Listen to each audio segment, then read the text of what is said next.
131. Story of a Dryad and a Naiad. Everyone had partaken of the banquet at the château, and afterwards assumed their full court dresses. The usual hour for the repast was 5 o'clock. If we say, then, that the repast occupied an hour, and the toilette 2 hours, everybody was ready about 8 o'clock in the evening. Towards 8 o'clock, then, the guests began to arrive at Madame's, for we have already intimated that it was Madame who received that evening.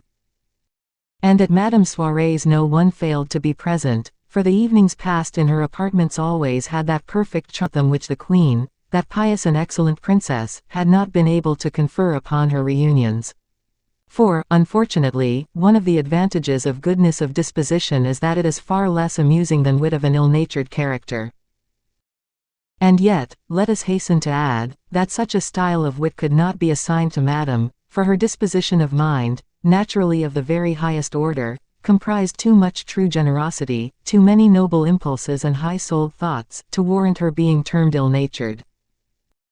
But Madame was endowed with a spirit of resistance, a gift frequently fatal to its possessor, for it breaks where another disposition would have bent. The result was that blows did not become deadened upon her as upon what might be termed the cotton-wadded feelings of Maria-Theresa.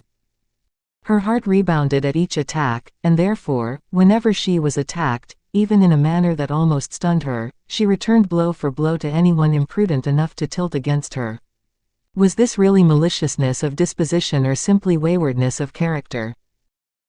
We regard those rich and powerful natures as like the tree of knowledge, producing good and evil at the same time, a double branch, always blooming and fruitful, of which those who wish to eat know how to detect the good fruit, and from which the worthless and frivolous die who have eaten of it, a circumstance which is by no means to be regarded as a great misfortune. Madame, therefore, who had a well-disguised plan in her mind of constituting herself the second, if not even the principal, queen of the court, rendered her receptions delightful to all, from the conversation, the opportunities of meeting, and the perfect liberty she allowed every one of making any remark he pleased, on the condition, however, that the remark was amusing or sensible. And it will hardly be believed, that, by that means, there was less talking among the society Madame assembled together than elsewhere. Madame hated people who talked much, and took a remarkably cruel revenge upon them, for she allowed them to talk. She disliked pretension, too, and never overlooked that defect, even in the king himself. It was more than a weakness of Monsieur, and the princess had undertaken the amazing task of curing him of it. As for the rest, poets, wits, beautiful women, all were received by her with the air of a mistress superior to her slaves. Sufficiently meditative in her liveliest humors to make even poets meditate, sufficiently pretty to dazzle by her attractions, even among the prettiest, sufficiently witty for the most distinguished persons who were present, to be listened to with pleasure, it will easily be believed that the reunions held in Madame's apartments must naturally have proved very attractive. All who were young flocked there, and when the king himself happens to be young, everybody at court is so too. And so, the older ladies of the court, the strong-minded women of the Regency, or of the last reign, pouted and sulked at their ease, but others only laughed at the fits of sulkiness in which these venerable individuals indulged, who had carried the love of authority so far as even to take command of bodies of soldiers in the wars of the Fronde, in order, as Madame asserted, not to lose their influence over men altogether. As 8 o'clock struck, Her Royal Highness entered the great drawing-room accompanied by her ladies in attendance, and found several gentlemen belonging to the court already there, having been waiting for some minutes. Among those who had arrived before the hour fixed for the reception she looked round for one who, she thought, ought to have been first in attendance, but he was not there. However, almost at the very moment she completed her investigation, Monsieur was announced. Monsieur looked splendid. All the precious stones and jewels of Cardinal Mazarin, which of course that minister could not do otherwise than leave, all the Queen Mother's jewels as well as a few belonging to his wife, Monsieur wore them all, and he was as dazzling as the rising sun. Behind him followed de Guiche, with hesitating steps and an air of contrition admirably assumed. De Guiche wore a costume of French grey velvet, embroidered with silver, and trimmed with blue ribbons. He wore also Mechlin lace as rare and beautiful in its own way as the jewels of Monsieur and theirs. The plume in his hat was red. Madame, too, wore several colors, and preferred red for embroidery, gray for dress, and blue for flowers. M. de Guiche, dressed as we have described, looked so handsome that he excited everyone's observation. An interesting pallor of complexion, a languid expression of the eyes, his white hands seen through the masses of lace that covered them, the melancholy expression of his mouth. It was only necessary, indeed, to see M. de Guiche to admit that few men at the court of France could hope to equal him. The consequence was that Monsieur, who was pretentious enough to fancy he could eclipse a star even, if a star had adorned itself in a similar manner to himself, was, on the contrary, completely eclipsed in all imaginations, which are silent judges certainly, but very positive and firm in their convictions. Madame looked at de Guiche lightly, but light as her look had been, it brought a delightful color to his face. In fact, Madame found de Guiche so handsome and so admirably dressed, that she almost ceased regretting the royal conquest she felt she was on the point of escaping her. Her heart, therefore, sent the blood to her face. Monsieur approached her. He had not noticed the princess's blush, or if he had seen it, he was far from attributing it to its true cause. "Madam," he said, kissing his wife's hand, "there is someone present here, who has fallen into disgrace, an unhappy exile whom I venture to recommend to your kindness. Do not forget, I beg, that he is one of my best friends, and that a gentle reception of him will please me greatly." "What exile? What disgraced person are you speaking of?" inquired Madame, looking all round, and not permitting her glance to rest more on the Count than on the others. This was the moment to present de Guiche, and the prince drew aside and let de Guiche pass him, who, with a tolerably well-assumed awkwardness of manner, approached Madame and made his reverence to her. "What?" exclaimed Madame, as if she were greatly surprised, "is M. de Guiche the disgraced individual you speak of, the exile in question?" "Yes, certainly," returned the Duke. "Indeed," said Madame, "he seems almost the only person here." "You are unjust, Madame," said the prince. "I, certainly. Come, forgive the poor fellow." "Forgive him what? What have I to forgive M. de Guiche? Come, explain yourself, de Guiche. What do you wish to be forgiven?" inquired the prince. "Alas! Her Royal Highness knows very well what it is," replied the latter, in a hypocritical tone. "Come, come, give him your hand, Madame," said Philip. "If it will give you any pleasure, Monsieur," and, with a movement of her eyes and shoulders, which it would be impossible to describe, Madame extended towards the young man her beautiful and perfumed hand, upon which he pressed his lips. It was evident that he did so for some little time, and that Madame did not withdraw her hand too quickly, for the Duke added, "De Guiche is not wickedly disposed, Madame, so do not be afraid, he will not bite you." A pretext was given in the gallery by the Duke's remark, which was not, perhaps, very laughable, for everyone to laugh excessively. The situation was odd enough, and some kindly disposed persons had observed it. Monsieur was still enjoying the effect of his remark, when the king was announced. The appearance of the room at that moment was as follows. In the center, before the fireplace, which was filled with flowers, Madame was standing up, with her maids of honor formed in two wings, on either side of her, around whom the butterflies of the court were fluttering. Several other groups were formed in the recesses of the windows, like soldiers stationed in their different towers who belonged to the same garrison. From their respective places they could pick up the remarks which fell from the principal group. From one of these groups, the nearest to the fireplace, Malicorne, who had been at once raised to the dignity, through Manicamp and de Guiche, of the post of master of the apartments, and whose official costume had been ready for the last 2 months, was brilliant with gold lace, and shone upon Montalais, standing on Madame's extreme left, with all the fire of his eyes and splendor of his velvet. Madame was conversing with Mademoiselle de Châtillon and Mademoiselle de Créquy, who were next to her, and addressed a few words to Monsieur, who drew aside as soon as the king was announced. Mademoiselle de la Vallière, like Montalais, was on Madame's left hand, and the last but one on the line, Mademoiselle de Tonnay-Charente being on her right.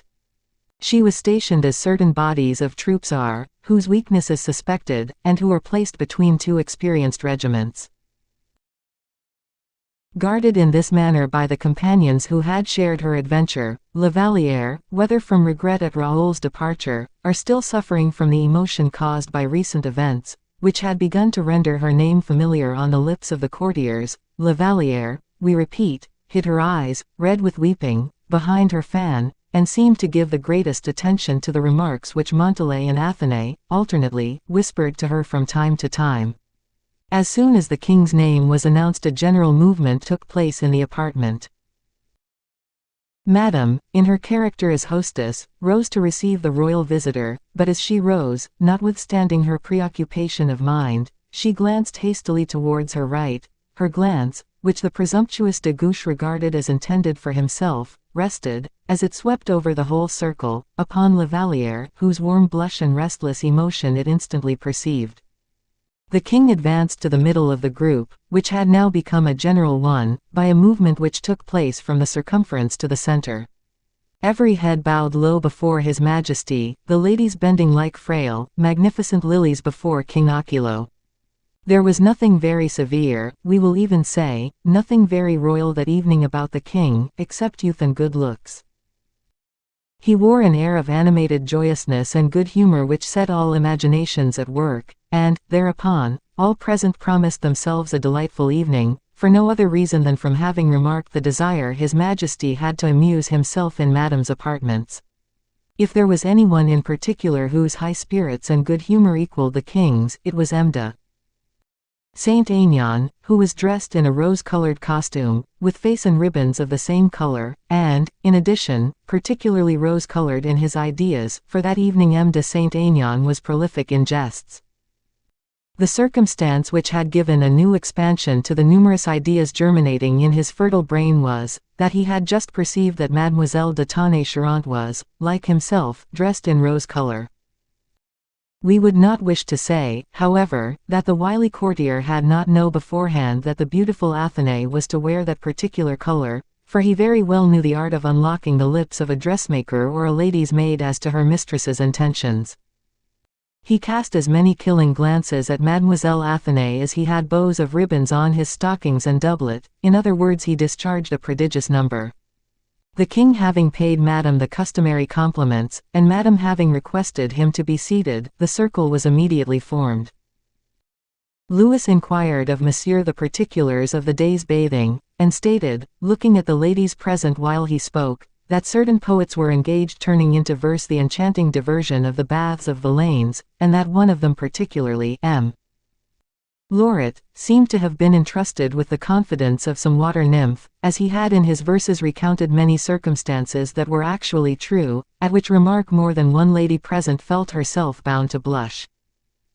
The king at this moment took the opportunity of looking round him at more leisure. Montalais was the only one who did not blush sufficiently to prevent her looking at the king, and she saw him fix his eyes devouringly on Mademoiselle de la Vallière. This undaunted maid of honor, Mademoiselle de Montalais, be it understood, forced the king to lower his gaze, and so saved Louise de la Vallière from a sympathetic warmth of feeling this gaze might possibly have conveyed. Louis was appropriated by Madame, who overwhelmed him with inquiries, and no one in the world knew how to ask questions better than she did. He tried, however, to render the conversation general, and, with the view of effecting this, he redoubled his attention and devotion to her. Madame coveted complimentary remarks, and, determined to procure them at any cost, she addressed herself to the king, saying, "Sire, your Majesty, who is aware of everything which occurs in your kingdom, ought to know beforehand the verses confided to Lauret by this nymph. Will your Majesty kindly communicate them to us?"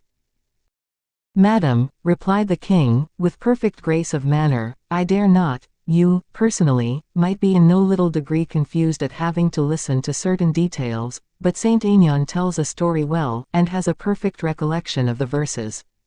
If he does not remember them, he will invent. I can certify he is almost a poet himself." Saint-Aignan, thus brought prominently forward, was compelled to introduce himself as advantageously as possible. Unfortunately, however, for Madame, he thought of his own personal affairs only. In other words, instead of paying Madame the compliments she so much desired and relished, his mind was fixed upon making as much display as possible of his own good fortune. Again glancing, therefore, for the 100th time at the beautiful Athenae, who carried into practice her previous evening's theory of not even deigning to look at her adorer, he said, "Your Majesty will perhaps pardon me for having too indifferently remembered the verses which the nymph dictated to Laureate, but if the king has not retained any recollection of them, how could I possibly remember?" Madame did not receive this shortcoming of the courtier very favorably. "Ah, Madame," added Saint Aignan, "at present it is no longer a question what the water nymphs have to say, and one would almost be tempted to believe that nothing of any interest now occurs in those liquid realms. It is upon earth, Madame, important events happen. Ah, Madame, upon the earth, how many tales are there full of?" "Well," said Madame, "and what is taking place upon the earth?" "That question must be asked of the Dryads," replied the Comte. "The Dryads inhabit the forest, as your Royal Highness is aware. I am aware also, that they are naturally very talkative, Monsieur de Saint Aignan. Such is the case, Madame, but when they say such delightful things, it would be ungracious to accuse them of being too talkative." "Do they talk so delightfully, then?" inquired the princess, indifferently. "Really, Monsieur de Saint Aignan, you excite my curiosity, and, if I were the king, I would require you immediately to tell us what the delightful things are these Dryads have been saying, since you alone seem to understand their language." "I am at His Majesty's orders, Madame, in that respect," replied the Comte, quickly. "What a fortunate fellow this Saint Aignan is to understand the language of the Dryads," said Monsieur. "I understand it perfectly, Monseigneur, as I do my own language." "Tell us all about them, then," said Madame. The king felt embarrassed, for his confidant was, in all probability, about to embark in a difficult matter. He felt that it would be so, from the general attention excited by Saint Aignan's preamble, and aroused too by Madame's peculiar manner. The most reserved of those who were present seemed ready to devour every syllable the Comte was about to pronounce. They coughed, drew closer together, looked curiously at some of the maids of honor, who, in order to support with greater propriety, or with more steadiness, the fixity of the inquisitorial looks bent upon them, adjusted their fans accordingly, and assumed the bearing of a duelist about to be exposed to his adversary's fire. At this epoch, the fashion of ingeniously constructed conversations, and hazardously dangerous recitals, so prevailed, that, where, in modern times, a whole company assembled in a drawing-room would begin to suspect some scandal, or disclosure, or tragic event, and would hurry away in dismay, Madame's guests quietly settled themselves in their places, in order not to lose a word or gesture of the comedy composed by Monsieur de Saint Aignan for their benefit, and the termination of which, whatever the style and the plot might be, must, as a matter of course, be marked by the most perfect propriety. The Comte is known as a man of extreme refinement, and an admirable narrator. He courageously began, then, amidst a profound silence, which would have been formidable to anyone but himself, "Madam, by the King's permission, I address myself, in the first place, to your Royal Highness, since you admit yourself to be the person present possessing the greatest curiosity. I have the honor, therefore, to inform your Royal Highness that the Dryad more particularly inhabits the hollows of oaks, and, as Dryads are mythological creatures of great beauty, they inhabit the most beautiful trees, in other words, the largest to be found." At this exordium, which recalled, under a transparent veil, the celebrated story of the royal oak, which had played so important a part in the last evening, so many hearts began to beat, both from joy and uneasiness, that, if Saint Aignan had not had a good and sonorous voice, their throbbings might have been heard above the sound of his voice. "There must surely be Dryads at Fontainebleau, then," said Madame, in a perfectly calm voice, "for I have never, in all my life, seen finer oaks than in the Royal Park." And as she spoke, she directed towards de Guiche a look of which he had no reason to complain, as he had of the one that preceded it, which, as we have already mentioned, had reserved a certain amount of indefiniteness most painful for so loving a heart as his. "Precisely, Madame, it is of Fontainebleau I was about to speak to your Royal Highness," said Saint Aignan, "for the Dryad whose story is engaging our attention, lives in the park belonging to the château of His Majesty. The affair was fairly embarked on, the action was begun, and it was no longer possible for auditory or narrator to draw back. "It will be worth listening to," said Madame, "for the story not only appears to me to have all the interest of a national incident, but still more, seems to be a circumstance of very recent occurrence." "I ought to begin at the beginning," said the Comte.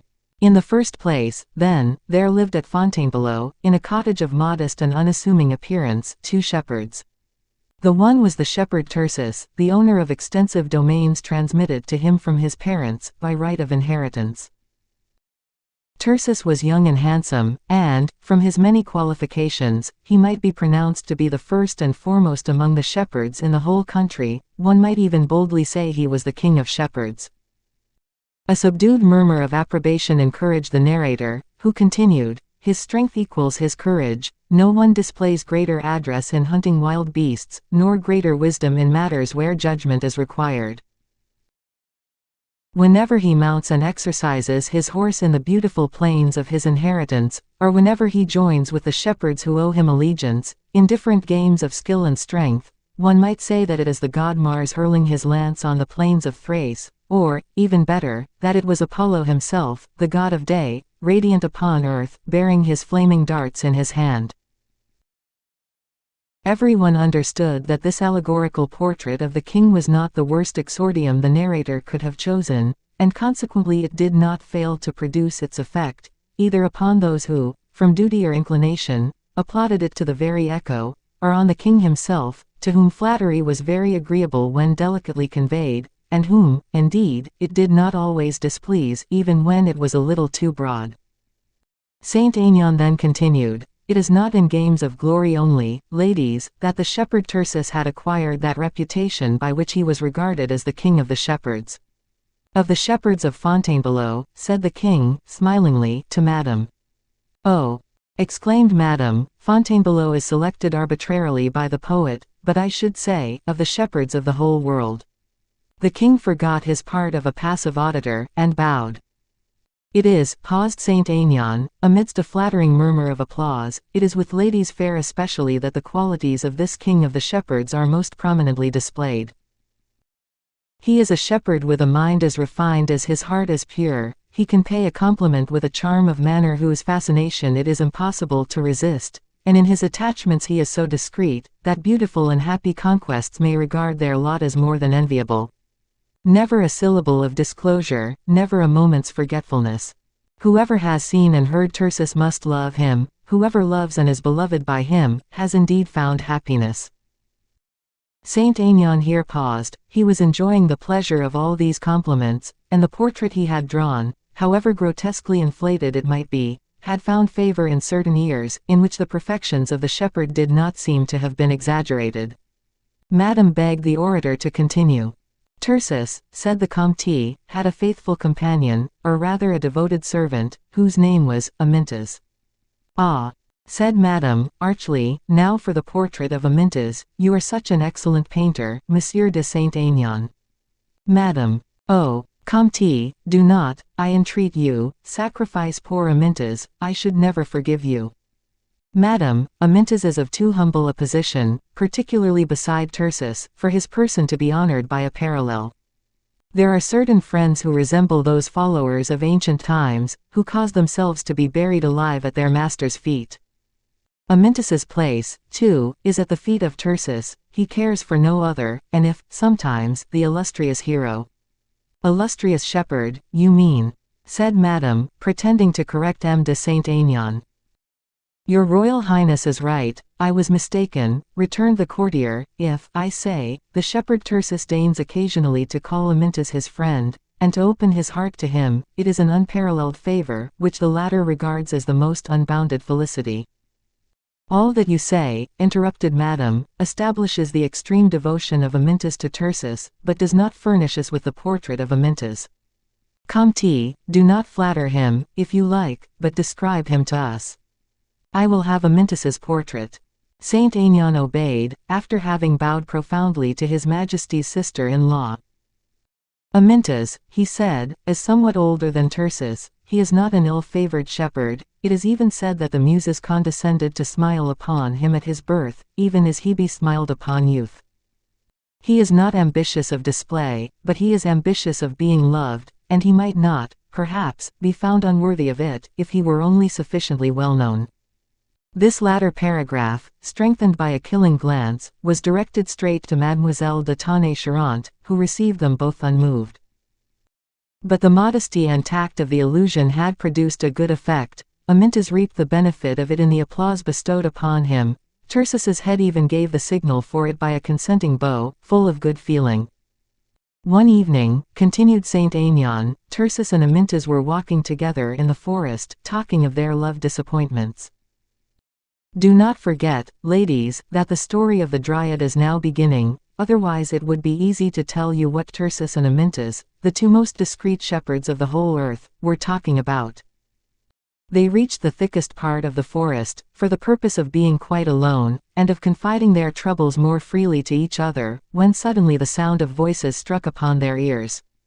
"Ah, ah," said those who surrounded the narrator. "Nothing can be more interesting." At this point, Madame, like a vigilant general inspecting his army, glanced at Mademoiselle de Tonnay-Charente, who could not help wincing as they drew themselves up.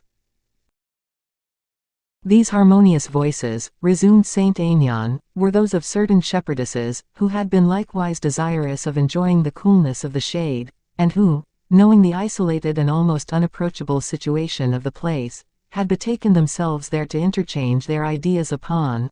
A loud burst of laughter occasioned by this remark of Saint Aignan, and an imperceptible smile of the king, as he looked at Tonnay-Charente, followed this sally. The Dryad affirms positively, continued Saint Aignan, that the shepherdesses were 3 in number, and that all 3 were young and beautiful.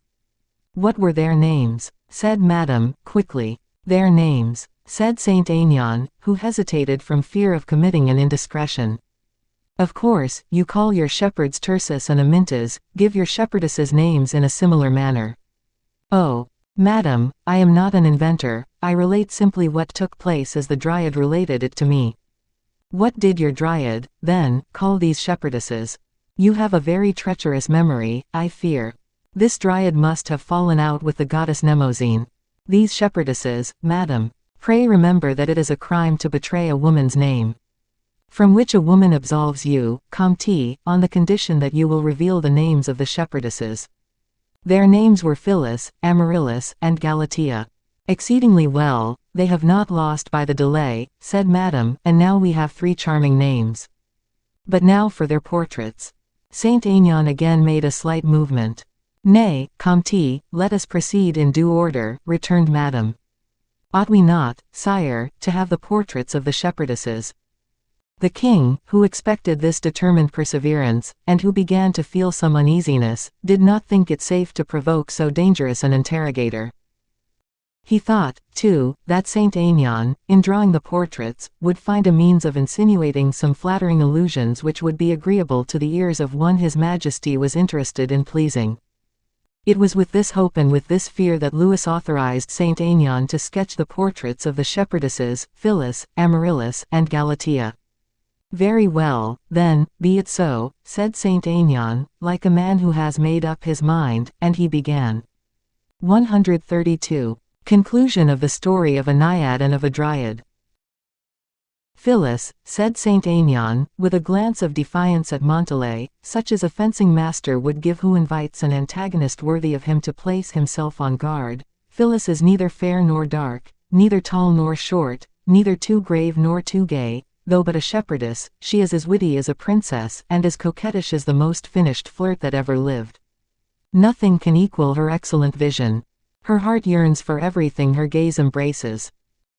She is like a bird, which, always warbling, at one moment skims the ground, at the next rises fluttering in pursuit of a butterfly, then rests itself upon the topmost branch of a tree, where it defies the bird-catchers either to come and seize it or to entrap it in their nets. The portrait bore such a strong resemblance to Montalais, that all eyes were directed towards her. She, however, with her head raised, and with a steady, unmoved look, listened to Saint Aignan, as if he were speaking of an utter stranger. "Is that all, Monsieur de Saint Aignan?" inquired the princess. "Oh, Your Royal Highness, the portrait is but a mere sketch, and many more additions could be made, but I fear to weary your patience, or offend the modesty of the shepherdess, and I shall therefore pass on to her companion, Amaryllis." "Very well," said Madame, "pass on to Amaryllis, Monsieur de Saint-Aignan, we are all attention." Amaryllis is the eldest of the three, and yet, Saint-Aignan hastened to add, this advanced age does not reach 20 years. Mademoiselle de Tonnay-Charente, who had slightly knitted her brows at the commencement of the description, unbent them with a smile. "She is tall, with an astonishing abundance of beautiful hair, which she fastens in the manner of the Grecian statues, her walk is full of majesty, her attitude haughty, she has the air, therefore, rather of a goddess than a mere mortal, and among the goddesses, she most resembles Diana the huntress, with this sole difference, however, that the cruel shepherdess, having stolen the quiver of young love, while poor Cupid was sleeping in a thicket of roses, instead of directing her arrows against the inhabitants of the forest, discharges them pitilessly against all poor shepherds who pass within reach of her bow and of her eyes." "Oh, what a wicked shepherdess," said Madame. "She may some day wound herself with one of those arrows she discharges, as you say, so mercilessly on all sides."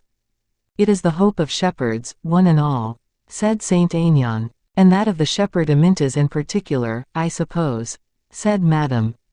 "The shepherd Amintas is so timid," said Saint-Aignan, with the most modest air he could assume, "that if he cherishes such a hope as that, no one has ever known anything about it, for he conceals it in the very depths of his heart."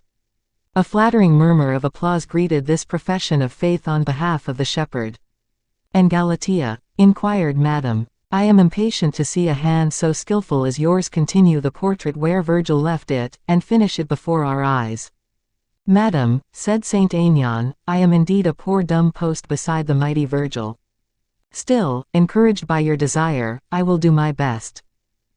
Saint-Aignan extended his foot and hand, and thus began, "White as milk, she casts upon the breeze the perfume of her fair hair tinged with golden hues, as are the ears of corn. One is tempted to inquire if she is not the beautiful Europa, who inspired Jupiter with a tender passion as she played with her companions in the flower-spangled meadows. From her exquisite eyes, blue as azure heaven on the clearest summer day, emanates a tender light, which reverie nurtures, and love dispenses. When she frowns, or bends her looks towards the ground, the sun is veiled in token of mourning. When she smiles, on the contrary, nature resumes her jollity, and the birds, for a brief moment silenced, recommence their songs amid the leafy covert of the trees." "Galatea," said Saint-Aignan, in conclusion, "is worthy of the admiration of the whole world, and if she should ever bestow her heart upon another, happy will that man be to whom she consecrates her first affections." Madame, who had attentively listened to the portrait Saint-Aignan had drawn, as, indeed, had all the others, contented herself with accentuating her approbation of the most poetic passage by occasional inclinations of her head, but it was impossible to say if these marks of assent were accorded to the ability of the narrator of the resemblance of the portrait. The consequence, therefore, was, that as Madame did not openly exhibit any approbation, no one felt authorized to applaud, not even Monsieur, who secretly thought that Saint-Aignan dwelt too much upon the portraits of the shepherdesses, and had somewhat slightingly passed over the portraits of the shepherds. The whole assembly seemed suddenly chilled. Saint-Aignan, who had exhausted his rhetorical skill and his palette of artistic tints in sketching the portrait of Galatea, and who, after the favor with which his other descriptions had been received, already imagined he could hear the loudest applause allotted to this last one, was himself more disappointed than the king and the rest of the company. A moment's silence followed, which was at last broken by Madame. "Well, sir," she inquired, "what is your Majesty's opinion of these three portraits?" The king, who wished to relieve Saint-Aignan's embarrassment without compromising himself, replied, "Why, Amaryllis, in my opinion, is beautiful. For my part," said Monsieur, "I prefer Phyllis, she is a capital girl, or rather a good sort of fellow of a nymph." A gentle laugh followed, and this time the looks were so direct, that Montalais felt herself blushing almost scarlet. "Well," resumed Madame, "what were those shepherdesses saying to each other?" Saint Aignan, however, whose vanity had been wounded, did not feel himself in a position to sustain an attack of new and refreshed troops, and merely said, "Madam, the shepherdesses were confiding to one another their little preferences." "Nay, nay. Monsieur de Saint Aignan, you are a perfect stream of pastoral poesy," said Madame, with an amiable smile, which somewhat comforted the narrator. "They confess that love is a mighty peril, but that the absence of love is the heart's sentence of death." "What was the conclusion they came to?" inquired Madame. "They came to the conclusion that love was necessary." "Very good. Did they lay down any conditions?" "That of choice, simply," said Saint Aignan. "I ought even to add, remember it is the Dryad who is speaking, that one of the shepherdesses, Amaryllis, I believe, was completely opposed to the necessity of loving, and yet she did not positively deny that she had allowed the image of a certain shepherd to take refuge in her heart." "Was it Amyntas or Tircis?" "Amyntas, madam," said Saint Aignan, modestly.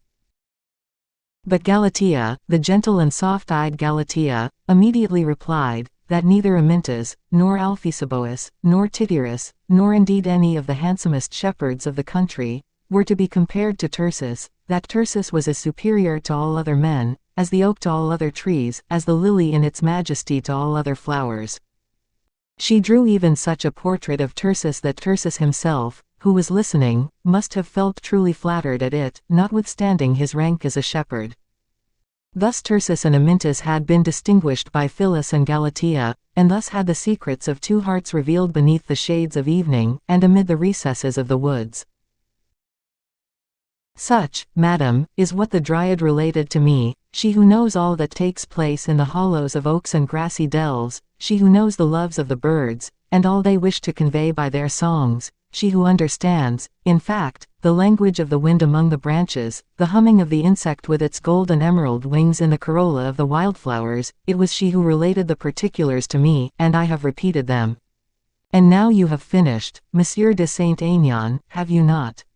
said Madame, with a smile that made the king tremble. "Quite finished," replied Saint Aignan, "and but too happy if I have been able to amuse your Royal Highness for a few moments." "Moments which have been too brief," replied the princess, "for you have related most admirably all you know, but, my dear Monsieur de Saint Aignan, you have been unfortunate enough to obtain your information from one Dryad only, I believe." "Yes, madam, only from one, I confess. The fact was, that you passed by a little Naiad, who pretended to know nothing at all, and yet knew a great deal more than your Dryad, my dear Comte." "A Naiad," repeated several voices, who began to suspect that the story had a continuation. "Of course close beside the oak you are speaking of, which, if I am not mistaken, is called the Royal Oak, is it not so, Monsieur de Saint Aignan?" Saint Aignan and the king exchanged glances. "Yes, madam," the former replied. "Well, close beside the oak there is a pretty little spring, which runs murmuringly over the pebbles, between banks of forget-me-nots and daffodils." "I believe you are correct," said the king, with some uneasiness, and listening with some anxiety to his sister-in-law's narrative. "Oh, there is one, I can assure you," said Madame, "and the proof of it is, that the Naiad who resides in that little stream stopped me as I was about to cross." "Ah," said Saint Aignan. "Yes, indeed," continued the princess, "and she did so in order to communicate to me many particulars Monsieur de Saint Aignan has omitted in his recital." "Pray relate them yourself, then," said Monsieur, "you can relate stories in such a charming manner." The princess bowed at the conjugal compliment paid her. "I do not possess the poetical powers of the Comte, nor his ability to bring to light the smallest details." "You will not be listened to with less interest on that account," said the king, who already perceived that something hostile was intended in his sister-in-law's story. "I speak, too," continued Madame, "in the name of that poor little Naiad, who is indeed the most charming creature I ever met. Moreover, she laughed so heartily while she was telling me her story, that, in pursuance of that medical axiom that laughter is the finest physic in the world, I ask permission to laugh a little myself when I recollect her words." The king and Saint Aignan, who noticed spreading over many of the faces present a distant and prophetic ripple of the laughter Madame announced, finished by looking at each other, as if asking themselves whether there was not some little conspiracy concealed beneath these words. But Madame was determined to turn the knife in the wound over and over again. She therefore resumed with the air of the most perfect candor, in other words, with the most dangerous of all her airs. "Well, then, I passed that way," she said, "and as I found beneath my steps many fresh flowers newly blown, no doubt Phyllis, Amaryllis, Galatea, and all your shepherdesses had passed the same way before me." The king bit his lips, for the recital was becoming more and more threatening. "My little Naiad," continued Madame, "was cooing over her quaint song in the bed of the rivulet. As I perceived that she accosted me by touching the hem of my dress, I could not think of receiving her advances ungraciously, and more particularly so, since, after all, a divinity, even though she be of a second grade, is always of greater importance than a mortal, though a princess.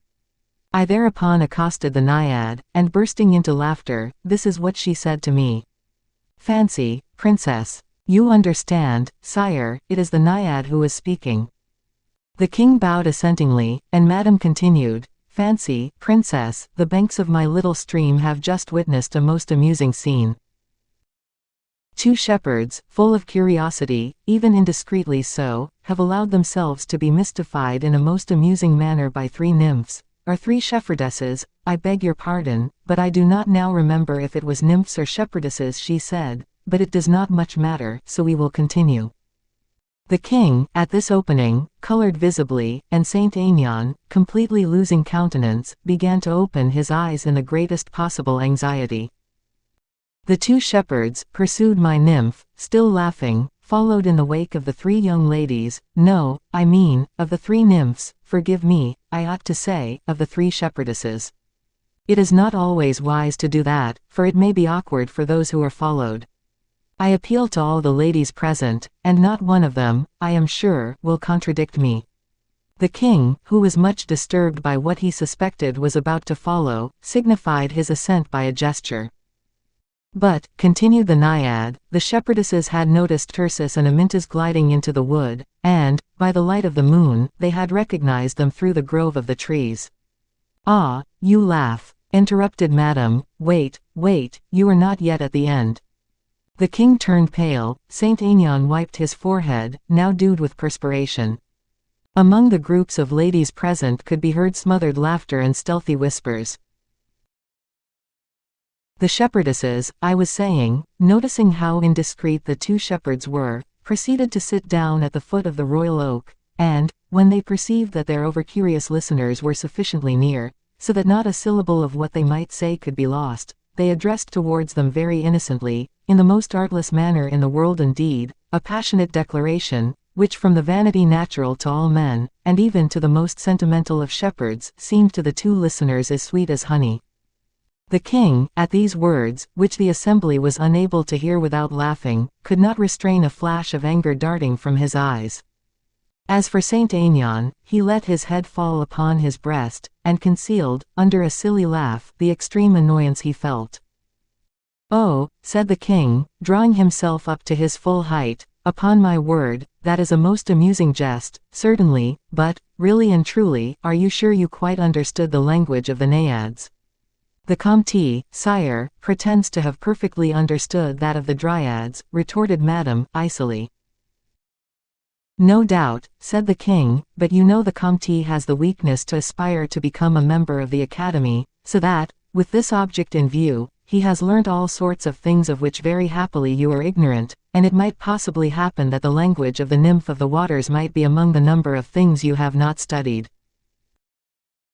"Of course, sire," replied Madame, "for facts of that nature one does not altogether rely upon one's self alone. A woman's ear is not infallible, so says Saint Augustine, and I, therefore, wished to satisfy myself by other opinions beside my own, and as my Naiad, who, in her character of a goddess, is polyglot, is not that the expression, M. de Saint Aignan?"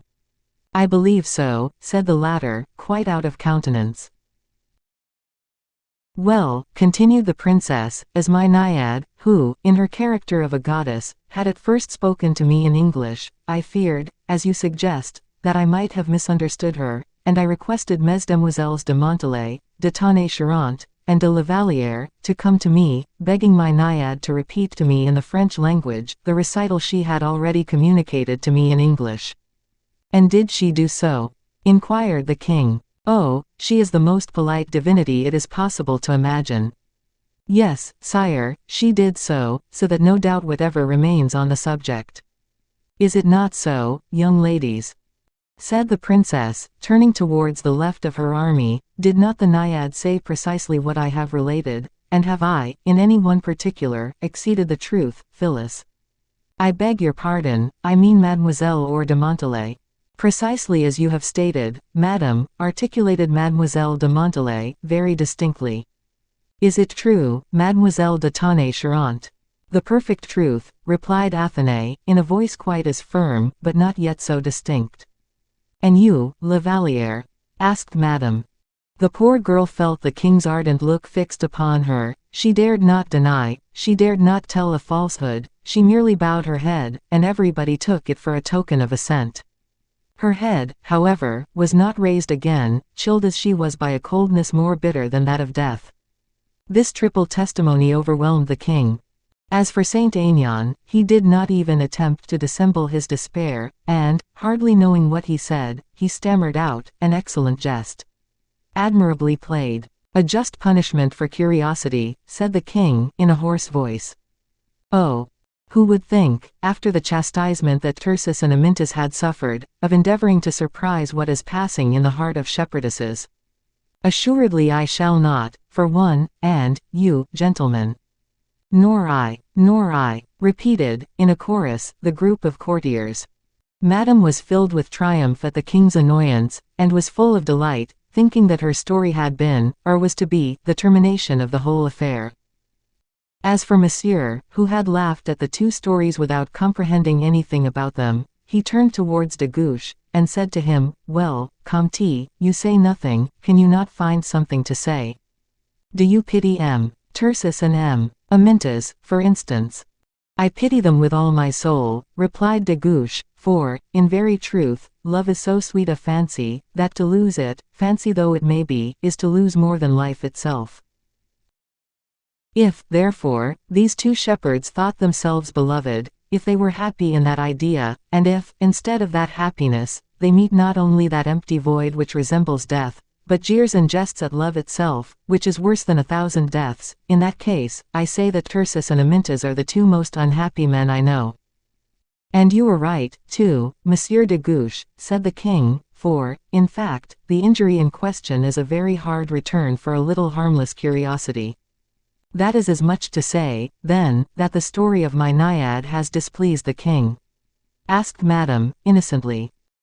"Nay, Madame, undeceive yourself," said Louis, taking the princess by the hand. "Your naiad, on the contrary, has pleased me, and the more so, because she was so truthful, and because her tale, I ought to add, is confirmed by the testimony of unimpeachable witnesses."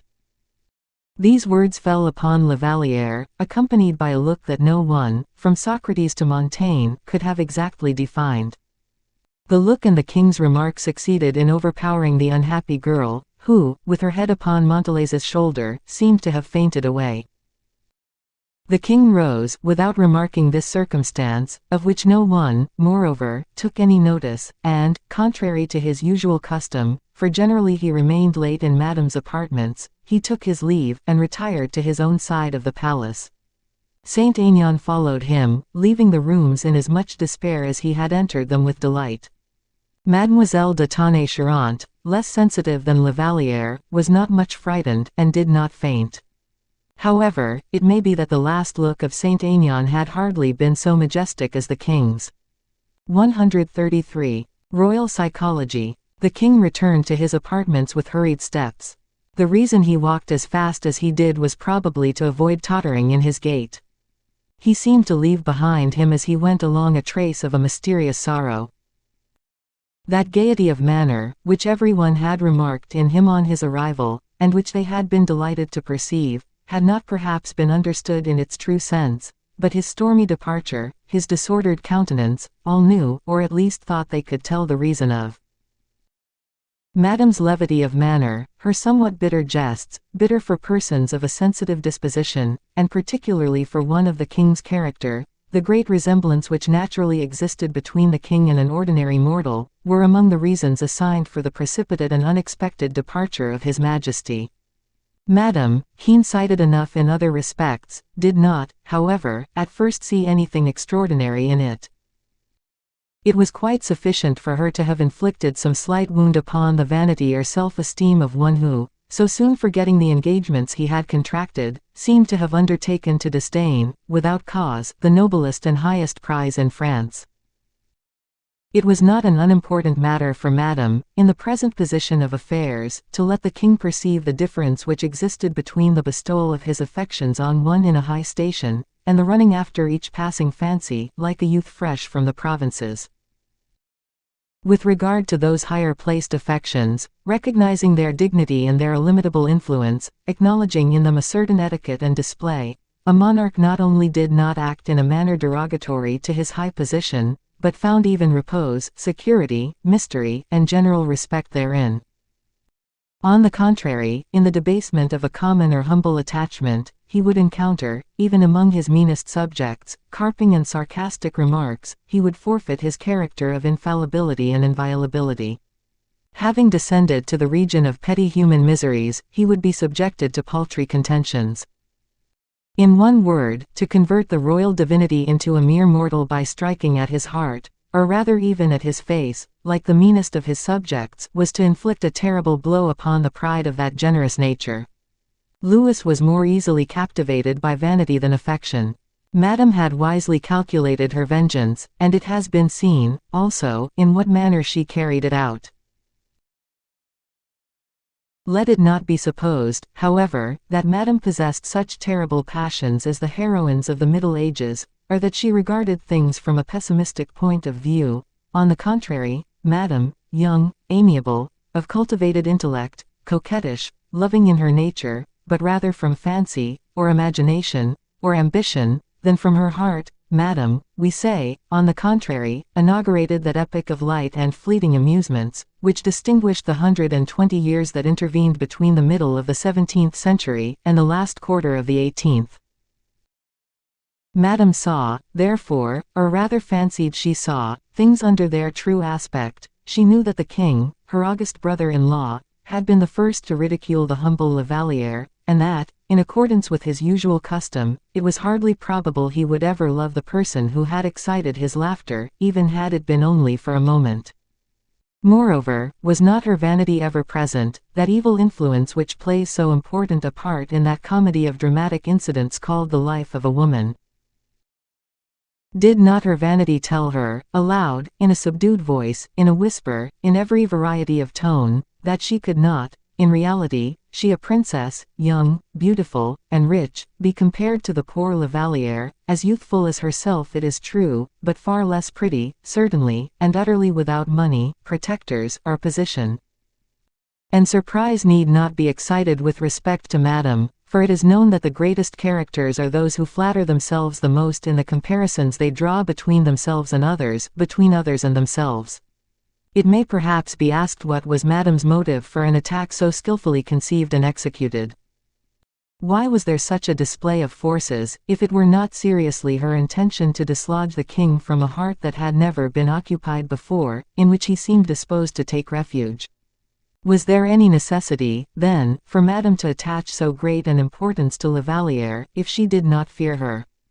Yet Madame did not fear Lavalier in that direction in which an historian, who knows everything, sees into the future, or rather, the past. Madame was neither a prophetess nor a sibyl, nor could she, any more than another, read what was written in that terrible and fatal book of the future, which records in its most secret pages the most serious events.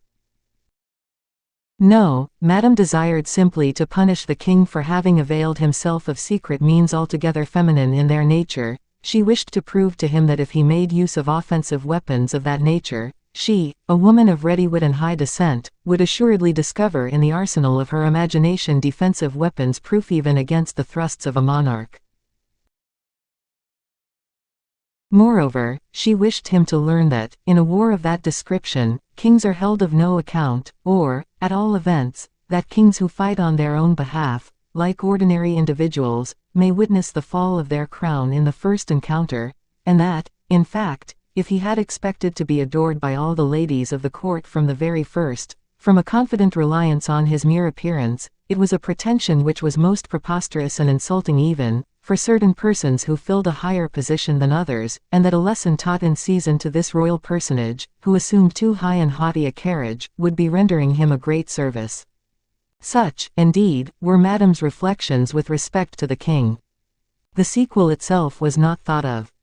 And in this manner, it will be seen that she had exercised her influence over the minds of her maids of honor, and with all its accompanying details, had arranged the comedy which had just been acted.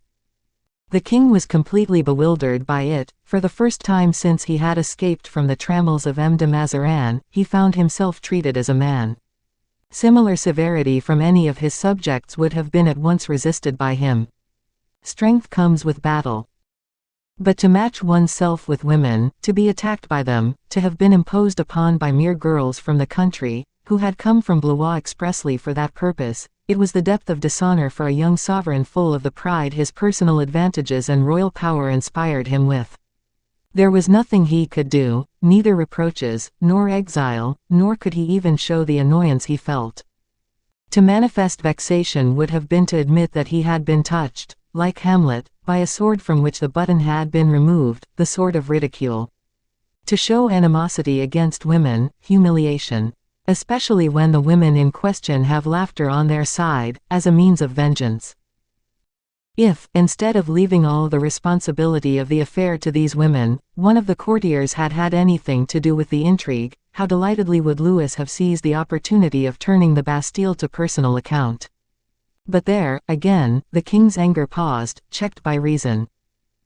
To be the master of armies, of prisons, of an almost divine authority, and to exert such majesty and might in the service of a petty grudge, would be unworthy not only of a monarch but even of a man. It was necessary, therefore, simply to swallow the affront in silence, and to wear his usual gentleness and graciousness of expression. It was essential to treat Madame as a friend. As a friend. Well, and why not? Either Madame had been the instigator of the affair, or the affair itself had found her passive. If she had been the instigator of it, it certainly was a bold measure on her part, but, at all events, it was but natural in her. Who was it that had sought her in the earliest moments of her married life to whisper words of love in her ear? Who was it that had dared to calculate the possibility of committing a crime against the marriage vow, a crime, too, still more deplorable on account of the relationship between them?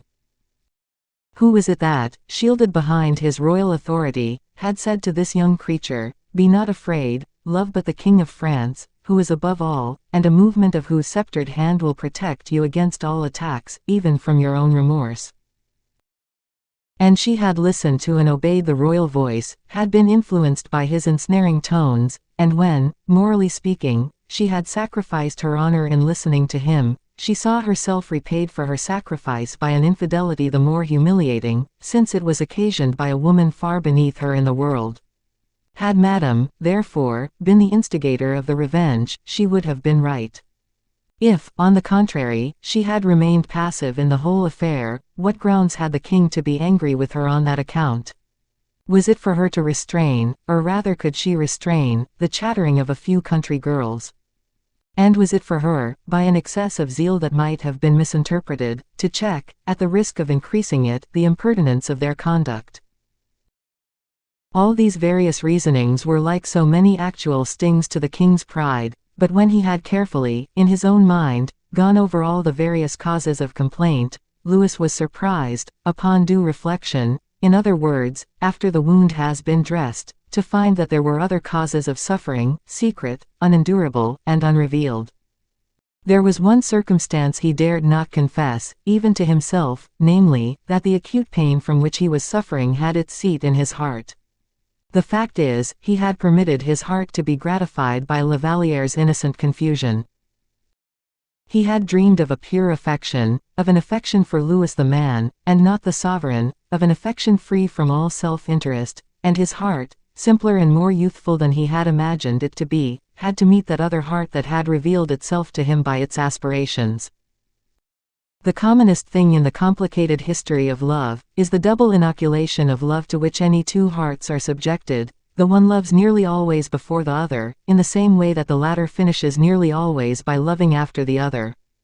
In this way, the electric current is established, in proportion to the intensity of the passion which is first kindled.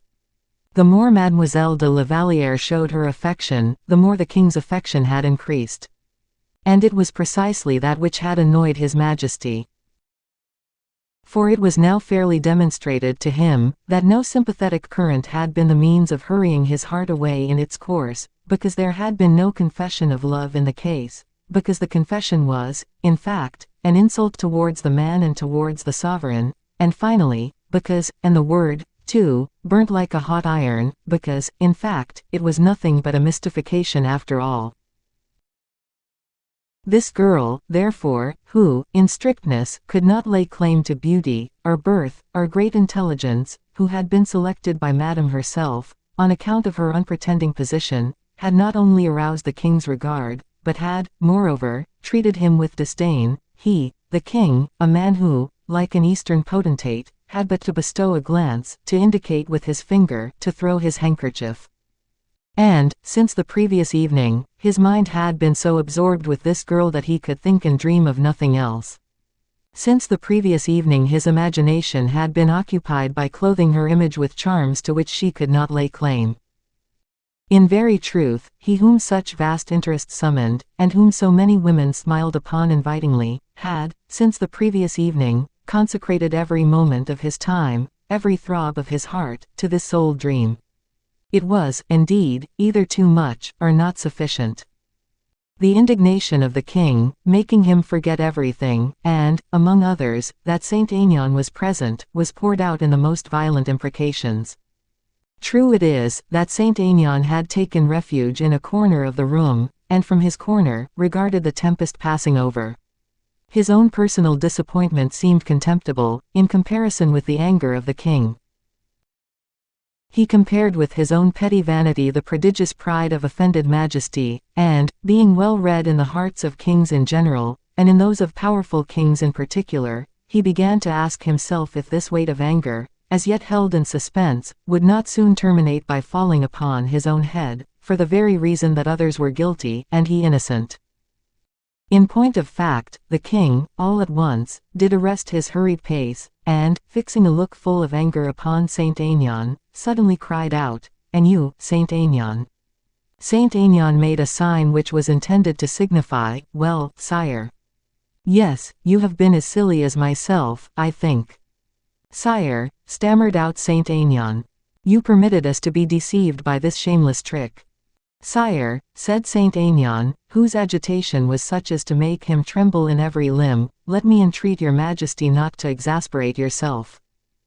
Women, you know, are characters full of imperfections, created for the misfortune of mankind. To expect anything good from them is to require them to perform impossibilities."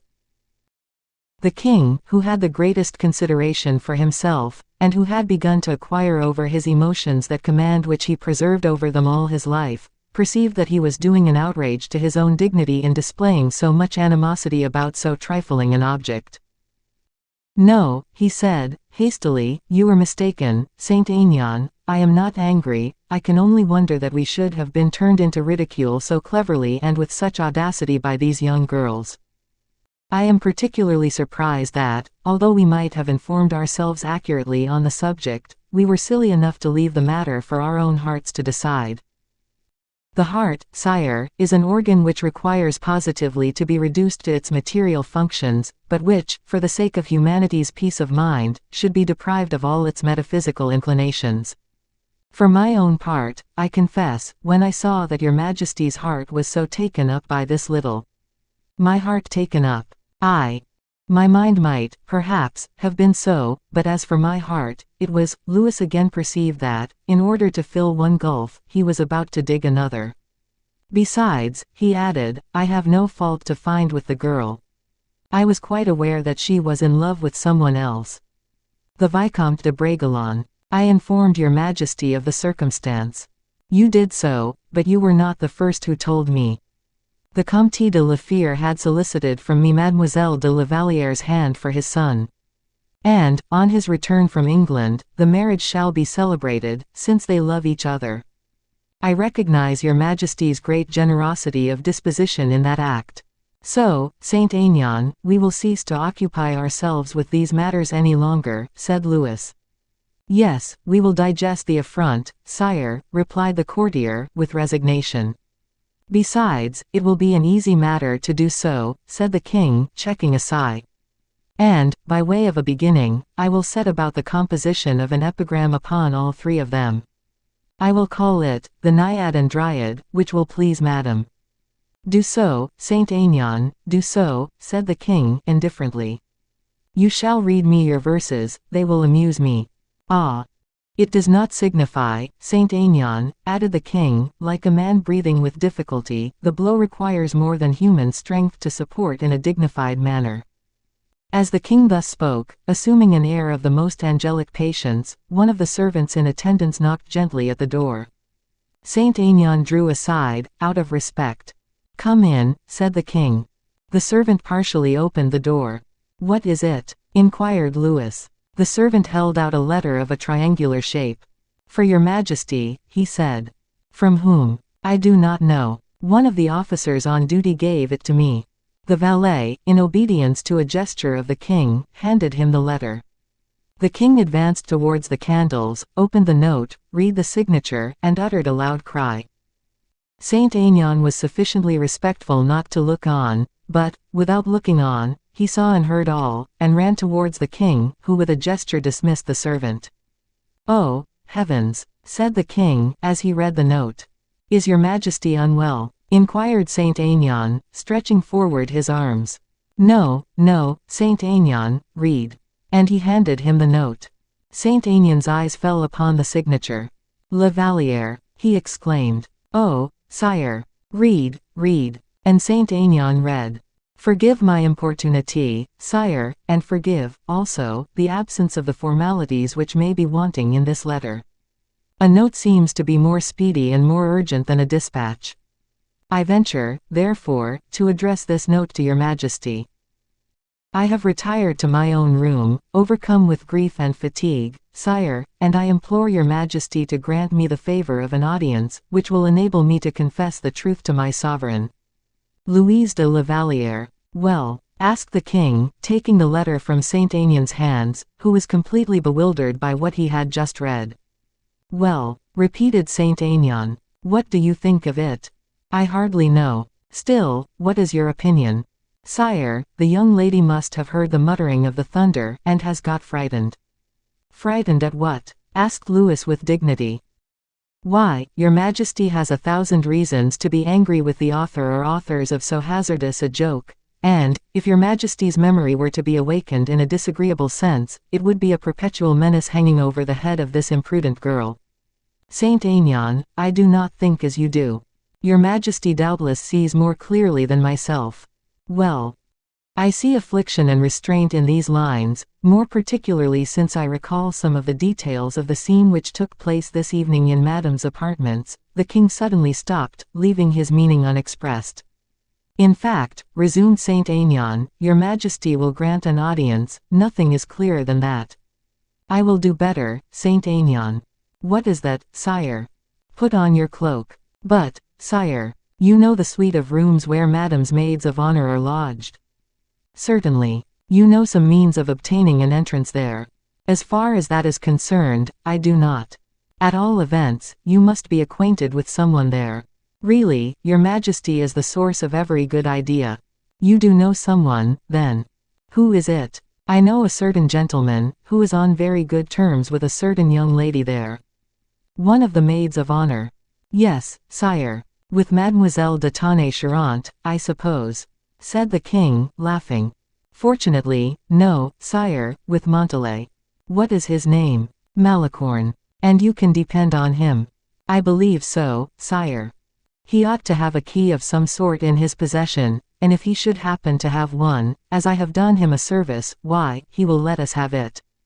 "Nothing could be better. Let us set off immediately." The king threw his cloak over Saint Aignan's shoulders, asked him for his, and both went out into the vestibule. 134. Something that neither Naiad nor Dryad foresaw. Saint Aignan stopped at the foot of the staircase leading to the entresol, where the maids of honor were lodged, and to the first floor, where Madame's apartments were situated. Then, by means of one of the servants who was passing, he sent to apprise Malicorne, who was still with Monsieur. After having waited 10 minutes, Malicorne arrived, full of self-importance. The king drew back towards the darkest part of the vestibule. Saint Aignan, on the contrary, advanced to meet him, but at the first words, indicating his wish, Malicorne drew back abruptly. "Oh, he said, you want me to introduce you into the rooms of the maids of honor. Yes. You know very well that I cannot do anything of the kind, without being made acquainted with your object. Unfortunately, my dear Monsieur Malicorne, it is quite impossible for me to give you any explanation. You must therefore confide in me as in a friend who got you out of a great difficulty yesterday, and who now begs you to draw him out of one today. Yet I told you, Monsieur, what my object was, which was, not to sleep out in the open air, and any man might express the same wish, whilst you, however, admit nothing. Believe me, my dear Monsieur Malicorne, Saint Aignan persisted, that if I were permitted to explain myself, I would do so. In that case, my dear Monsieur, it is impossible for me to allow you to enter Mademoiselle de Montalais's apartment. Why so? You know why, better than anyone else, since you caught me on the wall paying my addresses to Mademoiselle de Montalais. It would, therefore, be an excess of kindness on my part, you will admit, since I am paying my attentions to her, to open the door of her room to you. But who told you it was on her account I asked you for the key? For whom, then? She does not lodge there alone, I suppose. No, certainly, for Mademoiselle de la Vallière shares her rooms with her, but, really, you have nothing more to do with Mademoiselle de la Vallière than with Mademoiselle de Montalais, and there are only 2 men to whom I would give this key, to M. de Bragelonne, if he begged me to give it to him, and to the king, if he commanded me. In that case, give me the key, Monsieur. I order you to do so, said the king, advancing from the obscurity, and partially opening his cloak. Mademoiselle de Montalais will step down to talk with you, while we go upstairs to Mademoiselle de la Vallière, for, in fact, it is she only whom we desire to see. The king, exclaimed Malicorne, bowing to the very ground. Yes, the king, said Louis, smiling, the king, who is as pleased with your resistance as with your capitulation. Rise, Monsieur, and render us the service we request of you. I obey, your Majesty, said Malicorne, leading the way up the staircase. Get Mademoiselle de Montalais to come down, said the king, and do not breathe a word to her of my visit. Malicorne bowed in token of obedience, and proceeded up the staircase. But the king, after a hasty reflection, followed him, and that, too, with such rapidity, that, although Malicorne was already more than halfway up the staircase, the king reached the room at the same moment. He then observed, by the door which remained half opened behind Malicorne, La Vallière, sitting in an armchair with her head thrown back, and in the opposite corner Montalais, who, in her dressing gown, was standing before a looking-glass, engaged in arranging her hair, and parleying the while with Malicorne. The king hurriedly opened the door and entered the room. Montalais called out at the noise made by the opening of the door, and, recognizing the king, made her escape. La Vallière rose from her seat, like a dead person galvanized, and then fell back in her armchair.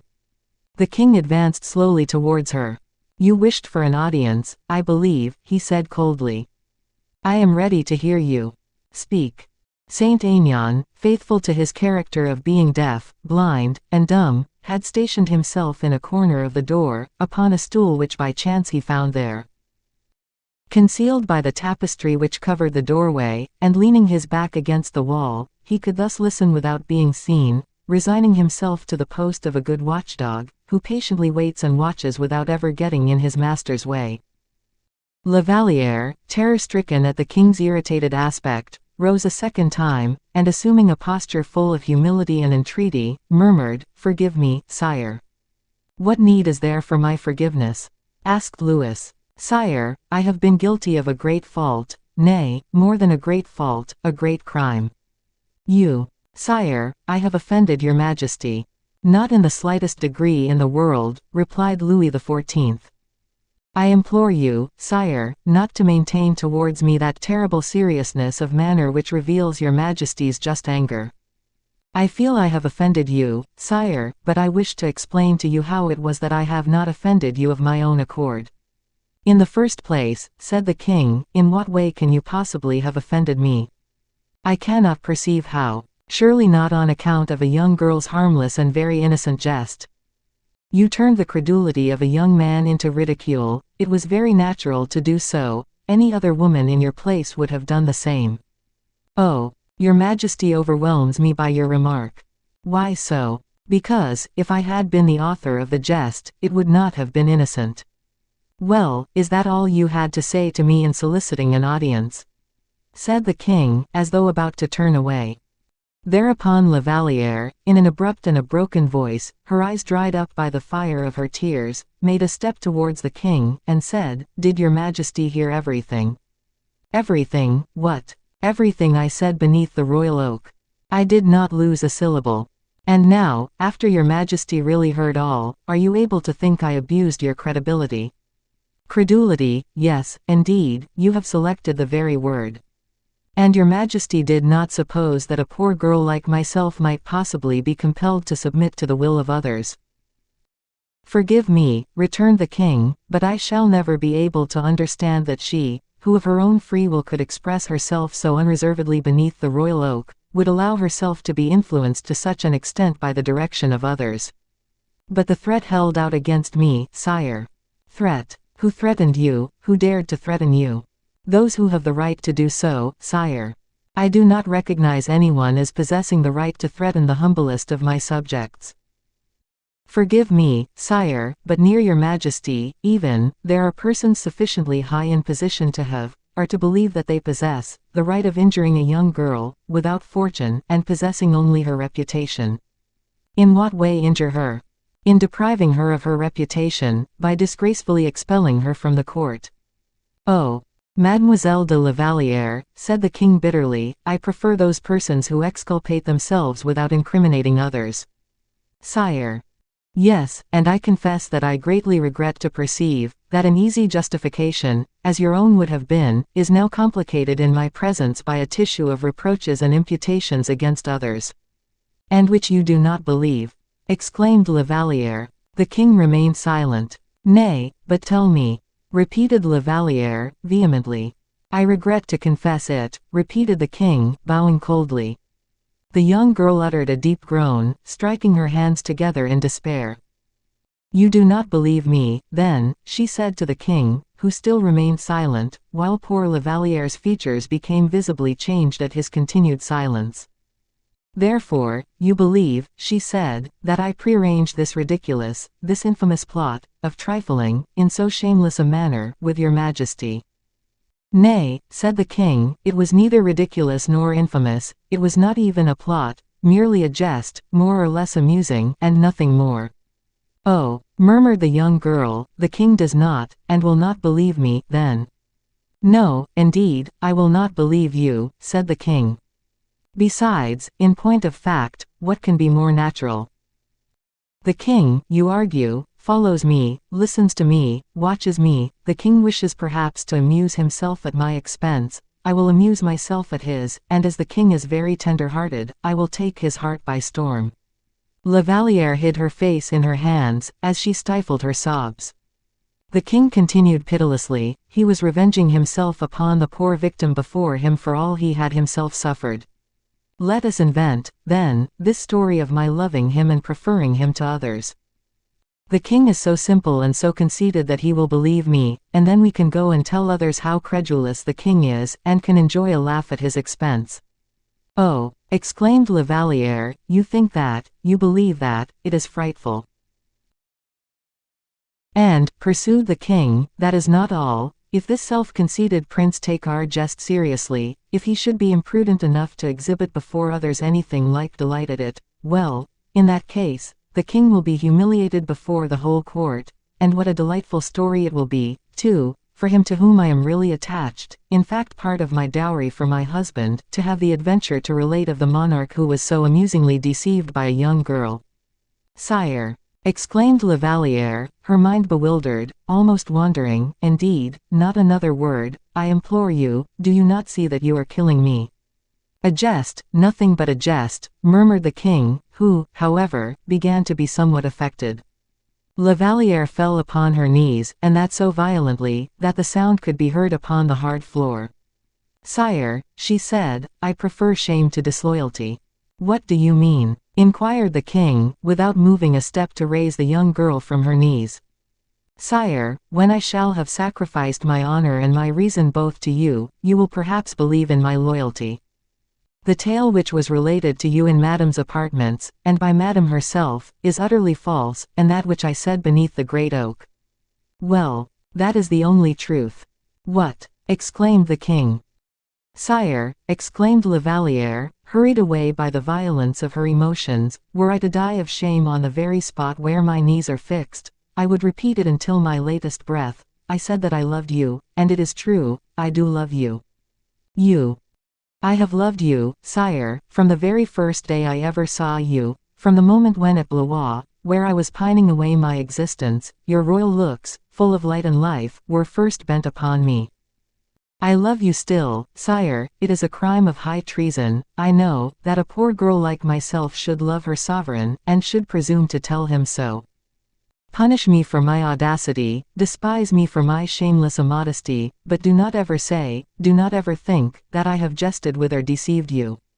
I belong to a family whose loyalty has been proved, sire, and I, too, love my king. Suddenly her strength, voice, and respiration ceased, and she fell forward, like the flower Virgil alludes to, which the scythe of the reaper severed in the midst of the grass.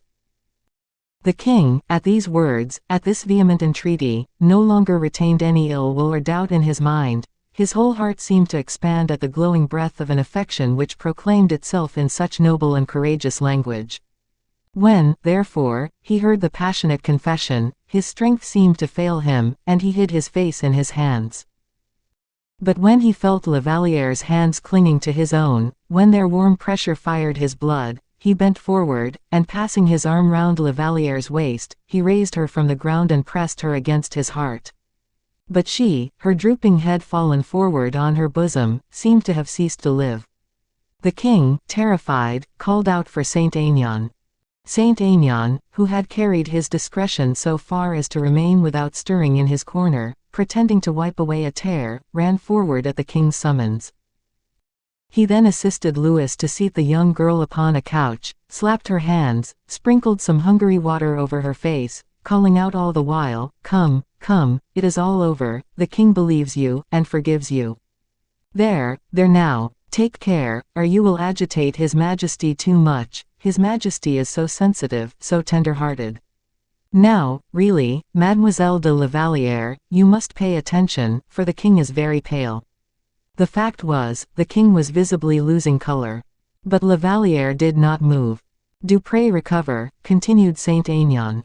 "I beg, I implore you, it is really time you should. Think only of one thing, that if the king should become unwell, I should be obliged to summon his physician. What a state of things that would be! So do pray rouse yourself, make an effort, pray do, and do so at once, my dear." It was difficult to display more persuasive eloquence than Saint Aignan did, but something still more powerful, and of a more energetic nature than this eloquence, aroused La Valliere. The king, who was kneeling before her, covered the palms of her hands with those burning kisses which are to the hands what a kiss upon the lips is to the face. La Valliere's senses returned to her, she languidly opened her eyes and, with a dying look, murmured, "Oh! Sire, has your Majesty pardoned me, then?" The king did not reply, for he was still too much overcome. Saint Aignan thought it was his duty again to retire, for he observed the passionate devotion which was displayed in the king's gaze. La Valliere rose. "And now, sire, that I have justified myself, at least I trust so, in your Majesty's eyes, grant me leave to retire into a convent. I shall bless your Majesty all my life, and I shall die thanking and loving Heaven for having granted me 1 hour of perfect happiness." "No, no," replied the king, "you will live here blessing Heaven, on the contrary, but loving Louis, who will make your existence one of perfect felicity, Louis who loves you, Louis who swears it." "Oh, Sire, sire. And upon this doubt of La Vallière, the king's kisses became so warm that Saint Aignan thought it was his duty to retire behind the tapestry.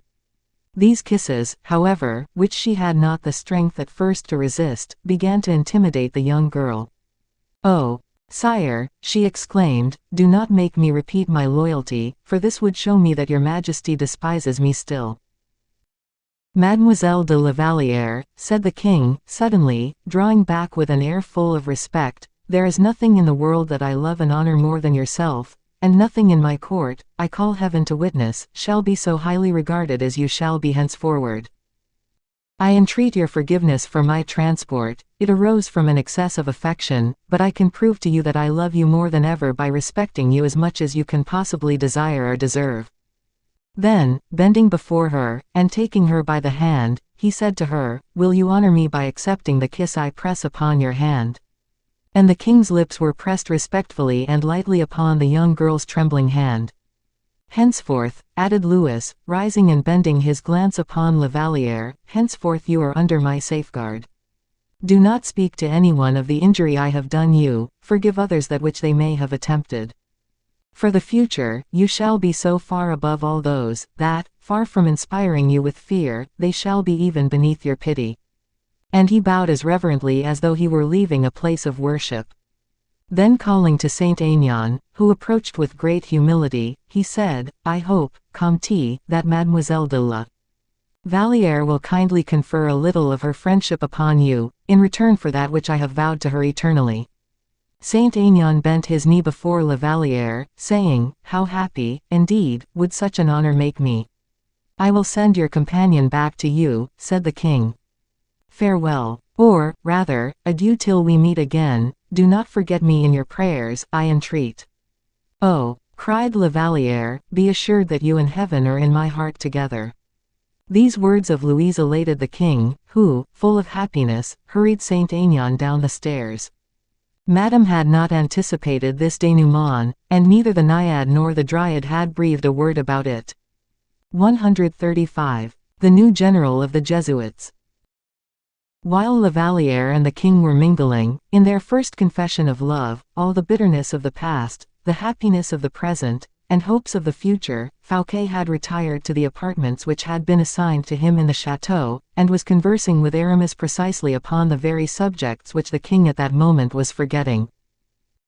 "Now tell me," said Fouquet, after having installed his guest in an armchair and seated himself by his side, "tell me, Monsieur d'Herblay, what is our position with regard to the Belle Isle affair, and whether you have received any news about it?" "Everything is going on in that direction as we wish," replied Aramis, "the expenses have been paid, and nothing has transpired of our designs." "But what about the soldiers the king wished to send there?" "I have received news this morning they arrived there 15 days ago." "And how have they been treated?" "In the best manner possible." "What has become of the former garrison?" "The soldiers were landed at Sarzeau, and then transferred immediately to Quimper." "And the new garrison?" "Belongs to us from this very moment." "Are you sure of what you say, my dear Monsieur de Vannes?" "Quite sure, and, moreover, you will see by and by how matters have turned out. Still you are very well aware, that, of all the garrison towns, Belle Isle is precisely the very worst." "I know it, and have acted accordingly. No space to move about, no gaiety, no cheerful society, no gambling permitted. Well, it is a great pity," added Aramis, with one of those smiles so peculiar to him, "to see how much young people at the present day seek amusement, and how much, consequently, they incline to the man who procures and pays for their favorite pastimes. But if they amuse themselves at Belle Isle, if they amuse themselves through the king's means, they will attach themselves to the king, but if they get bored to death through the king's means, and amuse themselves through M. Fouquet, they will attach themselves to M. Fouquet. And you informed my intendant, of course, so that immediately on their arrival—" "By no means, they were left alone a whole week, to weary themselves at their ease, but, at the end of the week, they cried out, saying that former officers amused themselves much better. Whereupon they were told that the old officers had been able to make a friend of M. Fouquet, and that M. Fouquet, knowing them to be friends of his, had from that moment done all he possibly could to prevent their getting wearied or bored upon his estates. Upon this they began to reflect. Immediately afterwards, however, the intendant added, that without anticipating M. Fouquet's orders, he knew his master sufficiently well to be aware that he took an interest in every gentleman in the king's service, and that, although he did not know the newcomers, he would do as much for them as he had done for the others. Excellent. And I trust that the promises were followed up. I desire, as you know, that no promise should ever be made in my name without being kept. Without a moment's loss of time, our 2 privateers, and your own horses, were placed at the disposal of the officers. The keys of the principal mansion were handed over to them, so that they made up hunting parties, and walking excursions with such ladies as are to be found in Belle Isle, and such other as they are enabled to enlist from the neighborhood, who have no fear of seasickness. And there is a fair sprinkling to be met with at Sarzeau and Vannes, I believe, your eminence. Yes, in fact all along the coast, said Aramis, quietly. And now, how about the soldiers? Everything precisely the same, in a relative degree, you understand. The soldiers have plenty of wine, excellent provisions, and good pay. Very good, so that this garrison can be depended upon, and it is a better one than the last. Good. The result is, if fortune favors us, so that the garrisons are changed in this manner, only every 2 months, that, at the end of every 3 years, the whole army will, in its turn, have been there, and, therefore, instead of having 1 regiment in our favor, we shall have 50,000 men. Yes, yes, I knew perfectly well, said Fouquet, that no friend could be more incomparable and invaluable than yourself, my dear Monsieur d'Herblay, but, he added, laughing, all this time we are forgetting our friend, Du Vallon. What has become of him? During the 3 days I spent at Saint Mandé, I confess I have forgotten him completely. I do not forget him, however, returned Aramis. Porthos is at Saint Mandé, his joints are kept well greased, the greatest care is being taken care of him with regard to the food he eats, and the wines he drinks. I advise him to take daily airings in the small park, which you have kept for your own use, and he makes us of it accordingly. He begins to walk again, he exercises his muscular powers by bending down young elm trees, or making the old oaks fly into splinters, as Milo of Crotona used to do, and, as there are no lions in the park, it is not unlikely we shall find him alive. Porthos is a brave fellow. Yes, but in the meantime he will get bored to death. Oh, no, he never does that. He will be asking questions. He sees no one. At all events, he is looking or hoping for something or another. I have inspired in him a hope which we will realize some fine morning, and on that he subsists. What is it? That of being presented to the king. Oh, in what character? As the engineer of Belle Isle, of course. Is it possible? Quite true. Shall we not be obliged, then, to send him back to Belle Isle? Most certainly, I am even thinking of sending him as soon as possible. Porthos is very fond of display. He is man whose weakness D'Artagnan, Athos, and myself are alone acquainted with. He never commits himself in any way. He is dignity itself. To the officers there, he would seem like a paladin of the time of the Crusades. He would make the whole staff drunk, without getting tipsy in the least himself, and everyone will regard him with admiration and sympathy. If, therefore, it should happen that we have any orders requiring to be carried out, Porthos is an incarnation of the order itself, and whatever he chose to do others would find themselves obliged to submit to. Send him back, then. That is what I intend to do, but only in a few days, for I must not omit to tell you one thing. What is it? I begin to mistrust D'Artagnan. He is not at Fontainebleau, as you may have noticed, and D'Artagnan is never absent, or apparently idle, without some object in view. And now that my own affairs are settled, I am going to try and ascertain what the affairs are in which D'Artagnan is engaged. Your own affairs are settled, you say? Yes. You are very fortunate in that case, then, and I should like to be able to say the same. I hope you do not make yourself uneasy. Nothing could be better than the king's reception of you. True. And Colbert leaves you in peace. Nearly so. In that case, said Aramis, with that connection of ideas which marked him, In that case, then, we can bestow a thought upon the young girl I was speaking to you about yesterday. Whom do you mean? What, have you forgotten already? I mean La Valliere. Ah, of course, of course. Do you object, then, to try and make a conquest of her? In one respect only, my heart is engaged in another direction, and I positively do not care about the girl in the least. Oh, said Aramis, your heart is engaged, you say. The deuce, we must take care of that. Why? Because it is terrible to have the heart occupied, when others, besides yourself, have so much need of the head. You were right. So you see, at your first summons, I left everything. But to return to this girl. What good do you see in my troubling myself about her? This. The king, it is said, has taken a fancy to her, at least, so it is supposed. But you, who know everything, know very differently. I know that the king is greatly and suddenly changed, that the day before yesterday he was crazy over Madame, that a few days ago, Monsieur complained of it, even to the Queen Mother, and that some conjugal misunderstandings and maternal scoldings were the consequence. How do you know all that? I do know it, at all events, since these misunderstandings and scoldings, the king has not addressed a word, has not paid the slightest attention, to Her Royal Highness. Well, what next? Since then, he has been taken up with Mademoiselle de la Valliere. Now, Mademoiselle de la Valliere is one of Madame's maids of honor. You happen to know, I suppose, what is called a chaperon in matters of love. Well, then, Mademoiselle de la Valliere is Madame's chaperon. It is for you to take advantage of this state of things. You have no occasion for me to tell you that. But, at all events, wounded vanity will render the conquest an easier one. The girl will get hold of the king, and Madame's secret, and you can scarcely predict what a man of intelligence can do with a secret. But how to get at her? Nay, you, of all men, to ask me such a question, said Aramis. Very true. I shall not have any time to take any notice of her. She is poor and unassuming, you will create a position for her, and whether she tames the king as his lady confessor, or his sweetheart, you will have enlisted a new and valuable ally. Very good, said Fouquet. What is to be done, then, with regard to this girl? Whenever you have taken a fancy to any lady, Monsieur Fouquet, what course have you generally pursued? I have written to her, protesting my devotion to her.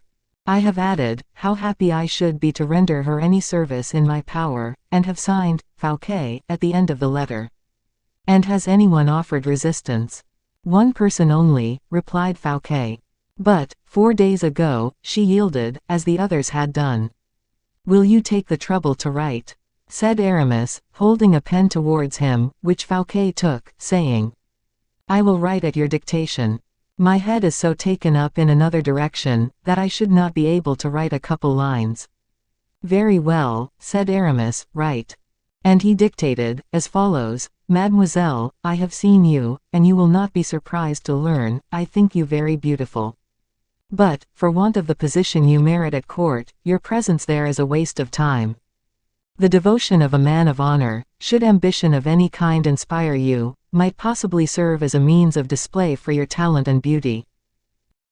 I place my devotion at your feet, but, as an affection, however reserved and unpresuming it may be, might possibly compromise the object of its worship, it would ill become a person of your merit running the risk of being compromised, without her future being assured.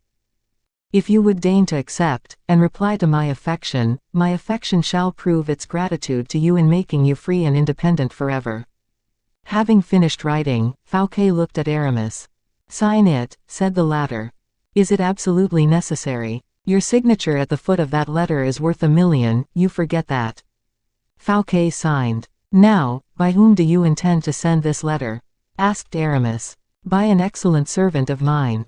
Can you rely on him? He is a man who has been with me all my life. Very well. Besides, in this case, we are not playing for very heavy stakes.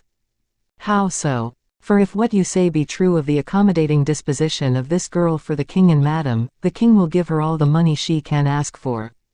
The king has money, then? Asked Aramis. I suppose so, for he has not asked me for any more.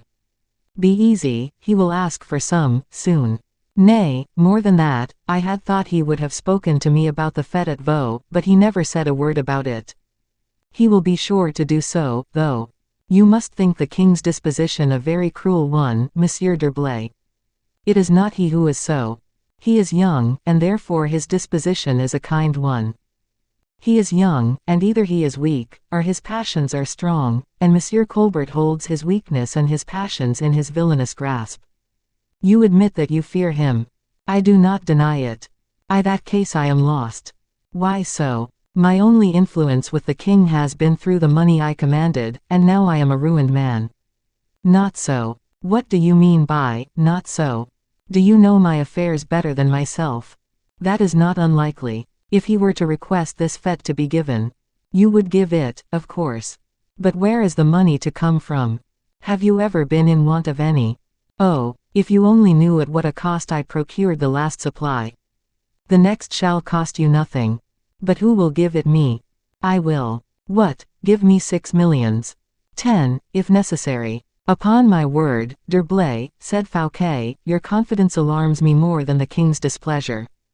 Who can you possibly be, after all? You know me well enough, I should think. Of course, but what is it you are aiming at? I wish to see upon the throne of France a king devoted to Monsieur Fouquet, and I wish Monsieur Fouquet to be devoted to me. Oh! Exclaimed Fouquet, pressing his hand, as for being devoted to you, I am yours, entirely, but believe me, my dear d'Herblay, you are deceiving yourself. In what respect? The king will never become devoted to me.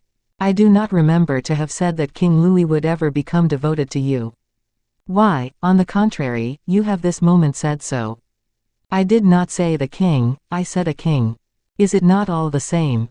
No, on the contrary, it is altogether different. I do not understand you.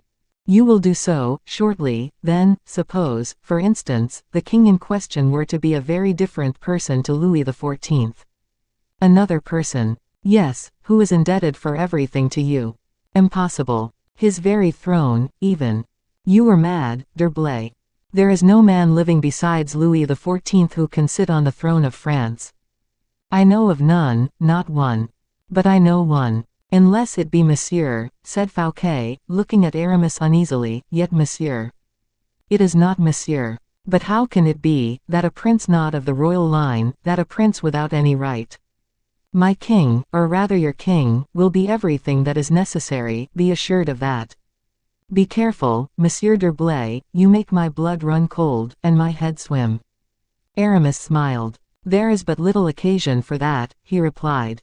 Again, I repeat, you terrify me, said Fouquet. Aramis smiled. You laugh, said Fouquet. The day will come when you will laugh too, only at the present moment I must laugh alone. But explain yourself. When the proper time comes, I will explain all. Fear nothing. Have faith in me, and doubt nothing.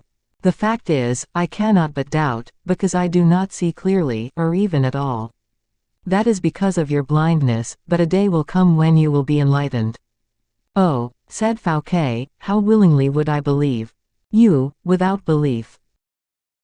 You, who, through my means, have 10 times crossed the abyss yawning at your feet, and in which, had you been alone, you would have been irretrievably swallowed. You, without belief. You, who from procureur general attained the rank of intendant, from the rank of intendant that of the first minister of the crown, and who from the rank of first minister will pass to that of mayor of the palace. But no, he said, with the same unaltered smile, no, no, you cannot see, and consequently cannot believe, what I tell you.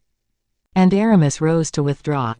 One word more, said Fouquet, you have never yet spoken to me in this manner, you have never yet shown yourself so confident, I should rather say so daring. Because it is necessary, in order to speak confidently, to have the lips unfettered. And that is now your case. Yes. Since a very short time, then. Since yesterday, only. Oh, Monsieur d'Herblay, take care, your confidence is becoming audacity. One can well be audacious when one is powerful. And you are powerful. I have already offered you 10 millions, I repeat the offer. Fouquet rose, profoundly agitated. Come, he said, come, you spoke of overthrowing kings and replacing them by others. If, indeed, I am not really out of my senses, is or is not that what you said just now? You are by no means out of your senses, for it is perfectly true I did say all that just now. And why did you say so? Because it is easy to speak in this manner of thrones being cast down, and kings being raised up, when one is, oneself, far above all kings and thrones, of this world at least. Your power is infinite, then, cried Fouquet. I have told you so already, and I repeat it, replied Aramis, with glistening eyes and trembling lips. Fouquet threw himself back in his chair, and buried his face in his hands. Aramis looked at him for a moment, as the angel of human destinies might have looked upon a simple mortal. Adieu, he said to him, sleep undisturbed, and send your letter to La Valliere. Tomorrow we shall see each other again.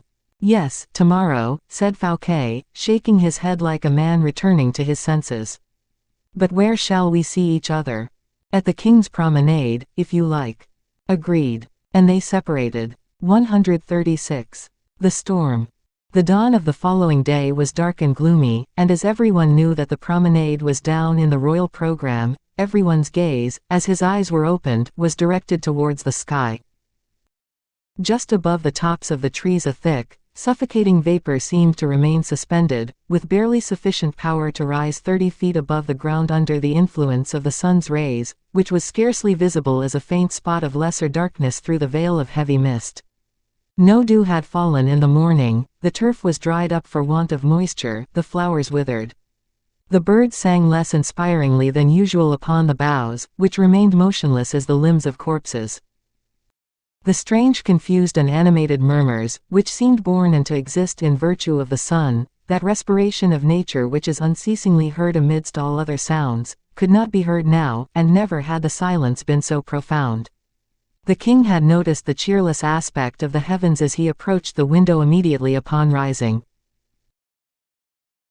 But as all the necessary directions had been given respecting the promenade, and every preparation had been made accordingly, and as, which was far more imperious than anything else, Louis relied upon this promenade to satisfy the cravings of his imagination, and we will even already say, the clamorous desires of his heart, the king unhesitatingly decided that the appearance of the heavens had nothing whatever to do with the matter, that the promenade was arranged, and that, whatever the state of the weather, the promenade should take place.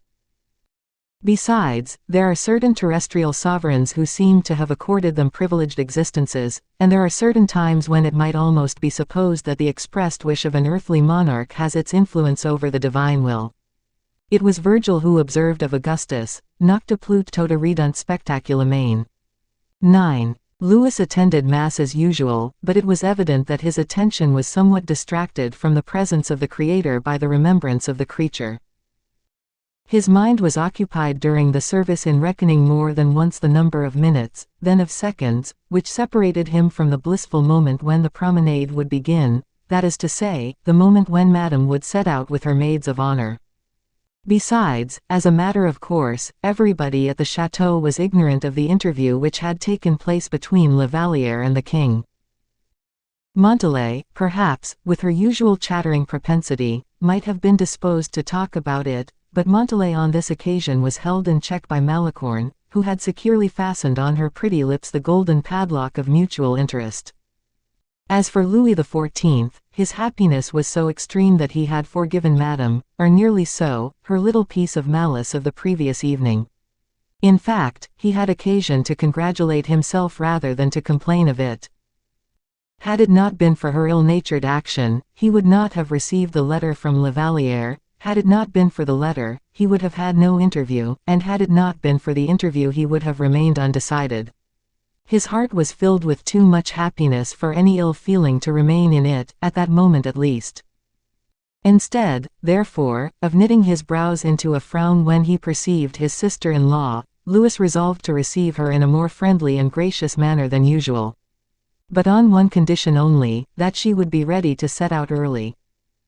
Such was the nature of Louis's thoughts during Mass, which made him, during the ceremony, forget matters which, in his character of most Christian king and of the eldest son of the Church, ought to have occupied his attention.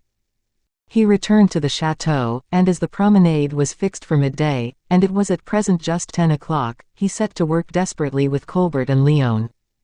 But even while he worked, Louis went from the table to the window, and as much as the window looked out upon Madame's pavilion, he could see M. Fouquet in the courtyard, to whom the courtiers, since the favor shown towards him on the previous evening, paid greater attention than ever. The king, instinctively, on noticing Fouquet, turned towards Colbert, who was smiling, and seemed full of benevolence and delight, a state of feeling which had arisen from the very moment one of his secretaries had entered and handed him a pocketbook, which he had put unopened into his pocket. But, as there was always something sinister at the bottom of any delight expressed by Colbert, Louis preferred, of the smiles of the two men, that of Fouquet. He beckoned to the superintendent to come up, and then turning towards Léon and Colbert he said, "Finish this matter, place it on my desk, and I will read it at my leisure." And he left the room. At the sign the king had made to him, Fouquet had hastened up the staircase, while Aramis, who was with the superintendent, quietly retired among the group of courtiers and disappeared without having been even observed by the king. The king and Fouquet met at the top of the staircase. "Sire," said Fouquet, remarking the gracious manner in which Louis was about to receive him, "Your Majesty has overwhelmed me with kindness during the last few days. It is not a youthful monarch, but a being of higher order, who reigns over France, one whom pleasure, happiness, and love acknowledge as their master." The king colored. The compliment, although flattering, was not the less somewhat pointed. Louis conducted Fouquet to a small room that divided his study from his sleeping apartment. "Do you know why I summoned you?" said the king as he seated himself upon the edge of the window, so as not to lose anything that might be passing in the gardens which fronted the opposite entrance to Madame's pavilion. "No, sire," replied Fouquet, "but I am sure for something agreeable, if I am to judge from your Majesty's gracious smile." "You were mistaken, then." "I, sire. For I summoned you, on the contrary, to pick a quarrel with you." "With me, sire?" "Yes, and that a serious one. Your Majesty alarms me, and yet I was most confident in your justice and goodness. Do you know I am told, Monsieur Fouquet, that you are preparing a grand fête at Vaux?" Fouquet smiled, as a sick man would do at the first shiver of a fever which has left him but returns again. "And that you have not invited me," continued the king. "Sire," replied Fouquet, "I have not even thought of the fête you speak of, and it was only yesterday evening that one of my friends," Fouquet laid a stress upon the word, "was kind enough to make me think of it. Yet I saw you yesterday evening, Monsieur Fouquet, and you said nothing to me about it. How dared I hope that your Majesty would so greatly descend from your own exalted station as to honor my dwelling with your royal presence? Excuse me, Monsieur Fouquet, you did not speak to me about your fête." "I did not allude to the fête to your Majesty, I repeat, in the first place, because nothing had been decided with regard to it, and, secondly, because I feared a refusal." "And something made you fear a refusal, Monsieur Fouquet. You see I am determined to push you hard. The profound wish I had that your Majesty should accept my invitation." "Well, Monsieur Fouquet, nothing is easier, I perceive, than our coming to an understanding. Your wish is to invite me to your fête, my own is to be present at it. Invite me and I will go." "Is it possible that your Majesty will deign to accept?" murmured the superintendent. "Why, really, monsieur," said the king, laughing, "I think I do more than accept, I rather fancy I am inviting myself." "Your Majesty overwhelms me with honor and delight," exclaimed Fouquet, "but I shall be obliged to repeat what M. Vieuvel said to your ancestor, Henry IV, Domini, non sum dignus. 10. To which I reply, Monsieur Fouquet, that if you give a fête, I will go, whether I am invited or not." "I thank your Majesty deeply," said Fouquet, as he raised his head beneath this favor, which he was convinced would be his ruin. "But how could your Majesty have been informed of it?" "By a public rumor, Monsieur Fouquet, which says such wonderful things of yourself and the marvels of your house. Would you become proud, Monsieur Fouquet, if the king were to be jealous of you?" "I should be the happiest man in the world, sire, since the very day on which your Majesty were to be jealous of Vaux, I should possess something worthy of being offered to you." Very well, Monsieur Fouquet, prepare your fete, and open the door of your house as wide as possible. It is for your Majesty to fix the day. This day month, then. Has your Majesty any further commands? Nothing, Monsieur Fouquet, except from the present moment until then to have you near me as much as possible. I have the honor to form one of your Majesty's party for the promenade. Very good, indeed, I am now setting out, for there are the ladies, I see, who are going to start. With this remark, the king, with all the eagerness, not only of a young man, but of a young man in love, withdrew from the window, in order to take his gloves and cane, which his valet held ready for him. The neighing of the horses and the crunching of the wheels on the gravel of the courtyard could be distinctly heard. The king descended the stairs, and at the moment he appeared upon the flight of steps, everyone stopped. The king walked straight up to the young queen. The queen mother, who was still suffering more than ever from the illness with which she was afflicted, did not wish to go out. Maria-Theresa accompanied Madame in her carriage, and asked the king in what direction he wished the promenade to drive. The king, who had just seen La Vallière, still pale from the event of the previous evening, get into a carriage with 3 of her companions, told the queen that he had no preference, and wherever she would like to go, there would he be with her. The queen then desired that the outriders should proceed in the direction of Apremont. The outriders set off accordingly before the others. The king rode on horseback, and for a few minutes accompanied the carriage of the queen and madame. The weather had cleared up a little, but a kind of veil of dust, like a thick gauze, was still spread over the surface of the heavens, and the sun made every atom glisten within the circuit of its rays. The heat was stifling, but, as the king did not seem to pay any attention to the appearance of the heavens, no one made himself uneasy about it, and the promenade, in obedience to the orders given by the queen, took its course in the direction of Apremont. The courtiers who followed were in the very highest spirits. It was evident that everyone tried to forget, and to make others forget, the bitter discussions of the previous evening. Madame, particularly, was delightful. In fact, seeing the king at the door of her carriage, as she did not suppose he would be there for the queen's sake, she hoped that her prince had returned to her. Hardly, however, had they proceeded a quarter of a mile on the road, when the king, with a gracious smile, saluted them and drew up his horse, leaving the queen's carriage to pass on, then that of the principal ladies of honor, and then all the others in succession, who, seeing the king stop, wished in their turn to stop too, but the king made a sign to them to continue their progress. When La Vallière's carriage passed, the king approached it, saluted the ladies who were inside, and was preparing to accompany the carriage containing the maids of honor, in the same way he had followed that in which Madame was, when suddenly the whole file of carriages stopped. It was probable that Madame, uneasy at the king having left her, had just given directions for the performance of this maneuver, the direction in which the promenade was to take place having been left to her. The king, having sent to inquire what her object was in stopping the cavalcade, was informed in reply that she wished to walk. She most likely hoped that the king, who was following the carriages of the maids of honor on horseback, would not venture to follow the maids of honor themselves on foot. They had arrived in the middle of the forest. The promenade, in fact, was not ill-timed, especially for those who were dreamers or lovers. From the little open space where the halt had taken place, 3 beautiful long walks, shady and undulating, stretched out before them.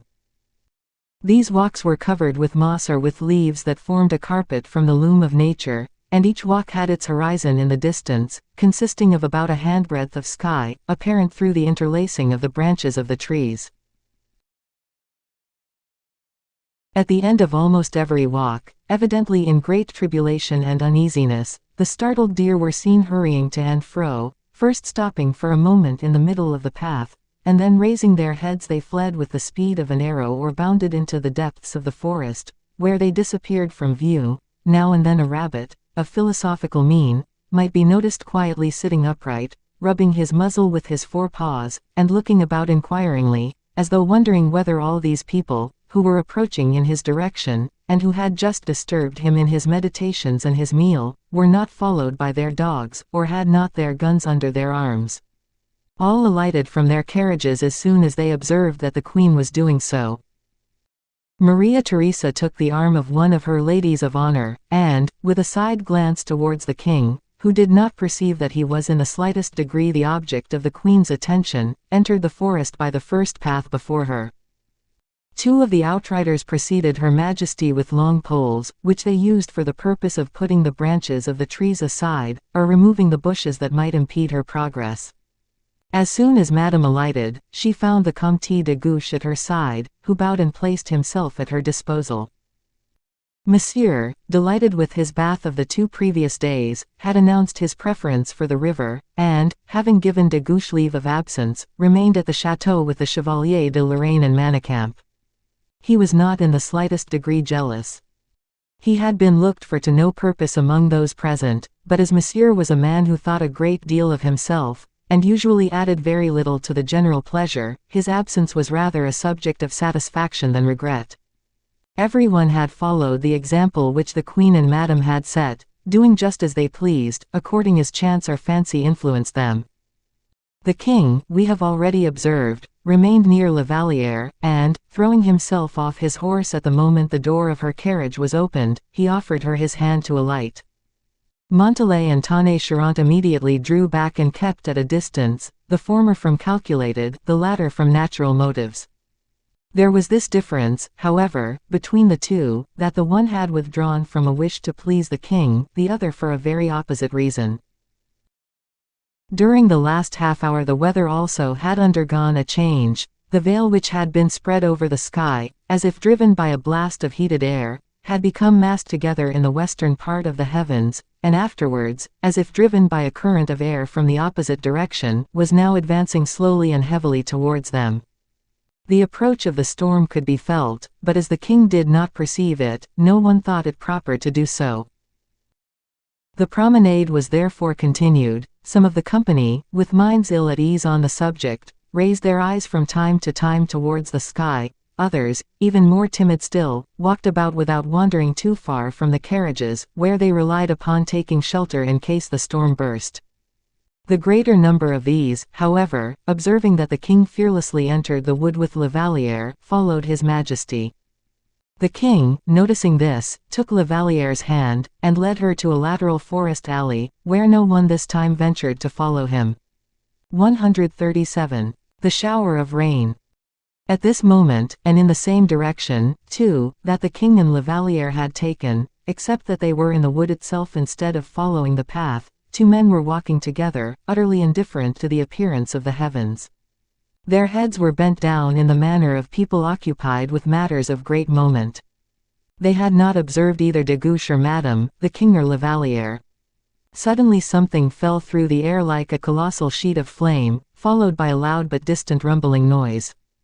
"Ah," said one of them, raising his head, "here comes the storm. Let us reach our carriages, my dear D'Herblay." Aramis looked inquiringly at the heavens.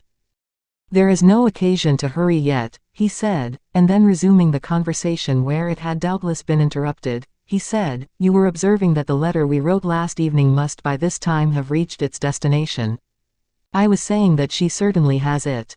"Whom did you send it by?" "By my own servant, as I have already told you." "Did he bring back an answer?"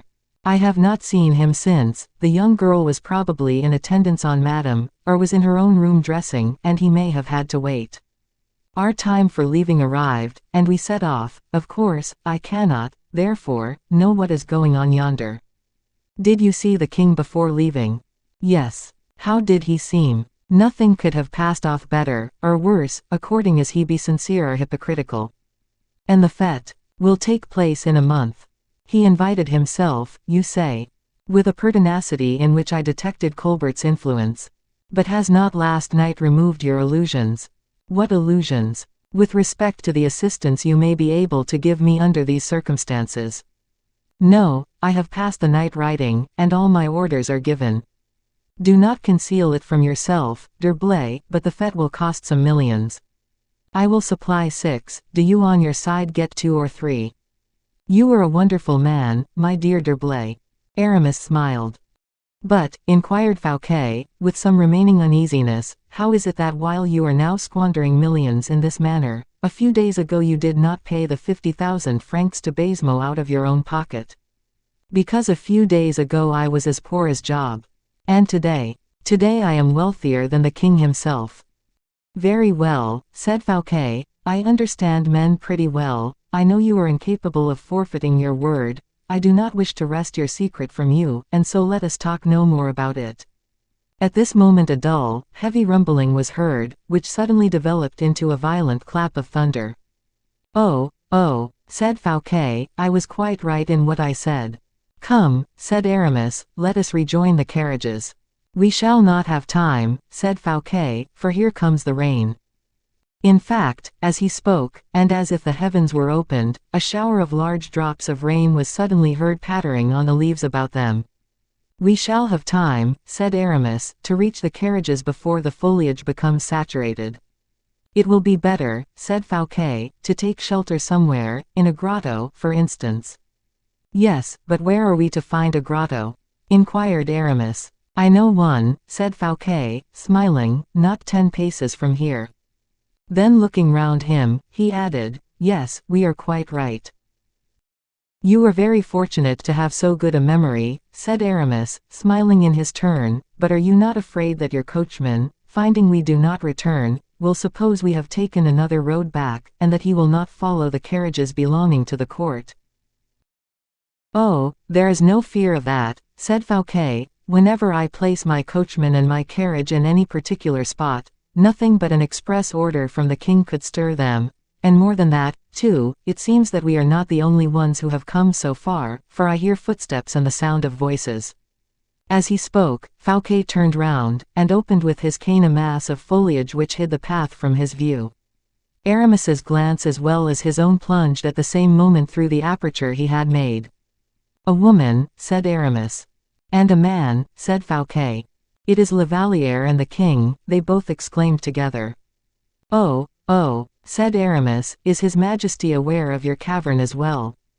"I should not be astonished if he were, for he seems to be on very good terms with the dryads of Fontainebleau."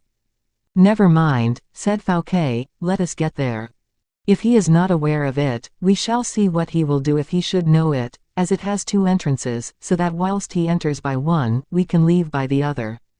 "Is it far?" asked Aramis, for the rain is beginning to penetrate.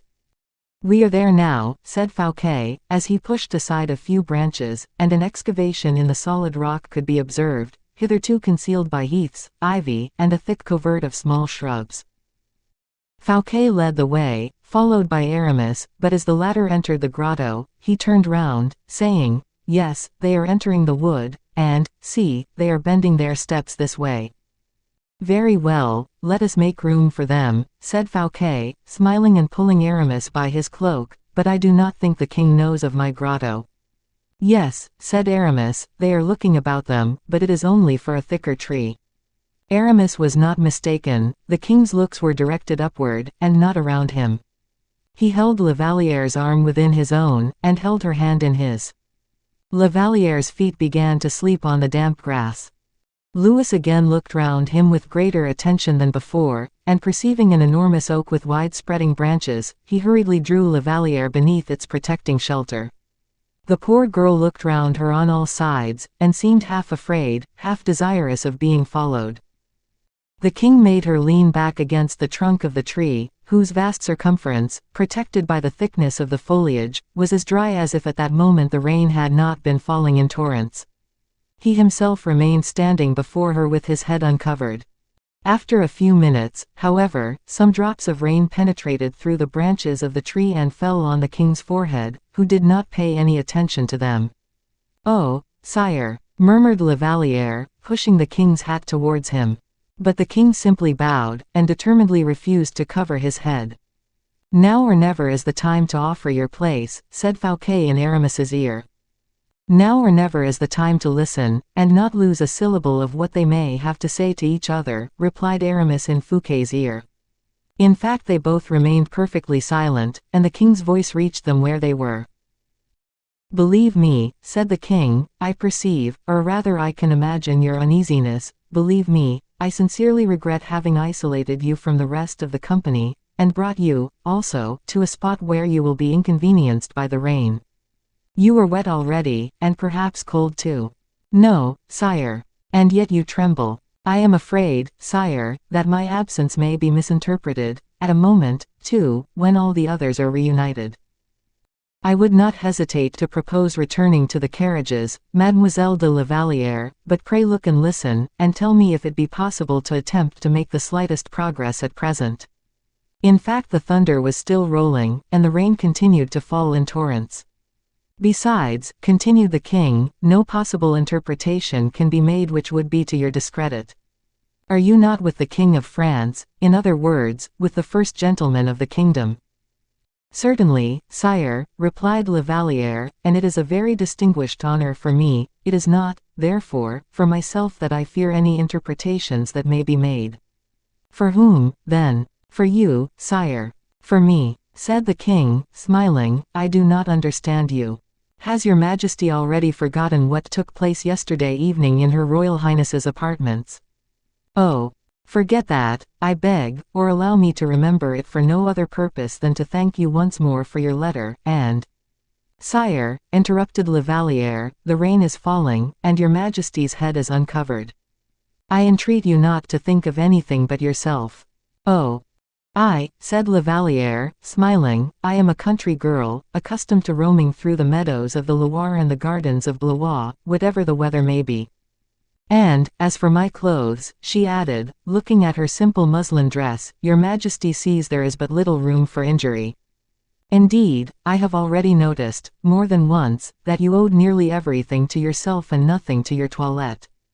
Your freedom from coquetry is one of your greatest charms in my eyes. Sire, do not make me out better than I am, and say merely, you cannot possibly be a coquette." "Why so?" "Because," said La Vallière, smiling, "I am not rich." "You admit, then," said the king, quickly, "that you have a love for beautiful things." "Sire, I only regard those things as beautiful which are within my reach. Everything which is too highly placed for me, you are indifferent to, is foreign to me, as being prohibited. And I," said the king, "do not find that you are at my court on the footing you should be. The services of your family have not been sufficiently brought under my notice. The advancement of your family was cruelly neglected by my uncle. On the contrary, sire, His Royal Highness, the Duke of Orléans, was always exceedingly kind towards M. de Saint-Remy, my stepfather. The services rendered were humble, and, properly speaking, our services have been adequately recognized. It is not everyone who is happy enough to find opportunities of serving his sovereign with distinction. I have no doubt at all, that, if ever opportunities had been met with, my family's actions would have been as lofty as their loyalty was firm, but that happiness was never ours. In that case, Mademoiselle de la Vallière, it belongs to kings to repair the want of opportunity, and most delightedly do I undertake to repair, in your instance, and with the least possible delay, the wrongs of fortune towards you." "Nay, sire," cried La Vallière, eagerly, "leave things, I beg, as they are now. Is it possible? You refuse what I ought, and what I wish to do for you. All I desired has been granted me, when the honor was conferred upon me of forming one of Madame's household. But if you refuse for yourself, at least accept for your family. Your generous intentions, sire, bewilder me and make me apprehensive, for, in doing for my family what your kindness urges you to do, your Majesty will raise up enemies for us, and enemies for yourself, too. Leave me in the ranks of middle life, sire, of all the feelings and sentiments I experience, leave me to enjoy the pleasing instinct of disinterestedness." "The sentiments you express," said the king, "are indeed admirable." "Quite true," murmured Aramis in Fouquet's ear, "and he cannot be accustomed to them." "But," replied Fouquet, "suppose she were to make a similar reply to my letter?" "True," said Aramis, "let us not anticipate, but wait the conclusion." "And then, dear Monsieur d'Herblay," added the superintendent, hardly able to appreciate the sentiments which La Vallière had just expressed, "it is very often sound calculation to seem disinterested with monarchs." "Exactly what I was thinking this very minute," said Aramis. "Let us listen." The king approached nearer to La Vallière, and as the rain dripped more and more through the foliage of the oak, he held his hat over the head of the young girl, who raised her beautiful blue eyes towards the royal hat which sheltered her, and shook her head, sighing deeply as she did so. What melancholy thought, said the king, can possibly reach your heart when I place mine as a rampart before it? I will tell you, sire. I had already once before broached this question, which is so difficult for a young girl of my age to discuss, but your majesty imposed silence on me. Your majesty belongs not to yourself alone. You are married, and every sentiment which would separate your majesty from the queen, in leading you to take notice of me, will be a source of profoundest sorrow for the queen. The king endeavored to interrupt the young girl, but she continued with a suppliant gesture. The Queen Maria, with an attachment which can be well understood, follows with her eyes every step of your majesty which separates you from her. Happy enough in having had her fate united to your own, she weepingly implores heaven to preserve you to her, and is jealous of the faintest throb of your heart bestowed elsewhere. The king again seemed anxious to speak, but again did La Vallière venture to prevent him. Would it not, therefore, be a most blamable action, she continued, if your majesty, a witness of this anxious and disinterested affection, gave the queen any cause for jealousy? Forgive me, sire, for the expressions I have used. I well know it is impossible, or rather that it would be impossible, that the greatest queen of the whole world could be jealous of a poor girl like myself. But though a queen, she is still a woman, and her heart, like that of the rest of her sex, cannot close itself against the suspicions which such as are evilly disposed, insinuate.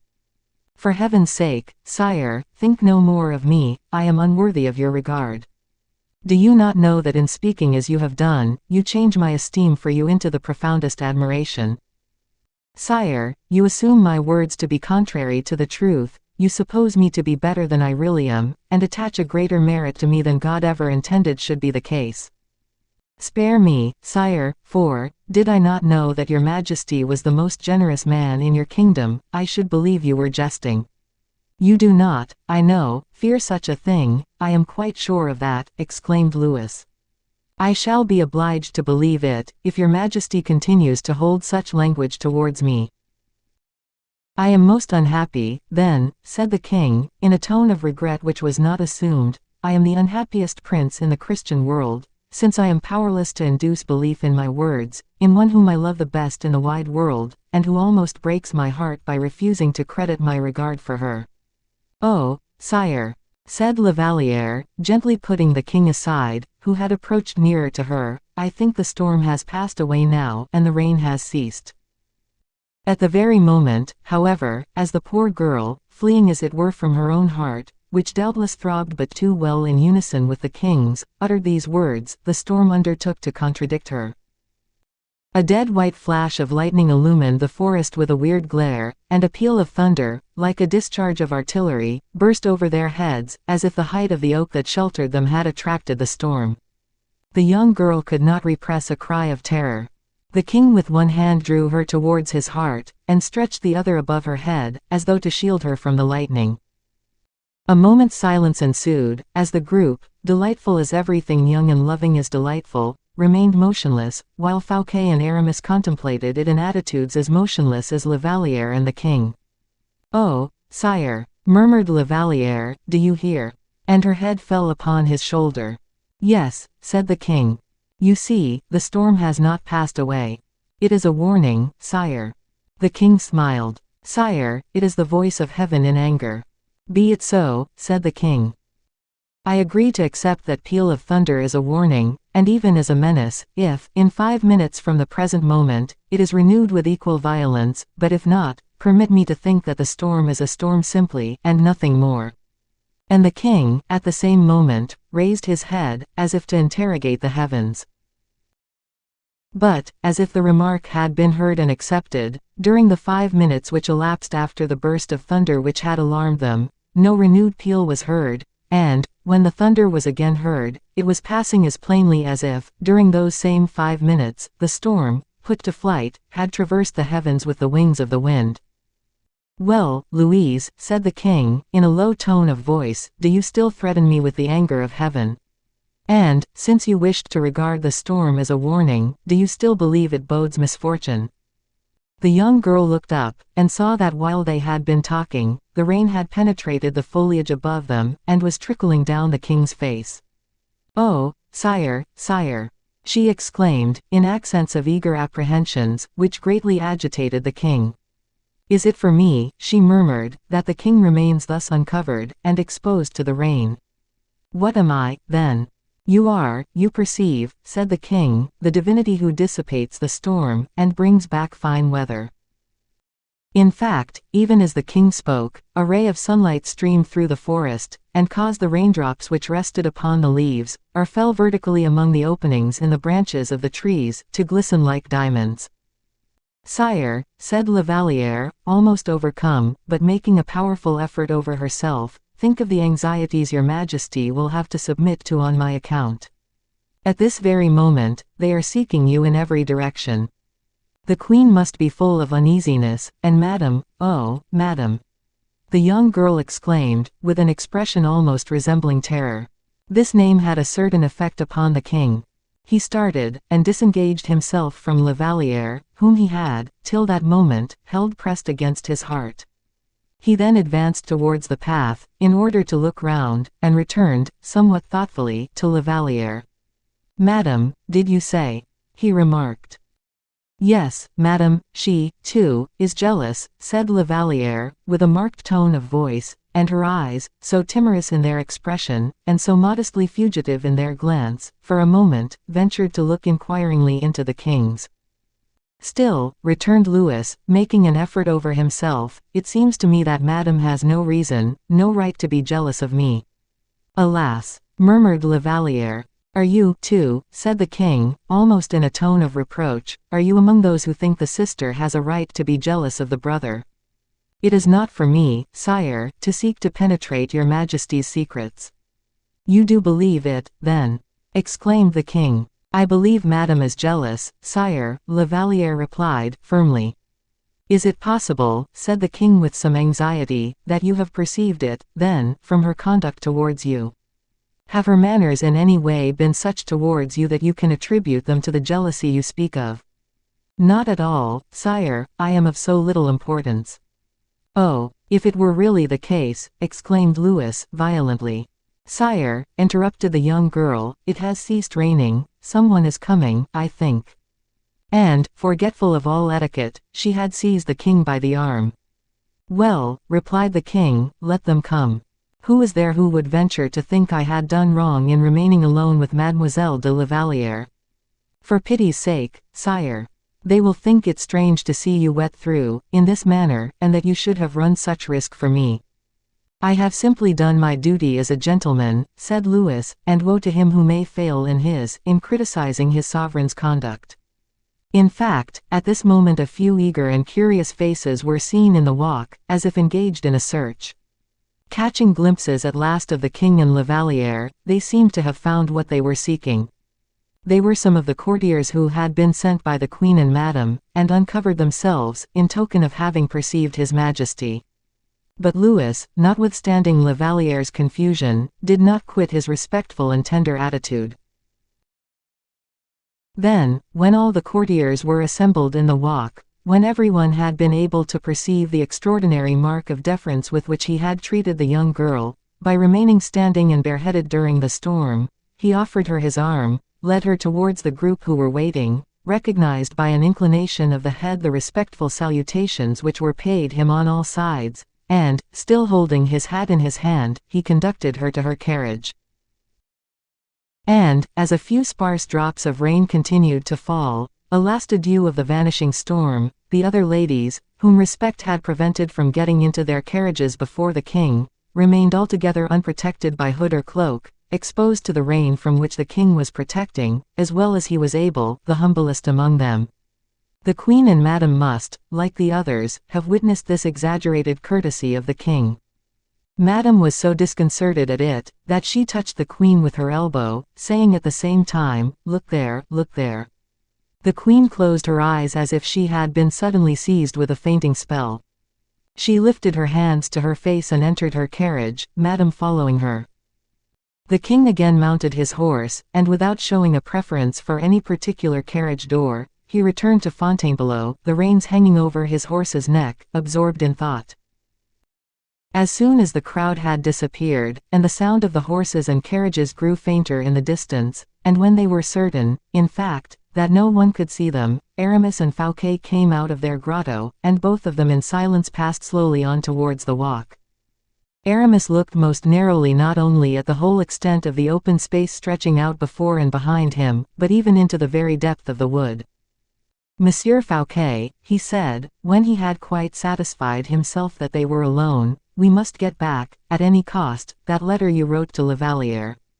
"That will be easy enough," said Fouquet, "if my servant has not given it to her. In any case it must be had, do you understand?" "Yes. The king is in love with the girl, you mean?" "Deeply, and what is worse is, that on her side, the girl is passionately attached to him. As much as to say that we must change our tactics, I suppose." "Not a doubt of it, you have no time to lose. You must see Lavalière, and, without thinking any more of becoming her lover, which is out of the question, must declare yourself her most devoted friend and her most humble servant." "I will do so," replied Fouquet, and without the slightest feeling of disinclination, for she seems a good-hearted girl. "Or a very clever one," said Aramis, "but in that case, all the greater reason." Then he added, after a moment's pause, "If I am not mistaken, that girl will become the strongest passion of the king's life. Let us return to our carriage, and, as fast as possible, to the château." 138. Toby.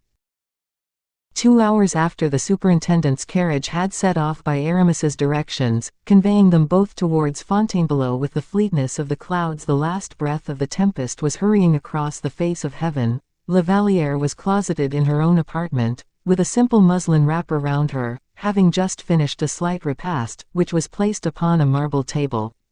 Suddenly the door was opened, and a servant entered to announce M. Fouquet, who had called to request permission to pay his respects to her. She made him repeat the message twice over, for the poor girl only knew M. Fouquet by name, and could not conceive what business she could possibly have with a superintendent of finances. However, as he might represent the king, and, after the conversation we have recorded it was very likely, she glanced at her mirror, drew out still more the ringlets of her hair, and desired him to be admitted. Lavalière could not, however, refrain from a certain feeling of uneasiness. A visit from the superintendent was not an ordinary event in the life of any woman attached to the court. Fouquet, so notorious for his generosity, his gallantry, and his sensitive delicacy of feeling with regard to women generally, had received more invitations than he had requested audiences. In many houses, the presence of the superintendent had been significant of fortune, in many hearts, of love. Fouquet entered the apartment with a manner full of respect, presenting himself with that ease and gracefulness of manner which was the distinctive characteristic of the men of eminence of that period, and which at the present day seems no longer to be understood, even through the interpretation of the portraits of the period, in which the painter has endeavored to recall them to being. Lavalière acknowledged the ceremonious salutation which Fouquet addressed to her by a gentle inclination of the head, and motioned him to a seat. But Fouquet, with a bow, said, "I will not sit down until you have pardoned me." "I?" asked Lavalière, "pardon what?" Fouquet fixed a most piercing look upon the young girl, and fancied he could perceive in her face nothing but the most unaffected surprise. "I observe," he said, "that you have as much generosity as intelligence, and I read in your eyes the forgiveness I solicit. A pardon pronounced by your lips is insufficient for me, and I need the forgiveness of your heart and mind." "Upon my honor, monsieur," said Lavalière, "I assure you most positively I do not understand your meaning." "Again, that is a delicacy on your part which charms me," replied Fouquet, "and I see you do not wish me to blush before you." "Blush? Blush before me? Why should you blush? Can I have deceived myself," said Fouquet, "and can I have been happy enough not to have offended you by my conduct towards you?" "Really, monsieur," said Lavalière, shrugging her shoulders, "you speak in enigmas, and I suppose I am too ignorant to understand you." "Be it so," said Fouquet, "I will not insist. Tell me, only, I entreat you, that I may rely upon your full and complete forgiveness." "I have but one reply to make to you, monsieur," said Lavalière, somewhat impatiently, "and I hope that will satisfy you." If I knew the wrong you have done me, I would forgive you, and I now do so with still greater reason since I am ignorant of the wrong you allude to."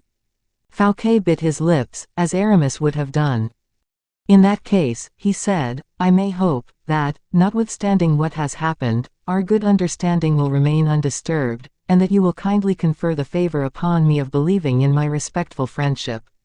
La Vallière fancied that she now began to understand, and said to herself, "I should not have believed M. Fouquet so eager to seek the source of a favor so very recent," and then added aloud, "Your friendship, monsieur.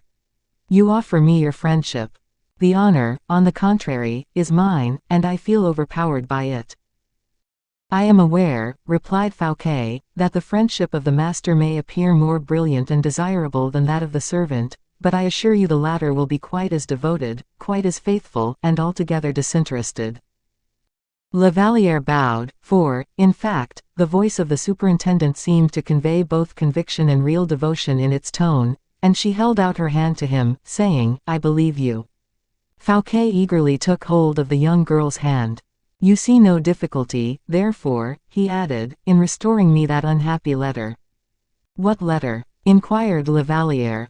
Fouquet interrogated her with his most searching gaze, as he had already done before, but the same ingenious expressions, the same transparently candid look met his. "I am obliged to confess," he said, "after this denial, that your heart is the most delicate in the world, and I should not feel I was a man of honor and uprightness if I were to suspect anything from a woman so generous as yourself." "Really, Monsieur Fouquet," replied La Vallière, "it is with profound regret I am obliged to repeat that I absolutely understand nothing of what you refer to." "In fact, then, upon your honor, mademoiselle, you have not received any letter from me." "Upon my honor, none," replied La Vallière, firmly. "Very well, that is quite sufficient. Permit me, then, to renew the assurance of my utmost esteem and respect," said Fouquet. Then, bowing, he left the room to seek Aramis, who was waiting for him in his own apartment, and leaving La Vallière to ask herself whether the superintendent had not lost his senses. "Well," inquired Aramis, who was impatiently waiting Fouquet's return, "are you satisfied with the favorite?" "Enchanted," replied Fouquet, "she is a woman full of intelligence and fine feeling." "She did not get angry, then?" "Far from that, she did not even seem to understand." "To understand what?" "To understand that I had written to her." "She must, however, have understood you sufficiently to give the letter back to you, for I presume she returned it." "Not at all. At least, you satisfied yourself that she had burnt it." "My dear Monsieur d'Herblay, I have been playing at cross purposes for more than an hour, and, however amusing it may be, I begin to have had enough of this game. So understand me thoroughly." The girl pretended not to understand what I was saying to her. She denied having received any letter, therefore, having positively denied its receipt, she was unable either to return or burn it. "Oh, oh," said Aramis, with uneasiness, "what is this you tell me?" "I say that she swore most positively she had not received any letter." "That is too much. And did you not insist?" "On the contrary, I did insist, almost impertinently even." "And she persisted in her denial?" "Unhesitatingly." "And did she not contradict herself?" "Not once." "But, in that case, then, you have left our letter in her hands." "How could I do otherwise?" "Oh, it was a great mistake." "What the deuce would you have done in my place?" "One could not force her, certainly, but it is very embarrassing. Such a letter ought not to remain in existence against us."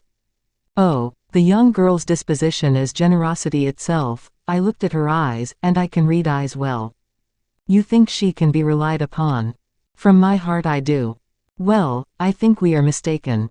"In what way?" "I think that, in point of fact, as she herself told you, she did not receive the letter." "What do you suppose?" "I suppose that, from some motive, of which we know nothing, your man did not deliver the letter to her." Fouquet rang the bell. A servant appeared. "Send Toby here," he said. A moment afterwards a man made his appearance, with an anxious, restless look, shrewd expression of the mouth, with short arms, and his back somewhat bent. Aramis fixed a penetrating look upon him. "Will you allow me to interrogate him myself?" inquired Aramis. "Do so," said Fouquet. Aramis was about to say something to the lackey, when he paused. No, he said, he would see that we attach too much importance to his answer, therefore question him yourself, I will pretend to be writing. Aramis accordingly placed himself at a table, his back turned towards the old attendant, whose every gesture and look he watched in a looking-glass opposite to him. Come here, Toby, said Fouquet to the valet, who approached with a tolerably firm step. How did you execute my commission?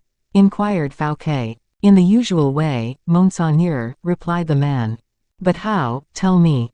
I succeeded in penetrating as far as Mademoiselle de la Valliere's apartment, but she was at mass, and so I placed the note on her toilette table. Is not that what you told me to do? Precisely, and is that all? Absolutely all, Monseigneur. No one was there. No one. Did you conceal yourself as I told you? Yes. And she returned. 10 minutes afterwards. And no one could have taken the letter. No one, for no one had entered the room. From the outside, but from the interior. From the place where I was secreted, I could see to the very end of the room. Now listen to me, said Fouquet, looking fixedly at the lackey, if this letter did not reach its proper destination, confess it, for, if a mistake has been made, your head shall be the forfeit. Toby started, but immediately recovered himself. Monseigneur, he said, I placed the letter on the very place I told you, and I ask only half an hour to prove to you that the letter is in Mademoiselle de la Valliere's hand, or to bring you back the letter itself. Aramis looked at the valet scrutinizingly. Fouquet was ready in placing confidence in people, and for 20 years this man had served him faithfully. Go, he said, but bring me the proof you speak of. The lackey quitted the room. Well, what do you think of it? Inquired Fouquet of Aramis. I think that you must, by some means or another, assure yourself of the truth, either that the letter has, or has not, reached La Valliere, that, in the first case, La Valliere must return it to you, or satisfy you by burning it in your presence, that, in the second, you must have the letter back again, even were it to cost you 1,000,000. Come, is not that your opinion? Yes, but still, my dear bishop, I believe you are exaggerating the importance of the affair. Blind, how blind you are, murmured Aramis. La Valliere, returned Fouquet, whom we assume to be a schemer of the first ability, is simply nothing more than a coquette, who hopes that I shall pay my court to her, because I have already done so, and who, now that she has received a confirmation of the king's regard, hopes to keep me in leading strings with the letter. It is natural enough. Aramis shook his head. Is not that your opinion? Said Fouquet. She is not a coquette, he replied. Allow me to tell you.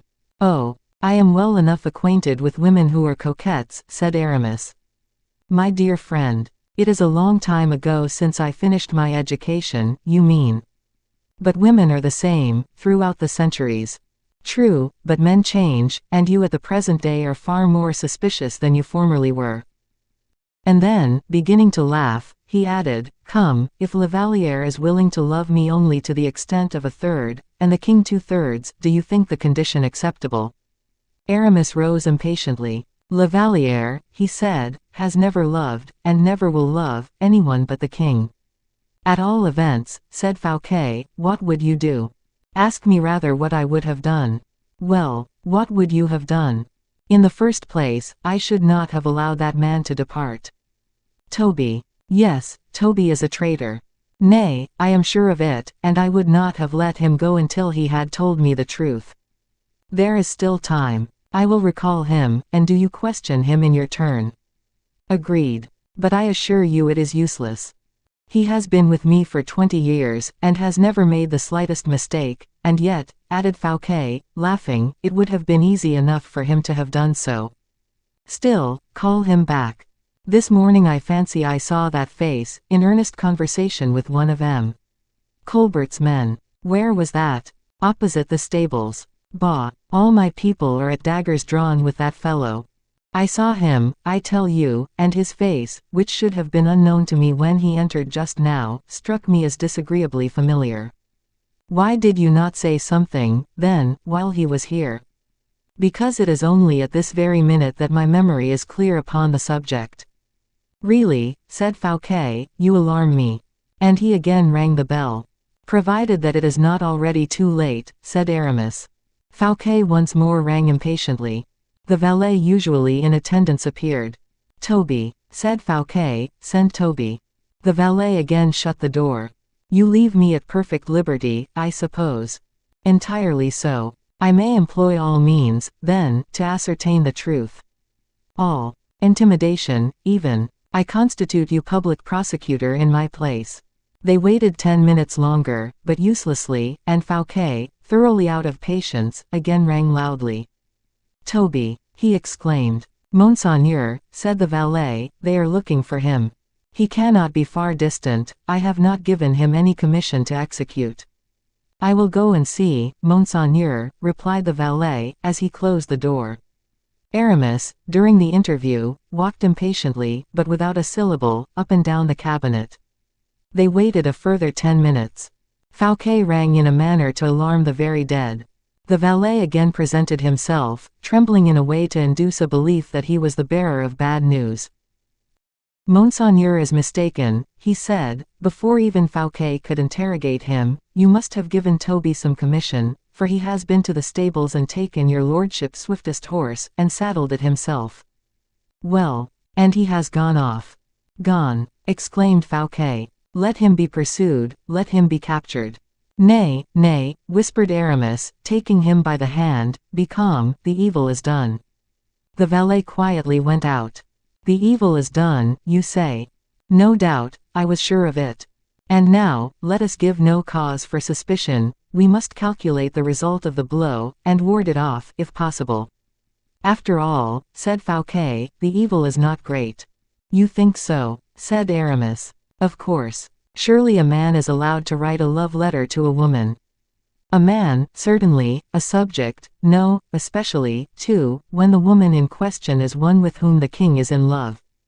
But the king was not in love with La Valliere a week ago.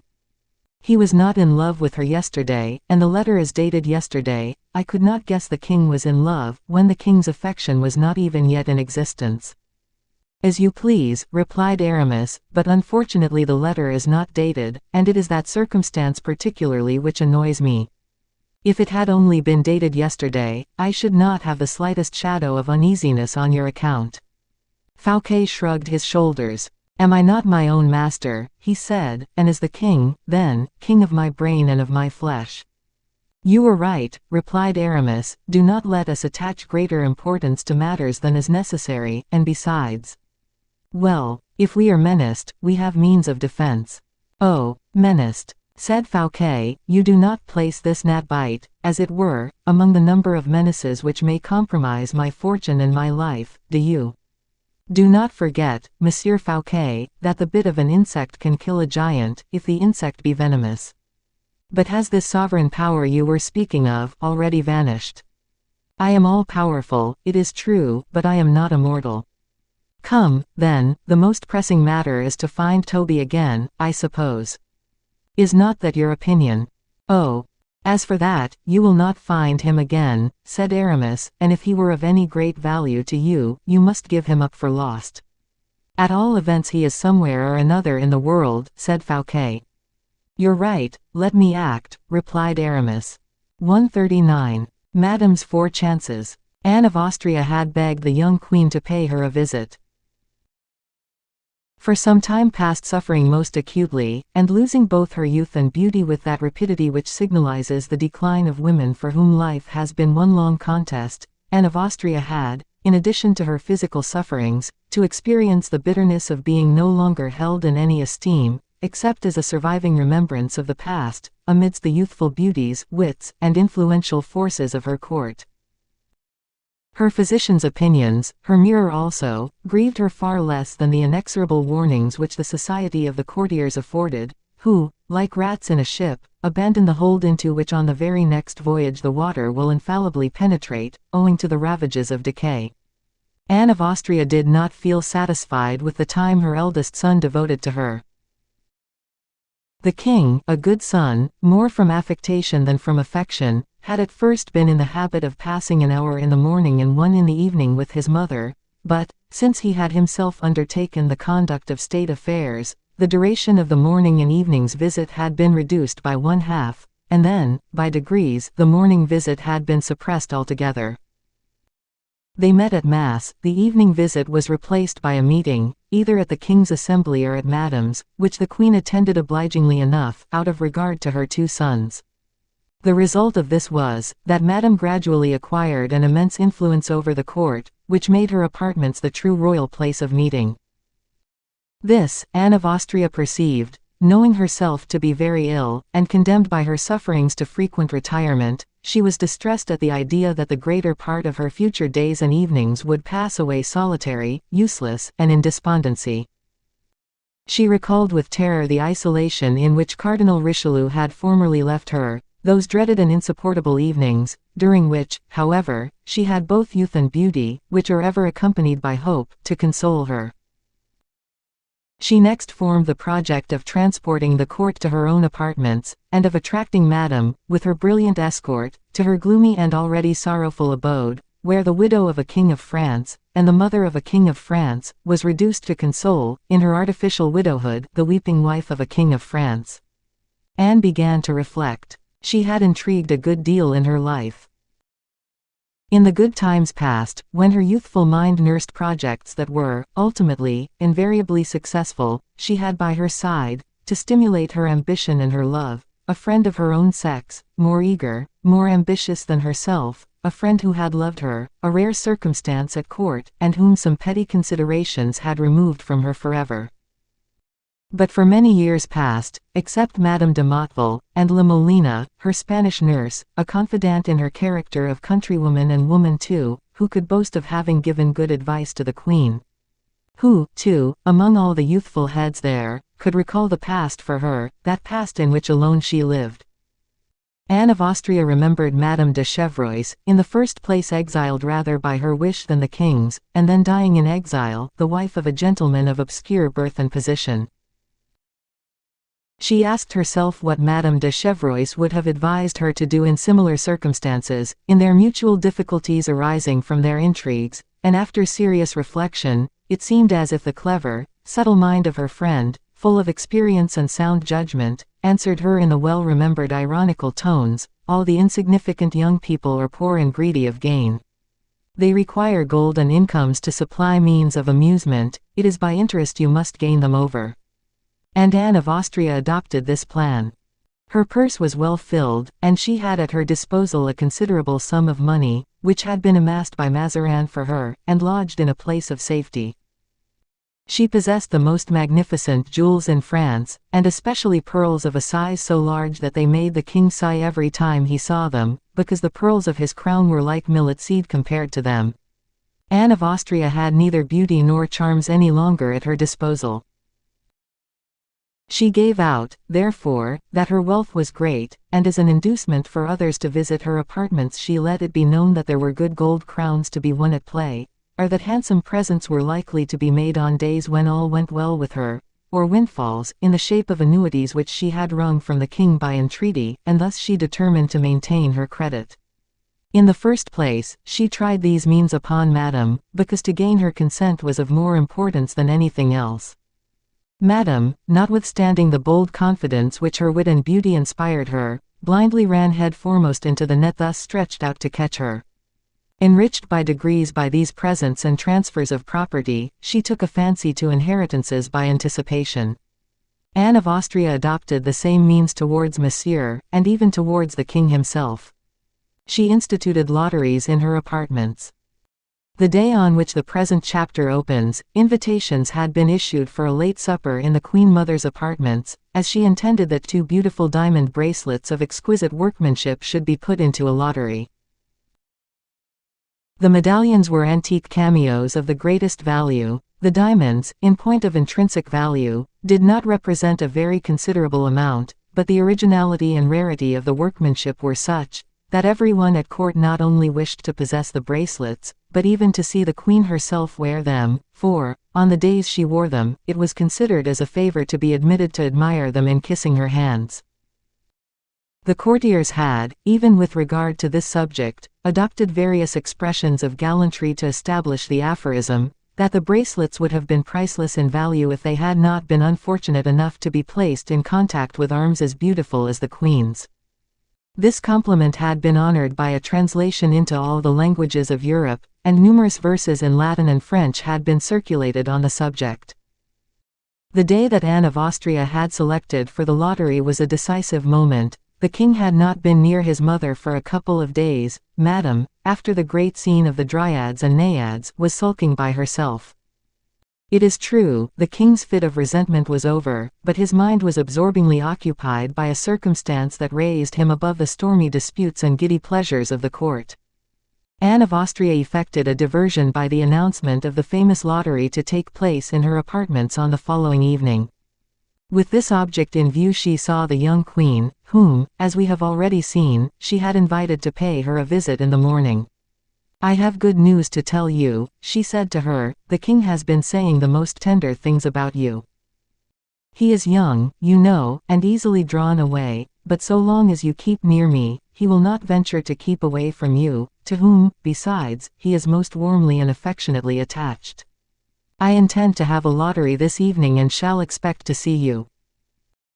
"I have heard," said the young queen, with a sort of timid reproach, "that your majesty intends to put in the lottery those lovely bracelets whose rarity is so great that we ought not to allow them to pass out of the custody of the crown, even were there no other reason than that they had once belonged to you." "My daughter," said Anne of Austria, who read the young queen's thoughts, and wished to console her for not having received the bracelets as a present, "it is positively necessary that I should induce Madame to pass her time in my apartments." "Madame," said the young queen, blushing. "Of course, would you not prefer to have a rival near you, whom you could watch and influence, to knowing the king is with her, always as ready to flirt as to be flirted with by her? The lottery I have proposed as my means of attraction for that purpose. Do you blame me?" "Oh, no," returned Maria-Theresa, clapping her hands with a childlike expression of delight. "And you no longer regret, then, that I did not give you these bracelets, as I at first intended to do?" "Oh, no, no." "Very well, make yourself look as beautiful as possible that our supper may be very brilliant. The gayer you seem, the more charming you appear, and you will eclipse all the ladies present as much by your brilliancy as by your rank." Maria-Theresa left full of delight. An hour afterwards, Anne of Austria received a visit from Madame, whom she covered with caresses, saying, "Excellent news. The king is charmed with my lottery." "But I," replied Madame, "am not so greatly charmed. To see such beautiful bracelets on anyone's arms but yours or mine, is what I cannot reconcile myself to."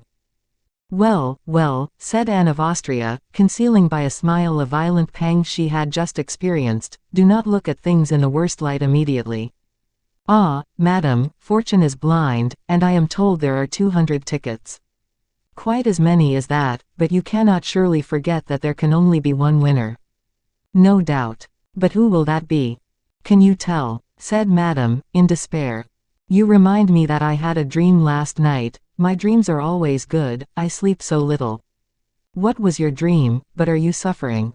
"No," said the queen, stifling with wonderful command the torture of a renewed attack of shooting pains in her bosom. "I dreamed that the king won the bracelets." "The king? You were going to ask me, I think, what the king could possibly do with the bracelets." "Yes. And you would not add, perhaps, that it would be very fortunate if the king were really to win, for he would be obliged to give the bracelets to someone else. To restore them to you, for instance. In which case I should immediately give them away, for you do not think, I suppose," said the queen, laughing, "that I have put these bracelets up to a lottery from necessity.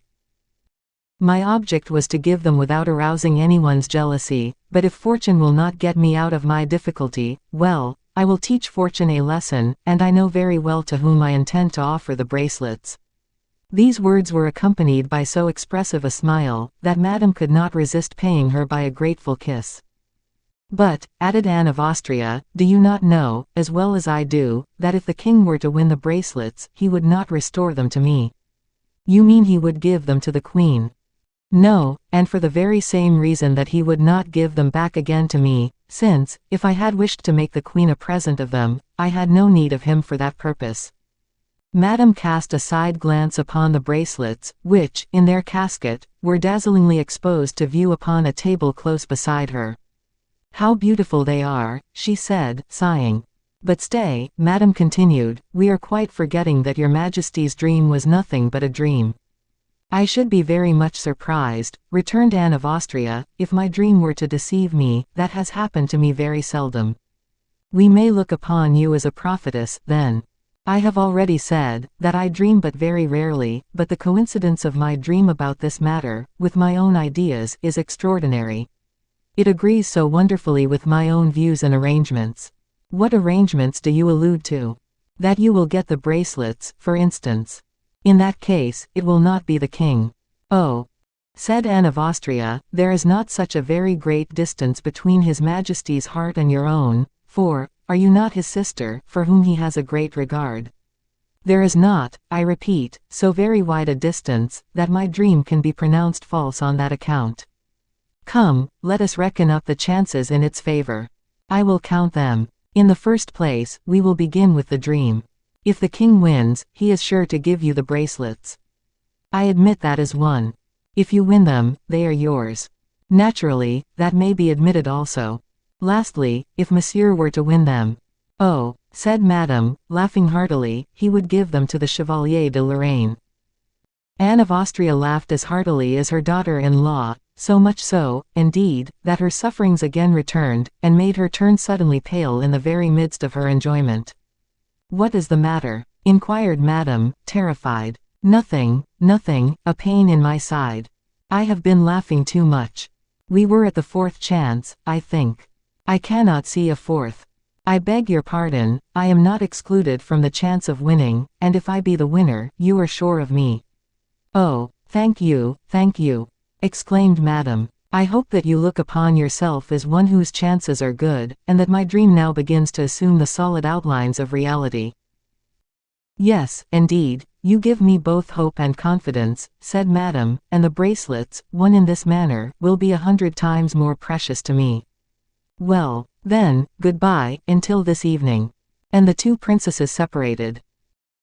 Anne of Austria, after her daughter-in-law had left her, said to herself, as she examined the bracelets, "They are, indeed, precious, since, by their means, this evening, I shall have won over a heart to my side, and, at the same time, fathomed an important secret." Then turning towards the deserted recess in her room, she said, addressing vacancy, "Is it not thus that you would have acted, my poor Chevreuse?" "Yes, I know it is." And, like a perfume of other, fairer days, her youth, her imagination, and her happiness seemed to be wafted towards the echo of this invocation. 140. The lottery. By 8 o'clock in the evening, everyone had assembled in the Queen Mother's apartments. Anne of Austria, in full dress, beautiful still, from former loveliness, and from all the resources coquetry can command at the hands of clever assistants, concealed, or rather pretended to conceal, from the crowd of courtiers who surrounded her, and who still admired her, thanks to the combination of circumstances which we have indicated in the preceding chapter, the ravages, which were already visible, of the acute suffering to which she finally yielded a few years later. Madame, almost as great a coquette as Anne of Austria, and the Queen, simple and natural as usual, were seated beside her, each contending for her good graces.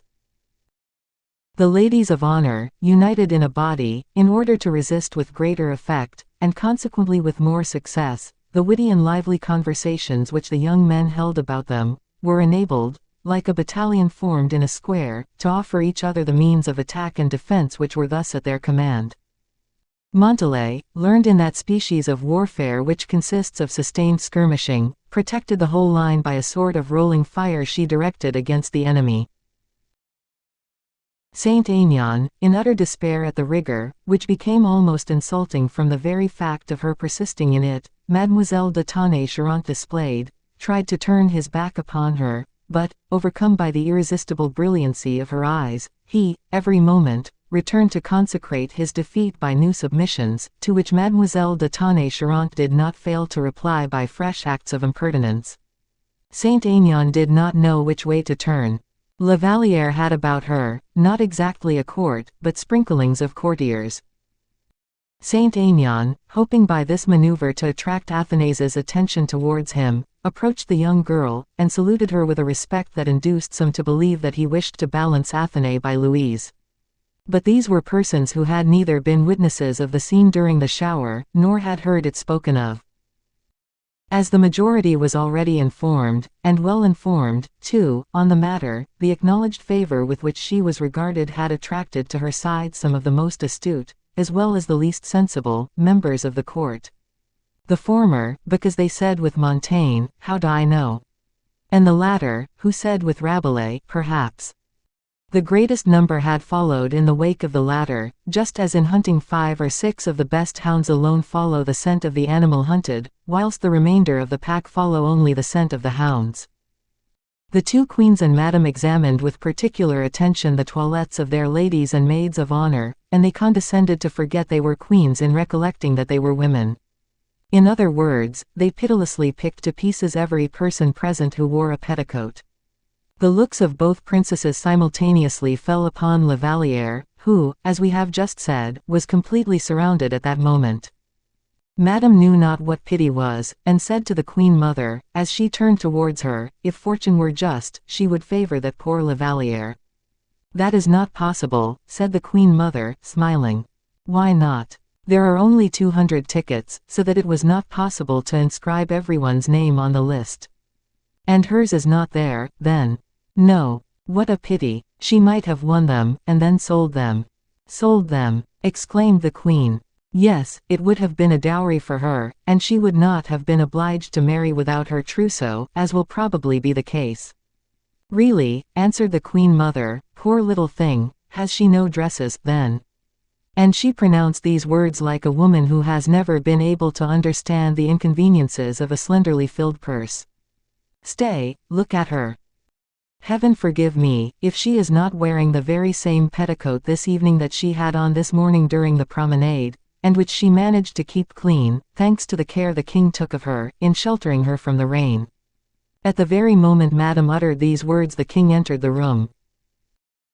The two queens would not perhaps have observed his arrival, so completely were they occupied in their ill-natured remarks, had not Madame noticed that, all at once, La Vallière, who was standing up facing the gallery, exhibited certain signs of confusion, and then said a few words to the courtiers who surrounded her, who immediately dispersed. This movement induced Madame to look towards the door, and at that moment, the captain of the guards announced the king. At this moment La Vallière, who had hitherto kept her eyes fixed upon the gallery, suddenly cast them down as the king entered. His Majesty was dressed magnificently and in the most perfect taste. He was conversing with Monsieur and the Duc de Roquelaure, Monsieur on his right and the Duc de Roquelaure on his left. The king advanced, in the first place, towards the queens, to whom he bowed with an air full of graceful respect. He took his mother's hand and kissed it, addressed a few compliments to Madame upon the beauty of her toilette, and then began to make the round of the assembly. La Vallière was saluted in the same manner as the others, but with neither more nor less attention. His Majesty then returned to his mother and his wife. When the courtiers noticed that the king had only addressed some ordinary remark to the young girl who had been so particularly noticed in the morning, they immediately drew their own conclusion to account for this coldness of manner, this conclusion being, that although the king may have taken a sudden fancy to her, that fancy had already disappeared. One thing, however, must be remarked, that close beside La Vallière, among the number of the courtiers, M.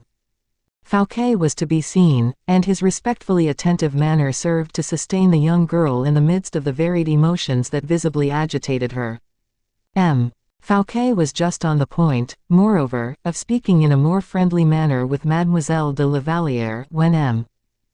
Colbert approached, and after having bowed to Fouquet with all the formality of respectful politeness, he seemed to take up a post beside La Vallière, for the purpose of entering into conversation with her. Fouquet immediately quitted his place.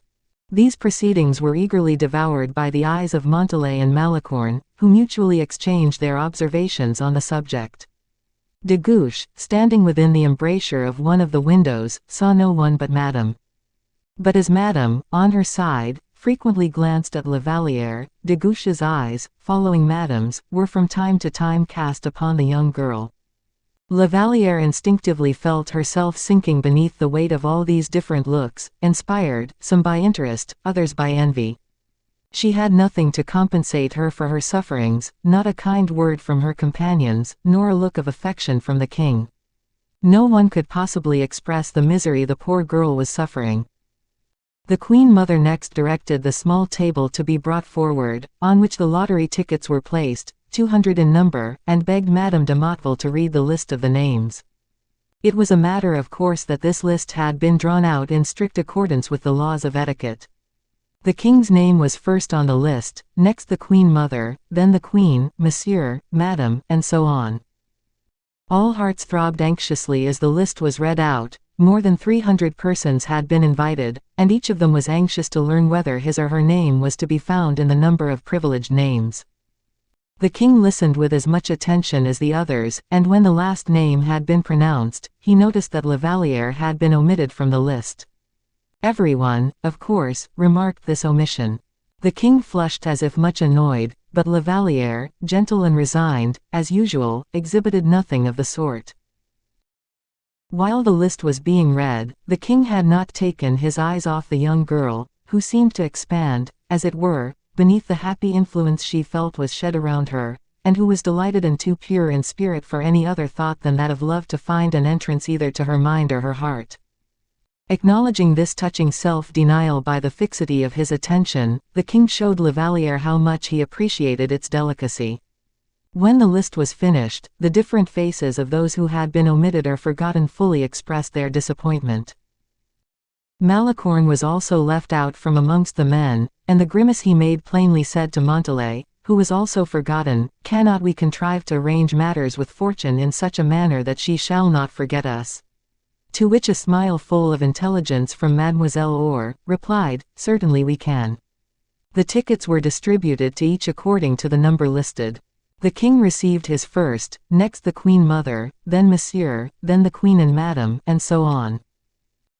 After this, Anne of Austria opened a small Spanish leather bag, containing 200 numbers engraved upon small balls of mother of pearl, and presented the open sack to the youngest of her maids of honor, for the purpose of taking one of the balls out of it. The eager expectation of the throng, amidst all the tediously slow preparations, was rather that of cupidity than curiosity.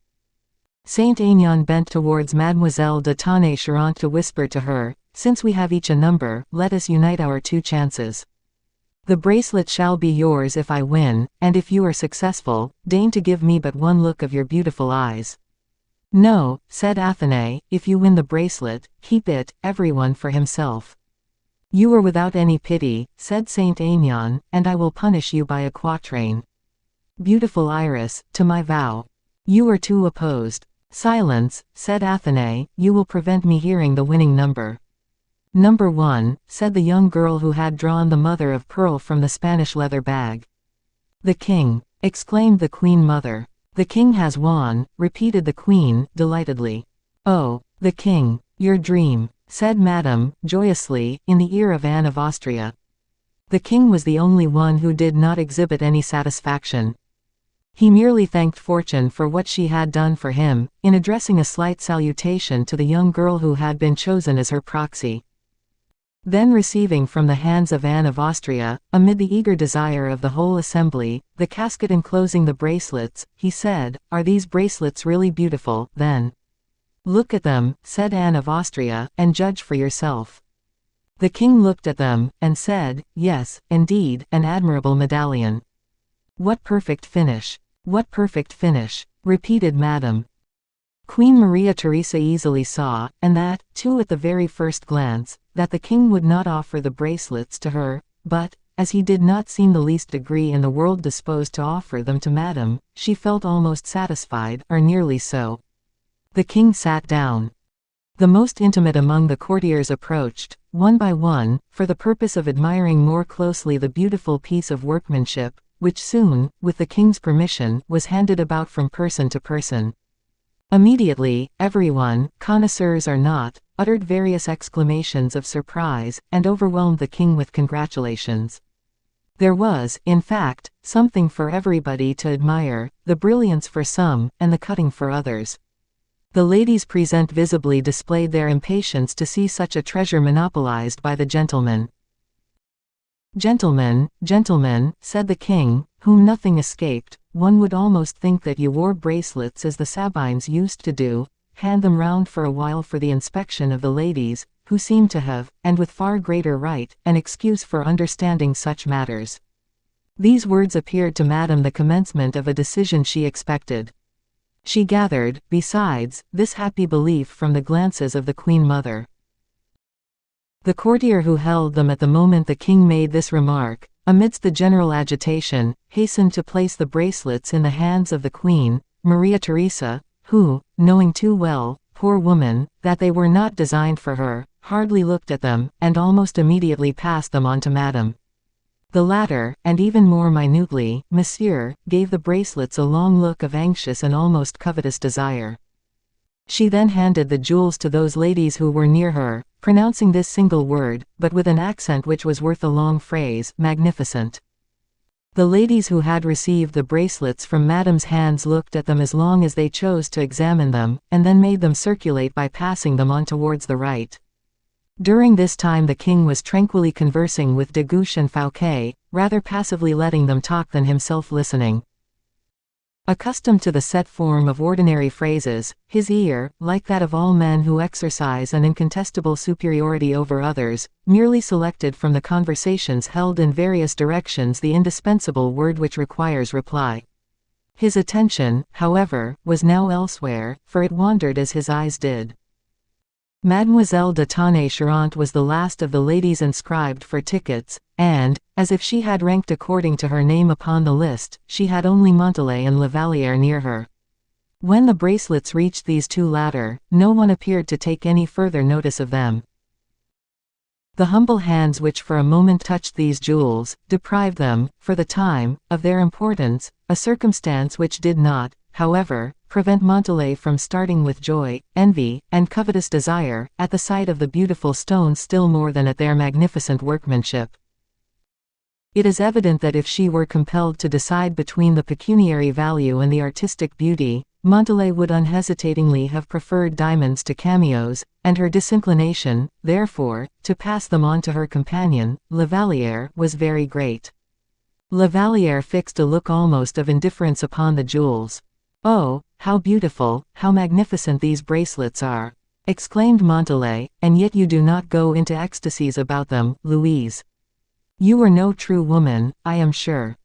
"Yes, I am, indeed," replied the young girl, with an accent of the most charming melancholy, "but why desire that which can never, by any possibility, be ours?" The king, his head bent forward, was listening to what Louise was saying. Hardly had the vibration of her voice reached his ear than he rose, radiant with delight, and passing across the whole assembly, from the place where he stood, to Lavalière, "You are mistaken, mademoiselle," he said, "you are a woman, and every woman has a right to wear jewels, which are a woman's appurtenance." "Oh, sire," said Lavalière, "your majesty will not absolutely believe in my modesty." "I believe you possess every virtue, mademoiselle, frankness as well as every other. I entreat you, therefore, to say frankly what you think of these bracelets." "That they are beautiful, sire, and cannot be offered to any other than a queen." "I am delighted that such is your opinion, mademoiselle. The bracelets are yours, and the king begs your acceptance of them." And as, with a movement almost resembling terror, Lavalière eagerly held out the casket to the king gently pushed back her trembling hand. A silence of astonishment, more profound than that of death, reigned in the assembly. And yet, from the side where the queens were, no one had heard what he had said, nor understood what he had done. A charitable friend, however, took upon herself to spread the news. It was Tonnay-Charente, to whom Madame had made a sign to approach. "Good heavens!" exclaimed Tonnay-Charente, "how happy that Lavalière is! The king has just given her the bracelets." Madame bit her lips to such a degree that the blood appeared upon the surface of the skin. The young queen looked first at Lavalière and then at Madame, and began to laugh. Anne of Austria rested her chin upon her beautiful white hand, and remained for a long time absorbed by a presentiment that disturbed her mind, and by a terrible pang which stung her heart. De Guiche, observing Madame turn pale, and guessing the cause of her change of color, abruptly quitted the assembly and disappeared. Malicorne was then able to approach Montalais very quietly, and under cover of the general din of conversation, said to her, "Or, your fortune and our future are standing at your elbow." "Yes," was her reply, as she tenderly embraced La Vallière, whom, inwardly, she was tempted to strangle. 141. Malaga. During all these long and noisy debates between the opposite ambitions of politics and love, one of our characters, perhaps the one least deserving of neglect, was, however, very much neglected, very much forgotten, and exceedingly unhappy. In fact, D'Artagnan, we say, for we must call him by his name, to remind our readers of his existence, D'Artagnan, we repeat, had absolutely nothing whatever to do, amidst these brilliant butterflies of fashion. After following the king during 2 whole days at Fontainebleau, and critically observing the various pastoral fancies and heroic comic transformations of his sovereign, the musketeer felt that he needed something more than this to satisfy the cravings of his nature. At every moment assailed by people asking him, "How do you think this costume suits me, Monsieur d'Artagnan?" he would reply to them in quiet, sarcastic tones, "Why, I think you are quite as well dressed as the best-dressed monkey to be found in the fair at Saint Laurent." It was just such a compliment D'Artagnan would choose where he did not feel disposed to pay any other, and, whether agreeable or not, the inquirer was obliged to be satisfied with it. Whenever anyone asked him, "How do you intend to dress yourself this evening?" he replied, "I shall undress myself," at which the ladies all laughed, and a few of them blushed. But after a couple of days passed in this manner, the musketeer, perceiving that nothing serious was likely to arise which would concern him, and that the king had completely, or, at least, appeared to have completely forgotten Paris, Saint-Mandé, and Belle-Isle, that M. Colbert's mind was occupied with illuminations and fireworks, that for the next month, at least, the ladies had plenty of glances to bestow, and also to receive in exchange, D'Artagnan asked the king for leave of absence for a matter of private business. At the moment D'Artagnan made his request, His Majesty was on the point of going to bed, quite exhausted from dancing. "You wish to leave me, Monsieur d'Artagnan?" inquired the king, with an air of astonishment, for Louis XIV could never understand why anyone who had the distinguished honor of being near him could wish to leave him. "Sire," said D'Artagnan, "I leave you simply because I am not of the slightest service to you in anything. Ah, if I could only hold the balancing pole while you were dancing, it would be a very different affair." "But, my dear Monsieur d'Artagnan," said the king, gravely, "people dance without balancing poles." "Ah, indeed," said the musketeer, continuing his imperceptible tone of irony, "I had no idea such a thing was possible." "You have not seen me dance, then?" inquired the king. "Yes, but I always thought dancers went from easy to difficult acrobatic feats." "I was mistaken, all the more greater reason, therefore, that I should leave for a time." "Sire, I repeat, you have no present occasion for my services, besides, if your Majesty should have any need of me, you would know where to find me." "Very well," said the king, and he granted him leave of absence.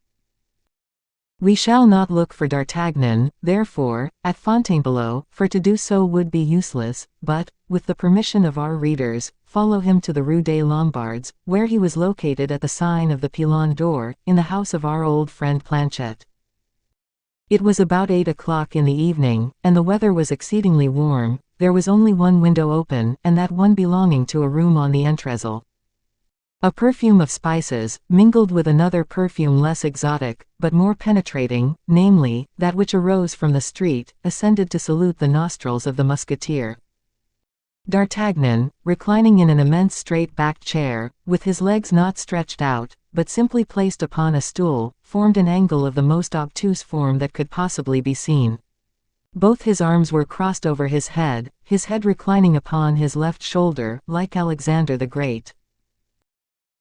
His eyes, usually so quick and intelligent in their expression, were now half closed, and seemed fastened, as it were, upon a small corner of blue sky that was visible behind the opening of the chimneys. There was just enough blue, and no more, to fill one of the sacks of lentils, or haricots, which formed the principal furniture of the shop on the ground floor. Thus extended at his ease, and sheltered in his place of observation behind the window, D'Artagnan seemed as if he had ceased to be a soldier, as if he were no longer an officer belonging to the palace, but was, on the contrary, a quiet, easy-going citizen in a state of stagnation between his dinner and supper, or between his supper and his bed, one of those strong, ossified brains, which have no more room for a single idea, so fiercely does animal matter keep watch at the doors of intelligence, narrowly inspecting the contraband trade which might result from the introduction into the brain of a symptom of thought. We have already said night was closing in, the shops were being lighted, while the windows of the upper apartments were being closed, and the rhythmic steps of a patrol of soldiers forming the night watch could be heard retreating. D'Artagnan continued, however, to think of nothing, except the blue corner of the sky. A few paces from him, completely in the shade, lying on his stomach, upon a sack of Indian corn, was Planchet, with both his arms under his chin, and his eyes fixed on D'Artagnan, who was either thinking, dreaming, or sleeping, with his eyes open. Planchet had been watching him for a tolerably long time, and, by way of interruption, he began by exclaiming, "Hum! Hum!" But D'Artagnan did not stir. Planchet then saw that it was necessary to have recourse to more effectual means still. After a prolonged reflection on the subject, the most ingenious means that suggested itself to him under the present circumstances, was to let himself roll off the sack onto the floor, murmuring, at the same time, against himself, the word, "stupid." But, notwithstanding the noise produced by Planchet's fall, D'Artagnan, who had in the course of his existence heard many other, and very different falls, did not appear to pay the least attention to the present one. Besides, an enormous cart, laden with stones, passing from the Rue Saint-Médric, absorbed, in the noise of its wheels, the noise of Planchet's tumble. And yet Planchet fancied that, in token of tacit approval, he saw him imperceptibly smile at the word, "stupid." This emboldened him to say, "Are you asleep, Monsieur d'Artagnan?" "No, Planchet, I am not even asleep," replied the musketeer. "I am in despair," said Planchet, "to hear such a word as even." "Well, and why not? Is it not a grammatical word, Monsieur Planchet?" "Of course, Monsieur d'Artagnan." "Well, well, then, the word distresses me beyond measure." "Tell me why you are distressed, Planchet," said D'Artagnan. "If you say that you are not even asleep, it is as much as to say that you have not even the consolation of being able to sleep, or, better still, it is precisely the same as telling me that you are getting bored to death." "Planchet, you know that I am never bored. Except today, and the day before yesterday." "Bah! Monsieur d'Artagnan, it is a week since you returned here from Fontainebleau. In other words, you have no longer your orders to issue, or your men to review and maneuver. You need the sound of guns, drums, and all that din and confusion. I, who have myself carried a musket, can easily believe that." "Planchet," replied D'Artagnan, "I assure you I am not bored in the least in the world." "In that case, what are you doing, lying there, as if you were dead?" "My dear Planchet, there was, once upon a time, at the siege of La Rochelle, when I was there, when you were there, when we both were there, a certain Arab, who was celebrated for the manner in which he adjusted culverins.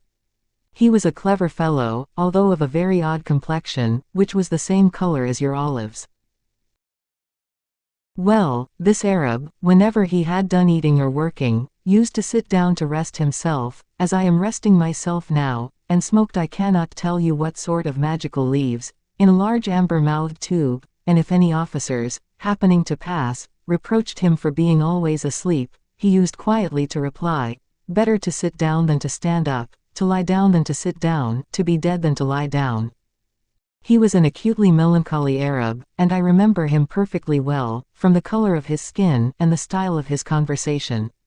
He used to cut off the heads of Protestants with the most singular gusto." "Precisely, and then used to embalm them, when they were worth the trouble, and when he was thus engaged with his herbs and plants about him, he looked like a basket maker making baskets." "You were quite right, Planchet, he did. Oh, I can remember things very well, at times. I have no doubt of it, but what do you think of his mode of reasoning? I think it good in one sense, but very stupid in another. Expound your meaning, M. Planchet. Well, monsieur, in point of fact then, better to sit down than to stand up, is plain enough, especially when one may be fatigued, and Planchet smiled in a roguish way. As for, better to be lying down, let that pass, but as for the last proposition, that it is better to be dead than alive, it is, in my opinion, very absurd, my own undoubted preference being for my bed, and if you are not of my opinion, it is simply, as I have already had the honor of telling you, because you are boring yourself to death. Planchet, do you know M. La Fontaine, the chemist at the corner of the Rue Saint-Médric? No, the writer of fables. Oh, Maître Corbeau. Exactly. Well, then, I am like his hair. He has got a hair also, then. He has all sorts of animals. Well, what does his hair do, then? M. La Fontaine's hair thinks. Ah, Planchet, I am like that hair, I am thinking. You are thinking, you say, said Planchet, uneasily. Yes, your house is dull enough to drive people to think, you will admit that, I hope. And yet, monsieur, you have a lookout upon the street. Yes, and wonderfully interesting that is, of course. But it is no less true, monsieur, that, if you were living at the back of the house, you would bore yourself, I mean, you would think, more than ever. Upon my word, Planchet, I hardly know that. Still, said the grocer, if your reflections are at all like those which led you to restore King Charles II, and Planchet finished by a little laugh which was not without its meaning. Ah, Planchet, my friend, returned D'Artagnan, you are getting ambitious. Is there no other king to be restored, M. D'Artagnan, no second monk to be packed up, like a salted hog, in a deal box? No, my dear Planchet, all the kings are seated on their respective thrones, less comfortably so, perhaps, than I am upon this chair, but, at all events, there they are. And D'Artagnan sighed deeply. Monsieur D'Artagnan, said Planchet, you are making me very uneasy. You are very good, Planchet. I begin to suspect something. What is it? Monsieur D'Artagnan, you are getting thin. Oh, said D'Artagnan, striking his chest which sounded like an empty cuirass, it is impossible, Planchet. Ah, said Planchet, slightly overcome, if you were to get thin in my house. Well, I should do something rash. What would you do? Tell me. I should look out for the man who was the cause of all your anxieties. Ah, according to your account, I am anxious now. Yes, you are anxious, and you are getting thin, visibly getting thin. Malaga, if you go on getting thin, in this way, I will take my sword in my hand, and go straight to M. d'Herblay, and have it out with him.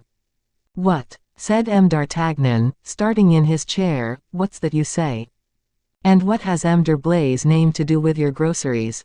Just as you please. Get angry if you like, or call me names, if you prefer it, but, the deuce is in it. I know what I know.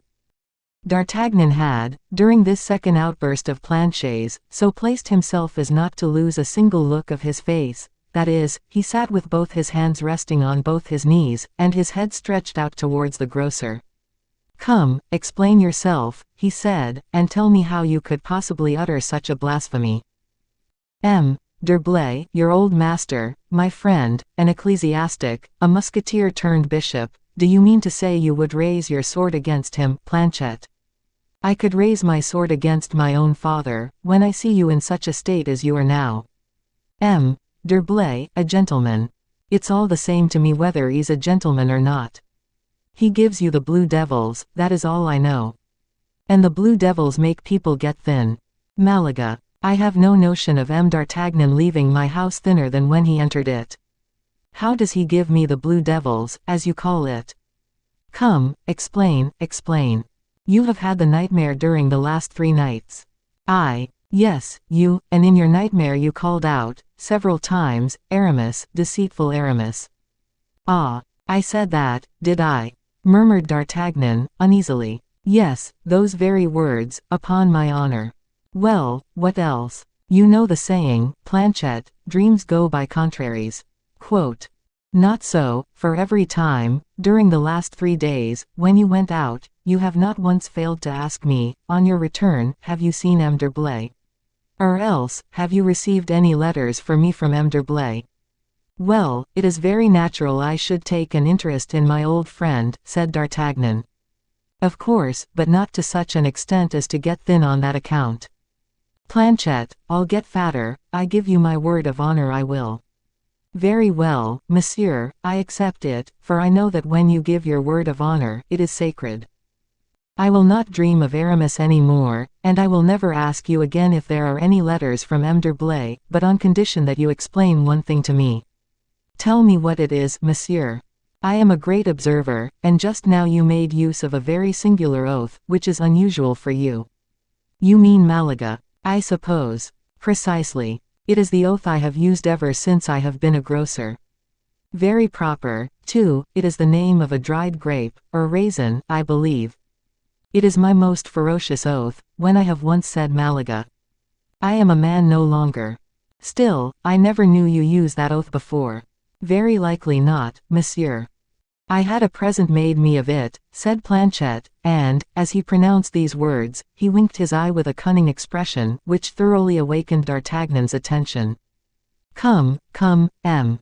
Planchet. Why, I am not like you, monsieur, said Planchet. I don't pass my life in thinking. You do wrong, then. I mean in boring myself to death. We have but a very short time to live, why not make the best of it? You are an Epicurean philosopher, I begin to think, Planchet. Why not? My hand is still as steady as ever, I can write, and can weigh out my sugar and spices, my foot is firm, I can dance and walk about, my stomach has its teeth still, for I eat and digest very well, my heart is not quite hardened. Well, monsieur. Well, what, Planchet? Why, you see, said the grocer, rubbing his hands together. D'Artagnan crossed one leg over the other, and said, Planchet, my friend, I am unnerved with extreme surprise, for you are revealing yourself to me under a perfectly new light. Planchet, flattered in the highest degree by this remark, continued to rub his hands very hard together. Ah, he said, because I happen to be only slow, you think me, perhaps, a positive fool. Very good, Planchet, very well reasoned. Follow my idea, monsieur, if you please. I said to myself, continued Planchet, that, without enjoyment, there is no happiness on this earth. Quite true, what you say, Planchet, interrupted D'Artagnan. At all events, if we cannot obtain pleasure, for pleasure is not so common a thing, after all, let us, at least, get consolations of some kind or another. And so you console yourself. Exactly so. Tell me how you console yourself. I put on a buckler for the purpose of confronting ennui. I place my time at the direction of patience, and on the very eve of feeling I am going to get bored, I amuse myself. And you don't find any difficulty in that? None. And you found it out quite by yourself? Quite so. It is miraculous. What do you say? I say, that your philosophy is not to be matched in the Christian or pagan world, in modern days or in antiquity. You think so? Follow my example, then. It is a very tempting one. Do as I do. I could not wish for anything better, but all minds are not of the same stamp, and it might possibly happen that if I were required to amuse myself in the manner you do, I should bore myself horribly. Bah, at least try first. Well, tell me what you do. Have you observed that I leave home occasionally? Yes. In any particular way? Periodically. That's the very thing. You have noticed it, then. My dear Planchet, you must understand that when people see each other every day, and one of the two absents himself, the other misses him. Do you not feel the want of my society when I am in the country? Prodigiously, that is to say, I feel like a body without a soul. That being understood, then, proceed. What are the periods when I absent myself? On the 15th and 30th of every month. And I remain away, sometimes 2, sometimes 3, and sometimes 4 days at a time. Have you ever given it a thought, why I was absent? To look after your debts, I suppose. And when I returned, how did you think I looked, as far as my face was concerned? Exceedingly self-satisfied. You admit, you say, that I always look satisfied. And what have you attributed my satisfaction to? That your business was going on very well, that your purchases of rice, prunes, raw sugar, dried apples, pears, and treacle were advantageous. You were always very picturesque in your notions and ideas, Planchet, and I was not in the slightest degree surprised to find you had selected grocery as an occupation, which is of all trades the most varied, and the very pleasantest, as far as the character is concerned, and as much as one handles so many natural and perfumed productions. Perfectly true, monsieur, but you are very greatly mistaken. In what way? In thinking that I leave here every fortnight, to collect my money or to make purchases. Ho, ho, how could you possibly have thought such a thing? Ho, ho, ho. And Planchet began to laugh in a manner that inspired D'Artagnan with very serious misgivings as to his sanity. I confess, said the Musketeer, that I do not precisely catch your meaning. Very true, monsieur. What do you mean by, very true? It must be true, since you say it, but pray, be assured that it in no way lessens my opinion of you. Ah, that is lucky. No, you are a man of genius, and whenever the question happens to be of war, tactics, surprises, or good honest blows to be dealt with, why, kings are marionettes compared to you. But for the consolations of the mind, the proper care of the body, the agreeable things of like, if one may say so, ah. Monsieur, don't talk to me about men of genius, they are nothing short of executioners. Good, said D'Artagnan, really fidgety with curiosity, upon my word you interest me in the highest degree. You feel already less bored than you did just now, do you not? I was not bored, yet since you have been talking to me, I feel more animated. Very good, then, that is not a bad beginning. I will cure you, rely upon that. There is nothing I should like better. Will you let me try, then? Immediately, if you like. Very well. Have you any horses here? Yes, 10, 20, 30. Oh, there is no occasion for so many as that, 2 will be quite sufficient. They are quite at your disposal, Planchet. Very good, then I shall carry you off with me. When? Tomorrow. Where? Ah, you are asking too much. You will admit, however, that it is important I should know where I am going. Do you like the country? Only moderately, Planchet. In that case you like town better. That is as may be. Very well, I am going to take you to a place, half town and half country. Good. To a place where I am sure you will amuse yourself. Is it possible? Yes, and more wonderful still, to a place from which you have just returned for the purpose only, it would seem, of getting bored here. It is to Fontainebleau you are going, then? Exactly, to Fontainebleau. And, in heaven's name, what are you going to do at Fontainebleau? Planchet answered D'Artagnan by a wink full of sly humor. You have some property there, you rascal.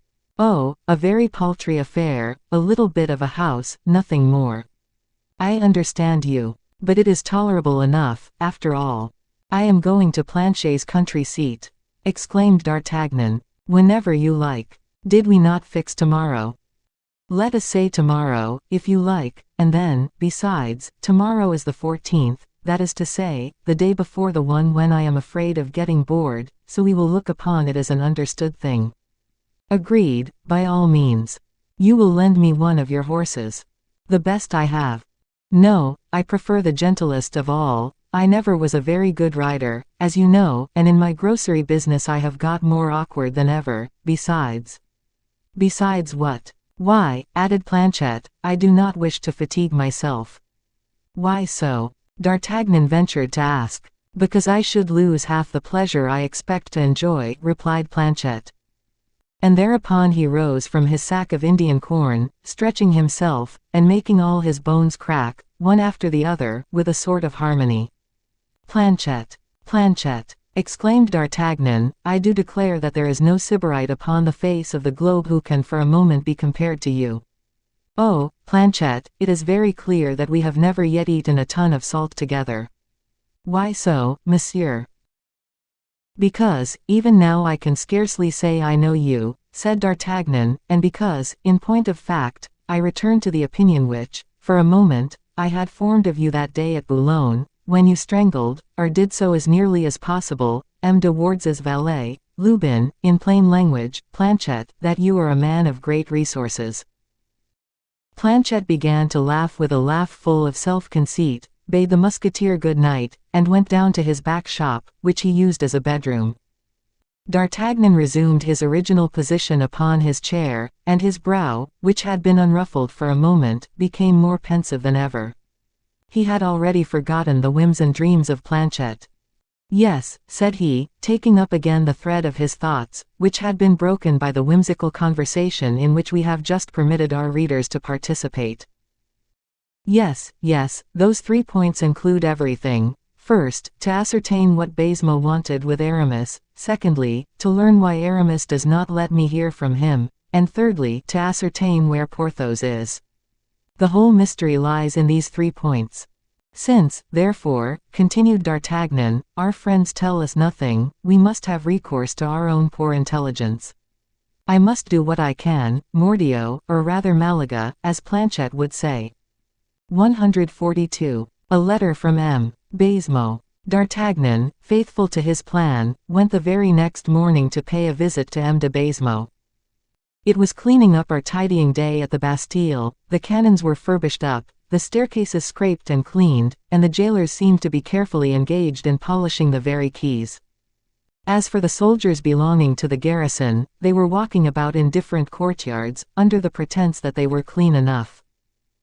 The governor, Baisemeaux, received D'Artagnan with more than ordinary politeness, but he behaved towards him with so marked a reserve of manner, that all D'Artagnan's tact and cleverness could not get a syllable out of him.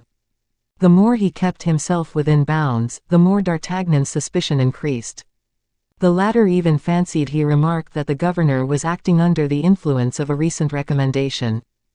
Baisemeaux had not been at the Palais Royal with D'Artagnan the same cold and impenetrable man which the latter now found in the Baisemeaux of the Bastille. When D'Artagnan wished to make him talk about the urgent money matters which had brought Baisemeaux in search of D'Artagnan, and had rendered him expansive, notwithstanding what had passed on that evening, Baisemeaux pretended that he had some orders to give in the prison, and left D'Artagnan so long alone waiting for him, that our musketeer, feeling sure that he should not get another syllable out of him, left the Bastille without waiting until Baisemeaux returned from his inspection. But D'Artagnan's suspicions were aroused, and when once that was the case, D'Artagnan could not sleep or remain quiet for a moment. He was among men what the cat is among quadrupeds, the emblem of anxiety and impatience, at the same moment. A restless cat can no more remain in the same place than a silk thread wafted idly to and fro with every breath of air. A cat on the watch is as motionless as death stationed at its place of observation, and neither hunger nor thirst can draw it from its meditations. D'Artagnan, who was burning with impatience, suddenly threw aside the feeling, like a cloak which he felt too heavy on his shoulders, and said to himself that that which they were concealing from him was the very thing it was important he should know, and, consequently, he reasoned that Baisemeaux would not fail to put Aramis on his guard, if Aramis had given him any particular recommendation, and this was, in fact, the very thing that happened. Baisemeaux had hardly had time to return from the donjon, than D'Artagnan placed himself in ambuscade close to the Rue de Petit Musc, so as to see everyone who might leave the gates of the Bastille. After he had spent an hour on the lookout from the golden portcullis, under the penthouse of which he could keep himself a little in the shade, D'Artagnan observed a soldier leave the Bastille. This was, indeed, the surest indication he could possibly have wished for, as every jailer or warder has certain days, and even certain hours, for leaving the Bastille, since all are alike prohibited from having either wives or lodgings in the castle, and can accordingly leave without exciting any curiosity, but a soldier once in barracks is kept there for 24 hours when on duty, and no one knew this better than D'Artagnan. The guardsman in question, therefore, was not likely to leave his regimentals, except on an express and urgent order. The soldier, we were saying, left the Bastille at a slow and lounging pace, like a happy mortal, in fact, who, instead of mounting sentry before a wearisome guardhouse, or upon a bastion no less wearisome, has the good luck to get a little liberty, in addition to a walk, both pleasures being luckily reckoned as part of his time on duty. He bent his steps towards the Faubourg Saint-Antoine, enjoying the fresh air and the warmth of the sun, and looking at all the pretty faces he passed. D'Artagnan followed him at a distance. He had not yet arranged his ideas as what was to be done. I must, first of all, he thought, see the fellow's face. A man seen is a man judged. D'Artagnan increased his pace, and, which was not very difficult, by the by, soon got in advance of the soldier. Not only did he observe that his face showed a tolerable amount of intelligence and resolution, but he noticed also that his nose was a little red. He has a weakness for brandy, I see, said D'Artagnan to himself. At the same moment that he remarked his red nose, he saw that the soldier had a white paper in his belt. Good, he has a letter, added D'Artagnan. The only difficulty was to get hold of the letter. But a common soldier would, of course, be only too delighted at having been selected by M. de Baisemeaux as a special messenger, and would not be likely to sell his message. As D'Artagnan was biting his nails, the soldier continued to advance more and more into the Faubourg Saint-Antoine. He is certainly going to Saint-Mandé, he said to himself, and I shall not be able to learn what the letter contains. It was enough to drive him wild. If I were in uniform, said D'Artagnan to himself, I would have this fellow seized, and his letter with him. I could easily get assistance at the very first guardhouse, but the devil take me if I mention my name in an affair of this kind. If I were to treat him to something to drink, his suspicions would be roused, and besides, he might drink me drunk. Mordioux, my wits seem to have left me, said D'Artagnan, it is all over with me. Yet, supposing I were to attack this poor devil, make him draw his sword and kill him for the sake of his letter. No harm in that, if it were a question of a letter from a queen to a nobleman, or a letter from a cardinal to a queen, but what miserable intrigues are those of Messieurs Aramis and Fouquet with M. Colbert. A man's life for that. No, no, indeed, not even 10 crowns. As he philosophized in this manner, biting first his nails, and then his mustaches, he perceived a group of archers and a commissary of the police engaged in carrying away a man of very gentlemanly exterior, who was struggling with all his might against them. The archers had torn his clothes, and were dragging him roughly away. He begged they would lead him along more respectfully, asserting that he was a gentleman and a soldier. And observing our soldier walking in the street, he called out, "Help, comrade." The soldier walked on with the same step towards the man who had called out to him, followed by the crowd.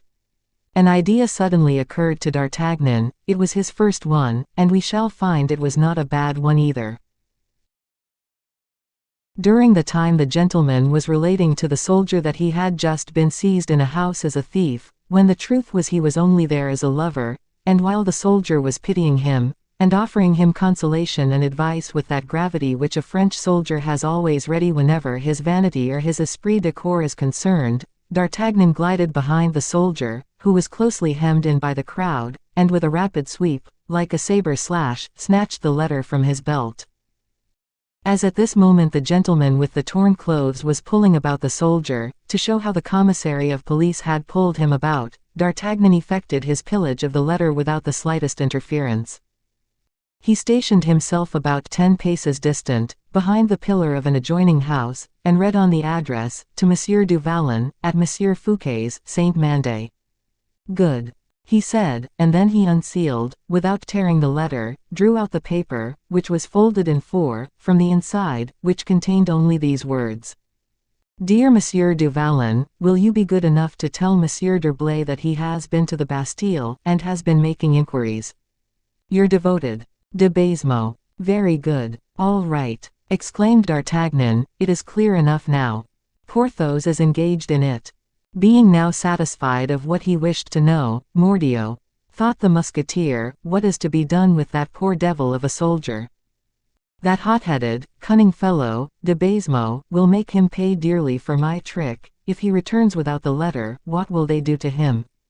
Besides, I don't want the letter. When the egg has been sucked, what is the good of the shell?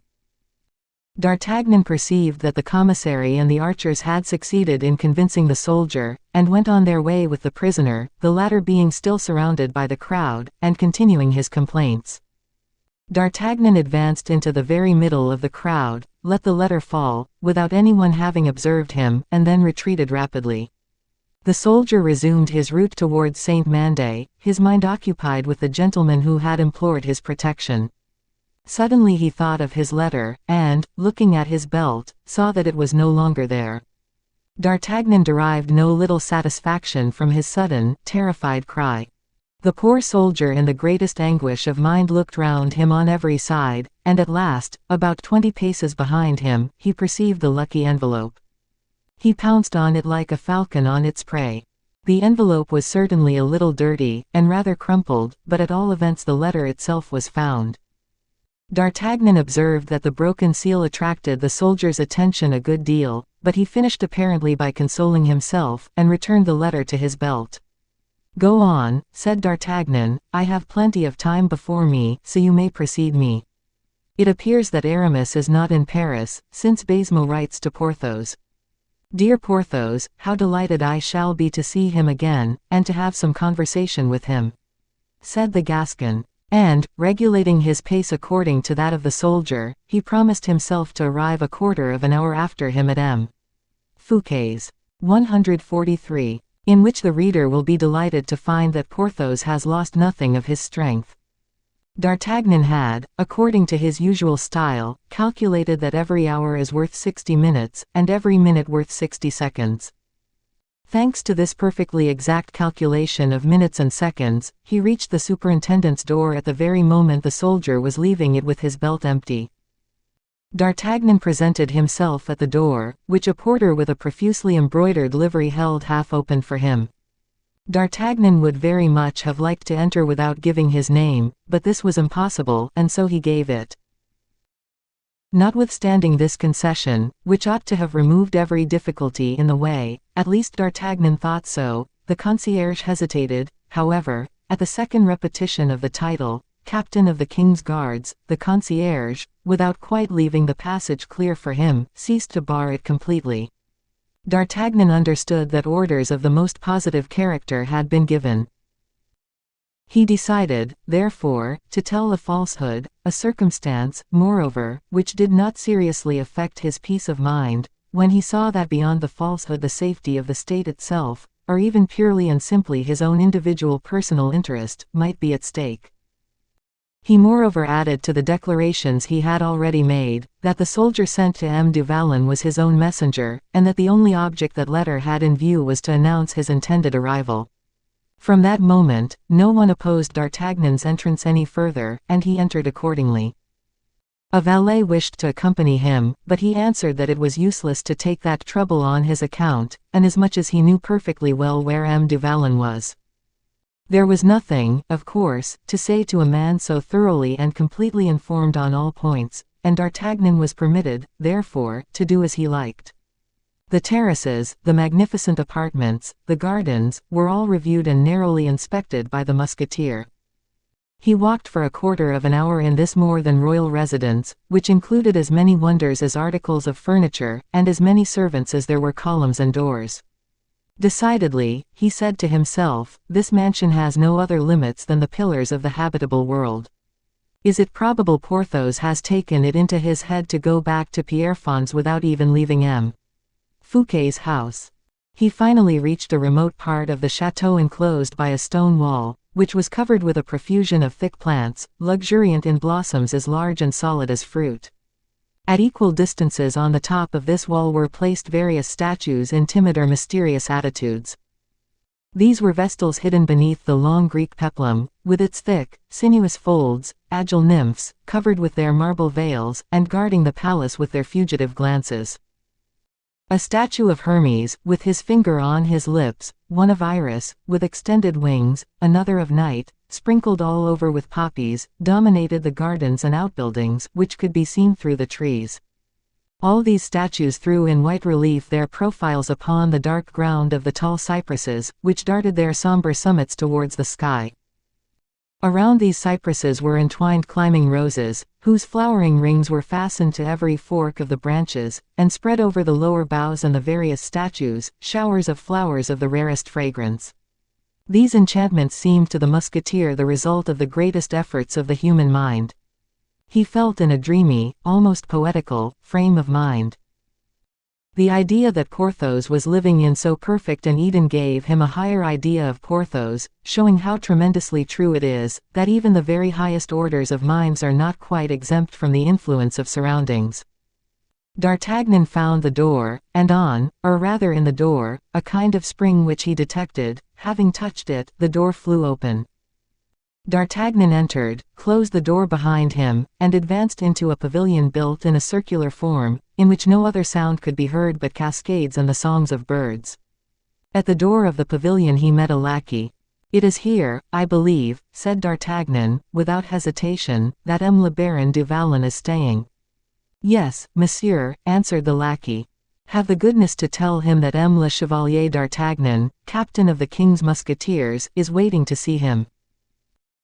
D'Artagnan was introduced into the salon, and had not long to remain in expectation. A well-remembered step shook the floor of the adjoining room, a door opened, or rather flew open, and Porthos appeared and threw himself into his friend's arms with a sort of embarrassment which did not ill become him. "You here?" he exclaimed. "And you?" replied D'Artagnan. "Ah, you sly fellow." "Yes," said Porthos, with a somewhat embarrassed smile, "yes, you see I am staying in M. Fouquet's house, at which you are not a little surprised, I suppose." "Not at all. Why should you not be one of M. Fouquet's friends? M. Fouquet has a very large number, particularly among clever men." Porthos had the modesty not to take the compliment to himself. "Besides," he added, "you saw me at Belle Isle. A greater reason for my believing you to be one of M. Fouquet's friends." "The fact is, I am acquainted with him," said Porthos, with a certain embarrassment of manner. "Ah, friend Porthos," said D'Artagnan, "how treacherously you have behaved towards me." "In what way?" exclaimed Porthos. "What? You complete so admirable a work as the fortifications of Belle Isle, and you did not tell me of it." Porthos colored. "Nay, more than that," continued D'Artagnan, "you saw me out yonder, you know I am in the king's service, and yet you could not guess that the king, jealously desirous of learning the name of the man whose abilities had wrought a work of which he heard the most wonderful accounts, you could not guess, I say, that the king sent me to learn who this man was." "What? The king sent you to learn?" "Of course, but don't let us speak of that any more." "Not speak of it," said Porthos, "on the contrary, we will speak of it, and so the king knew that we were fortifying Belle Isle." "Of course, does not the king know everything?" "But he did not know who was fortifying it." "No, he only suspected, from what he had been told of the nature of the works, that it was some celebrated soldier or another." "The devil," said Porthos, "if I had only known that. You would not have run away from Vannes as you did, perhaps." "No, what did you say when you couldn't find me?" "My dear fellow, I reflected." "Ah, indeed, you reflect, do you? Well, and what did that reflection lead to?" "It led me to guess the whole truth." "Come, then, tell me what did you guess after all?" said Porthos, settling himself into an armchair, and assuming the airs of a sphinx. "I guessed, in the first place, that you were fortifying Belle Isle. There was no great difficulty in that, for you saw me at work. Wait a minute, I also guessed something else, that you were fortifying Belle Isle by M. Fouquet's orders. That's true. But even that is not all.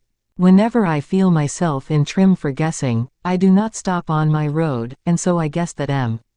Fouquet wished to preserve the most absolute secrecy respecting these fortifications. I believe that was his intention, in fact," said Porthos. "Yes, but do you know why he wished to keep it secret?" "In order it should not become known, perhaps," said Porthos. "That was his principal reason. But his wish was subservient to a bit of generosity. In fact," said Porthos, "I have heard it said that M. Fouquet was a very generous man. To a bit of generosity he wished to exhibit towards the king." "Oh, you seem surprised at that." "Yes. And you didn't guess?" "No." "Well, I know it, then. You are a wizard." "Not at all, I assure you." "How do you know it, then?" "By a very simple means. I heard M. Fouquet himself say so to the king." "Say what to the king?" "That he fortified Belle Isle on his Majesty's account, and that he had made him a present of Belle Isle." And you heard M. Fouquet say that to the king. In those very words. He even added, Belle Isle has been fortified by an engineer, one of my friends, a man of a great deal of merit, whom I shall ask your majesty's permission to present to you. What is his name? Said the king. The Baron du Vallon, M. Fouquet replied. Very well, returned his majesty, you will present him to me. The king said that. Upon the word of a D'Artagnan. Oh, said Porthos. Why have I not been presented, then? Have they not spoken to you about this presentation? Yes, certainly, but I am always kept waiting for it. Be easy, it will be sure to come. Humph, grumbled Porthos, which D'Artagnan pretended not to hear, and, changing the conversation, he said, You seem to be living in a very solitary place here, my dear fellow. I always preferred retirement. I am of a melancholy disposition, replied Porthos, with a sigh. Really, that is odd, said D'Artagnan, I never remarked that before. It is only since I have taken to reading, said Porthos, with a thoughtful air. But the labors of the mind have not affected the health of the body, I trust. Not in the slightest degree. Your strength is as great as ever. Too great, my friend, too great. Ah, I had heard that, for a short time after your arrival. That I could hardly move a limb, I suppose. How was it? Said D'Artagnan, smiling, and why was it you could not move? Porthos, perceiving that he had made a mistake, wished to correct it. Yes, I came from Belle Isle upon very hard horses, he said, and that fatigued me. I am no longer astonished, then, since I, who followed you, found 7 or 8 lying dead on the road. I am very heavy, you know, said Porthos. So that you were bruised all over. My marrow melted, and that made me very ill. Poor Porthos. But how did Aramis act towards you under those circumstances? Very well, indeed. He had me attended to by M. Fouquet's own doctor. But just imagine, at the end of a week I could not breathe any longer. What do you mean? The room was too small, I had absorbed every atom of air. Indeed. I was told so, at least, and so I was removed into another apartment. Where you were able to breathe, I hope and trust. Yes, more freely, but no exercise, nothing to do. The doctor pretended that I was not to stir. I, on the contrary, felt that I was stronger than ever. That was the cause of a very serious accident. What accident? Fancy, my dear fellow, that I revolted against the directions of that ass of a doctor, and I resolved to go out, whether it suited him or not, and, consequently, I told the valet who waited on me to bring me my clothes. You were quite naked, then? Oh, no, on the contrary, I had a magnificent dressing gown to wear. The lackey obeyed. I dressed myself in my own clothes, which had become too large for me, but a strange circumstance had happened, my feet had become too large. Yes, I quite understand. And my boots too small. You mean your feet were still swollen? Exactly, you have hit it. Pardieu. And is that the accident you were going to tell me about? Oh, yes, I did not make the same reflection you have done. I said to myself, since my feet have entered my boots 10 times, there is no reason why they should not go in the 11th. Quote, allow me to tell you, my dear Porthos, that on this occasion you failed in your logic.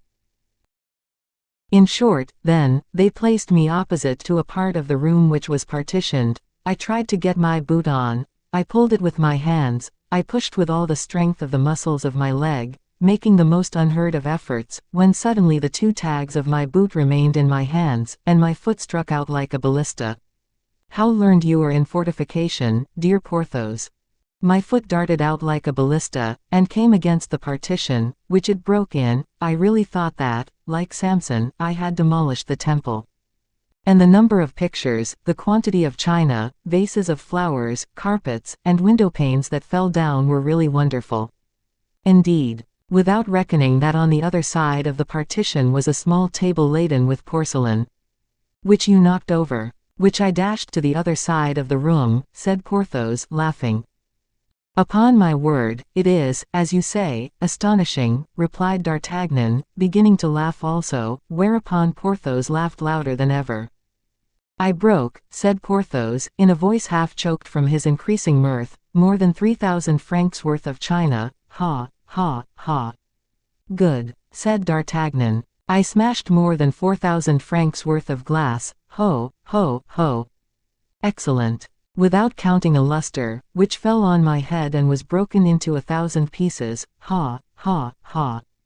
Upon your head, said D'Artagnan, holding his sides. On top.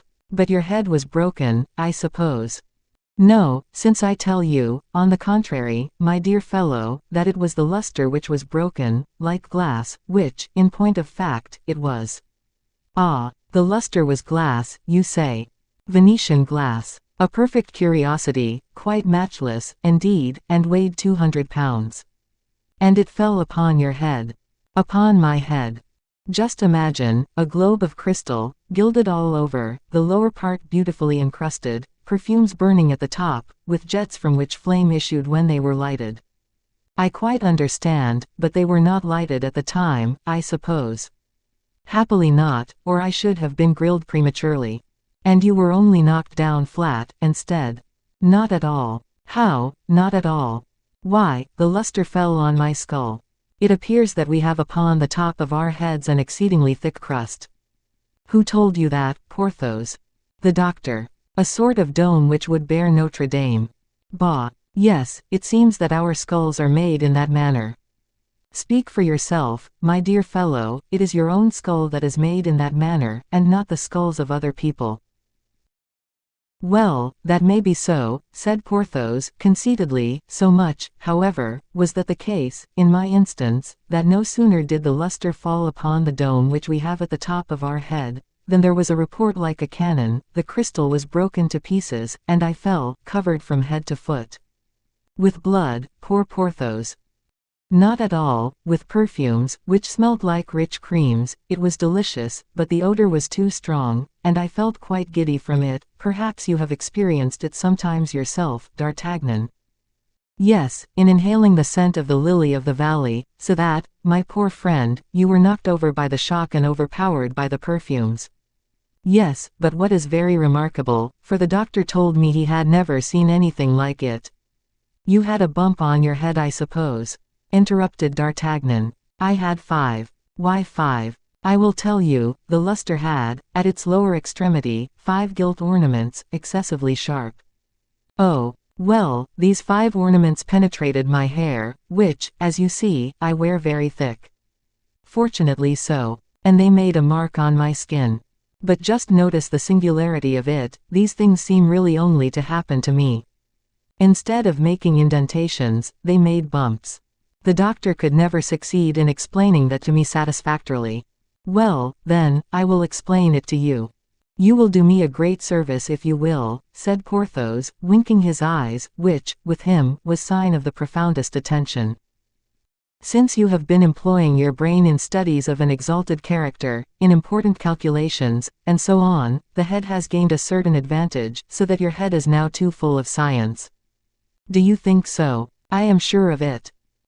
The result is, that, instead of allowing any foreign matter to penetrate the interior of the head, your bony box or skull, which is already too full, avails itself of the openings which are made in allowing this excess to escape.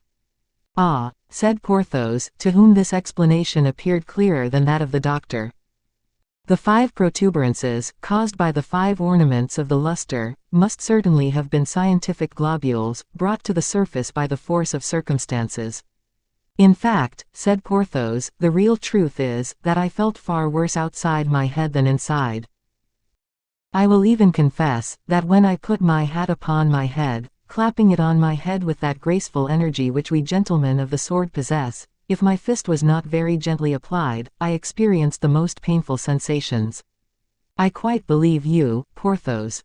Therefore, my friend, said the giant, Fouquet decided, seeing how slightly built the house was, to give me another lodging, and so they brought me here. It is the private park, I think, is it not? Yes. Where the rendezvous are made, that park, indeed, which is so celebrated in some of those mysterious stories about the superintendent. I don't know, I have had no rendezvous or heard mysterious stories myself, but they have authorized me to exercise my muscles, and I take advantage of the permission by rooting up some of the trees. What for? To keep my hand in, and also to take some birds' nests. I find it more convenient than climbing. You are as pastoral as Tircis, my dear Porthos. Yes, I like the small eggs, I like them very much better than larger ones. You have no idea how delicate an omelette is, if made of 400 or 500 eggs of linnets, chaffinches, starlings, blackbirds, and thrushes. But 500 eggs is perfectly monstrous. A salad bowl will hold them easily enough, said Porthos. D'Artagnan looked at Porthos admiringly for full 5 minutes, as if he had seen him for the first time, while Porthos spread his chest out joyously and proudly. They remained in this state several minutes, Porthos smiling, and D'Artagnan looking at him. D'Artagnan was evidently trying to give the conversation a new turn. "Do you amuse yourself much here, Porthos?" he asked at last, very likely after he had found out what he was searching for. "Not always. I can imagine that, but when you get thoroughly bored, by and by, what do you intend to do?" "Oh, I shall not be here for any length of time. Aramis is waiting until the last bump on my head disappears, in order to present me to the king, who I am told cannot endure the sight of a bump." "Aramis is still in Paris, then?" "No. Whereabouts is he, then?" "At Fontainebleau. Alone. With M. Fouquet. Very good. But do you happen to know one thing?" "No, tell it me, and then I shall know." "Well, then, I think Aramis is forgetting you." "Do you really think so?" "Yes, for at Fontainebleau yonder, you must know, they are laughing, dancing, banqueting, and drawing the corks of M. de Mazarin's wine in fine style. Are you aware that they have a ballet every evening there? The deuce they have. I assure you that your dear Aramis is forgetting you." "Well, that is not at all unlikely, and I have myself thought so sometimes." "Unless he is playing you a trick, the sly fellow." "Oh, you know that Aramis is as sly as a fox." "Yes, but to play me a trick. Listen, in the first place, he puts you under a sort of sequestration." "He sequestrates me. Do you mean to say I am sequestrated?" "I think so. I wish you would have the goodness to prove that to me." "Nothing easier. Do you ever go out?" "Never." "Do you ever ride on horseback?" "Never." "Are your friends allowed to come and see you?" "Never." "Very well, then, never to go out, never to ride on horseback, never to be allowed to see your friends, that is called being sequestrated." "But why should Aramis sequestrate me?" inquired Porthos. "Come," said D'Artagnan, "be frank, Porthos." "As gold. It was Aramis who drew the plan of the fortifications at Belle Isle, was it not?" Porthos colored as he said, "Yes, but that was all he did." "Exactly, and my own opinion is that it was no very great affair after all." "That is mine, too." "Very good, I am delighted we are of the same opinion." "He never even came to Belle Isle," said Porthos. "There now, you see. It was I who went to Vannes, as you may have seen." "Say rather, as I did see." "Well, that is precisely the state of the case, my dear Porthos.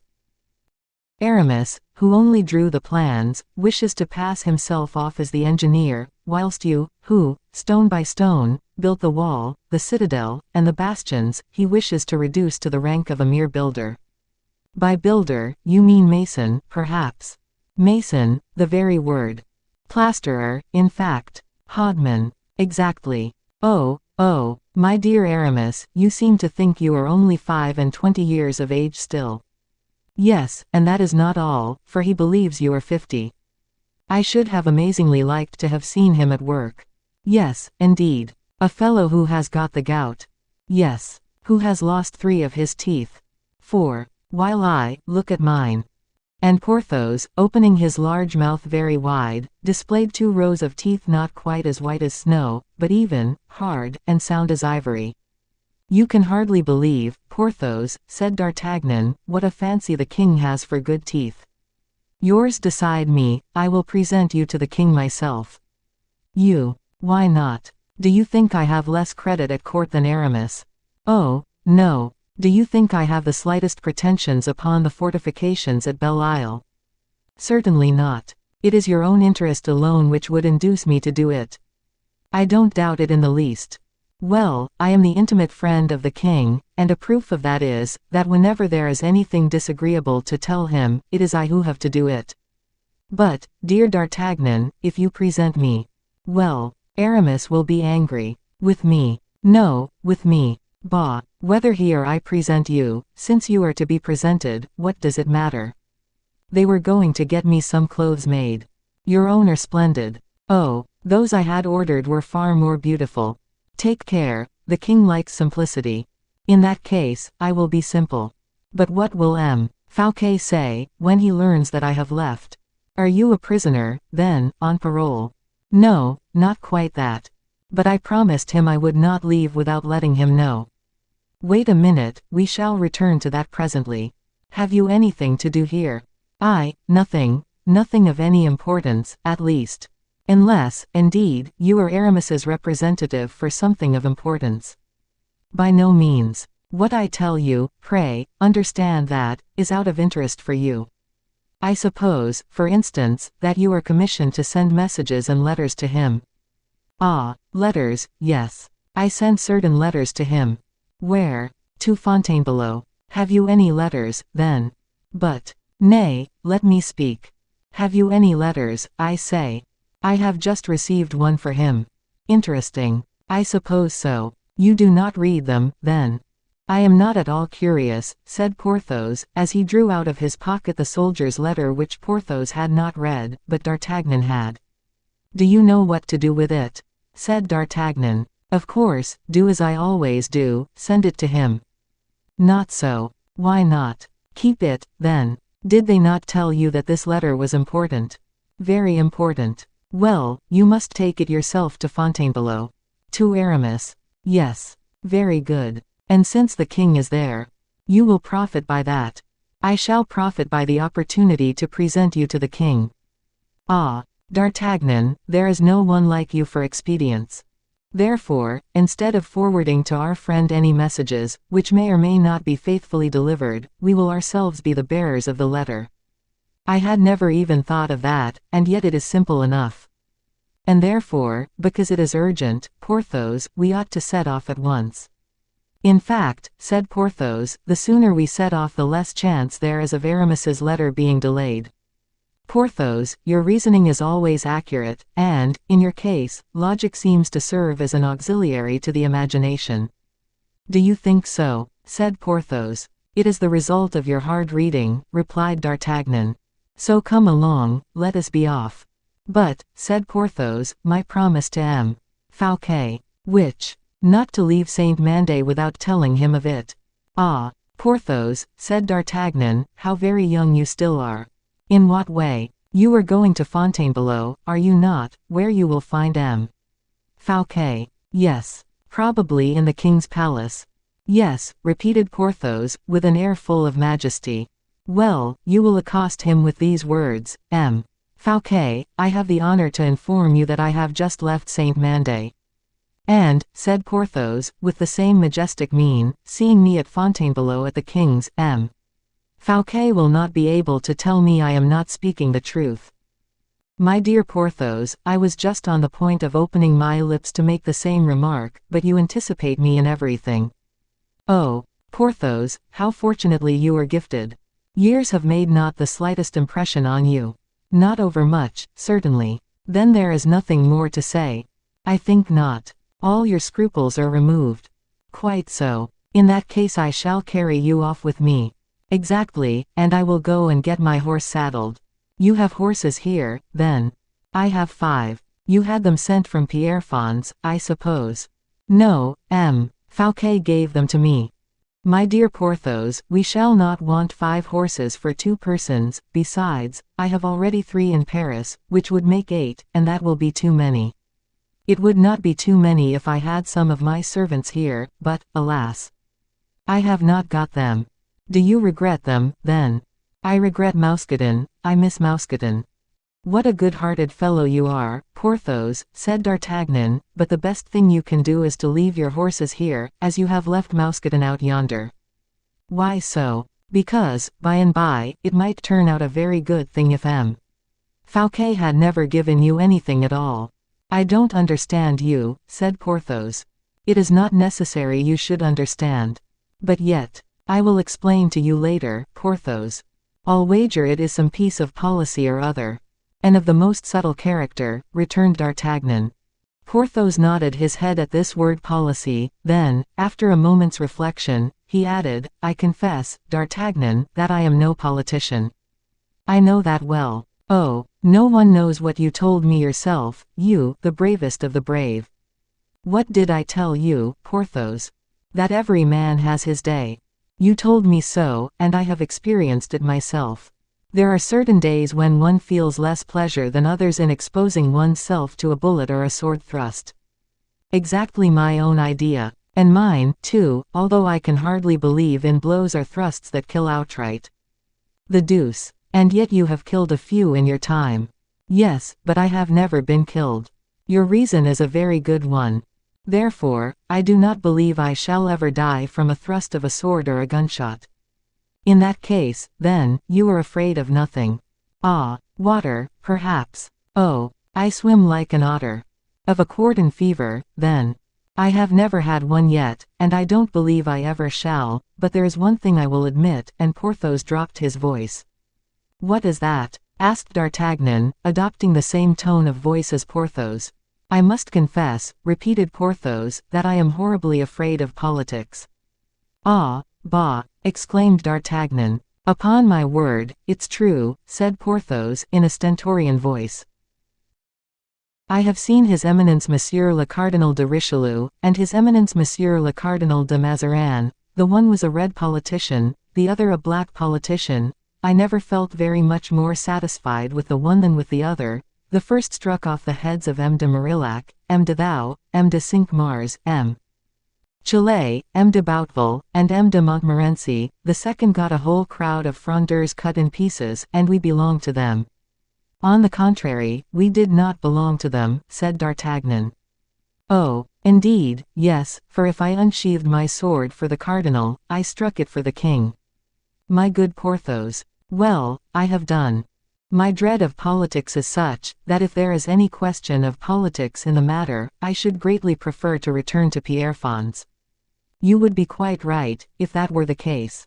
But with me, my dear Porthos, no politics at all, that is quite clear. You have labored hard in fortifying Belle Isle. The king wished to know the name of the clever engineer under whose directions the works were carried out. You are modest, as all men of true genius are. Perhaps Aramis wishes to put you under a bushel. But I happen to seize hold of you, I make it known who you are, I produce you, the king rewards you, and that is the only policy I have to do with. And the only one I will have to do with either, said Porthos, holding out his hand to D'Artagnan. But D'Artagnan knew Porthos's grasp. He knew that, once imprisoned within the Baron's 5 fingers, no hand ever left it without being half crushed. He therefore held out, not his hand, but his fist, and Porthos did not even perceive the difference. The servants talked a little with each other in an undertone, and whispered a few words, which D'Artagnan understood, but which he took very good care not to let Porthos understand. Our friend, he said to himself, was really and truly Aramis's prisoner. Let us now see what the result will be of the liberation of the captive. 144. The Rat and the Cheese. D'Artagnan and Porthos returned on foot, as D'Artagnan had set out. When D'Artagnan, as he entered the shop of the Pilon d'Or, announced to Planchet that M. du Vallon would be one of the privileged travelers, and as the plume in Porthos's hat made the wooden candles suspended over the front jingle together, a melancholy presentiment seemed to eclipse the delight Planchet had promised himself for the morrow. But the grocer had a heart of gold, ever mindful of the good old times, a trait that carries youth into old age. So Planchet, notwithstanding a sort of internal shiver, checked as soon as experienced, received Porthos with respect, mingled with the tenderest cordiality. Porthos, who was a little cold and stiff in his manners at first, on account of the social difference existing at that period between a baron and a grocer, soon began to soften when he perceived so much good feeling and so many kind attentions in Planchet. He was particularly touched by the liberty which was permitted him to plunge his great palms into the boxes of dried fruits and preserves, into the sacks of nuts and almonds, and into the drawers full of sweetmeats. So that, notwithstanding Planchet's pressing invitations to go upstairs to the entresol, he chose as his favorite seat, during the evening which he had to spend at Planchet's house, the shop itself, where his fingers could always fish up whatever his nose detected. The delicious figs from Provence, filberts from the forest, Tours plums, were subjects of his uninterrupted attention for 5 consecutive hours. His teeth, like millstones, cracked heaps of nuts, the shells of which were scattered all over the floor, where they were trampled by everyone who went in and out of the shop. Porthos pulled from the stalk with his lips, at one mouthful, bunches of the rich muscatel raisins with their beautiful bloom, half a pound of which passed at one gulp from his mouth to his stomach. In one of the corners of the shop, Planchet's assistants, huddled together, looked at each other without venturing to open their lips. They did not know who Porthos was, for they had never seen him before. The race of those Titans who had worn the cuirasses of Hugh Capet, Philip Augustus, and Francis I had already begun to disappear. They could hardly help thinking he might be the ogre of the fairy tale, who was going to turn the whole contents of Planchet's shop into his insatiable stomach, and that, too, without in the slightest degree displacing the barrels and chests that were in it. Cracking, munching, chewing, nibbling, sucking, and swallowing, Porthos occasionally said to the grocer, "You do a very good business here, friend Planchet." "He will very soon have none at all to do, if this sort of thing continues," grumbled the foreman, who had Planchet's word that he should be his successor. In the midst of his despair, he approached Porthos, who blocked up the whole of the passage leading from the back shop to the shop itself. He hoped that Porthos would rise and that this movement would distract his devouring ideas. "What do you want, my man?" asked Porthos, affably. "I should like to pass you, monsieur, if it is not troubling you too much." "Very well," said Porthos, "it does not trouble me in the least."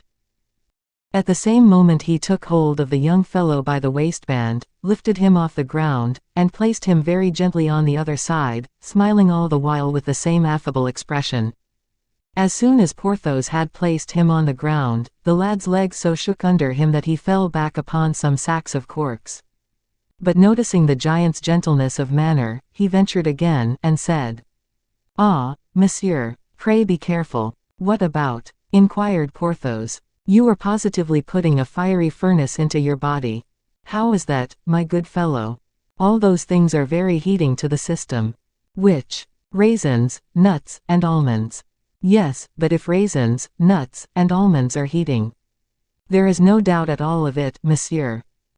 "Honey is very cooling," said Porthos, stretching out his hand toward a small barrel of honey which was open, and he plunged the scoop with which the wants of the customers were supplied into it, and swallowed a good half-pound at one gulp. "I must trouble you for some water now, my man," said Porthos. "In a pail, monsieur?" asked the lad, simply. "No, in a water bottle, that will be quite enough," and raising the bottle to his mouth, as a trumpeter does his trumpet, he emptied the bottle at a single draught. Planchet was agitated in every fibre of propriety and self-esteem. However, a worthy representative of the hospitality which prevailed in early days, he feigned to be talking very earnestly with D'Artagnan, and incessantly repeated, "Ah, monsieur, what a happiness! What an honor! What time shall we have supper, Planchet?" inquired Porthos. "I feel hungry." The foreman clasped his hands together. The two others got under the counters, fearing Porthos might have a taste for human flesh. "We shall only take a sort of snack here," said D'Artagnan, "and when we get to Planchet's country seat, we will have supper." "Ah, so we are going to your country house, Planchet," said Porthos, "so much the better." "You overwhelm me, Monsieur le Baron." The Monsieur le Baron had a great effect upon the men, who detected a personage of the highest quality in an appetite of that kind. This title, too, reassured them. They had never heard that an ogre was ever called Monsieur le Baron. "I will take a few biscuits to eat on the road," said Porthos, carelessly, and he emptied a whole jar of aniseed biscuits into the huge pocket of his doublet. "My shop is saved," exclaimed Planchet. "Yes, as the cheese was," whispered the foreman. "What cheese?" "The Dutch cheese, inside which a rat had made his way, and we found only the rind left." Planchet looked all round his shop, and observing the different articles which had escaped Porthos's teeth, he found the comparison somewhat exaggerated. The foreman, who remarked what was passing in his master's mind, said, "Take care, he is not gone yet." "Have you any fruit here?" said Porthos, as he went upstairs to the entresol, where it had just been announced that some refreshment was prepared. "Alas!" thought the grocer, addressing a look at D'Artagnan full of entreaty, which the latter half understood. As soon as they had finished eating they set off. It was late when the three riders, who had left Paris about 6 in the evening, arrived at Fontainebleau. The journey passed very agreeably. Porthos took a fancy to Planchet's society, because the latter was very respectful in his manners, and seemed delighted to talk to him about his meadows, his woods, and his rabbit warrens. Porthos had all the taste and pride of a landed proprietor. When D'Artagnan saw his two companions in earnest conversation, he took the opposite side of the road, and letting his bridle drop upon his horse's neck, separated himself from the whole world, as he had done from Porthos and from Planchet. The moon shone softly through the foliage of the forest. The breezes of the open country rose deliciously perfumed to the horses' nostrils, and they snorted and pranced along delightedly. Porthos and Planchet began to talk about hay crops. Planchet admitted to Porthos that in the advanced years of his life, he had certainly neglected agricultural pursuits for commerce, but that his childhood had been passed in Picardy in the beautiful meadows where the grass grew as high as the knees, and where he had played under the green apple trees covered with red-cheeked fruit. He went on to say, that he had solemnly promised himself that as soon as he should have made his fortune, he would return to nature, and end his days, as he had begun them, as near as he possibly could to the earth itself, where all men must sleep at last. Said Porthos, "in that case, my dear Monsieur Planchet, your retirement is not far distant." "How so?" "Why, you seem to be in the way of making your fortune very soon." "Well, we are getting on pretty well, I must admit," replied Planchet. "Come, tell me what is the extent of your ambition, and what is the amount you intend to retire upon." "There is one circumstance, monsieur," said Planchet, without answering the question, "which occasions me a good deal of anxiety." "What is it?" inquired Porthos, looking all round him as if in search of the circumstance that annoyed Planchet, and desirous of freeing him from it. "Why, formerly," said the grocer, "you used to call me Planchet quite short, and you would have spoken to me then in a much more familiar manner than you do now." Certainly, I should have said so formerly," replied the good-natured Porthos, with an embarrassment full of delicacy, "but formerly. Formerly I was D'Artagnan's lackey, is not that what you mean?" "Yes. Well, if I am not quite his lackey, I am as much as ever I was his devoted servant, and more than that, since that time." "Well, Planchet, since that time, I have had the honor of being in partnership with him." Oh, said Porthos. "What, has D'Artagnan gone into the grocery business?" No, said D'Artagnan, whom these words had drawn out of his reverie, and who entered into the conversation with that readiness and rapidity which distinguished every operation of his mind and body. It was not D'Artagnan who entered into the grocery business, but Planchet who entered into a political affair with me. "Yes," said Planchet, with mingled pride and satisfaction, "we transacted a little business which brought me in 100,000 francs and D'Artagnan 200,000. Oh, said Porthos, with admiration. "So that, Monsieur le Baron," continued the grocer, "I again beg you to be kind enough to call me Planchet, as you used to do, and to speak to me as familiarly as in old times. You cannot possibly imagine the pleasure it would give me." "If that be the case, my dear Planchet, I will do so, certainly," replied Porthos. And as he was quite close to Planchet, he raised his hand, as if to strike him on the shoulder, in token of friendly cordiality, but a fortunate movement of the horse made him miss his aim, so that his hand fell on the crupper of Planchet's horse, instead, which made the animal's legs almost give way. D'Artagnan burst out laughing, as he said, "Take care, Planchet, for if Porthos begins to like you so much, he will caress you, and if he caresses you he will knock you as flat as a pancake. Porthos is still as strong as ever, you know." "Oh," said Planchet, "Mousqueton is not dead, and yet Monsieur le Baron is very fond of him." Certainly, said Porthos, with a sigh which made all the three horses rear, and I was only saying, this very morning, to D'Artagnan, how much I regretted him. But tell me, Planchet. Thank you, Monsieur le Baron, thank you. Good lad, good lad. How many acres of park have you got? Of park? Yes, we will reckon up the meadows presently, and the woods afterwards. Whereabouts, monsieur? At your château. Oh, Monsieur le Baron, I have neither château, nor park, nor meadows, nor woods. What have you got, then? Inquired Porthos, and why do you call it a country seat? I did not call it a country seat, Monsieur le Baron, replied Planchet, somewhat humiliated, but a country box. Ah, I understand. You were modest. No, Monsieur le Baron, I speak the plain truth. I have rooms for a couple of friends, that's all. But in that case, whereabouts do your friends walk? In the first place, they can walk about the King's Forest, which is very beautiful. Yes, I know the forest is very fine, said Porthos, nearly as beautiful as my forest at Berry. Planchet opened his eyes very wide. Have you a forest of the same kind as the forest at Fontainebleau, Monsieur le Baron? He stammered out. Yes, I have two, indeed, but the one at Berry is my favorite. Why so? Asked Planchet. Because I don't know where it ends, and, also, because it is full of poachers. How can the poachers make the forest so agreeable to you? Because they hunt my game, and I hunt them, which, in these peaceful times, is for me a sufficiently pleasing picture of war on a small scale.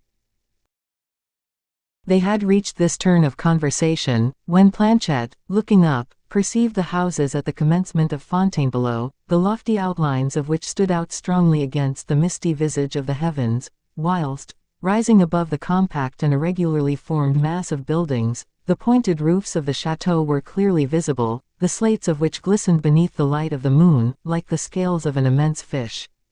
Gentlemen, said Planchet, I have the honor to inform you that we have arrived at Fontainebleau. 145. Planchet's country house. The cavaliers looked up, and saw that what Planchet had announced to them was true.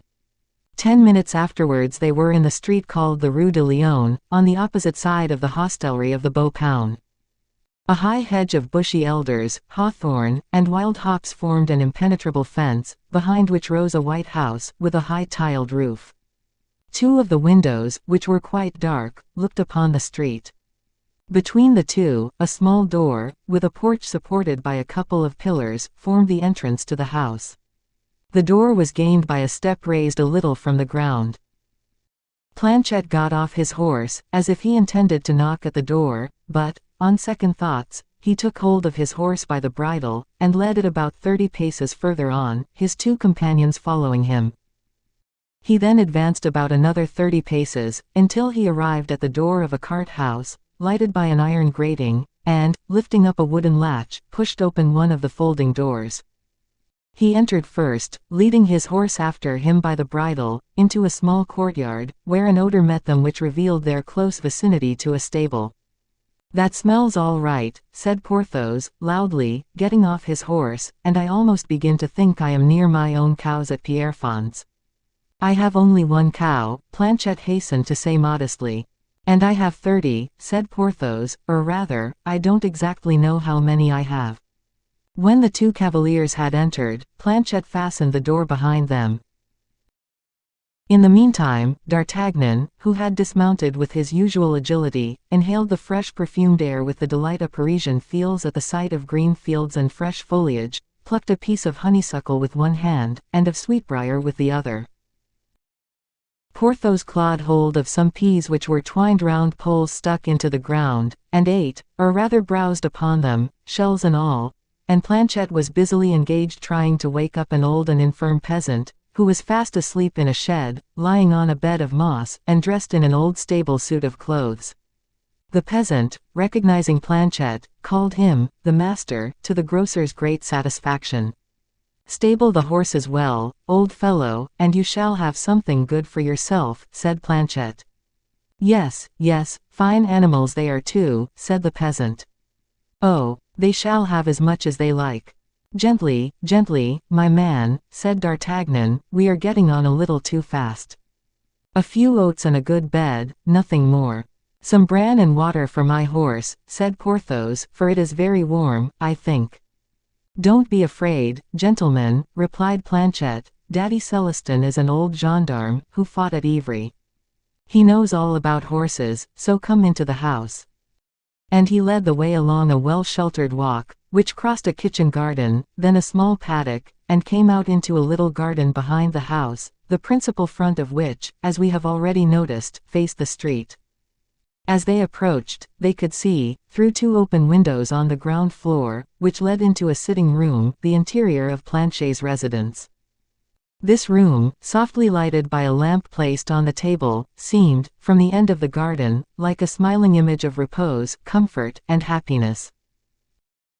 In every direction where the rays of light fell, whether upon a piece of old china, or upon an article of furniture shining from excessive neatness, or upon the weapons hanging against the wall, the soft light was softly reflected, and its rays seemed to linger everywhere upon something or another, agreeable to the eye. The lamp which lighted the room, whilst the foliage of jasmine and climbing roses hung in masses from the window frames, splendidly illuminated a damask tablecloth as white as snow. The table was laid for 2 persons.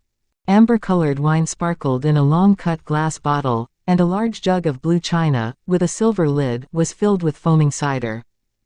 Near the table, in a high-backed armchair, reclined, fast asleep, a woman of about 30 years of age, her face the very picture of health and freshness. Upon her knees lay a large cat, with her paws folded under her, and her eyes half closed, purring in that significant manner which, according to feline habits, indicates perfect contentment.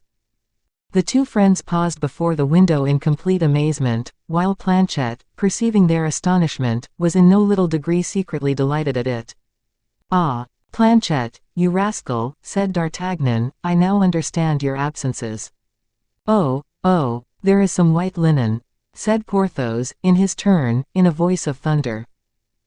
At the sound of this gigantic voice, the cat took flight, the housekeeper woke up with a start, and Planchet, assuming a gracious air, introduced his 2 companions into the room, where the table was already laid. "Permit me, my dear," he said, "to present to you Monsieur le Chevalier d'Artagnan, my patron." D'Artagnan took the lady's hand in his in the most courteous manner, and with precisely the same chivalrous air as he would have taken Madame's. "Monsieur le Baron du Vallon de Bracieux de Pierrefonds," added Planchet. Porthos bowed with a reverence which Anne of Austria would have approved of. It was then Planchet's turn, and he unhesitatingly embraced the lady in question, not, however, until he had made a sign as if requesting D'Artagnan's and Porthos's permission, a permission as a matter of course frankly conceded. D'Artagnan complimented Planchet, and said, "You are indeed a man who knows how to make life agreeable." "Life, monsieur," said Planchet, laughing, "is capital which a man ought to invest as sensibly as he possibly can." "And you get very good interest for yours," said Porthos, with a burst of laughter like a peal of thunder. Planchet turned to his housekeeper. "You have before you," he said to her, "the 2 gentlemen who influence the greatest, gayest, grandest portion of my life. I have spoken to you about them both very frequently. And about 2 others as well," said the lady, with a very decided Flemish accent. "Madame is Dutch?" inquired D'Artagnan. Porthos curled his moustache, a circumstance which was not lost upon D'Artagnan, who noticed everything. "I am from Antwerp," said the lady. "And her name is Madame Gechter," said Planchet. "You should not call her Madame," said D'Artagnan. "Why not?" asked Planchet. "Because it would make her seem older every time you call her so." "Well, I call her Truchen." "And a very pretty name too," said Porthos. "Truchen," said Planchet, "came to me from Flanders with her virtue and 2,000 florins. She ran away from a brute of a husband who was in the habit of beating her. Being myself a Picard born, I was always very fond of the artesian women, and it is only a step from Artois to Flanders. She came crying bitterly to her godfather, my predecessor in the Rue des Lombards. She placed her 2,000 florins in my establishment, which I have turned to very good account, and which have brought her in 10,000. Bravo, Planchet." She is free and well off, she has a cow, a maidservant and old Celestin at her orders, she mends my linen, knits my winter stockings, she only sees me every fortnight, and seems to make herself in all things tolerably happy. And indeed, gentlemen, I am very happy and comfortable, said Truchen, with perfect ingenuousness. Porthos began to curl the other side of his moustache. The deuce, thought D'Artagnan, can Porthos have any intentions in that quarter? In the meantime Truchen had set her cook to work, had laid the table for 2 more, and covered it with every possible delicacy that could convert a light supper into a substantial meal, a meal into a regular feast. Fresh butter, salt beef, anchovies, tunny, a shop full of Planchet's commodities, fowls, vegetables, salad, fish from the pond and the river, game from the forest, all the produce, in fact, of the province. Moreover, Planchet returned from the cellar, laden with 10 bottles of wine, the glass of which could hardly be seen for the thick coating of dust which covered them. Porthos's heart began to expand as he said, I am hungry, and he sat himself beside Madame Truchen, whom he looked at in the most killing manner. D'Artagnan seated himself on the other side of her, while Planchet, discreetly and full of delight, took his seat opposite. Do not trouble yourselves, he said, if Truchen should leave the table now and then during supper, for she will have to look after your bedrooms. In fact, the housekeeper made her escape quite frequently, and they could hear, on the first floor above them, the creaking of the wooden bedsteads and the rolling of the casters on the floor. While this was going on, the 3 men, Porthos especially, ate and drank gloriously. It was wonderful to see them. The 10 full bottles were 10 empty ones by the time Truchen returned with the cheese. D'Artagnan still preserved his dignity and self-possession, but Porthos had lost a portion of his, and the mirth soon began to grow somewhat uproarious. D'Artagnan recommended a new descent into the cellar, and, as Planchet no longer walked with the steadiness of a well-trained foot soldier, the captain of the musketeers proposed to accompany him. They set off, humming songs wild enough to frighten anybody who might be listening. Truchen remained behind at table with Porthos. While the 2 wine-bibbers were looking behind the firewood for what they wanted, a sharp report was heard like the impact of a pair of lips on a lady's cheek. Porthos fancies himself at La Rochelle, thought D'Artagnan, as they returned freighted with bottles. Planchet was singing so loudly that he was incapable of noticing anything. D'Artagnan, whom nothing ever escaped, remarked how much redder Truchen's left cheek was than her right. Porthos was sitting on Truchen's left, and was curling with both his hands both sides of his mustache at once, and Truchen was looking at him with a most bewitching smile. The sparkling wine of Anjou very soon produced a remarkable effect upon the 3 companions. D'Artagnan had hardly strength enough left to take a candlestick to light Planchet up his own staircase. Planchet was pulling Porthos along, who was following Truchen, who was herself jovial enough. It was D'Artagnan who found out the rooms and the beds. Porthos threw himself into the one destined for him, after his friend had undressed him. D'Artagnan got into his own bed, saying to himself, Mordioux! I had made up my mind never to touch that light-colored wine, which brings my early camp days back again. Fie, fie, if my musketeers were only to see their captain in such a state. And drawing the curtains of his bed, he added, fortunately enough, though, they will not see me. The country is very amusing, said Porthos, stretching out his legs, which passed through the wooden footboard, and made a tremendous crash, of which, however, no one in the house was capable of taking the slightest notice. By 2 o'clock in the morning everyone was fast asleep. 146. Showing what could be seen from Planchet's house. The next morning found the 3 heroes sleeping soundly. Truchen had closed the outside blinds to keep the first rays of the sun from the leaden-lidded eyes of her guests, like a kind, good housekeeper. It was still perfectly dark, then, beneath Porthos's curtains and under Planchet's canopy, when D'Artagnan, awakened by an indiscreet ray of light which made its way through a peak-hole in the shutters, jumped hastily out of bed, as if he wished to be the first at a forlorn hope. He took by assault Porthos's room, which was next to his own. The worthy Porthos was sleeping with a noise like distant thunder. In the dim obscurity of the room his gigantic frame was prominently displayed, and his swollen fist hung down outside the bed upon the carpet. D'Artagnan awoke Porthos, who rubbed his eyes in a tolerably good humor. In the meantime Planchet was dressing himself, and met at their bedroom doors his two guests, who were still somewhat unsteady from their previous evening's entertainment. Although it was yet very early, the whole household was already up. The cook was mercilessly slaughtering in the poultry yard, Celestin was gathering white cherries in the garden. Porthos, brisk and lively as ever, held out his hand to Planchet's, and D'Artagnan requested permission to embrace Madame Truchen.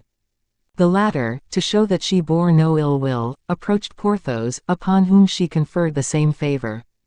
Porthos embraced Madame Truchen, heaving an enormous sigh. Planchet took both his friends by the hand. "I am going to show you over the house," he said. "When we arrived last night it was as dark as an oven, and we were unable to see anything, but in broad daylight, everything looks different, and you will be satisfied, I hope." "If we begin by the view you have here," said D'Artagnan, "that charms me beyond everything. I have always lived in royal mansions, you know, and royal personages have tolerably sound ideas upon the selection of points of view." "I am a great stickler for a good view myself," said Porthos. "At my Château de Pierrefonds, I have had 4 avenues laid out, and at the end of each is a landscape of an altogether different character from the others. You shall see my prospect," said Planchet, and he led his two guests to a window. "Ah," said D'Artagnan, "this is the Rue de Lyon." "Yes, I have 2 windows on this side, a paltry, insignificant view, for there is always that bustling and noisy inn, which is a very disagreeable neighbor. I had 4 windows here, but I bricked up 2. "Let us go on," said D'Artagnan. They entered a corridor leading to the bedrooms, and Planchet pushed open the outside blinds. "Hollow! What is that out yonder?" said Porthos. "The forest," said Planchet. "It is the horizon, a thick line of green, which is yellow in the spring, green in the summer, red in the autumn, and white in the winter. All very well, but it is like a curtain, which prevents one seeing a greater distance." "Yes," said Planchet, "still, one can see, at all events, everything that intervenes." "Ah, the open country," said Porthos. "But what is that I see out there, crosses and stones?" "Ah, that is the cemetery," exclaimed D'Artagnan. "Precisely," said Planchet, "I assure you it is very curious. Hardly a day passes that someone is not buried there, for Fontainebleau is by no means an inconsiderable place. Sometimes we see young girls clothed in white carrying banners, at others, some of the town council, or rich citizens, with choristers and all the parish authorities, and then, too, we see some of the officers of the king's household." "I should not like that," said Porthos. "There is not much amusement in it, at all events," said D'Artagnan. "I assure you it encourages religious thoughts," replied Planchet. "Oh, I don't deny that. But," continued Planchet, "we must all die one day or another, and I once met with a maxim somewhere which I have remembered, that the thought of death is a thought that will do us all good." "I am far from saying the contrary," said Porthos.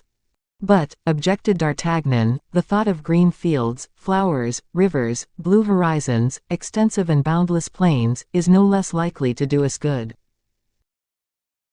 If I had any, I should be far from rejecting them," said Planchet, "but possessing only this little cemetery, full of flowers, so moss-grown, shady, and quiet, I am contented with it, and I think of those who live in town, in the Rue des Lombards, for instance, and who have to listen to the rumbling of a couple of thousand vehicles every day, and to the soulless tramp, tramp, tramp of 150,000 foot passengers." "But living," said Porthos, "living, remember that." "That is exactly the reason," said Planchet, timidly, "why I feel it does me good to contemplate a few dead." "Upon my word," said D'Artagnan, "that fellow Planchet is born a philosopher as well as a grocer." "Monsieur," said Planchet, "I am one of those good-humored sort of men whom Heaven created for the purpose of living a certain span of days, and of considering all things good they meet with during their transitory stay on earth." D'Artagnan sat down close to the window, and as there seemed to be something substantial in Planchet's philosophy, he mused over it. "Ah, ah," exclaimed Planchet, "if I am not mistaken, we are going to have a representation now, for I think I heard something like chanting." "Yes," said D'Artagnan, "I hear singing too." "Oh, it is only a burial of a very poor description," said Planchet, disdainfully, "the officiating priest, the beadle, and only one chorister boy, nothing more. You observe, messieurs, that the defunct lady or gentleman could not have been of very high rank." "No, no one seems to be following the coffin." "Yes," said Porthos, "I see a man." "You were right, a man wrapped in a cloak," said D'Artagnan. "It's not worth looking at," said Planchet. "I find it interesting," said D'Artagnan, leaning on the windowsill. "Come, come, you are beginning to take a fancy to the place already," said Planchet, delightedly. "It is exactly my own case. I was so melancholy at first that I could do nothing but make the sign of the cross all day, and the chants were like so many nails being driven into my head, but now, they lull me to sleep, and no bird I have ever seen or heard can sing better than those which are to be met with in this cemetery." "Well," said Porthos, "this is beginning to get a little dull for me, and I prefer going downstairs." Planchet with one bound was beside his guest, whom he offered to lead into the garden. "What?" said Porthos to D'Artagnan, as he turned round, "are you going to remain here?" "Yes, I will join you presently." "Well, D'Artagnan is right, after all," said Planchet. "Are they beginning to bury yet?" "Not yet." "Ah, yes, the gravedigger is waiting until the cords are fastened round the bier. But, see, a woman has just entered the cemetery at the other end." "Yes, yes, my dear Planchet," said D'Artagnan, quickly, leave me, I feel I am beginning already to be much comforted by my meditations, so do not interrupt me." Planchet left, and D'Artagnan remained, devouring with his eager gaze from behind the half-closed blinds what was taking place just before him. The two bearers of the corpse had unfastened the straps by which they carried the litter, and were letting their burden glide gently into the open grave. At a few paces distant, the man with the cloak wrapped round him, the only spectator of this melancholy scene, was leaning with his back against a large cypress tree, and kept his face and person entirely concealed from the gravediggers and the priests. The corpse was buried in 5 minutes. The grave having been filled up, the priests turned away, and the gravedigger having addressed a few words to them, followed them as they moved away. The man in the mantle bowed as they passed him, and put a piece of gold into the gravedigger's hand. "Mordioux," murmured D'Artagnan, "it is Aramis himself." Aramis, in fact, remained alone, on that side at least, for hardly had he turned his head when a woman's footsteps, and the rustling of her dress, were heard in the path close to him. He immediately turned round, and took off his hat with the most ceremonious respect. He led the lady under the shelter of some walnut and lime trees, which overshadowed a magnificent tomb. "Ah, who would have thought it," said D'Artagnan, "the Bishop of Vannes at a rendezvous. He is still the same Abbé Aramis as he was at Noisy-le-Sec.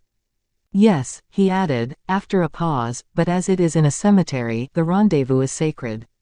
But he almost laughed. The conversation lasted for fully half an hour. D'Artagnan could not see the lady's face, for she kept her back turned towards him, but he saw perfectly well, by the erect attitude of both the speakers, by their gestures, by the measured and careful manner with which they glanced at each other, either by way of attack or defense, that they must be conversing about any other subject than of love. At the end of the conversation the lady rose, and bowed profoundly to Aramis. Oh, said D'Artagnan, "this rendezvous finishes like one of a very tender nature though. The cavalier kneels at the beginning, the young lady by and by gets tamed down, and then it is she who has to supplicate. Who is this lady? I would give anything to ascertain." This seemed impossible, however, for Aramis was the first to leave. The lady carefully concealed her head and face, and then immediately departed. D'Artagnan could hold out no longer. He ran to the window which looked out on the Rue de Lyon, and saw Aramis entering the inn. The lady was proceeding in quite an opposite direction, and seemed, in fact, to be about to rejoin an equipage, consisting of 2 led horses and a carriage, which he could see standing close to the borders of the forest. She was walking slowly, her head bent down, absorbed in the deepest meditation. Mordioux, I must and will arn who that woman is," said the musketeer again, and then, without further deliberation, he set off in pursuit of her. As he was going along, he tried to think how he could possibly contrive to make her raise her veil. "She is not young," he said, "and is a woman of high rank in society. I ought to know that figure and peculiar style of walk." As he ran, the sound of his spurs and of his boots upon the hard ground of the street made a strange jingling noise, a fortunate circumstance in itself, which he was far from reckoning upon. The noise disturbed the lady. She seemed to fancy she was being either followed or pursued, which was indeed the case, and turned round. D'Artagnan started as if he had received a charge of small shot in his legs, and then turning suddenly round as if he were going back the same way he had come, he murmured, "Madame de Chevreuse." D'Artagnan would not go home until he had learnt everything. He asked Celestin to inquire of the gravedigger whose body it was they had buried that morning. "A poor Franciscan mendicant friar," replied the latter, "who had not even a dog to love him in this world, and to accompany him to his last resting place." If that were really the case, thought D'Artagnan, we should not have found Aramis present at his funeral. The Bishop of Vannes is not precisely a dog as far as devotion goes. His scent, however, is quite as keen, I admit. 147. How Porthos, Truchen, and Planchet parted with each other on friendly terms, thanks to D'Artagnan. There was good living in Planchet's house. Porthos broke a ladder and 2 cherry trees, stripped the raspberry bushes, and was only unable to succeed in reaching the strawberry beds on account, as he said, of his belt. Truchen, who had become quite sociable with the giant, said that it was not the belt so much as his corporation, and Porthos, in a state of the highest delight, embraced Truchen, who gathered him a pailful of the strawberries and made him eat them out of her hands. D'Artagnan, who arrived in the midst of these little innocent flirtations, scolded Porthos for his indolence and silently pitied Planchet. Porthos breakfasted with a very good appetite, and when he had finished, he said, looking at Truchen, "I could make myself very happy here." Truchen smiled at his remark, and so did Planchet, but not without embarrassment. D'Artagnan then addressed Porthos, "You must not let the delights of Capua make you forget the real object of our journey to Fontainebleau." "My presentation to the king." "Certainly. I am going to take a turn in the town to get everything ready for that." "Do not think of leaving the house, I beg." "Oh, no," exclaimed Porthos. Planchet looked at D'Artagnan nervously. "Will you be away long?" he inquired. "No, my friend, and this very evening I will release you from 2 troublesome guests." "Oh, Monsieur d'Artagnan, can you say, no, no, you are a noble-hearted fellow, but your house is very small. Such a house, with half a dozen acres of land, would be fit for a king, and make him very happy, too. But you were not born a great lord." "No more was Porthos," murmured Planchet. "But he has become so, my good fellow. His income has been 100,000 francs a year for the last 20 years, and for the last 50 years Porthos has been the owner of a couple of fists and a backbone, which are not to be matched throughout the whole realm of France. Porthos is a man of the very greatest consequence compared to you, and, well, I need say no more, for I know you are an intelligent fellow." "No, no, monsieur, explain what you mean." "Look at your orchard, how stripped it is, how empty your larder, your bedstead broken, your cellar almost exhausted. Look, too, at Madame Truchen." "Oh, my goodness gracious," said Planchet. "Madame Truchen is an excellent person," continued D'Artagnan, "but keep her for yourself, do you understand?" And he slapped him on the shoulder. Planchet at this moment perceived Porthos and Truchen sitting close together in an arbor. Truchen, with a grace of manner peculiarly Flemish, was making a pair of earrings for Porthos out of a double cherry, while Porthos was laughing as amorously as Samson in the company of Delilah. Planchet pressed D'Artagnan's hand, and ran towards the arbor. We must do Porthos the justice to say that he did not move as they approached, and, very likely, he did not think he was doing any harm. Nor indeed did Truchen move either, which rather put Planchet out, but he, too, had been so accustomed to see fashionable folk in his shop, that he found no difficulty in putting a good countenance on what seemed disagreeable or rude.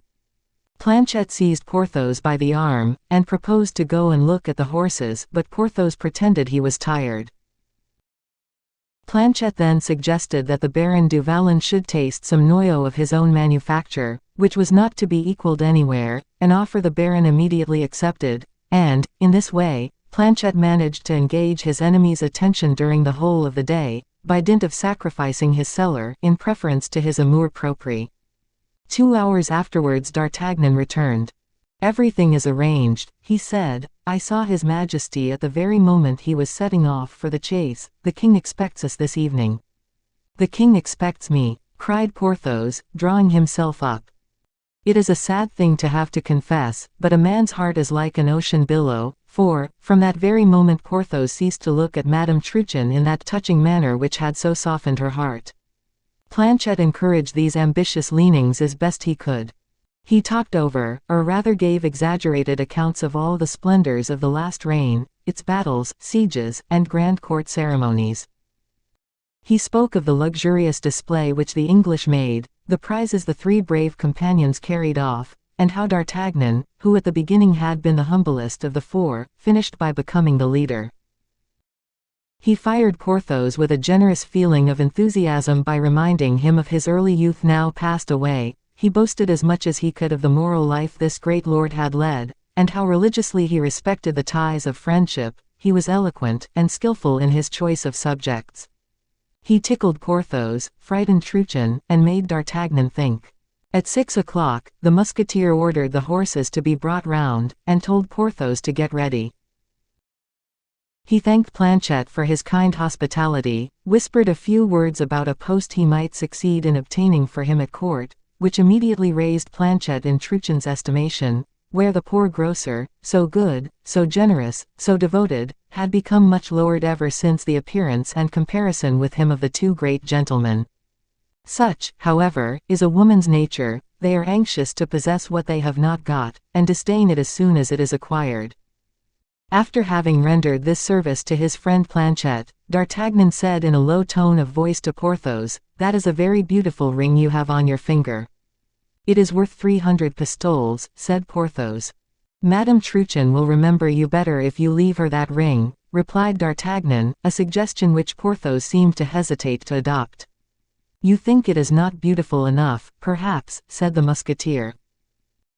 "I understand your feelings. A great lord such as you would not think of accepting the hospitality of an old servant without paying him most handsomely for it, but I am sure that Planchet is too good-hearted a fellow to remember that you have an income of 100,000 francs a year."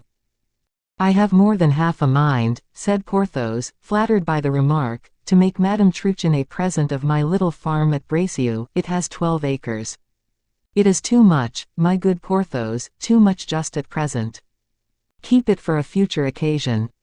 He then took the ring off Porthos's finger, and approaching Truchen, said to her, "Madame, Monsieur le Baron hardly knows how to entreat you, out of your regard for him, to accept this little ring. M. du Vallon is one of the most generous and discreet men of my acquaintance. He wished to offer you a farm that he has at Bracieux, but I dissuaded him from it." "Oh," said Truchen, looking eagerly at the diamond. "Monsieur le Baron," exclaimed Planchet, quite overcome. "My good friend," stammered out Porthos, delighted at having been so well represented by D'Artagnan. These several exclamations, uttered at the same moment, made quite a pathetic winding up of a day which might have finished in a very ridiculous manner. But D'Artagnan was there, and, on every occasion, wheresoever D'Artagnan exercised any control, matters ended only just in the very way he wished and willed. There were general embracings. Truchen, whom the Baron's munificence had restored to her proper position, very timidly, and blushing all the while, presented her forehead to the great lord with whom she had been on such very pretty terms the evening before. Planchet himself was overcome by a feeling of genuine humility. Still, in the same generosity of disposition, Porthos would have emptied his pockets into the hands of the cook and of Celestin, but D'Artagnan stopped him. "No," he said, "it is now my turn." And he gave 1 pistole to the woman and 2 to the man, and the benedictions which were showered down upon them would have rejoiced the heart of Harpagon himself, and have rendered even him a prodigal. D'Artagnan made Planchet lead them to the château, and introduced Porthos into his own apartment, where he arrived safely without having been perceived by those he was afraid of meeting. 148. The presentation of Porthos at court. At 7 o'clock the same evening, the king gave an audience to an ambassador from the United Provinces, in the grand reception room. The audience lasted a quarter of an hour. His Majesty afterwards received those who had been recently presented, together with a few ladies, who paid their respects first. In one corner of the salon, concealed behind a column, Porthos and D'Artagnan were conversing together, waiting until their turn arrived. "Have you heard the news?" inquired the musketeer of his friend. "No." "Well, look, then." Porthos raised himself on tiptoe, and saw M. Fouquet in full court dress, leading Aramis towards the king. "Aramis," said Porthos. "Presented to the king by M.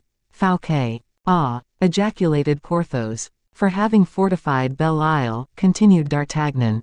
"And I. You, oh, you. As I have already had the honor of telling you, are the good-natured, kind-hearted Porthos, and so they begged you to take care of Saint Mande a little." "Ah," repeated Porthos.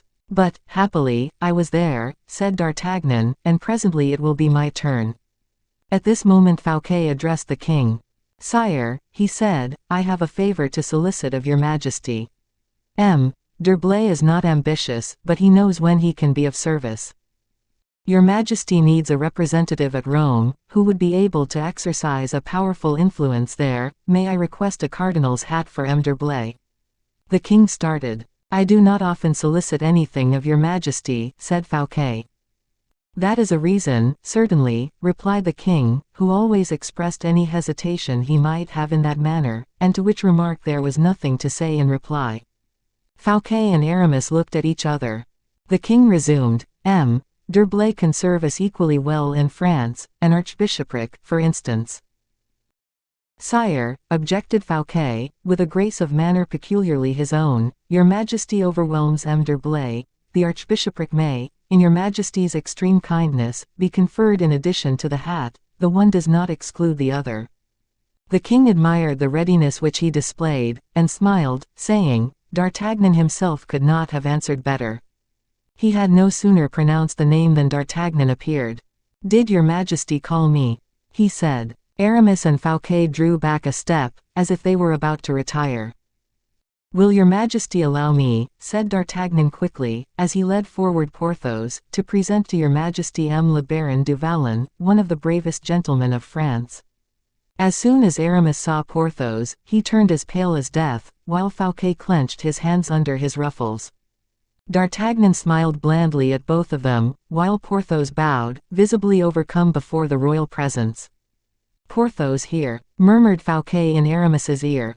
"Hush! Deep treachery at work," hissed the latter. "Sire," said D'Artagnan, "it is more than 6 years ago I ought to have presented M. du Vallon to your Majesty, but certain men resemble stars, they move not 1 inch unless their satellites accompany them. The Pleiades are never disunited, and that is the reason I have selected, for the purpose of presenting him to you, the very moment when you would see M. d'Herblay by his side." Aramis almost lost countenance. He looked at D'Artagnan with a proud, haughty air, as though willing to accept the defiance the latter seemed to throw down. "Ah, these gentlemen are good friends, then," said the king. "Excellent friends, sire, the one can answer for the other. Ask M. de Vannes now in what manner Belle Isle was fortified." Fouquet moved back a step. "Belle Isle," said Aramis, coldly, "was fortified by that gentleman," and he indicated Porthos with his hand, who bowed a second time. Louis could not withhold his admiration, though at the same time his suspicions were aroused. "Yes," said D'Artagnan, "but ask Monsieur le Baron whose assistance he had in carrying the works out." "Aramis's," said Porthos, frankly, and he pointed to the bishop. "What the deuce does all this mean?" thought the bishop, "and what sort of a termination are we to expect to this comedy?" "What," exclaimed the king, "is the cardinal's, I mean this bishop's, name Aramis?" "His nom de guerre," said D'Artagnan.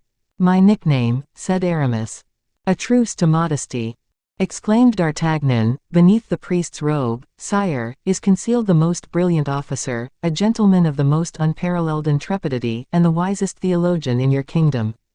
Louis raised his head. "And an engineer, also, it appears," he said, admiring Aramis's calm, imperturbable self-possession. An engineer for a particular purpose, sire, said the latter. My companion in the Musketeers, sire, said D'Artagnan, with great warmth of manner, the man who has more than 100 times aided your father's ministers by his advice, M. d'Herblay, in a word, who, with M. du Vallon, myself, and M. le Comte de la Fere, who is known to your majesty, formed that quartet which was a good deal talked about during the late king's reign, and during your majesty's minority. And who fortified Belle Isle. The king repeated, in a significant tone. Aramis advanced and bowed, in order to serve the son as I served the father. D'Artagnan looked very narrowly at Aramis while he uttered these words, which displayed so much true respect, so much warm devotion, such entire frankness and sincerity, that even he, D'Artagnan, the eternal doubter, he, the almost infallible in judgment, was deceived by it. A man who lies cannot speak in such a tone as that, he said. Louis was overcome by it. In that case, he said to Fouquet, who anxiously awaited the result of this proof, the cardinals had as promised. Monsieur d'Herblay, I pledge you my honor that the first promotion shall be yours. Thank M. Fouquet for it. Colbert overheard these words, they stung him to the quick, and he left the salon abruptly. And you, Monsieur du Vallon, said the king, what have you to ask? I am truly pleased to have it in my power to acknowledge the services of those who were faithful to my father. Sire, began Porthos, but he was unable to proceed with what he was going to say. Sire, exclaimed D'Artagnan, this worthy gentleman is utterly overpowered by your majesty's presence, he who so valiantly sustained the looks and the fire of 1,000 foes. But, knowing what his thoughts are, I, who am more accustomed to gaze upon the sun, can translate them. He needs nothing, absolutely nothing, his sole desire is to have the happiness of gazing upon your majesty for a quarter of an hour. You shall sup with me this evening, said the king, saluting Porthos with a gracious smile. Porthos became crimson from delight and pride. The king dismissed him, and D'Artagnan pushed him into the adjoining apartment, after he had embraced him warmly. Sit next to me at table, said Porthos in his ear. Yes, my friend. Aramis is annoyed with me, I think. Aramis has never liked you so much as he does now. Fancy, it was I who was the means of his getting the cardinal's hat. Of course, said Porthos. By the by, does the king like his guests to eat much at his table? It is a compliment to himself if you do, said D'Artagnan, for he himself possesses a royal appetite. 149. Explanations. Aramis cleverly managed to effect a diversion for the purpose of finding D'Artagnan and Porthos. He came up to the latter, behind one of the columns, and, as he pressed his hand, said, So you have escaped from my prison. Do not scold him, said D'Artagnan, it was I, dear Aramis, who set him free. Ah, my friend, replied Aramis, looking at Porthos, could you not have waited with a little more patience? D'Artagnan came to the assistance of Porthos, who already began to breathe hard, in sore perplexity. You see, you members of the church are great politicians, we mere soldiers come at once to the point. The facts are these, I went to pay Baisemeaux a visit. Aramis pricked up his ears at this announcement. Stay, said Porthos, you make me remember that I have a letter from Baisemeaux for you, Aramis. And Porthos held out the bishop the letter we have already seen. Aramis begged to be allowed to read it, and read it without D'Artagnan feeling in the slightest degree embarrassed by the circumstance that he was so well acquainted with the contents of it. Besides, Aramis's face was so impenetrable, that D'Artagnan could not but admire him more than ever. After he had read it, he put the letter into his pocket with the calmest possible air. You were saying, Captain, he observed. I was saying, continued the musketeer, that I had gone to pay Baisemeaux a visit on His Majesty's service. On His Majesty's service, said Aramis. Yes, said D'Artagnan, and, naturally enough, we talked about you and our friends. I must say that Baisemeaux received me coldly, so I soon took my leave of him. As I was returning, a soldier accosted me, and said, no doubt as he recognized me, notwithstanding I was in private clothes, Captain, will you be good enough to read me the name written on this envelope? And I read, to Monsieur du Vallon, at M. Fouquet's house, Saint-Mandé. The deuce, I said to myself, Porthos has not returned, then, as I fancied, to Belle-Isle, or to Pierrefonds, but is at M. Fouquet's house, at Saint-Mandé, and is M. Fouquet is not at Saint-Mandé. Porthos must be quite alone, or, at all events, with Aramis. I will go and see Porthos, and I accordingly went to see Porthos. Very good, said Aramis, thoughtfully. You never told me that, said Porthos. I had no time, my friend. And you brought back Porthos with you to Fontainebleau? Yes, to Planchet's house. Does Planchet live at Fontainebleau? Inquired Aramis. Yes, near the cemetery, said Porthos, thoughtlessly. What do you mean by, near the cemetery? Said Aramis, suspiciously. Come, thought the Musketeer, since there is to be a squabble, let us take advantage of it. Yes, the cemetery, said Porthos. Planchet is a very excellent fellow, who makes very excellent preserves, but his house has windows which look out upon the cemetery. And a confoundedly melancholy prospect it is. So this morning, said Aramis, more and more excited. D'Artagnan turned his back to them, and walked to the window, where he began to play a march upon one of the panes of glass. Yes, this morning we saw a man buried there. Ah, very depressing, was it not? I should never be able to live in a house where burials can always be seen from the window. D'Artagnan, on the contrary, seems to like it very much. So D'Artagnan saw it as well. Not simply saw it, he literally never took his eyes off the whole time. Aramis started, and turned to look at the Musketeer, but the latter was engaged in earnest conversation with Saint-Aignan. Aramis continued to question Porthos, and when he had squeezed all the juice out of this enormous lemon, he threw the peel aside. He turned towards his friend D'Artagnan, and clapping him on the shoulder, when Saint-Aignan had left him, the king's supper having been announced, said, D'Artagnan. Yes, my dear fellow, he replied. We do not sup with his Majesty, I believe. Well, we do. Can you give me 10 minutes conversation? 20, if you like. His Majesty will take quite that time to get properly seated at table. Where shall we talk, then? Here, upon these seats if you like. The king has left, we can sit down, and the apartment is empty. Let us sit down, then. They sat down, and Aramis took one of D'Artagnan's hands in his. Tell me, candidly, my dear friend, whether you have not counseled Porthos to distrust me a little. I admit, I have, but not as you understand it. I saw that Porthos was bored to death, and I wished, by presenting him to the king, to do for him, and for you, what you would never do for yourselves. What is that? Speak in your own praise. And you have done it most nobly, I thank you. And I brought the cardinal's hat a little nearer, just as it seemed to be retreating from you. Ah! I admit that, said Aramis, with a singular smile, you are, indeed, not to be matched for making your friends' fortunes for them. You see, then, that I only acted with the view of making Porthos's fortune for him. I meant to have done that myself, but your arm reaches farther than ours. It was now D'Artagnan's turn to smile. Come, said Aramis, we ought to deal truthfully with each other. Do you still love me, D'Artagnan?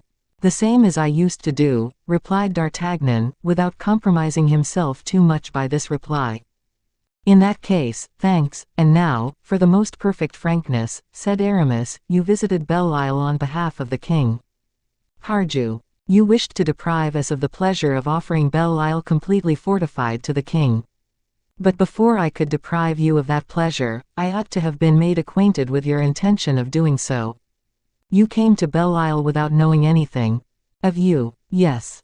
How the devil could I imagine that Aramis had become so clever an engineer as to be able to fortify like Polybius, or Archimedes?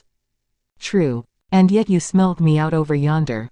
Oh, yes. And Porthos, too. I did not divine that Aramis was an engineer. I was only able to guess that Porthos might have become one. There is a saying, one becomes an orator, one is born a poet, but it has never been said, one is born Porthos, and one becomes an engineer. Your wit is always amusing, said Aramis, coldly. Well, I will go on. Do. When you found out our secret, you made all the haste you could to communicate it to the king. I certainly made as much haste as I could, since I saw that you were making still more. When a man weighing 258 pounds, as Porthos does, rides post, when a gouty prelate, I beg your pardon, but you yourself told me you were so, when a prelate scours the highway, I naturally suppose that my two friends, who did not wish to be communicative with me, had certain matters of the highest importance to conceal from me, and so I made as much haste as my leanness and the absence of gout would allow. Did it not occur to you, my dear friend, that you might be rendering Porthos and myself a very sad service? Yes, I thought it not unlikely, but you and Porthos made me play a very ridiculous part at Belle Isle. I beg your pardon, said Aramis. Excuse me, said D'Artagnan. So that, pursued Aramis, you now know everything. No, indeed. You know I was obliged to inform M. Fouquet of what had happened, in order that he would be able to anticipate what you might have to tell the king. That is rather obscure. Not at all, M. Fouquet has his enemies, you will admit that, I suppose. Certainly. And one in particular. A dangerous one. A mortal enemy. Well, in order to counteract that man's influence, it was necessary that M. Fouquet should give the king a proof of his great devotion to him, and of his readiness to make the greatest sacrifices. He surprised his majesty by offering him Belle Isle. If you had been the first to reach Paris, the surprise would have been destroyed, it would have looked as if we had yielded to fear. I understand. That is the whole mystery, said Aramis, satisfied that he had at last quite convinced the musketeer. Only, said the latter, it would have been more simple to have taken me aside, and said to me, my dear D'Artagnan, we are fortifying Belle Isle, and intend to offer it to the king. Tell us frankly, for whom you are acting. Are you a friend of M. Colbert, or of M. Fouquet? Perhaps I should not have answered you, but you would have added, are you my friend? I should have said, yes. Quote. Aramis hung down his head. In this way, continued D'Artagnan, you would have paralyzed my movements, and I should have gone to the king, and said, Sire, M. Fouquet is fortifying Belle Isle, and exceedingly well, too, but here is a note, which the governor of Belle Isle gave me for your majesty, or, M. Fouquet is about to wait upon your majesty to explain his intentions with regard to it. I should not have been placed in an absurd position, you would have enjoyed the surprise so long planned, and we should not have had any occasion to look askant at each other when we met. While, on the contrary, replied Aramis, you have acted altogether as one friendly to M. Colbert. And you really are a friend of his, I suppose. Certainly not, indeed, exclaimed the captain. M. Colbert is a mean fellow, and I hate him as I used to hate Mazarin, but without fearing him. Well, then, said Aramis, I love M. Fouquet, and his interests are mine. You know my position. I have no property or means whatever. M. Fouquet gave me several livings, a bishopric as well, M. Fouquet has served and obliged me like the generous-hearted man he is, and I know the world sufficiently well to appreciate a kindness when I meet with one. M. Fouquet has won my regard, and I have devoted myself to his service. You could not possibly do better. You will find him a very liberal master. Aramis bit his lips, and then said, the best a man could possibly have. He then paused for a minute, D'Artagnan taking good care not to interrupt him. I suppose you know how Porthos got mixed up in all this? No, said D'Artagnan, I am curious, of course, but I never question a friend when he wishes to keep a secret from me. Well, then, I will tell you. It is hardly worth the trouble, if the confidence is to bind me in any way. Oh, do not be afraid. There is no man whom I love better than Porthos, because he is so simple-minded and good-natured. Porthos is so straightforward in everything. Since I have become a bishop, I have looked for these primeval natures, which make me love truth and hate intrigue. D'Artagnan stroked his mustache, but said nothing. I saw Porthos and again cultivated his acquaintance, his own time hanging idly on his hands, his presence recalled my earlier and better days without engaging me in any present evil. I sent for Porthos to come to Vannes. M. Fouquet, whose regard for me is very great, having learned that Porthos and I were attached to each other by old ties of friendship, promised him increase of rank at the earliest promotion, and that is the whole secret. I shall not abuse your confidence, said D'Artagnan. I am sure of that, my dear friend, no one has a finer sense of honor than yourself. I flatter myself that you are right, Aramis. And now," and here the prelate looked searchingly and scrutinizingly at his friend, "now let us talk of ourselves and for ourselves, will you become one of M. Fouquet's friends? Do not interrupt me until you know what that means." "Well, I am listening." "Will you become a Maréchal of France, peer, duke, and the possessor of a duchy, with 1,000,000 of francs?" "But, my friend," replied D'Artagnan, "what must one do to get all that?" "Belong to M. Fouquet." "But I already belong to the king." "Not exclusively, I suppose." "Oh, a D'Artagnan cannot be divided. You have, I presume, ambitions, as noble hearts like yours have." "Yes, certainly I have." "Well, well, I wish to be a Maréchal, the king will make me Maréchal, duke, peer, the king will make me all that." Aramis fixed a searching look upon D'Artagnan. "Is not the king master?" said D'Artagnan. "No one disputes it, but Louis XIII was master also." "Oh, my dear friend, between Richelieu and Louis XIII stood no D'Artagnan," said the musketeer, very quietly. "There are many stumbling blocks round the king," said Aramis. "Not for the king's feet." "Very likely not, still." "One moment, Aramis, I observe that everyone thinks of himself, and never of his poor prince. I will maintain myself maintaining him." "And if you meet with ingratitude?" "The weak alone are afraid of that." "You are quite certain of yourself?" "I think so." "Still, the king may some day have no further need for you." "On the contrary, I think his need of me will soon be greater than ever. And hearken, my dear fellow, if it became necessary to arrest a new Condé, who would do it?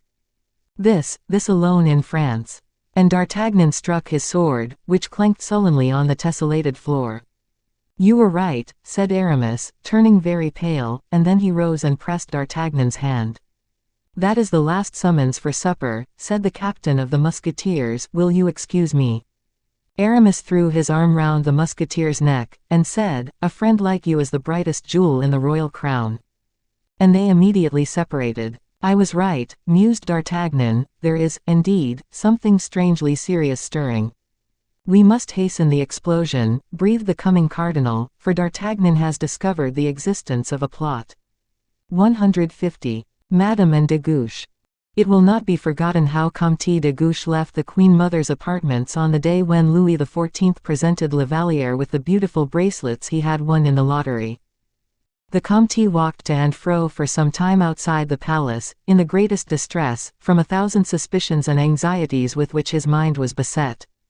Presently he stopped and waited on the terrace opposite the grove of trees, watching for Madame's departure. More than half an hour passed away, and as he was at that moment quite alone, the Comte could hardly have had any very diverting ideas at his command.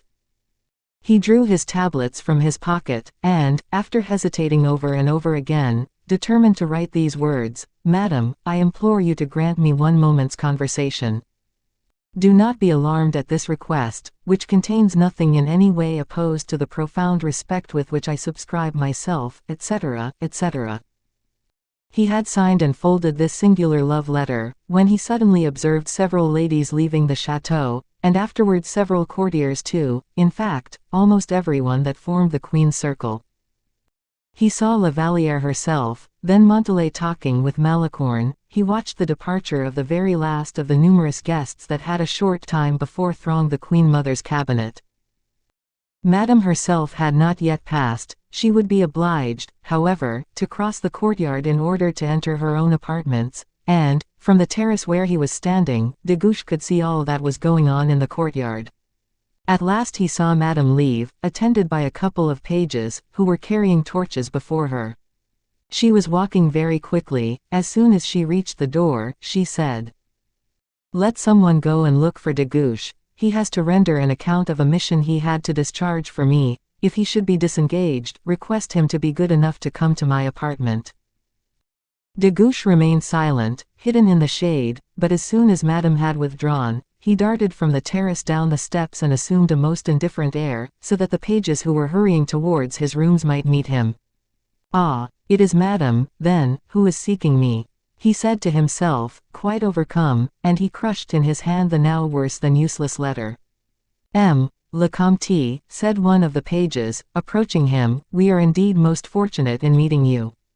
Why so, messieurs? A command from Madame. From Madame, said de Guiche, looking surprised. Yes, le Comte, Her Royal Highness has been asking for you. She expects to hear, she told us, the result of a commission you had to execute for her. Are you at liberty? I am quite at Her Royal Highness's orders. Will you have the goodness to follow us, then? When de Guiche entered the princess's apartments, he found her pale and agitated. Montalais was standing at the door, evidently uneasy about what was passing in her mistress's mind. De Guiche appeared. Ah, is that you, Monsieur de Guiche? Said Madame, come in, I beg. Mademoiselle de Montalais, I do not require your attendance any longer. Montalais, more puzzled than ever, courtesied and withdrew. De Guiche and the princess were left alone. The Comte had every advantage in his favor, it was Madame who had summoned him to a rendezvous.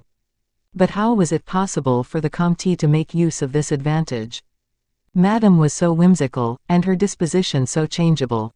She soon allowed this to be perceived, for, suddenly opening the conversation, she said, well, have you nothing to say to me? He imagined she must have guessed his thoughts. He fancied, for those who are in love are thus constituted, being as credulous and blind as poets or prophets, he fancied she knew how ardent was his desire to see her, and also the subject uppermost in his mind. Yes, madam, he said, and I think it very singular. The affair of the bracelets, she exclaimed, eagerly, you mean that, I suppose. Yes, madam. And you think the king is in love, do you not? Guiche looked at her for some time, her eyes sank under his gaze, which seemed to read her very heart.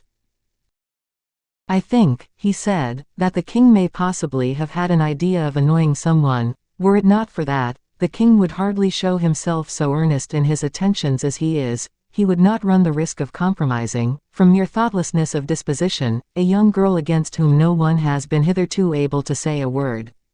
Indeed, the bold, shameless girl, said the princess, haughtily.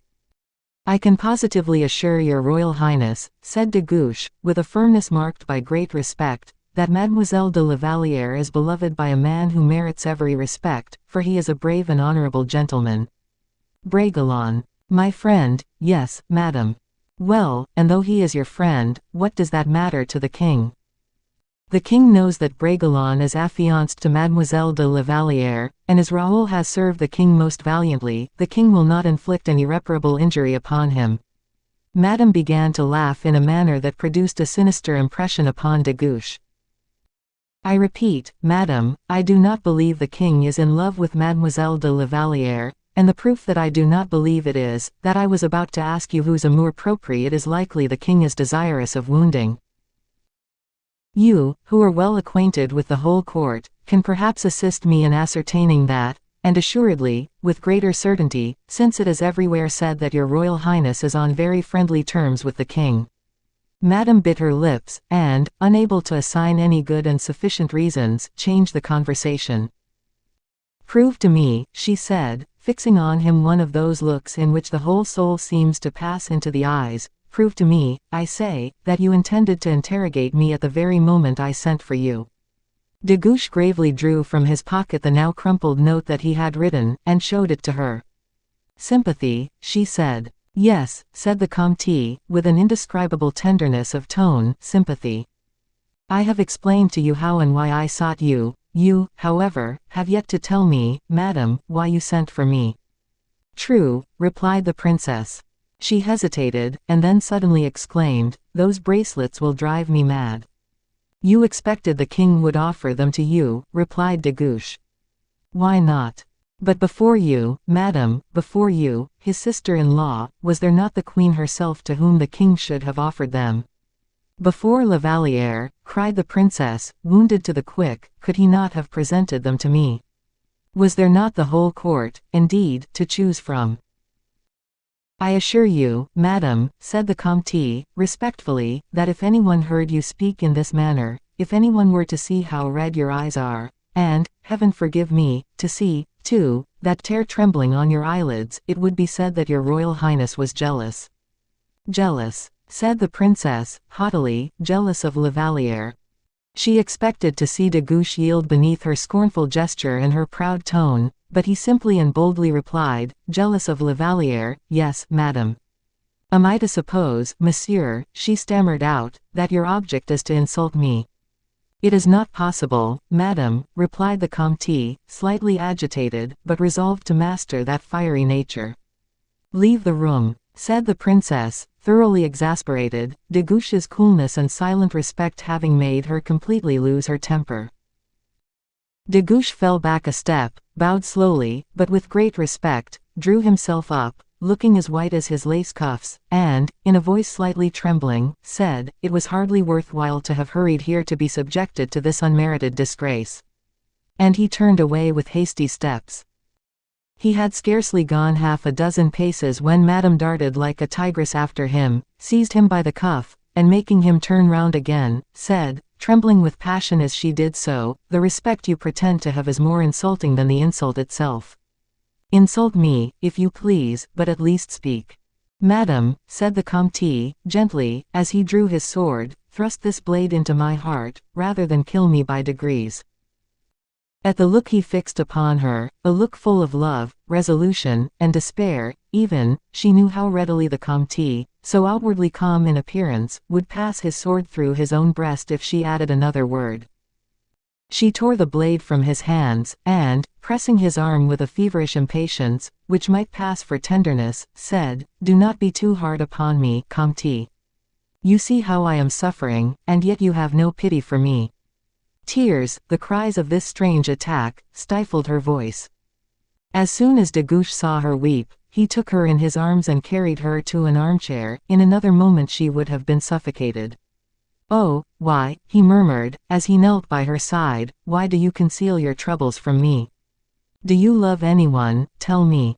It would kill me, I know, but not until I should have comforted, consoled, and served you even. And do you love me to that extent? She replied, completely conquered. I do indeed love you to that extent, madame. She placed both her hands in his.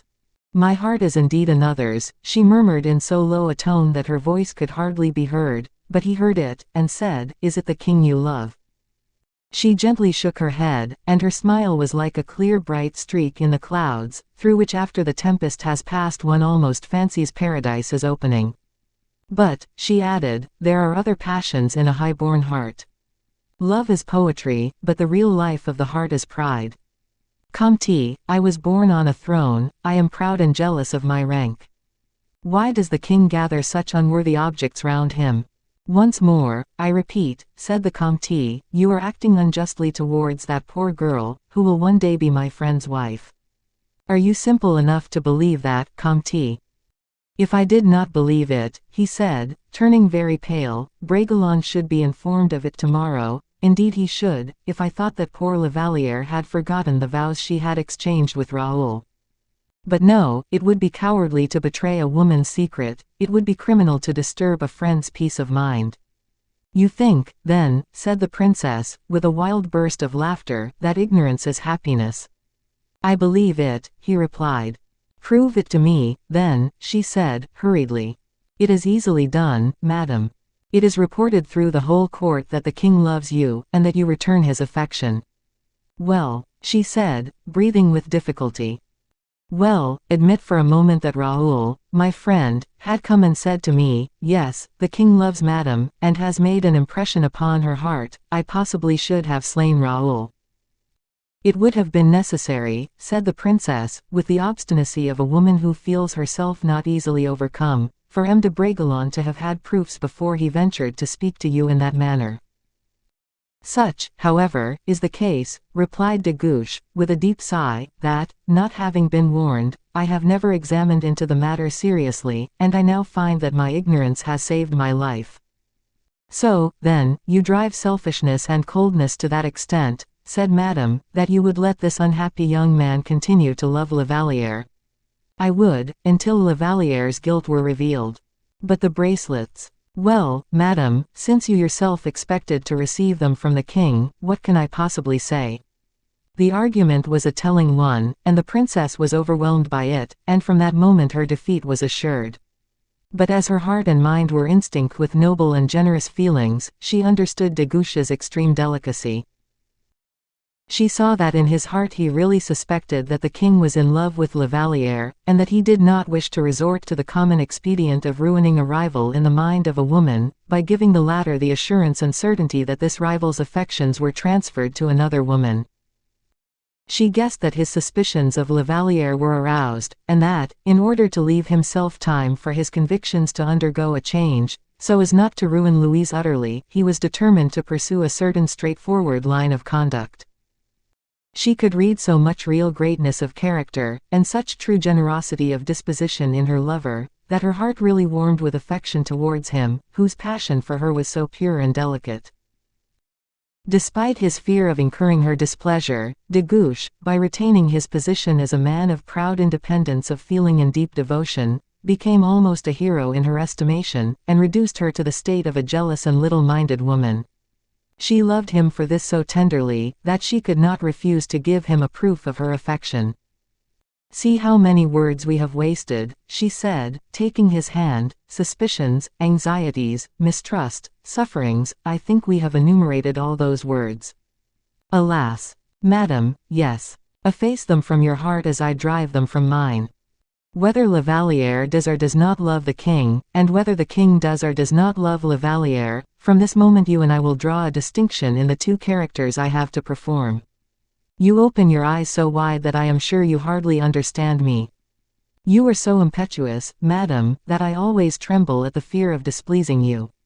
And see how he trembles now, poor fellow," she said, with the most charming playfulness of manner. "Yes, monsieur, I have two characters to perform.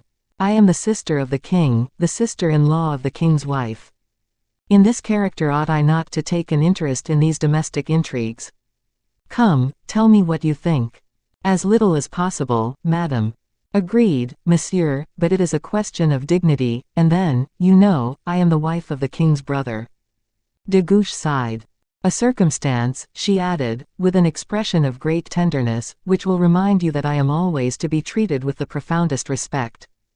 De Guiche fell at her feet, which he kissed, with the religious fervor of a worshipper. "And I begin to think that, really and truly, I have another character to perform. I was almost forgetting it."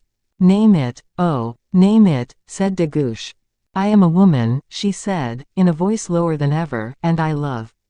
He rose, she opened her arms, and their lips met. A footstep was heard behind the tapestry, and Mademoiselle de Montalais appeared.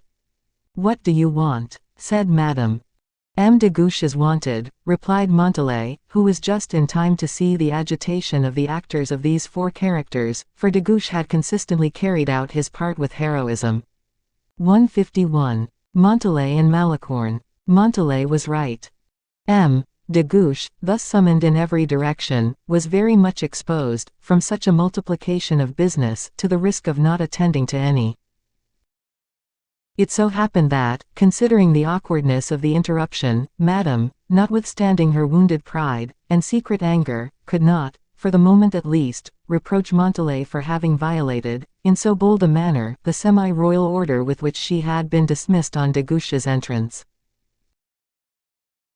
De Guiche, also, lost his presence of mind, or, it would be more correct to say, had already lost it, before Montalais's arrival, for, scarcely had he heard the young girl's voice, than, without taking leave of Madame, as the most ordinary politeness required, even between persons equal in rank and station, he fled from her presence, his heart tumultuously throbbing, and his brain on fire, leaving the princess with one hand raised, as though to bid him adieu.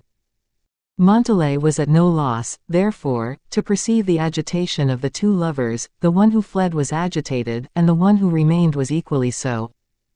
"Well," murmured the young girl, as she glanced inquisitively round her, "this time, at least, I think I know as much as the most curious woman could possibly wish to know." Madame felt so embarrassed by this inquisitorial look, that, as if she heard Montalais's muttered side remark, she did not speak a word to her maid of honor, but, casting down her eyes, retired at once to her bedroom. Montalais, observing this, stood listening for a moment, and then heard Madame lock and bolt her door. By this she knew that the rest of the evening was at her own disposal, and making, behind the door which had just been closed, a gesture which indicated but little real respect for the princess, she went down the staircase in search of Malicorne, who was very busily engaged at that moment in watching a courier, who, covered with dust, had just left the Comte de Guiche's apartments.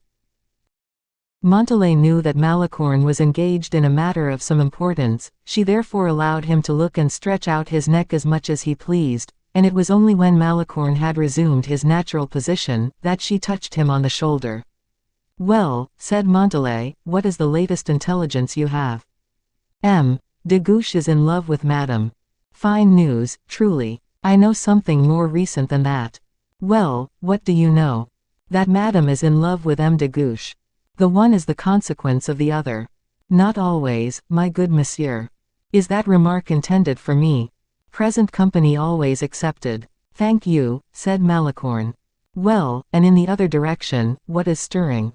"The king wished, this evening, after the lottery, to see Mademoiselle de la Vallière." "Well, and he has seen her?" "No, indeed." "What do you mean by that?" "The door was shut and locked." So that the king was obliged to go back again, looking very sheepish, like a thief who has forgotten his crowbar." "Good. And in the third place?" inquired Montalais. "The courier who has just arrived for de Guiche came from M. de Bragelonne." "Excellent," said Montalais, clapping her hands together. "Why so?" "Because we have work to do. If we get weary now, something unlucky will be sure to happen." "We must divide the work, then," said Malicorne, in order to avoid confusion. "Nothing easier," replied Montalais. 3 intrigues, carefully nursed, and carefully encouraged, will produce, one with another, and taking a low average, 3 love letters a day." "Oh!" exclaimed Malicorne, shrugging his shoulders, "you cannot mean what you say, darling. 3 letters a day, that may do for sentimental common people. A musketeer on duty, a young girl in a convent, may exchange letters with their lovers once a day, perhaps, from the top of a ladder, or through a hole in the wall. A letter contains all the poetry their poor little hearts have to boast of. But the cases we have in hand require to be dealt with very differently." "Well, finish," said Montalais, out of patience with him. "Someone may come." "Finish. Why, I am only at the beginning. I have still 3 points as yet untouched." "Upon my word, he will be the death of me, with his Flemish indifference," exclaimed Montalais. "And you will drive me mad with your Italian vivacity. I was going to say that our lovers here will be writing volumes to each other." "But what are you driving at?" "At this. Not one of our lady correspondents will be able to keep the letters they may receive." "Very likely not. M. de Guiche will not be able to keep his either." "That is probable." "Very well, then, I will take care of all that." "That is the very thing that is impossible," said Malicorne. "Why so?" "Because you are not your own mistress, your room is as much La Valliere's as yours, and there are certain persons who will think nothing of visiting and searching a maid of honor's room, so that I am terribly afraid of the queen, who is as jealous as a Spaniard, of the queen mother, who is as jealous as a couple of Spaniards, and, last of all, of Madame herself, who has jealousy enough for 10 Spaniards." "You forgot someone else." "Who?" "Monsieur. I was only speaking of the women." "Let us add them up, then. We will call Monsieur number 1. De Guiche. No. 2. The Vicomte de Bragelonne. No. 3. And the king. No. 4. Of course the king, who not only will be more jealous, but more powerful than all the rest put together." "Ah, my dear. Well, into what a wasp's nest you have thrust yourself.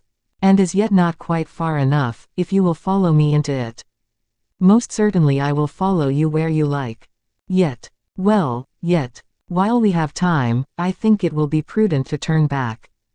But I, on the contrary, think the wisest course to take is to put ourselves at once at the head of all these intrigues. You will never be able to do it. With you, I could superintend 10 of them. I am in my element, you must know. I was born to live at the court, as the salamander is made to live in the fire. Your comparison does not reassure me in the slightest degree in the world, my dear Montalais. I have heard it said, and by learned men too, that, in the first place, there are no salamanders at all, and that, if there had been any, they would have been infallibly baked or roasted on leaving the fire.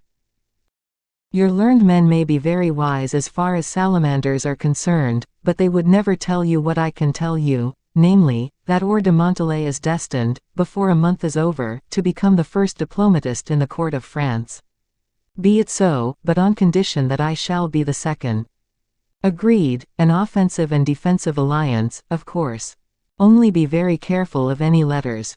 I will hand them to you as I receive them. What shall we tell the king about Madame? That Madame is still in love with his Majesty. What shall we tell Madame about the king? That she would be exceedingly wrong not to humor him. What shall we tell La Vallière about Madame? Whatever we choose, for La Vallière is in our power. How so? Every way. What do you mean? In the first place, through the Vicomte de Bragelonne. Explain yourself. You do not forget, I hope, that Monsieur de Bragelonne has written many letters to Mademoiselle de La Vallière. I forget nothing. Well, then, it was I who received, and I who intercepted those letters. And, consequently, it is you who have them still. Yes. Where? Here. Oh, no, I have them safe at Blois, in the little room you know well enough. That dear little room, that darling little room, the antechamber of the palace I intend you to live in one of these days. But, I beg your pardon, you said that all those letters are in that little room. Yes. Did you not put them in a box? Of course, in the same box where I put all the letters I received from you, and where I put mine also when your business or your amusements prevented you from coming to our rendezvous. Ah, very good, said Malicorne. Why are you satisfied? Because I see there is a possibility of not having to run to Blois after the letters, for I have them here. You have brought the box away. It was very dear to me, because it belonged to you. Be sure and take care of it, for it contains original documents that will be of priceless value by and by. I am perfectly well aware of that indeed, and that is the very reason why I laugh as I do, and with all my heart, too. And now, one last word. Why last? Do we need anyone to assist us? No one. Valets are maid servants. Bad policy. You will give the letters, you will receive them. Oh, we must have no pride in this affair, otherwise Malicorne and Mademoiselle Or, not transacting their own affairs themselves, will have to make up their minds to see them done by others. You are quite right, but what is going on yonder in M. de Guiche's room? Nothing, he is only opening his window. Let us be gone. And they both immediately disappeared, all the terms of the contract being agreed on. The window just opened was, in fact, that of the Comte de Guiche. It was not alone with the hope of catching a glimpse of Madame through her curtains that he seated himself by the open window, for his preoccupation of mind had at that time a different origin. He had just received, as we have already stated, the courier who had been dispatched to him by Bragelonne, the latter having written to de Guiche a letter which had made the deepest impression upon him, and which he had read over and over again. Strange, strange, he murmured. How irresponsible are the means by which destiny hurries men onward to their fate. Leaving the window in order to approach nearer to the light, he once more read the letter he had just received. Calais. My dear Count, I found M. de Wardes at Calais. He has been seriously wounded in an affair with the Duke of Buckingham. De Wardes is, as you know, unquestionably brave, but full of malevolent and wicked feelings. He conversed with me about yourself, for whom, he says, he has a warm regard, also about Madame, whom he considers a beautiful and amiable woman. He has guessed your affection for a certain person. He also talked to me about the lady for whom I have so ardent a regard, and showed the greatest interest on my behalf in expressing a deep pity for me, accompanied, however, by dark hints which alarmed me at first, but which I at last looked upon as the result of his usual love of mystery.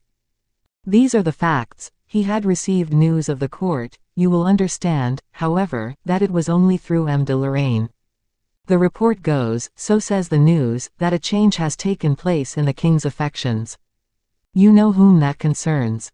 Afterwards, the news continues, people are talking about one of the maids of honor, respecting whom various slanderous reports are being circulated.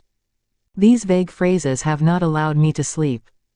I have been deploring, ever since yesterday, that my diffidence and vacillation of purpose, notwithstanding a certain obstinacy of character I may possess, have left me unable to reply to these insinuations. In a word, M. de Wardes was setting off for Paris, and I did not delay his departure with explanations, for it seemed rather hard, I confess, to cross-examine a man whose wounds are hardly yet closed.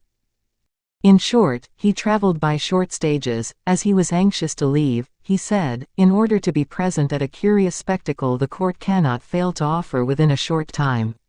He added a few congratulatory words accompanied by vague sympathizing expressions. I could not understand the one any more than the other. I was bewildered by my own thoughts, and tormented by a mistrust of this man, a mistrust which, you know better than anyone else, I have never been able to overcome. As soon as he left, my perceptions seemed to become clearer. It is hardly possible that a man of de Wardes's character should not have communicated something of his own malicious nature to the statements he made to me. It is not unlikely, therefore, that in the strange hints de Wardes threw out in my presence, there may be a mysterious signification, which I might have some difficulty in applying either to myself or to someone with whom you are acquainted.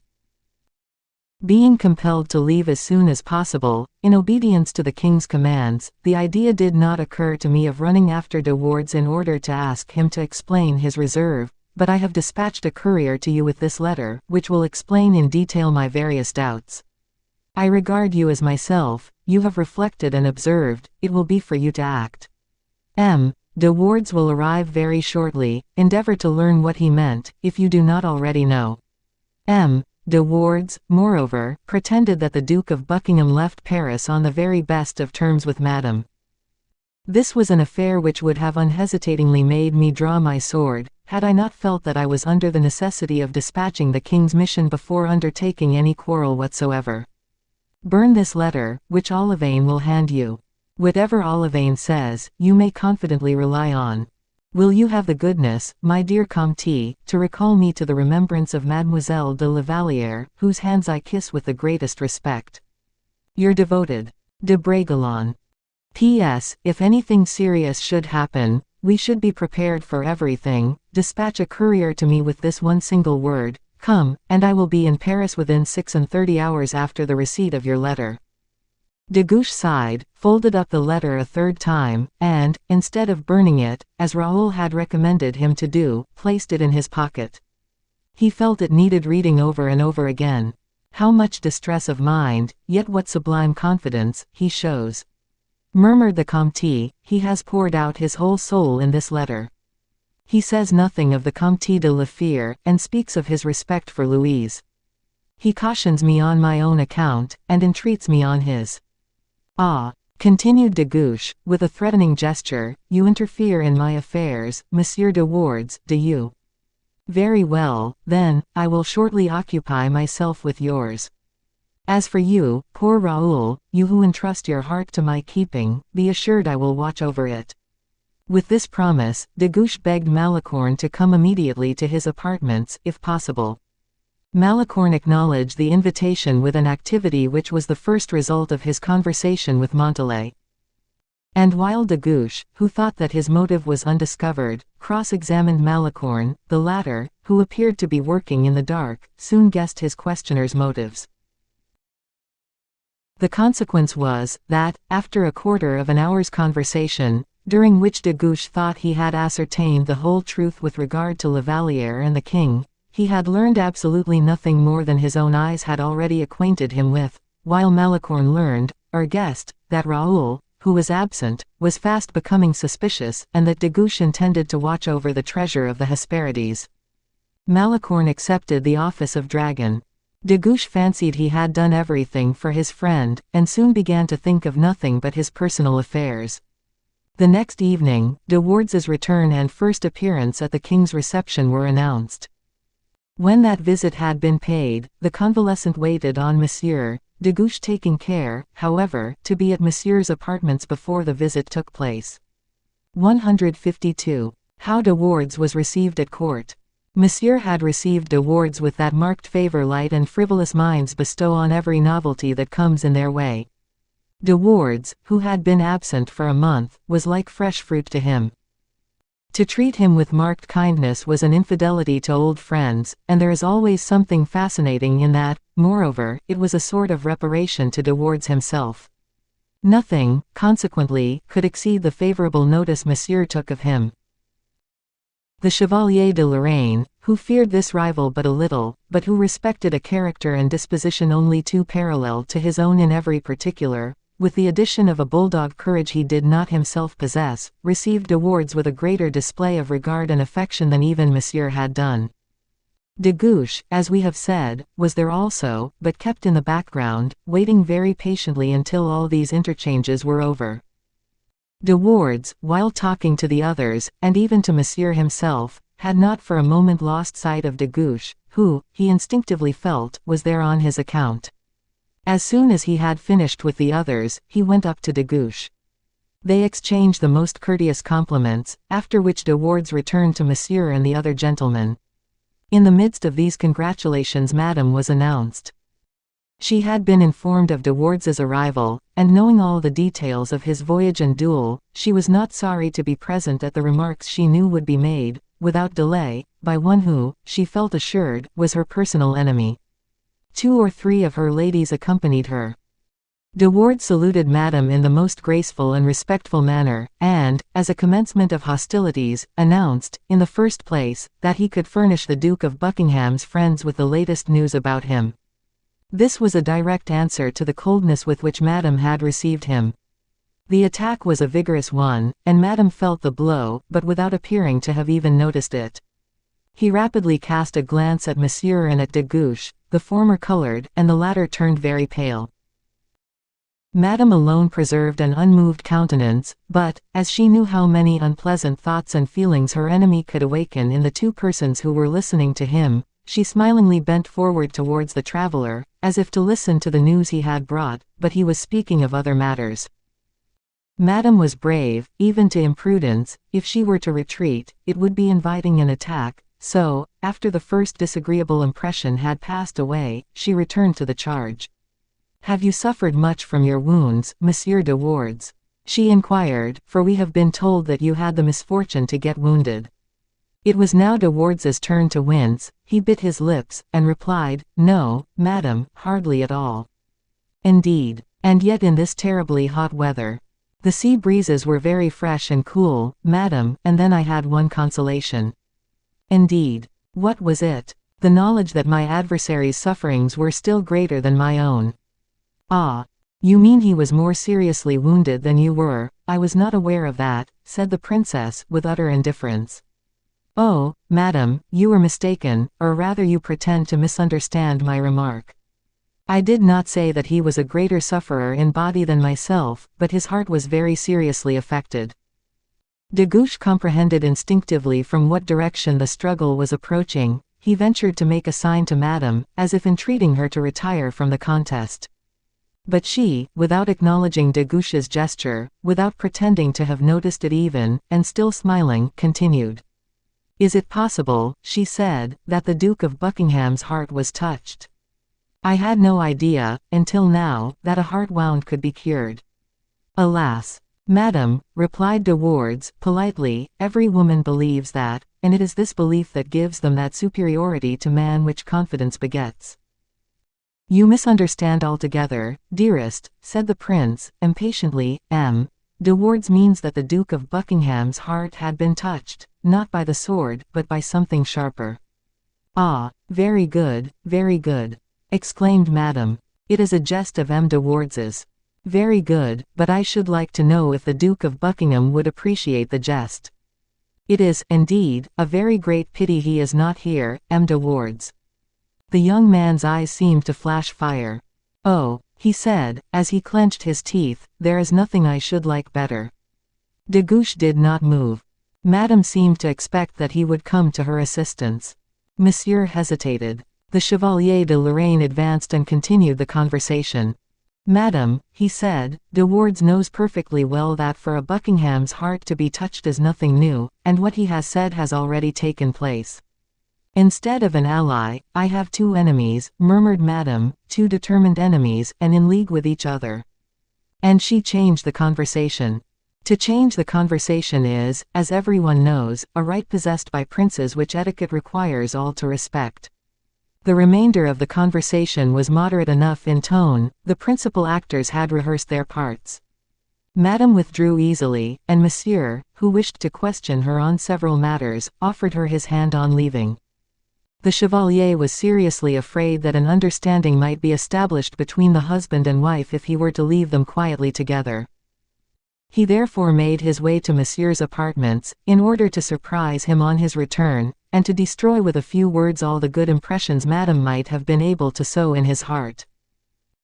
De Guiche advanced towards De Wardes, who was surrounded by a large number of persons, and thereby indicated his wish to converse with him. De Wardes, at the same time, showing by his looks and by a movement of his head that he perfectly understood him.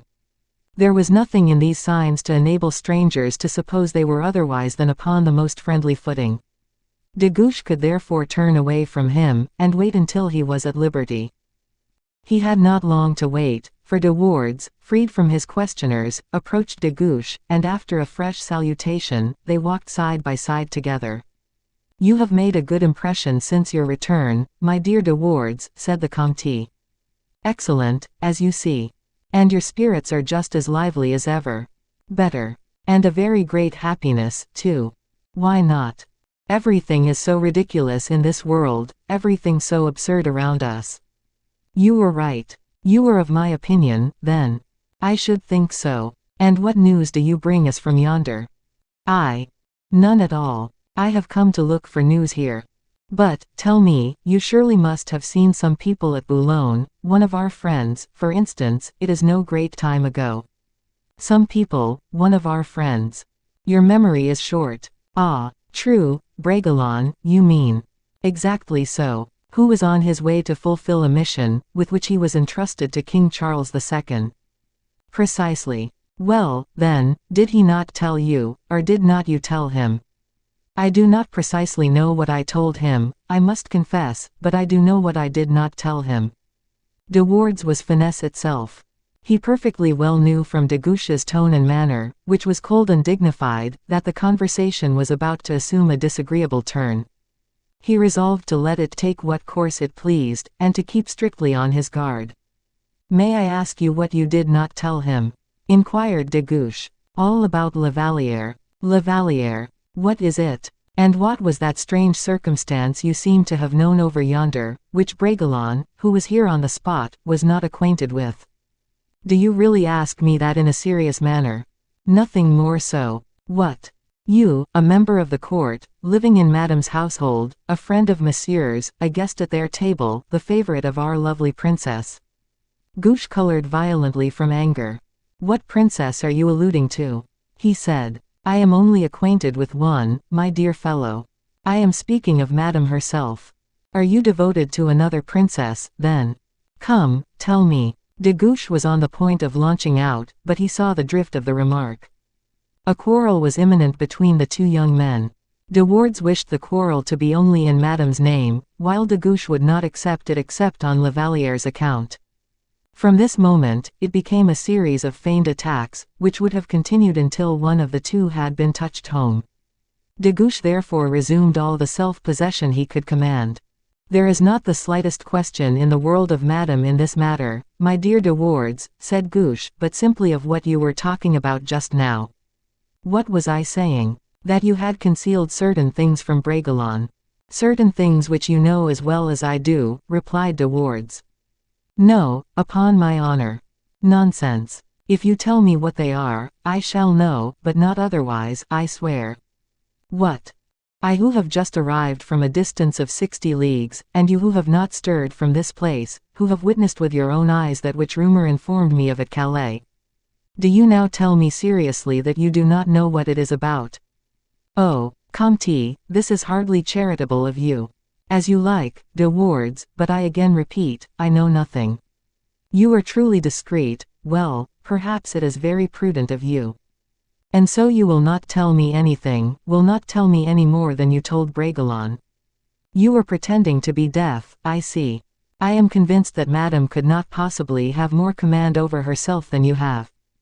"Double hypocrite," murmured Gush to himself, "you are again returning to the old subject." "Very well, then," continued de Wardes, "since we find it so difficult to understand each other about La Vallière and Bragelonne, let us speak about your own affairs." "Nay," said de Guiche, "I have no affairs of my own to talk about." "You have not said anything about me, I suppose, to Bragelonne, which you cannot repeat to my face." "No, but understand me, Gush, that however much I may be ignorant of certain matters, I am quite as conversant with others.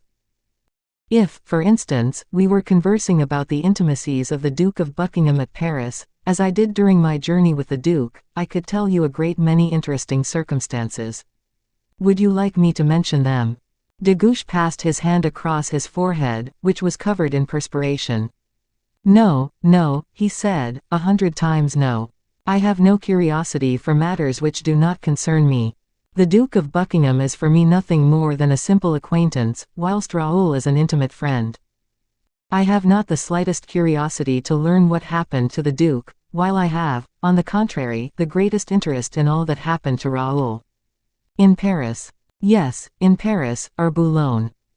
You understand I am on the spot. If anything should happen, I am here to meet it, whilst Raoul is absent, and has only myself to represent him, so, Raoul's affairs before my own. But he will return. Not, however, until his mission is completed. In the meantime, you understand, evil reports cannot be permitted to circulate about him without my looking into them. And for a better reason still, that he will remain some time in London," said de Wardes, chuckling. "You think so?" said de Guiche, simply. "Think so, indeed. Do you suppose he was sent to London for no other purpose than to go there and return again immediately?" "No, no, he was sent to London to remain there." "Ah! De Wardes," said de Guiche, grasping de Wardes's hand, "that is a very serious suspicion concerning Bragelonne, which completely confirms what he wrote to me from Boulogne." De Wardes resumed his former coldness of manner. His love of raillery had led him too far, and by his own imprudence, he had laid himself open to attack. "Well, tell me, what did he write to you about?" he inquired. "He told me that you had artfully insinuated some injurious remarks against La Vallière, and that you had seemed to laugh at his great confidence in that young girl." "Well, it is perfectly true I did so," said de Wardes, "and I was quite ready, at the time, to hear from the Vicomte de Bragelonne that which every man expects from another whenever anything may have been said to displease him. In the same way, for instance, if I were seeking a quarrel with you, I should tell you that Madame, after having shown the greatest preference for the Duke of Buckingham, is at this moment supposed to have sent the handsome Duke away for your benefit. Oh! That would not wound me in the slightest degree, my dear de Wardes," said de Guiche, smiling, notwithstanding the shiver that ran through his whole frame. "Why, such a favour would be too great a happiness. I admit that, but if I absolutely wished to quarrel with you, I should try and invent a falsehood, perhaps, and speak to you about a certain arbor, where you and that illustrious princess were together. I should speak also of certain genuflections, of certain kissings of the hand, and you who are so secret on all occasions, so hasty, so punctilious." "Well," said de Guiche, interrupting him, with a smile upon his lips, although he almost felt as if he were going to die, "I swear I should not care for that, nor should I in any way contradict you, for you must know, my dear Marquis, that for all matters which concern myself I am a block of ice, but it is a very different thing when an absent friend is concerned, a friend, who, on leaving, confided his interests to my safekeeping. For such a friend, de Wardes, believe me, I am like fire itself. I understand you, Monsieur de Guiche. In spite of what you say, there cannot be any question between us, just now, either of Bragelonne or of this insignificant girl, whose name is La Vallière." At this moment some of the younger courtiers were crossing the apartment, and having already heard the few words which had just been pronounced, were able also to hear those which were about to follow. De Wardes observed this, and continued aloud, "Oh! If La Vallière were a coquette like Madame, whose innocent flirtations, I am sure, were, first of all, the cause of the Duke of Buckingham being sent back to England, and afterwards were the reason of your being sent into exile, for you will not deny, I suppose, that Madame's pretty ways really had a certain influence over you." The courtiers drew nearer to the speakers, Saint Aignan at their head, and then Manicamp. "But, my dear fellow, whose fault was that?" said de Guiche, laughing. "I am a vain, conceited fellow, I know, and everybody else knows it too. I took seriously that which was only intended as a jest, and got myself exiled for my pains. But I saw my error. I overcame my vanity, and I obtained my recall, by making the amende honorable, and by promising myself to overcome this defect, and the consequence is, that I am so thoroughly cured, that I now laugh at the very thing which, 3 or 4 days ago, would have almost broken my heart.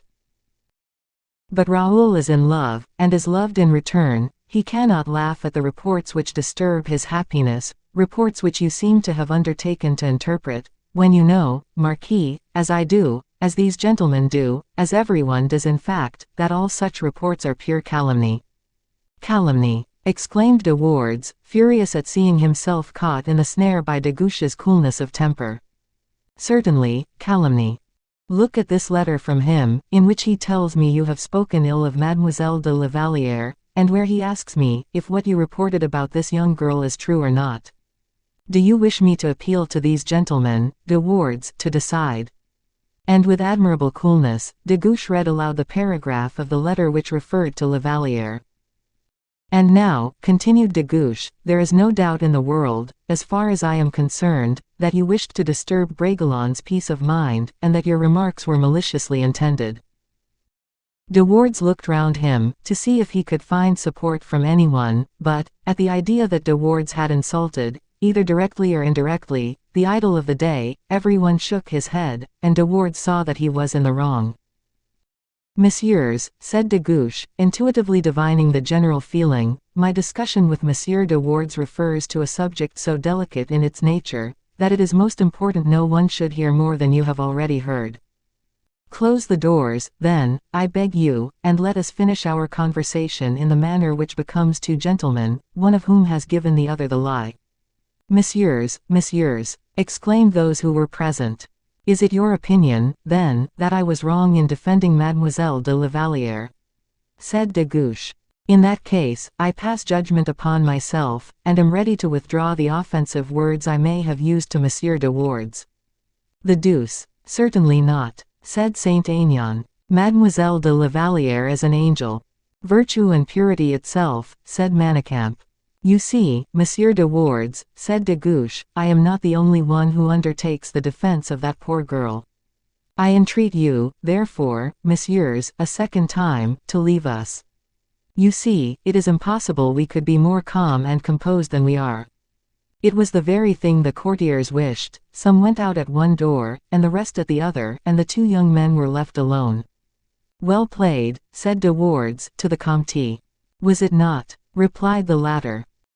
"How can it be wondered at, my dear fellow? I have got quite rusty in the country, while the command you have acquired over yourself, Comte, confounds me. A man always gains something in women's society, so, pray accept my congratulations." "I do accept them, and I will make Madame a present of them. And now, my dear Monsieur de Wardes, let us speak as loud as you please. Do not defy me." "I do defy you, for you are known to be an evil-minded man. If you do that, you will be looked upon as a coward, too, and Monsieur would have you hanged, this evening, at his window casement. Speak, my dear de Wardes, speak." "I have fought already, but not quite enough, yet. I see, you would not be sorry to fight with me while my wounds are still open." "No, better still. The deuce. You were unfortunate in the moment you have chosen. A duel, after the one I have just fought, would hardly suit me. I have lost too much blood at Boulogne. At the slightest effort my wounds would open again, and you would really have too good a bargain." "True," said de Guiche, "and yet, on your arrival here, your looks and your arms showed there was nothing the matter with you."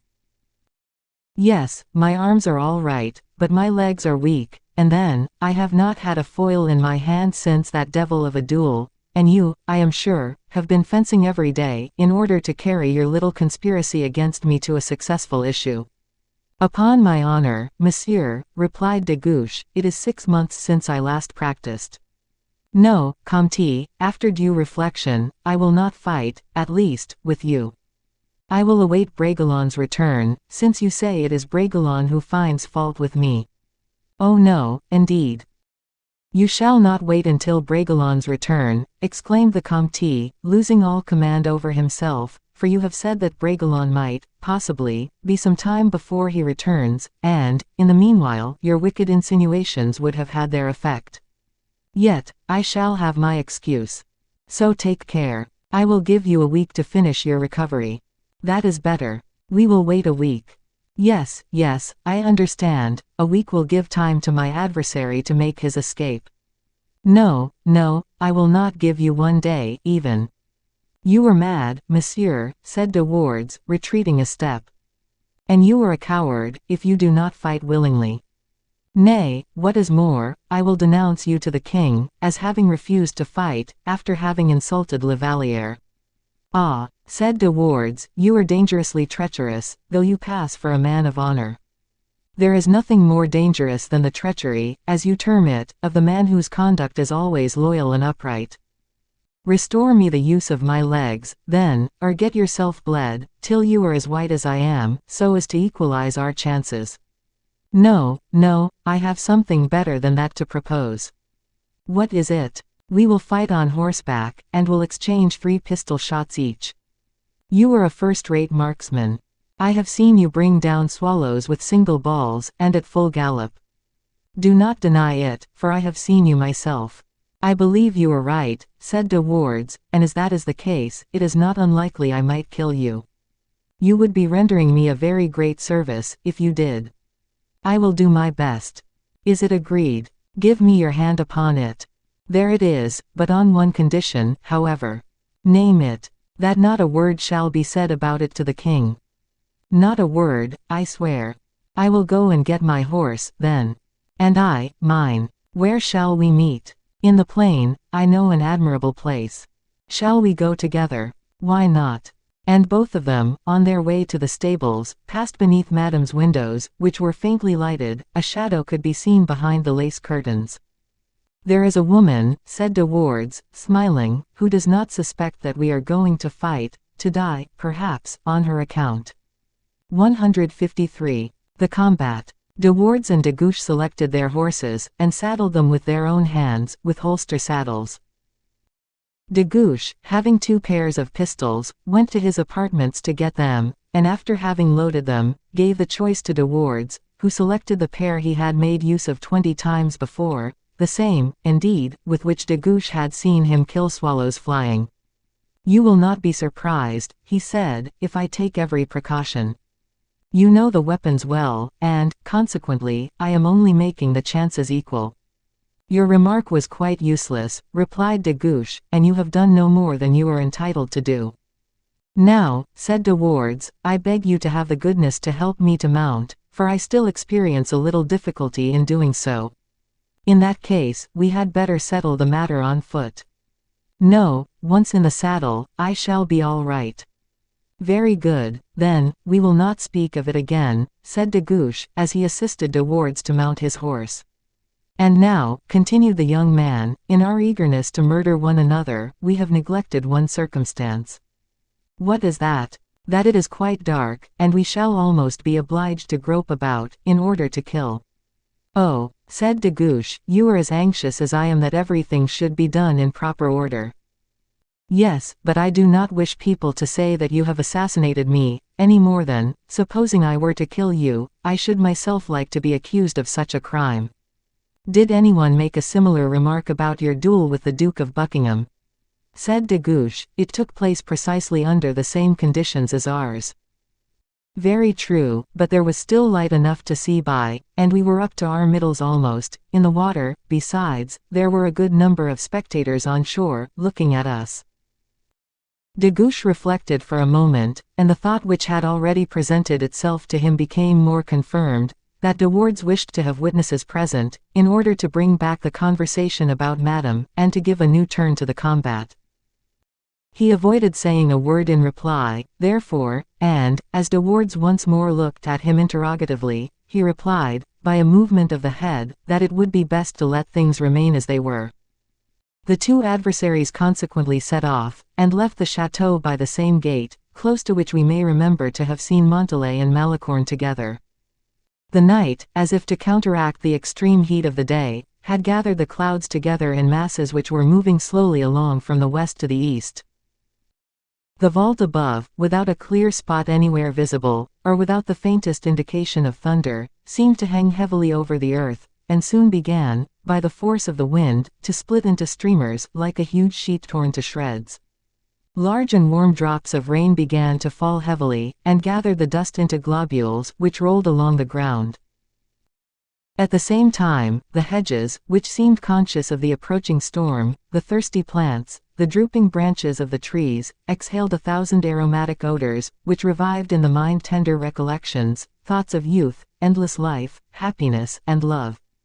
"How fresh the earth smells," said De Wardes, "it is a piece of coquetry to draw us to her." "By the by," replied de Guiche, "several ideas have just occurred to me, and I wish to have your opinion upon them." Relative to our engagement. It is quite some time, in fact, that we should begin to arrange matters.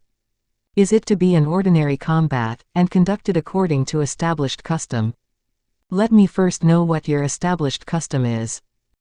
That we dismount in any particular open space that may suit us, fasten our horses to the nearest object, meet, each without our pistols in our hands, and afterwards retire for 150 paces, in order to advance on each other.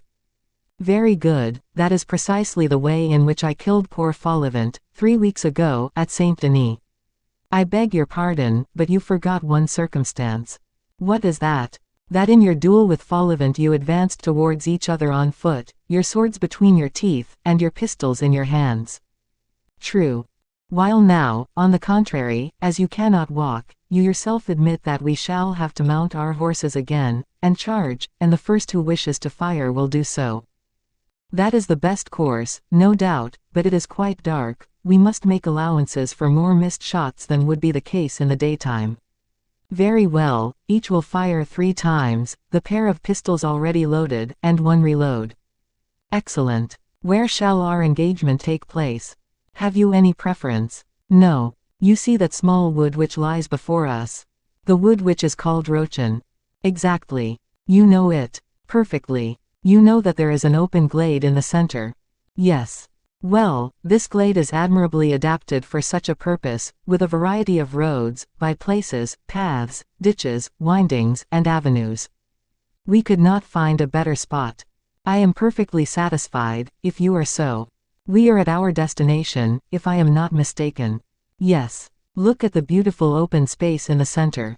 The faint light which the stars afford seems concentrated in this spot. The woods which surround it seem, with their barriers, to form its natural limits. Very good. Do as you say. Let us first settle the conditions.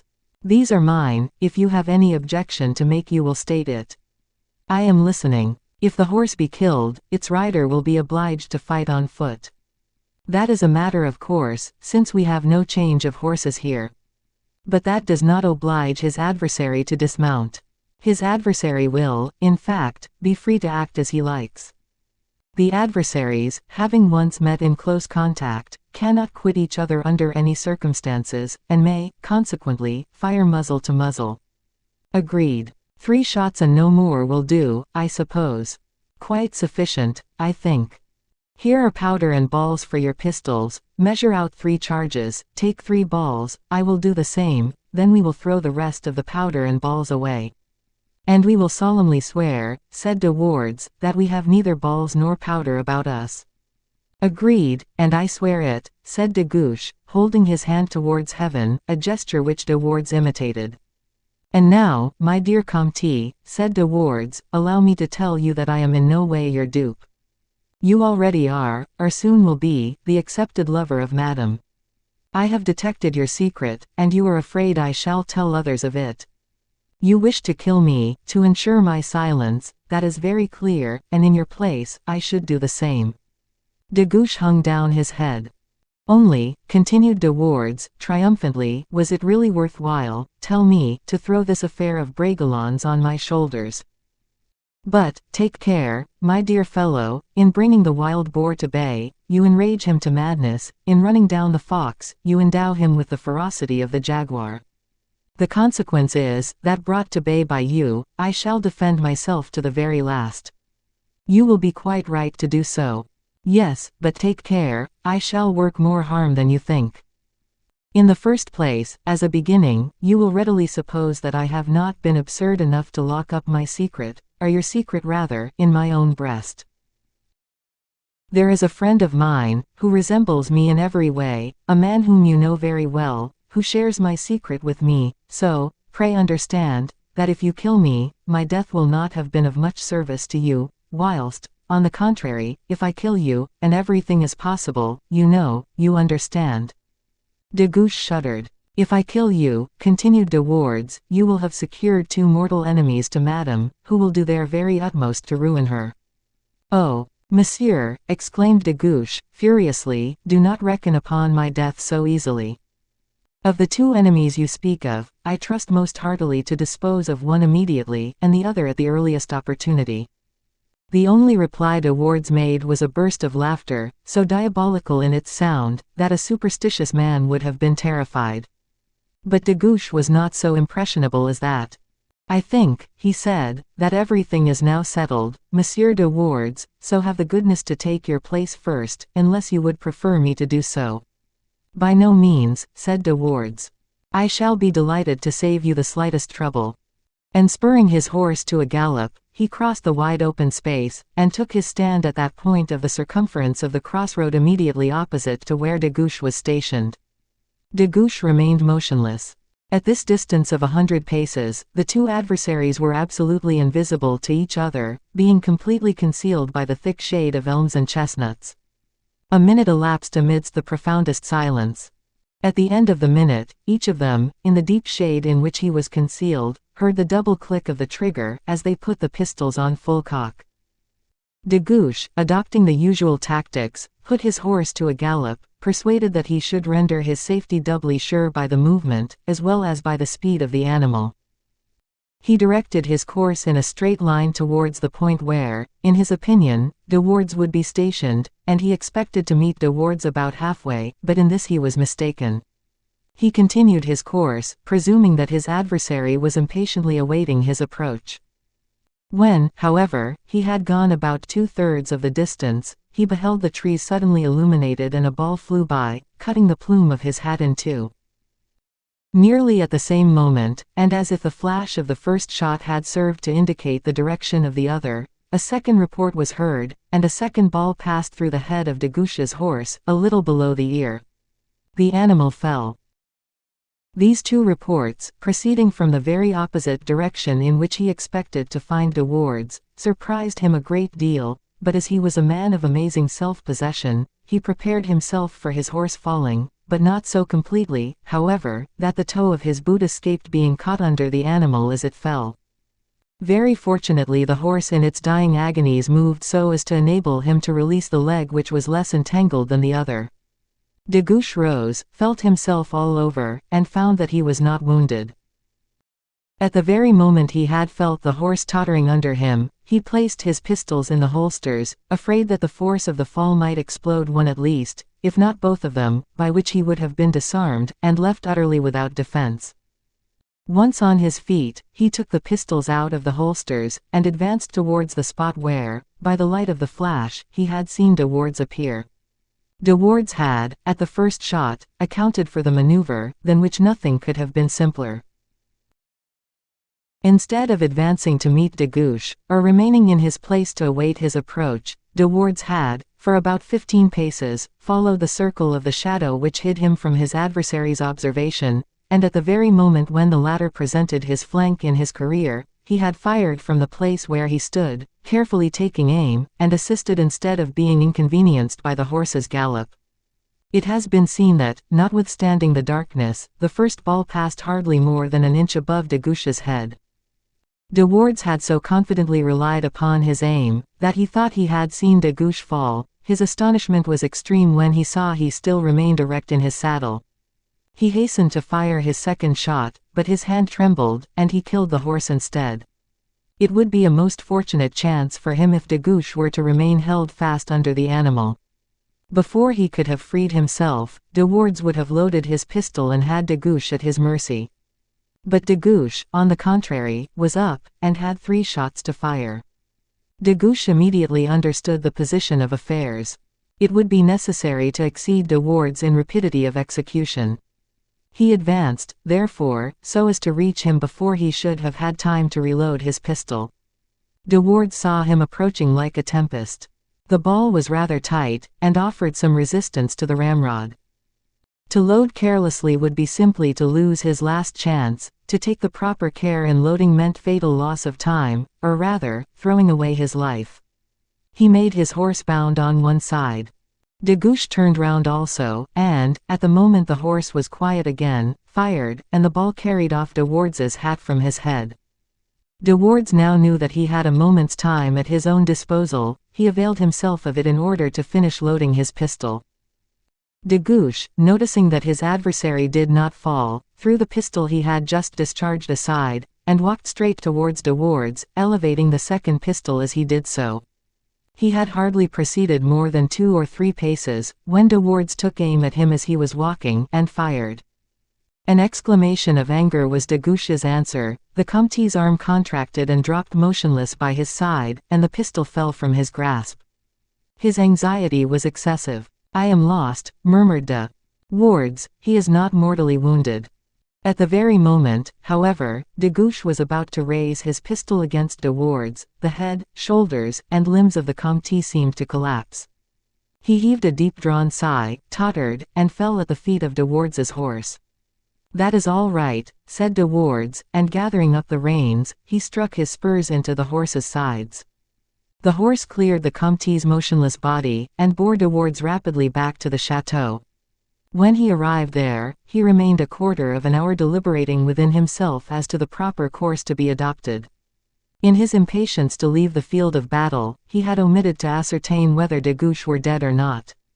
A double hypothesis presented itself to de Wardes's agitated mind: either de Guiche was killed, or de Guiche was wounded only.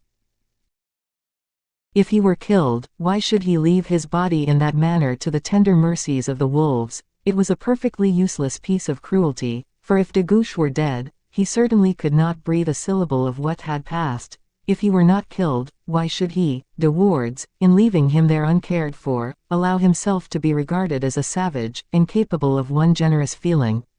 This last consideration determined his line of conduct. De Wardes immediately instituted inquiries after Manicamp. He was told that Manicamp had been looking after de Guiche, and, not knowing where to find him, had retired to bed. De Wardes went and awoke the sleeper, without any delay, and related the whole affair to him, which Manicamp listened to in perfect silence, but with an expression of momentarily increasing energy, of which his face could hardly have been supposed capable. It was only when de Wardes had finished, that Manicamp uttered the words, "Let us go." As they proceeded, Manicamp became more and more excited, and in proportion as de Wardes related the details of the affair to him, his countenance assumed every moment a darker expression. "And so," he said, when de Wardes had finished, "you think he is dead?" "Alas, I do." "And you fought in that manner, without witnesses?" He insisted upon it. "It is very singular." "What do you mean by saying it is singular?" "That it is very unlike Monsieur de Guiche's disposition." "You do not doubt my word, I suppose." Hum. You do doubt it, then?" "A little. But I shall doubt it more than ever, I warn you, if I find the poor fellow is really dead." "Monsieur Manicamp." "Monsieur de Wardes. It seems you intend to insult me." "Just as you please. The fact is, I never did like people who come and say, 'I have killed such and such a gentleman in a corner. It is a great pity, but I killed him in a perfectly honorable manner.' It has an ugly appearance, M. de Wardes." Silence. "We have arrived." In fact, the glade could now be seen, and in the open space lay the motionless body of the dead horse. To the right of the horse, upon the dark grass, with his face against the ground, the poor Comte lay, bathed in his blood. He had remained in the same spot, and did not even seem to have made the slightest movement. Manicamp threw himself on his knees, lifted the Comte in his arms, and found him quite cold, and steeped in blood. He let him gently fall again. Then, stretching out his hand and feeling all over the ground close to where the Comte lay, he sought until he found de Guiche's pistol. "By heaven," he said, rising to his feet, pale as death and with the pistol in his hand, "you are not mistaken, he is quite dead."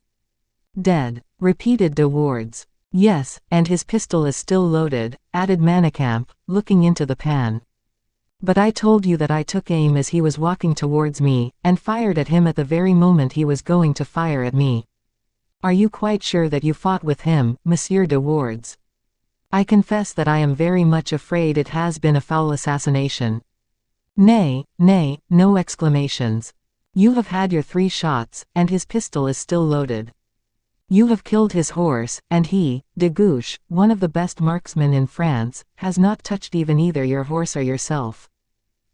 Well, Monsieur de Wardes, you have been very unlucky in bringing me here. All the blood in my body seems to have mounted to my head, and I verily believe that since so good an opportunity presents itself, I shall blow your brains out on the spot. So, Monsieur de Wardes, recommend yourself to heaven. Monsieur Manicamp, you cannot think of such a thing. On the contrary, I am thinking of it very strongly. Would you assassinate me? Without the slightest remorse, at least for the present. Are you a gentleman? I have given a great many proofs of it. Let me defend my life, then, at least. Very likely, in order, I suppose, that you may do to me what you have done to poor de Guiche." And Manicamp slowly raised his pistol to the height of de Wardes's breast, and with arms stretched out, and a fixed, determined look on his face, took a careful aim. De Wardes did not attempt a flight, he was completely terrified. In the midst, however, of this horrible silence, which lasted about a second, but which seemed an age to de Wardes, a faint sigh was heard. "Oh," exclaimed de Wardes, "he still lives. Help, de Guiche, I am about to be assassinated." Manicamp fell back a step or two, and the 2 young men saw the Comte raise himself slowly and painfully upon one hand. Manicamp threw the pistol away a dozen paces, and ran to his friend, uttering a cry of delight. De Wardes wiped his forehead, which was covered with a cold perspiration. "It was just in time," he murmured. "Where are you hurt?" inquired Manicamp of de Guiche, "and whereabouts are you wounded?" De Guiche showed him his mutilated hand and his chest covered with blood.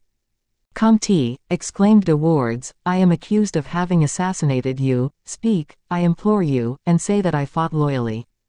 "Perfectly so," said the wounded man, "Monsieur de Wardes fought quite loyally, and whoever says the contrary will make an enemy of me." "Then, sir," said Manicamp, "assist me, in the first place, to carry this gentleman home, and I will afterwards give you every satisfaction you please, or, if you are in a hurry, we can do better still, let us staunch the blood from the Comte's wounds here, with your pocket handkerchief and mine, and then, as there are 2 shots left, we can have them between us." "Thank you," said de Wardes. "Twice already, in 1 hour, I have seen death too close at hand to be agreeable. I don't like his look at all, and I prefer your apologies." Manicamp burst out laughing, and Guiche, too, in spite of his sufferings. The 2 young men wished to carry him, but he declared he felt quite strong enough to walk alone. The ball had broken his ring finger and his little finger, and then had glanced along his side, but without penetrating deeply into his chest. It was the pain rather than the seriousness of the wound, therefore, which had overcome de Guiche. Manicamp passed his arm under one of the Count's shoulders, and de Wardes did the same with the other, and in this way they brought him back to Fontainebleau, to the house of the same doctor who had been present at the death of the Franciscan, Aramis's predecessor. 154. The King's Supper. The king, while these matters were being arranged, was sitting at the supper table, and the not very large number of guests for that day had taken their seats too, after the usual gesture intimating the royal permission. At this period of Louis XIV's reign, although etiquette was not governed by the strict regulations subsequently adopted, the French court had entirely thrown aside the traditions of good fellowship and patriarchal affability existing in the time of Henry IV, which the suspicious mind of Louis XIII had gradually replaced with pompous state and ceremony, which he despaired of being able fully to realize. The king, therefore, was seated alone at a small separate table, which, like the desk of a president, overlooked the adjoining tables.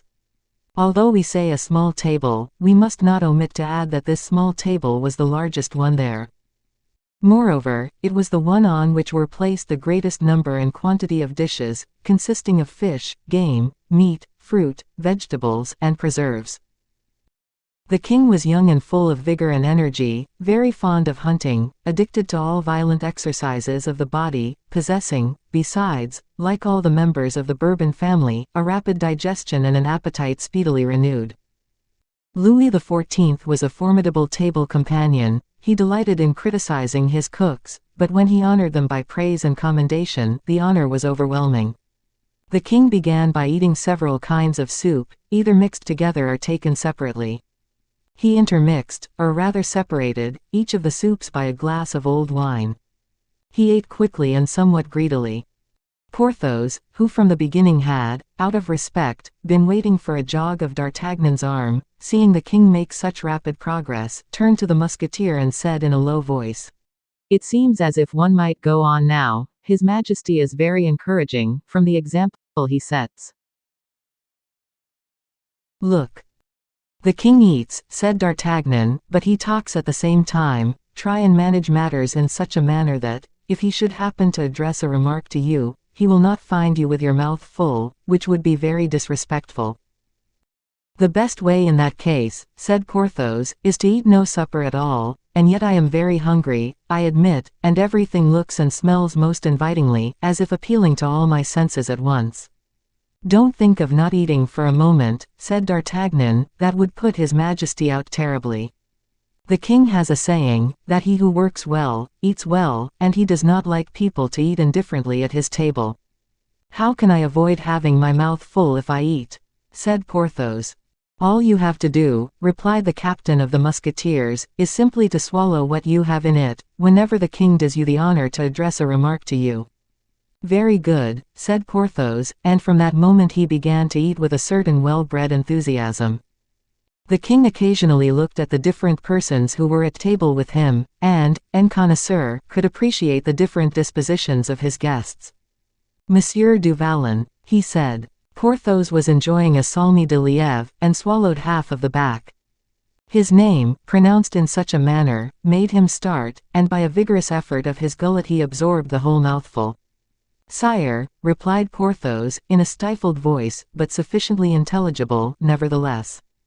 "Let those filets d'agneau be handed to Monsieur du Vallon," said the king. "Do you like brown meats, M. du Vallon?" "Sire, I like everything," replied Porthos. D'Artagnan whispered, "Everything your Majesty sends me." Porthos repeated, "Everything your Majesty sends me," an observation which the king apparently received with great satisfaction.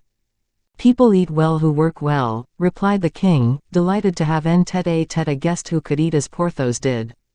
Porthos received the dish of lamb, and put a portion of it on his plate.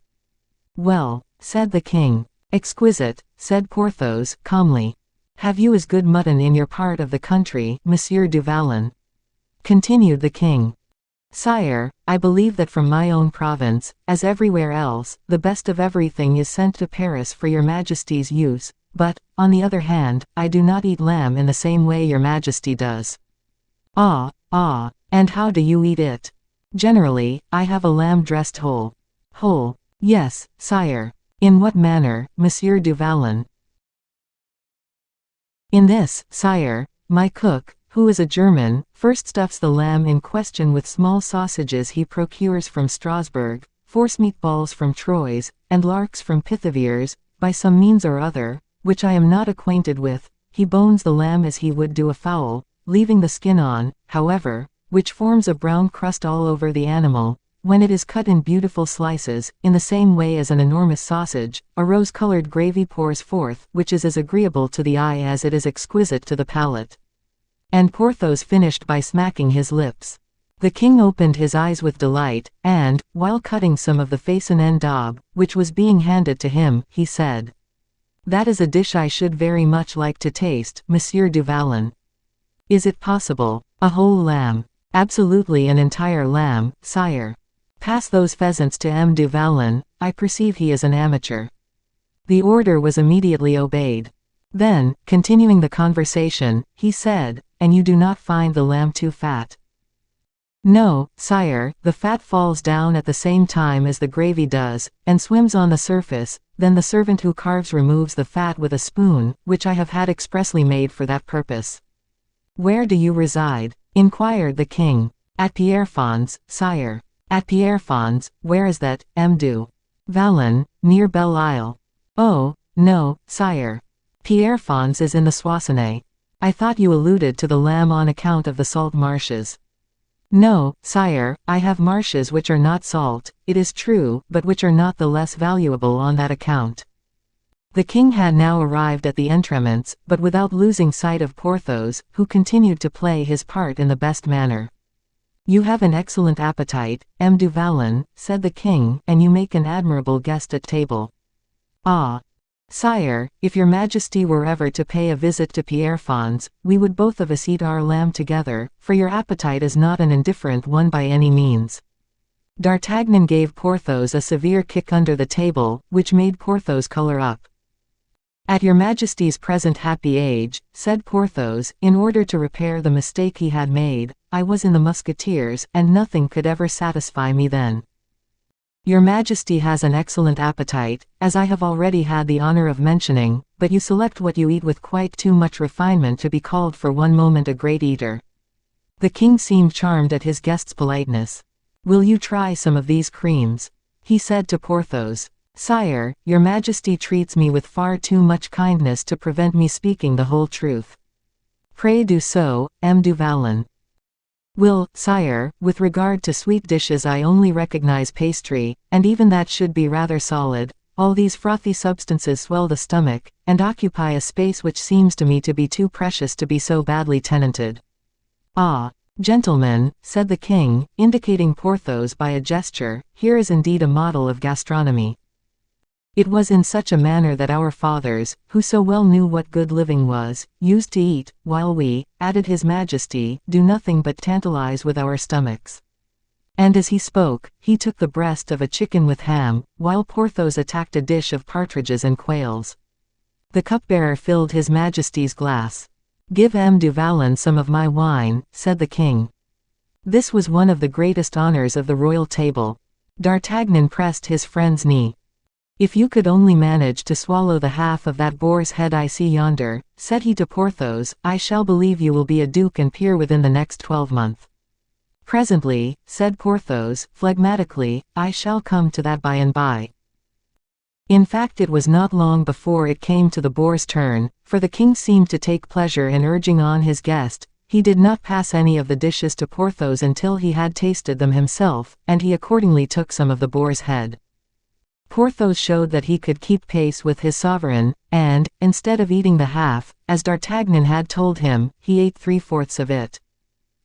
It is impossible, said the king in an undertone, that a gentleman who eats so good a supper every day, and who has such beautiful teeth, can be otherwise than the most straightforward, upright man in my kingdom. Do you hear? Said D'Artagnan in his friend's ear. Yes, I think I am rather in favor, said Porthos, balancing himself on his chair. Oh, you were in luck's way. The king and Porthos continued to eat in the same manner, to the great satisfaction of the other guests, some of whom, from emulation, had attempted to follow them, but were obliged to give up halfway.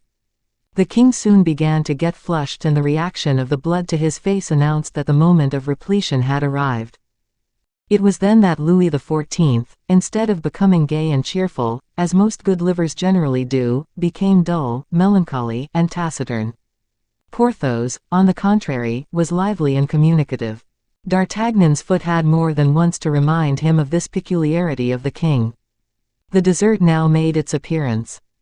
The king had ceased to think anything further of Porthos. He turned his eyes anxiously towards the entrance door, and he was heard occasionally to inquire how it happened that Monsieur de Saint-Aignan was so long in arriving. At last, at the moment when His Majesty was finishing a pot of preserved plums with a deep sigh, Saint-Aignan appeared. The king's eyes, which had become somewhat dull, immediately began to sparkle. The Comte advanced towards the king's table, and Louis rose at his approach. Everybody got up at the same time, including Porthos, who was just finishing an almond cake capable of making the jaws of a crocodile stick together. The supper was over. 155. After supper, the king took Saint Aignan by the arm, and passed into the adjoining apartment. "What has detained you, Comte?" said the king. "I was bringing the answer, sire," replied the Comte. "She has taken a long time to reply to what I wrote her." "Sire, your Majesty deigned to write in verse, and Mademoiselle de la Vallière wished to repay your Majesty in the same coin, that is to say, in gold." "Verses? Saint Aignan," exclaimed the king in ecstasy. "Give them to me at once." And Louis broke the seal of a little letter, enclosing the verses which history has preserved entire for us, and which are more meritorious in intention than in execution. Such as they were, however, the king was enchanted with them, and exhibited his satisfaction by unequivocal transports of delight, but the universal silence which reigned in the rooms warned Louis, so sensitively particular with regard to good breeding, that his delight might give rise to various interpretations. He turned aside and put the note in his pocket, and then advancing a few steps, which brought him again to the threshold of the door close to his guests, he said, "M. du Vallon, I have seen you today with the greatest pleasure, and my pleasure will be equally great to see you again." Porthos bowed as the Colossus of Rhodes would have done, and retired from the room with his face towards the king. "M. d'Artagnan," continued the king, "you will await my orders in the gallery. I am obliged to you for having made me acquainted with M. du Vallon. Gentlemen," addressing himself to the other guests, "I return to Paris tomorrow on account of the departure of the Spanish and Dutch ambassadors." "Until tomorrow then." The apartment was immediately cleared of the guests. The king took Saint Aignan by the arm, made him read La Valliere's verses over again, and said, "What do you think of them?" "Charming, sire. They charm me, in fact, and if they were known. Oh, the professional poets would be jealous of them, but it is not likely they will know anything about them. Did you give her mine?" "Oh, sire, she positively devoured them. They were very weak, I am afraid." "That is not what Mademoiselle de la Vallière said of them. Do you think she was pleased with them?" "I am sure of it, sire." "I must answer, then." "Oh, sire, immediately after supper. Your Majesty will fatigue yourself." "You are quite right, study after eating is notoriously injurious. The labor of a poet especially so, and besides, there is great excitement prevailing at Mademoiselle de la Vallière's." "What do you mean?" "With her as with all the ladies of the court." "Why?" "On account of poor de Guiche's accident." "Has anything serious happened to de Guiche, then?" "Yes, sire, he has one hand nearly destroyed, a hole in his breast, in fact, he is dying." "Good heavens! Who told you that?" "Manicamp brought him back just now to the house of a doctor here in Fontainebleau, and the rumor soon reached us all." "Brought back? Poor de Guiche, and how did it happen?" "Ah, that is the very question, how did it happen? You say that in a very singular manner, Saint Aignan. Give me the details. What does he say himself?" "He says nothing, sire, but others do." "What others?" "Those who brought him back, sire." "Who are they?" "I do not know, sire, but M. de Manicamp knows." "M. de Manicamp is one of his friends." "As everybody is, indeed," said the king. "Oh, no," returned Saint Aignan, "you are mistaken, sire, everyone is not precisely a friend of M. de Guiche." "How do you know that?" "Does your Majesty require me to explain myself?" "Certainly I do." "Well, sire, I believe I have heard something said about a quarrel between two gentlemen." "When?" "This very evening, before your Majesty's supper was served." "That can hardly be. I have issued such stringent and severe ordinances with respect to dueling, that no one, I presume, would dare to disobey them." "In that case, heaven preserve me from excusing anyone," exclaimed Saint Aignan. "Your Majesty commanded me to speak, and I spoke accordingly. Tell me, then, in what way the Comte de Guiche has been wounded." "Sire, it is said to have been at a boar hunt." "This evening?" "Yes, sire. One of his hands shattered, and a hole in his breast." "Who was at the hunt with M. de Guiche?" "I do not know, sire, but M. de Manicamp knows, or ought to know." You are concealing something from me, Saint Aignan. Nothing, sire, I assure you. Then, explain to me how the accident happened. Was it a musket that burst? Very likely, sire. But yet, on reflection, it could hardly have been that, for de Guiche's pistol was found close by him still loaded. His pistol. But a man does not go to a boar hunt with a pistol, I should think. Sire, it is also said that de Guiche's horse was killed and that the horse is still to be found in the wide open glade in the forest. His horse. Guiche go on horseback to a boar hunt. Saint Aignan, I do not understand a syllable of what you have been telling me. Where did this affair happen? At the Rond Point, in that part of the forest called the Bois Rochin. That will do. Call M. d'Artagnan. Saint Aignan obeyed, and the musketeer entered. Monsieur d'Artagnan, said the king, you will leave this place by the little door of the private staircase. Yes, sire. You will mount your horse. Yes, sire. And you will proceed to the Rond Point du Bois Rochin. Do you know the spot? Yes, sire. I have fought there twice. What? Exclaimed the king, amazed at the reply. Under the edicts, sire, of Cardinal Richelieu, returned d'Artagnan, with his usual impassibility. That is very different, monsieur. You will, therefore, go there, and will examine the locality very carefully. A man has been wounded there, and you will find a horse lying dead. You will tell me what your opinion is upon the whole affair. Very good, sire. As a matter of course, it is your own opinion I require, and not that of anyone else. You shall have it in an hour's time, sire. I prohibit your speaking with anyone, whoever it may be. Except with the person who must give me a lantern, said d'Artagnan. Oh. That is a matter of course, said the king, laughing at the liberty, which he tolerated in no one but his captain of the musketeers. D'Artagnan left by the little staircase. Now, let my physician be sent for, said Louis. 10 minutes afterwards the king's physician arrived, quite out of breath. You will go, monsieur, said the king to him, and accompany M. de Saint Aignan wherever he may take you. You will render me an account of the state of the person you may see in the house you will be taken to. The physician obeyed without a remark, as at that time people began to obey Louis XIV, and left the room preceding Saint Aignan. Do you, Saint Aignan, send Manicamp to me, before the physician can possibly have spoken to him. And Saint Aignan left in his turn. 156. Showing in what way d'Artagnan discharged the mission with which the king had entrusted him. While the king was engaged in making these last-mentioned arrangements in order to ascertain the truth, d'Artagnan, without losing a second, ran to the stable, took down the lantern, saddled his horse himself, and proceeded towards the place His Majesty had indicated. According to the promise he had made, he had not accosted anyone, and, as we have observed, he had carried his scruples so far as to do without the assistance of the stable helpers altogether. D'Artagnan was one of those who in moments of difficulty pride themselves on increasing their own value.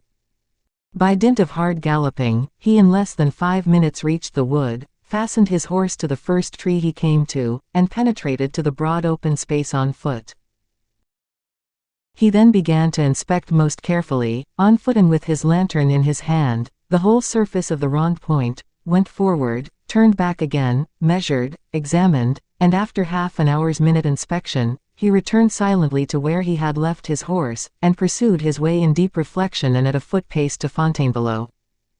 Louis was waiting in his cabinet. He was alone, and with a pencil was scribbling on paper certain lines which d'Artagnan at the first glance recognized as unequal and very much touched up. The conclusion he arrived at was, that they must be verses. The king raised his head and perceived d'Artagnan. "Well, monsieur," he said, "do you bring me any news?" "Yes, sire." "What have you seen?" "As far as probability goes, sire." D'Artagnan began to reply. "It was certainty I requested of you. I will approach it as near as I possibly can. The weather was very well adapted for investigations of the character I have just made. It has been raining this evening, and the roads were wet and muddy." "Well, the result, M. d'Artagnan." "Sire, your Majesty told me that there was a horse lying dead in the crossroad of the Bois Rochin, and I began, therefore, by studying the roads. I say the roads, because the center of the crossroad is reached by 4 separate roads. The one that I myself took was the only one that presented any fresh traces. 2 horses had followed it side by side, their 8 feet were marked very distinctly in the clay. One of the riders was more impatient than the other, for the footprints of the one were invariably in advance of the other about half a horse's length. "Are you quite sure they were traveling together?" said the king. "Yes, sire. The horses are 2 rather large animals of equal pace, horses well used to maneuvers of all kinds, for they wheeled round the barrier of the Rond Point together." "Well, and after?" The 2 cavaliers paused there for a minute, no doubt to arrange the conditions of the engagement. The horses grew restless and impatient. One of the riders spoke, while the other listened and seemed to have contented himself by simply answering. His horse pawed the ground, which proves that his attention was so taken up by listening that he let the bridle fall from his hand. "A hostile meeting did take place then?" "Undoubtedly. Continue, you are a very accurate observer." One of the 2 cavaliers remained where he was standing, the one, in fact, who had been listening, the other crossed the open space, and at first placed himself directly opposite to his adversary. The one who had remained stationary traversed the Rond Point at a gallop, about 2/3 of its length, thinking that by this means he would gain upon his opponent, but the latter had followed the circumference of the wood. "You were ignorant of their names, I suppose?" "Completely so, sire. Only he who followed the circumference of the wood was mounted on a black horse." "How do you know that?" "I found a few hairs of his tail among the brambles which bordered the sides of the ditch." "Go on. As for the other horse, there can be no trouble in describing him, since he was left dead on the field of battle." "What was the cause of his death?" "A ball which had passed through his brain." "Was the ball that of a pistol or a gun?" "It was a pistol bullet, sire. Besides, the manner in which the horse was wounded explained to me the tactics of the man who had killed it. He had followed the circumference of the wood in order to take his adversary in flank. Moreover, I followed his foot tracks on the grass." "The tracks of the black horse, do you mean?" "Yes, sire. Go on, Monsieur d'Artagnan." "As your Majesty now perceives the position of the 2 adversaries, I will, for a moment, leave the cavalier who had remained stationary for the one who started off at a gallop." "Do so." "The horse of the cavalier who rode at full speed was killed on the spot." "How do you know that?" "The cavalier had not time even to throw himself off his horse, and so fell with it. I observed the impression of his leg, which, with a great effort, he was enabled to extricate from under the horse. The spur, pressed down by the weight of the animal, had ploughed up the ground." "Very good, and what did he do as soon as he rose up again?" "He walked straight up to his adversary." "Who still remained upon the verge of the forest?" "Yes, sire." Then, having reached a favorable distance, he stopped firmly, for the impression of both his heels are left in the ground quite close to each other, fired, and missed his adversary." "How do you know he did not hit him?" "I found a hat with a ball through it." "Ah, a proof, then," exclaimed the king. "Insufficient, sire," replied D'Artagnan, coldly. "It is a hat without any letters indicating its ownership, without arms, a red feather, as all hats have. The lace, even, had nothing particular in it." "Did the man with the hat through which the bullet had passed fire a second time?" "Oh, sire, he had already fired twice." "How did you ascertain that?" "I found the waddings of the pistol." "And what became of the bullet which did not kill the horse?" "It cut in two the feather of the hat belonging to him against whom it was directed, and broke a small birch at the other end of the open glade." "In that case, then, the man on the black horse was disarmed, whilst his adversary had still one more shot to fire." "Sire, while the dismounted rider was extricating himself from his horse, the other was reloading his pistol. Only, he was much agitated while he was loading it, and his hand trembled greatly." "How do you know that?" "Half the charge fell to the ground, and he threw the ramrod aside, not having time to replace it in the pistol." "Monsieur d'Artagnan, this is marvelous you tell me." "It is only close observation, sire, and the commonest highwayman could tell as much. The whole scene is before me from the manner in which you relate it. I have, in fact, reconstructed it in my own mind, with merely a few alterations." "And now," said the king, "let us return to the dismounted cavalier." You were saying that he walked towards his adversary while the latter was loading his pistol. Yes, but at the very moment he himself was taking aim, the other fired. Oh, said the king, and the shot. The shot told terribly, sire. The dismounted cavalier fell upon his face, after having staggered forward 3 or 4 paces. Where was he hit? In 2 places, in the first place, in his right hand, and then, by the same bullet, in his chest. But how could you ascertain that? Inquired the king, full of admiration. By a very simple means. The butt end of the pistol was covered with blood, and the trace of the bullet could be observed, with fragments of a broken ring. The wounded man, in all probability, had the ring finger and the little finger carried off. As far as the hand goes, I have nothing to say, but the chest. Sire, there were 2 small pools of blood, at a distance of about 2 feet and a half from each other. At one of these pools of blood the grass was torn up by the clenched hand, at the other, the grass was simply pressed down by the weight of the body. Poor de Guiche! Exclaimed the king. Ah, it was M. de Guiche, then, said the musketeer, quietly. I suspected it, but did not venture to mention it to your majesty. And what made you suspect it? I recognize the de Gramont arms upon the holsters of the dead horse. And you think he is seriously wounded? Very seriously, since he fell immediately, and remained a long time in the same place. However, he was able to walk, as he left the spot, supported by 2 friends. You met him returning, then? No, but I observed the footprints of 3 men. The one on the right and the one on the left walked freely and easily, but the one in the middle dragged his feet as he walked. Besides, he left traces of blood at every step he took. Now, monsieur, since you saw the combat so distinctly that not a single detail seems to have escaped you, tell me something about de Guiche's adversary. Oh, sire, I do not know him. And yet you see everything very clearly. Yes, sire, I see everything, but I do not tell all I see, and, since the poor devil has escaped, your majesty will permit me to say that I do not intend to denounce him. And yet he is guilty, since he has fought a duel, monsieur. Not guilty in my eyes, sire, said D'Artagnan, coldly. Monsieur, exclaimed the king, are you aware of what you are saying?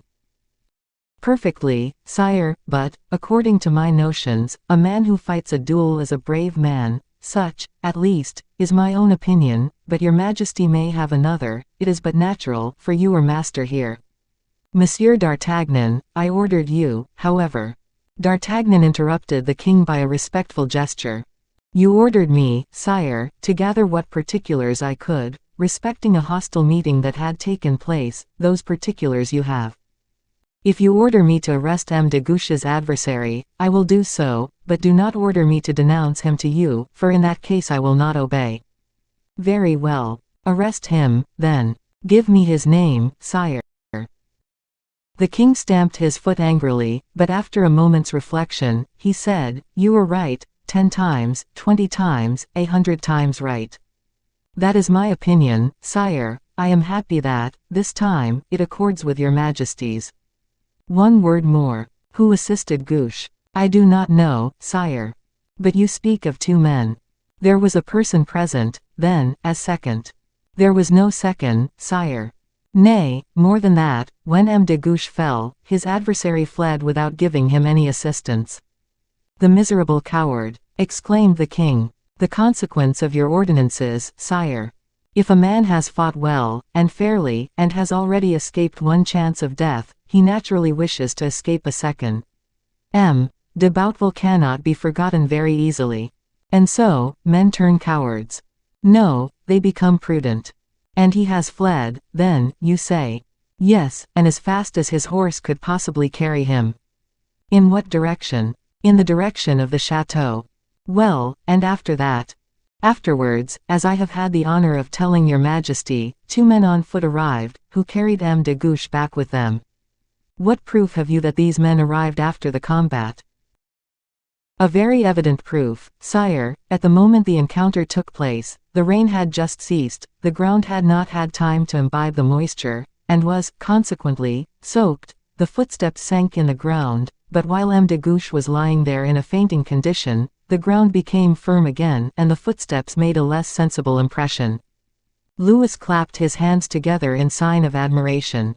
"Monsieur d'Artagnan," he said, "you are positively the cleverest man in my kingdom."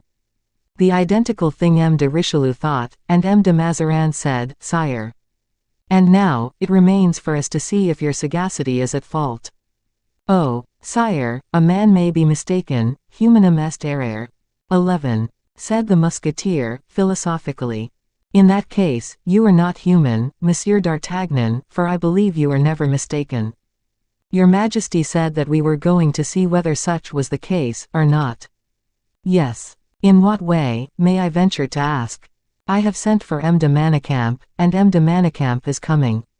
"And M. de Manicamp knows the secret?" "De Guiche has no secrets from M. de Manicamp." D'Artagnan shook his head. "No one was present at the combat, I repeat, and unless M. de Manicamp was one of the two men who brought him back." "Hush," said the king, "he is coming, remain, and listen attentively." "Very good, sire." And, at the very same moment, Manicamp and Saint-Aignan appeared at the threshold of the door. 157. The encounter. The king signified with an imperious gesture, first to the musketeer, then to Saint-Aignan, "On your lives, not a word." D'Artagnan withdrew, like a sentinel, to a corner of the room. Saint-Aignan, in his character of a favorite, leaned over the back of the king's chair. Manicamp, with his right foot properly advanced, a smile upon his lips, and his white and well-formed hands gracefully disposed, advanced to make his reverence to the king, who returned the salutation by a bow. "Good evening, M. de Manicamp," he said. "Your Majesty did me the honor to send for me," said Manicamp. "Yes, in order to learn from you all the details of the unfortunate accident which has befallen the Comte de Guiche." "Oh, sire, it is grievous indeed." "You were there." "Not precisely, sire. But you arrived on the scene of the accident, a few minutes after it took place." "Sire, about half an hour afterwards." "And where did the accident happen?" "I believe, sire, the place is called the Rond-Point du Bois Rochin." "Oh, the rendezvous of the hunt." "The very spot, sire." "Good, give me all the details you are acquainted with, respecting this unhappy affair, Monsieur de Manicamp." "Perhaps your Majesty has already been informed of them, and I fear to fatigue you with useless repetition." "No, do not be afraid of that." Manicamp looked round him. He saw only D'Artagnan leaning with his back against the wainscot, D'Artagnan, calm, kind, and good-natured as usual, and Saint-Aignan whom he had accompanied, and who still leaned over the king's armchair with an expression of countenance equally full of good feeling. He determined, therefore, to speak out. "Your Majesty is perfectly aware," he said, "that accidents are very frequent in hunting." "In hunting, do you say?"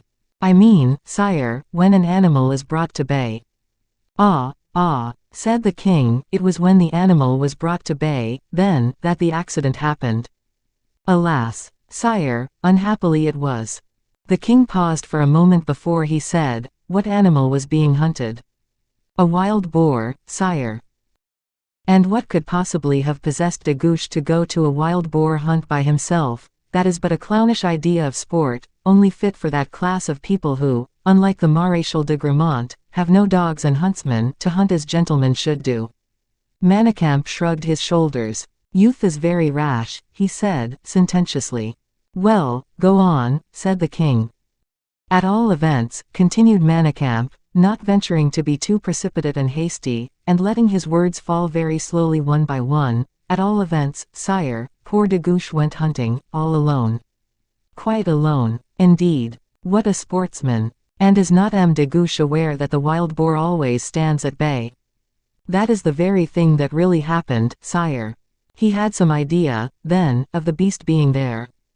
"Yes, sire, some peasants had seen it among their potatoes." 12. And what kind of animal was it? "A short, thick beast." "You may as well tell me, monsieur, that de Guiche had some idea of committing suicide, for I have seen him hunt, and he is an active and vigorous hunter. Whenever he fires at an animal brought to bay and held in check by the dogs, he takes every possible precaution, and yet he fires with a carbine, and on this occasion he seems to have faced the boar with pistols only." Manicamp started. A costly pair of pistols, excellent weapons to fight a duel with a man and not a wild boar. What an absurdity. There are some things, sire, which are difficult of explanation. You are quite right, and the event which we are now discussing is certainly one of them. Go on. During the recital, Saint Aignan, who probably would have made a sign to Manicamp to be careful what he was about, found that the king's glance was constantly fixed upon himself, so that it was utterly impossible to communicate with Manicamp in any way. As for D'Artagnan, the statue of silence at Athens was far more noisy and far more expressive than he. Manicamp, therefore, was obliged to continue in the same way he had begun, and so contrived to get more and more entangled in his explanation. Sire, he said, this is probably how the affair happened. Guiche was waiting to receive the boar as it rushed towards him. On foot or on horseback? Inquired the king. On horseback. He fired upon the brute and missed his aim, and then it dashed upon him. And the horse was killed. Ah, your Majesty knows that, then. I have been told that a horse has been found lying dead in the crossroads of the Bois Rochin, and I presume it was de Guiche's horse. Perfectly true, sire, it was his. Well, so much for the horse, and now for de Guiche. De Guiche, once down, was attacked and worried by the wild boar, and wounded in the hand and in the chest. It is a horrible accident, but it must be admitted it was de Guiche's own fault. How could he possibly have gone to hunt such an animal merely armed with pistols? He must have forgotten the fable of Adonis. Manicamp rubbed his ear in seeming perplexity. Very true, he said, it was very imprudent. Can you explain it, Monsieur Manicamp? Sire, what is written is written. Ah, you are a fatalist. Manicamp looked very uncomfortable and ill at ease. I am angry with you, Monsieur Manicamp, continued the king. With me, sire? Yes. How is it that you, who are de Guiche's intimate friend, and who know that he is subject to such acts of folly, did not stop him in time? Manicamp no longer knew what to do. The tone in which the king spoke was anything but that of a credulous man. On the other hand, it did not indicate any particular severity, nor did he seem to care very much about the cross-examination. There was more of raillery in it than menace. And you say, then, continued the king, that it was positively de Guiche's horse that was found dead. Quite positive, sire. Did that astonish you? No, sire, for your Majesty will remember that, at the last hunt, M. de Saint-Maur had a horse killed under him, and in the same way. Yes, but that one was ripped open. Of course, sire. Had Guiche's horse been ripped open like M. de Saint-Maur's horse, I should not have been astonished. Manicamp opened his eyes very wide. Am I mistaken, resumed the king, was it not in the frontal bone that de Guiche's horse was struck? You must admit, Monsieur de Manicamp, that that is a very singular place for a wild boar to attack. You are aware, sire, that the horse is a very intelligent animal, and he doubtless endeavored to defend himself. But a horse defends himself with his heels and not with his head. In that case, the terrified horse may have slipped or fallen down, said Manicamp, and the boar, you understand, sire, the boar. Oh, I understand that perfectly, as far as the horse is concerned, but how about his rider? Well, that, too, is simple enough. The boar left the horse and attacked the rider, and, as I have already had the honor of informing your Majesty, shattered de Guiche's hand at the very moment he was about to discharge his second pistol at him, and then, with a gouge of his tusk, made that terrible hole in his chest. Nothing is more likely, really, Monsieur de Manicamp, you are wrong in placing so little confidence in your own eloquence, and you can tell a story most admirably. Your Majesty is exceedingly kind, said Manicamp, saluting him in the most embarrassed manner. From this day henceforth, I will prohibit any gentleman attached to my court going out to a similar encounter. Really, one might just as well permit dueling. Manicamp started, and moved as if he were about to withdraw. Is your Majesty satisfied? Delighted, but do not withdraw yet, Monsieur de Manicamp, said Louis, I have something to say to you. Well, well, thought D'Artagnan, there is another who is not up to the mark, and he uttered a sigh which might signify, oh. The men of our stamp, where are they now? At this moment an usher lifted up the curtain before the door, and announced the king's physician. Ah, exclaimed Louis, here comes Monsieur Valet, who has just been to see M. de Guiche. We shall now hear news of the man maltreated by the boar.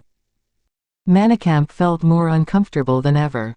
In this way, at least, added the king, our conscience will be quite clear. And he looked at D'Artagnan, who did not seem in the slightest degree discomposed. 158.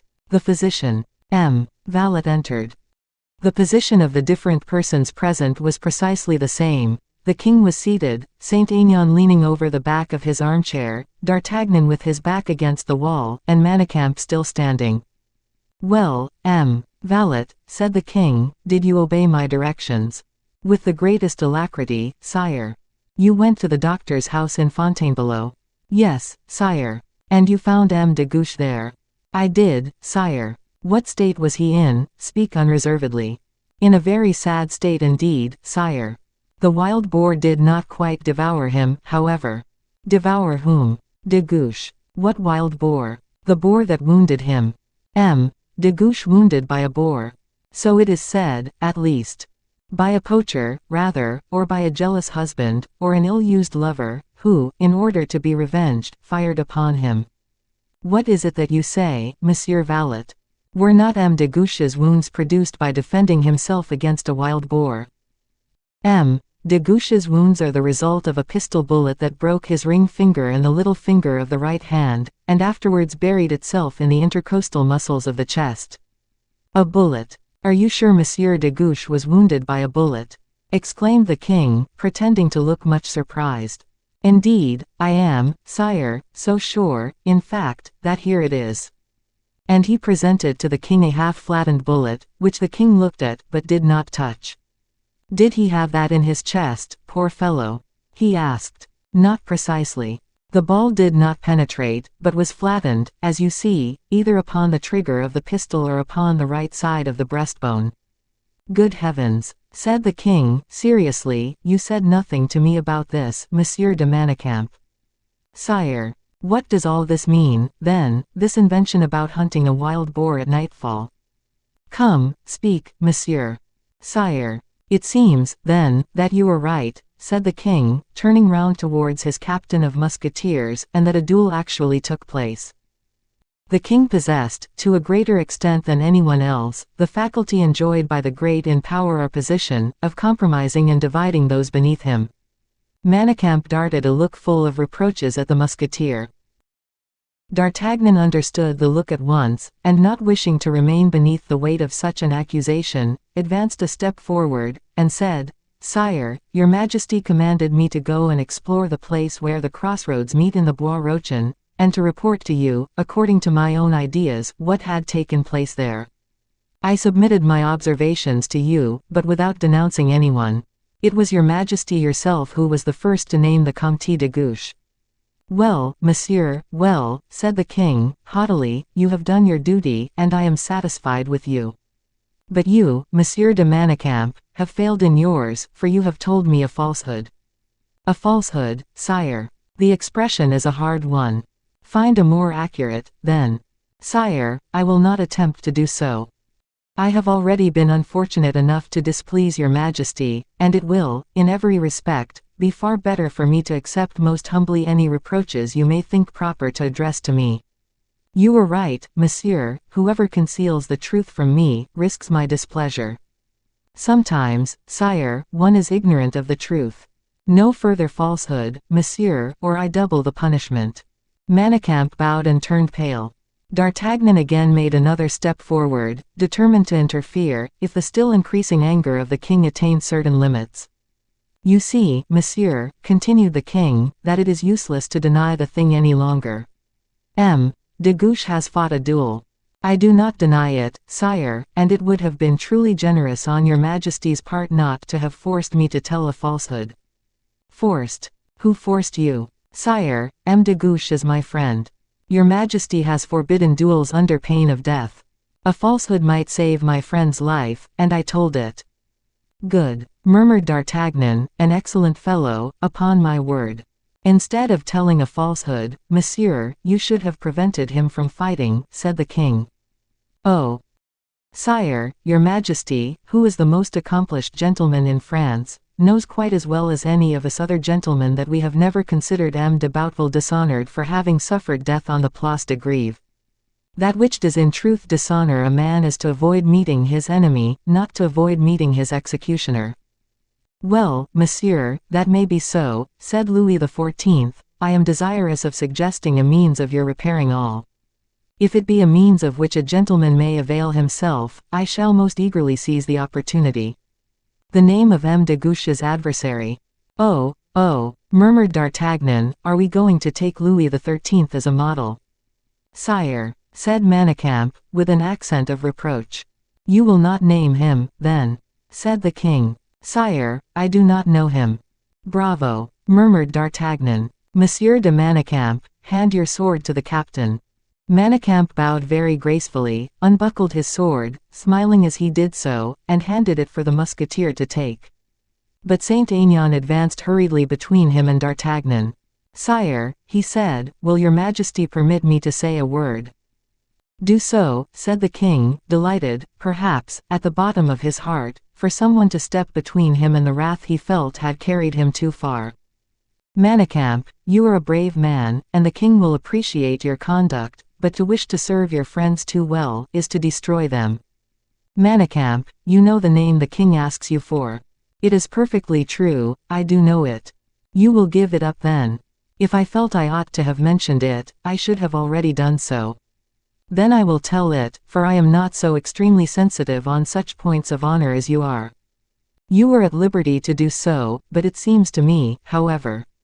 Oh, a truce to magnanimity, I will not permit you to go to the Bastille in that way. Do you speak, or I will. Manicamp was keen-witted enough, and perfectly understood that he had done quite sufficient to produce a good opinion of his conduct. It was now only a question of persevering in such a manner as to regain the good graces of the king. Speak, monsieur, he said to Saint Aignan, I have on my own behalf done all that my conscience told me to do, and it must have been very importunate, he added, turning towards the king, since its mandates led me to disobey your Majesty's commands, but your Majesty will forgive me, I hope, when you learn that I was anxious to preserve the honor of a lady. Of a lady, said the king, with some uneasiness. Yes, sire. A lady was the cause of this duel. Manicamp bowed. If the position of the lady in question warrants it, he said, I shall not complain of your having acted with so much circumspection, on the contrary, indeed. Sire, everything which concerns your Majesty's household, or the household of your Majesty's brother, is of importance in my eyes. In my brother's household, repeated Louis XIV, with a slight hesitation. The cause of the duel was a lady belonging to my brother's household, do you say? Or to Madame's? Ah, to Madame's. Yes, sire. Well, and this lady is one of the maids of honor of Her Royal Highness Madame la Duchesse d'Orléans. For whom M. de Guiche fought, do you say? Yes, sire, and, this time, I tell no falsehood. Louis seemed restless and anxious. Gentlemen, he said, turning towards the spectators of this scene, will you have the goodness to retire for a moment? I wish to be alone with M. de Manicamp. I know he has some important communication to make for his own justification, and which he will not venture before witnesses. Ellipsis. Put up your sword, M. de Manicamp. Manicamp returned his sword to his belt. The fellow decidedly has his wits about him, murmured the musketeer, taking Saint Aignan by the arm, and withdrawing with him. He will get out of it, said the latter in D'Artagnan's ear. And with honor, too, Comte. Manicamp cast a glance of recognition at Saint Aignan and the captain, which luckily passed unnoticed by the king. Come, said D'Artagnan, as he left the room, I had an indifferent opinion of the new generation. Well, I was mistaken after all. There is some good in them, I perceive. Valet preceded the favorite and the captain, leaving the king and Manicamp alone in the cabinet. 159. Wherein D'Artagnan perceives that it was he who was mistaken, and Manicamp who was right. The king, determined to be satisfied that no one was listening, went himself to the door, and then returned precipitately and placed himself opposite Manicamp. And now we are alone, Monsieur de Manicamp, explain yourself. With the greatest frankness, sire, replied the young man. And in the first place, pray understand, added the king, that there is nothing to which I personally attach a greater importance than the honor of any lady. That is the very reason, sire, why I endeavored to study your delicacy of sentiment and feeling. Yes, I understand it all now.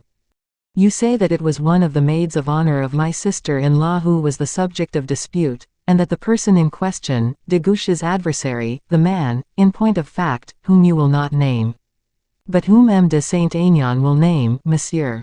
Yes, you say, however, that this man insulted someone belonging to the household of Madame. Yes, sire. Mademoiselle de la Vallière. Ah, said the king, as if he had expected the name, and yet as if its announcement had caused him a sudden pang. Ah. It was Mademoiselle de la Vallière who was insulted. I do not say precisely that she was insulted, sire. But at all events, I merely say that she was spoken of in terms far enough from respectful. A man dares to speak in disrespectful terms of Mademoiselle de la Vallière, and yet you refuse to tell me the name of the insulter. Sire, I thought it was quite understood that your Majesty had abandoned the idea of making me denounce him. Perfectly true, monsieur, returned the king, controlling his anger. Besides, I shall know in good time the name of this man whom I shall feel it my duty to punish. Manicamp perceived that they had returned to the question again. As for the king, he saw he had allowed himself to be hurried away a little too far, and therefore continued, and I will punish him, not because there is any question of Mademoiselle de la Vallière, although I esteem her very highly, but because a lady was the object of the quarrel. And I intend that ladies shall be respected at my court, and that quarrels shall be put a stop to altogether. Manicamp bowed. And now, Monsieur de Manicamp, continued the king, what was said about Mademoiselle de la Vallière? Cannot your Majesty guess? Aye. Your Majesty can imagine the character of the jest in which young men permit themselves to indulge. They very probably said that she was in love with someone. The king ventured to remark. Probably so. But Mademoiselle de la Vallière has a perfect right to love anyone she pleases, said the king. That is the very point de Guiche maintained. And on account of which he fought, do you mean? Yes, sire, the sole and only cause. The king colored. And you do not know anything more, then? In what respect, sire? In the very interesting respect which you are now referring to.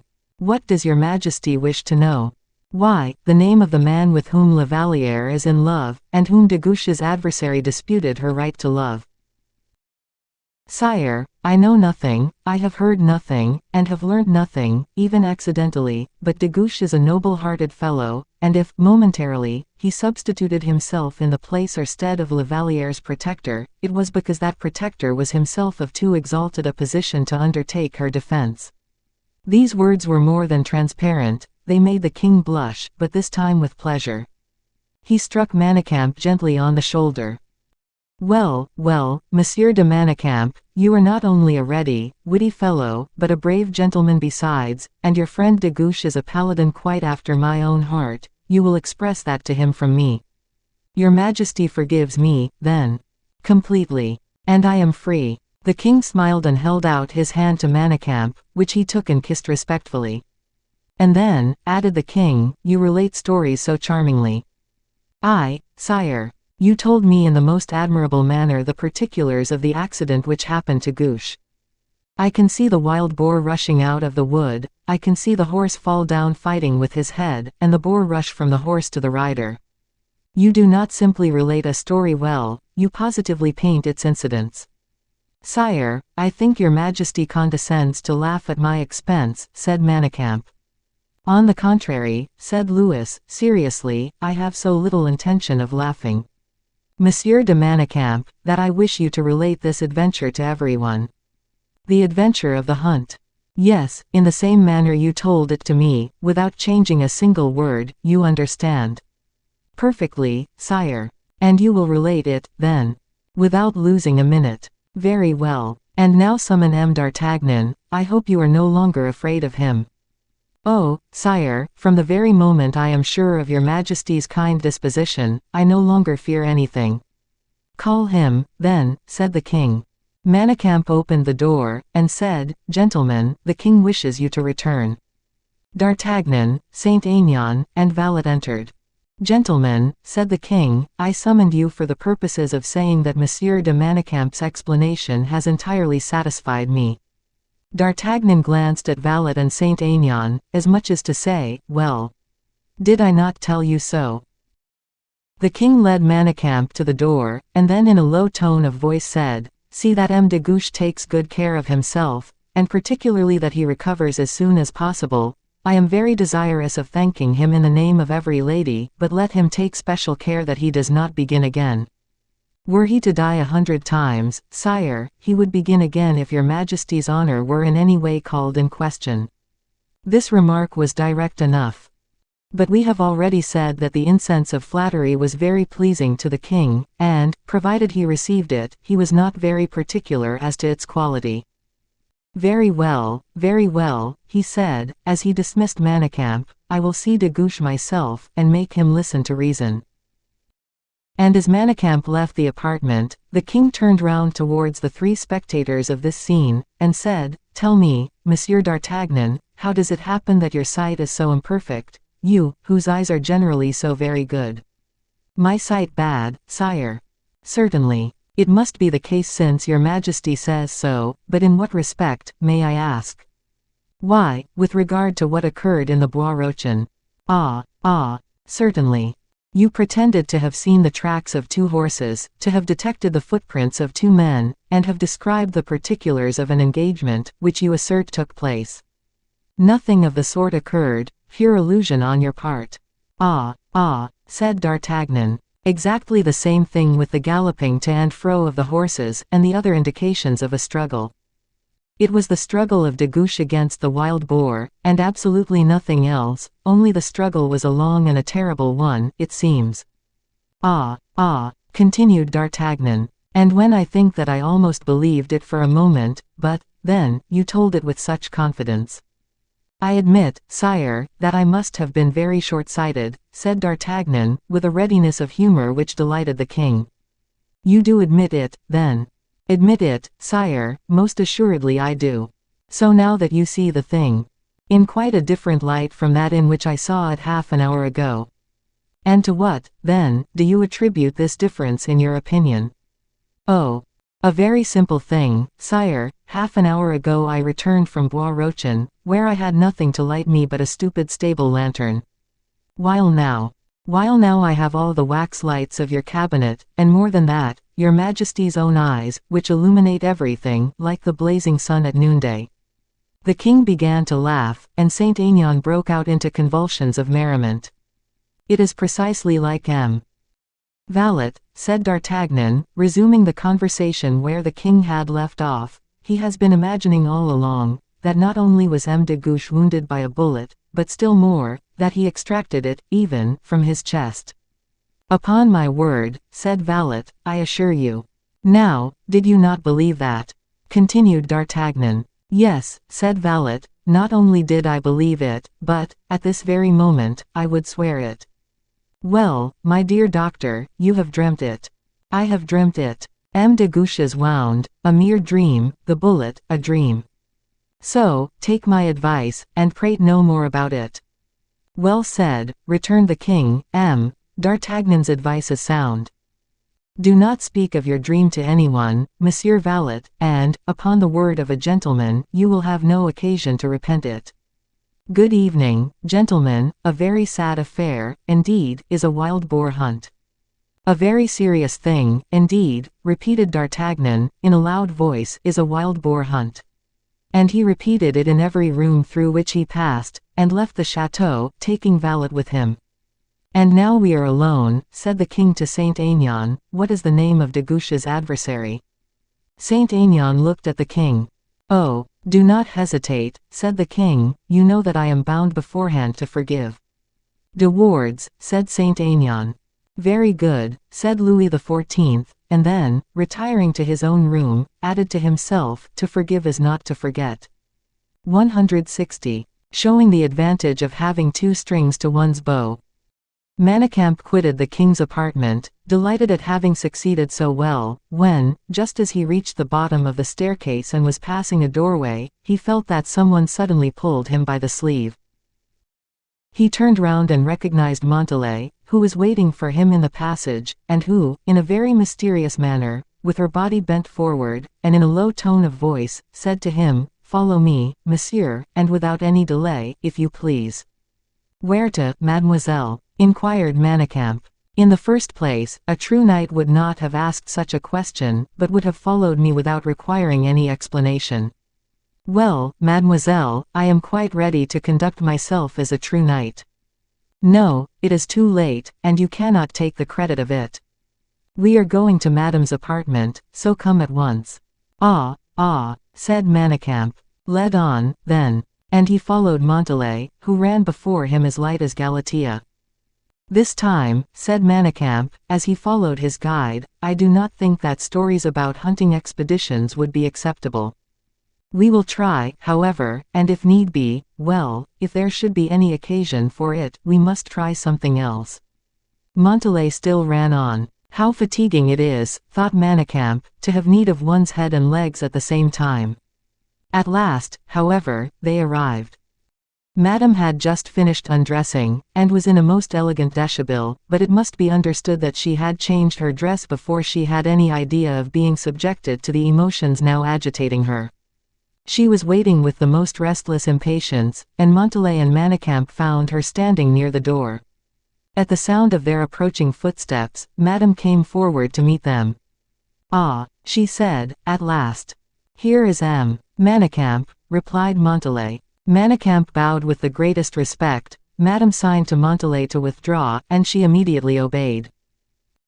Madame followed her with her eyes, in silence, until the door closed behind her, and then, turning towards Manicamp, said, "What is the matter, and is it true, as I am told, Monsieur de Manicamp, that someone is lying wounded in the château?" "Yes, madame, unfortunately so, Monsieur de Guiche." "Yes, Monsieur de Guiche," repeated the princess. "I had, in fact, heard it rumored, but not confirmed. And so, in truth, it is Monsieur de Guiche who has been thus unfortunate." De Guiche himself, madame."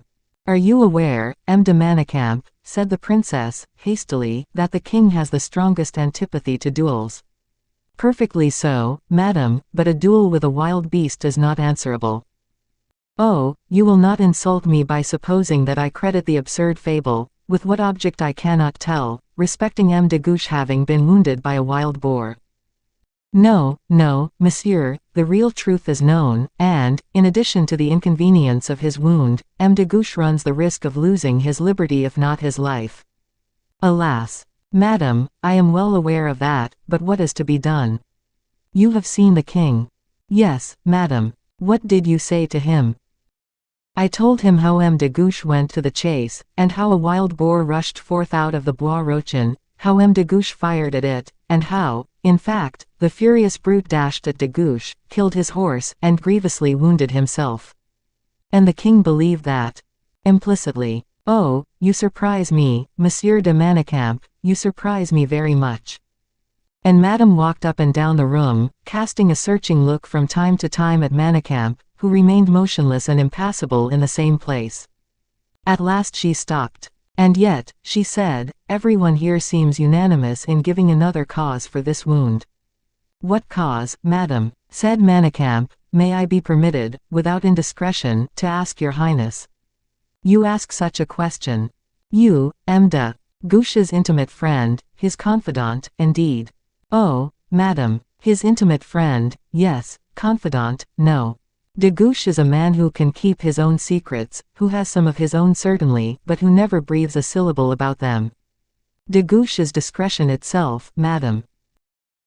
"Very well, then, those secrets which de Guiche keeps so scrupulously, I shall have the pleasure of informing you of," said the princess, almost spitefully, "for the king may possibly question you a second time, and if, on the second occasion, you were to repeat the same story to him, he possibly might not be very well satisfied with it. But, madame, I think your highness is mistaken with regard to the king. His Majesty was perfectly satisfied with me, I assure you. In that case, permit me to assure you, Monsieur de Manicamp, it only proves one thing, which is, that His Majesty is very easily satisfied. I think your Highness is mistaken in arriving at such an opinion. His Majesty is well known not to be contented except with very good reason. And do you suppose that he will thank you for your officious falsehood, when he will learn tomorrow that M. de Guiche had, on behalf of his friend M. de Bragelonne, a quarrel which ended in a hostile meeting? A quarrel on M. de Bragelonne's account, said Manicamp, with the most innocent expression in the world. What does your Royal Highness do me the honor to tell me? What is there astonishing in that? M. de Guiche is susceptible, irritable, and easily loses his temper. On the contrary, madam, I know M. de Guiche to be very patient, and never susceptible or irritable except upon very good grounds. But is not friendship a just ground? Said the princess. Oh, certainly, madam, and particularly for a heart like his. Very good. You will not deny, I suppose, that M. de Bragelonne is M. de Guiche's good friend. A great friend. Well, then, M. de Guiche has taken M. de Bragelonne's part, and as M. de Bragelonne was absent and could not fight, he fought for him. Manicamp began to smile, and moved his head and shoulders very slightly, as much as to say, oh, if you will positively have it so. But speak, at all events, said the princess, out of patience, speak. Of course, it is quite clear you are not of my opinion, and that you have something to say. I have only one thing to say, madam. Name it. That I do not understand a single word of what you have just been telling me. What, you do not understand a single word about M. de Guiche's quarrel with M. de Wardes, exclaimed the princess, almost out of temper. Manicamp remained silent. A quarrel, she continued, which arose out of a conversation scandalous in its tone and purport, and more or less well-founded, respecting the virtue of a certain lady. Ah, of a certain lady, this is quite another thing, said Manicamp. You begin to understand, do you not? Your Highness will excuse me, but I dare not. You dare not, said Madame, exasperated. Very well, then, wait one moment, I will dare. Madam, exclaimed Manicamp, as if in great dismay, be careful of what you are going to say. It would seem, monsieur, that, if I happened to be a man, you would challenge me, notwithstanding His Majesty's edicts, as Monsieur de Guiche challenged M. de Wardes, and that, too, on account of the virtue of Mademoiselle de la Vallière. Of Mademoiselle de la Vallière, exclaimed Manicamp, starting backwards, as if that was the very last name he expected to hear pronounced. What makes you start in that manner, Monsieur de Manicamp? Said Madame, ironically, do you mean to say you would be impertinent enough to suspect that young lady's honor? Madame, in the whole course of this affair there has not been the slightest question of Mademoiselle de la Vallière's honor. What? When two men have almost blown each other's brains out on a woman's behalf, do you mean to say she has had nothing to do with the affair, and that her name has not been called in question at all? I did not think you so good a courtier, Monsieur de Manicamp. Pray forgive me, madam, said the young man, but we are very far from understanding one another.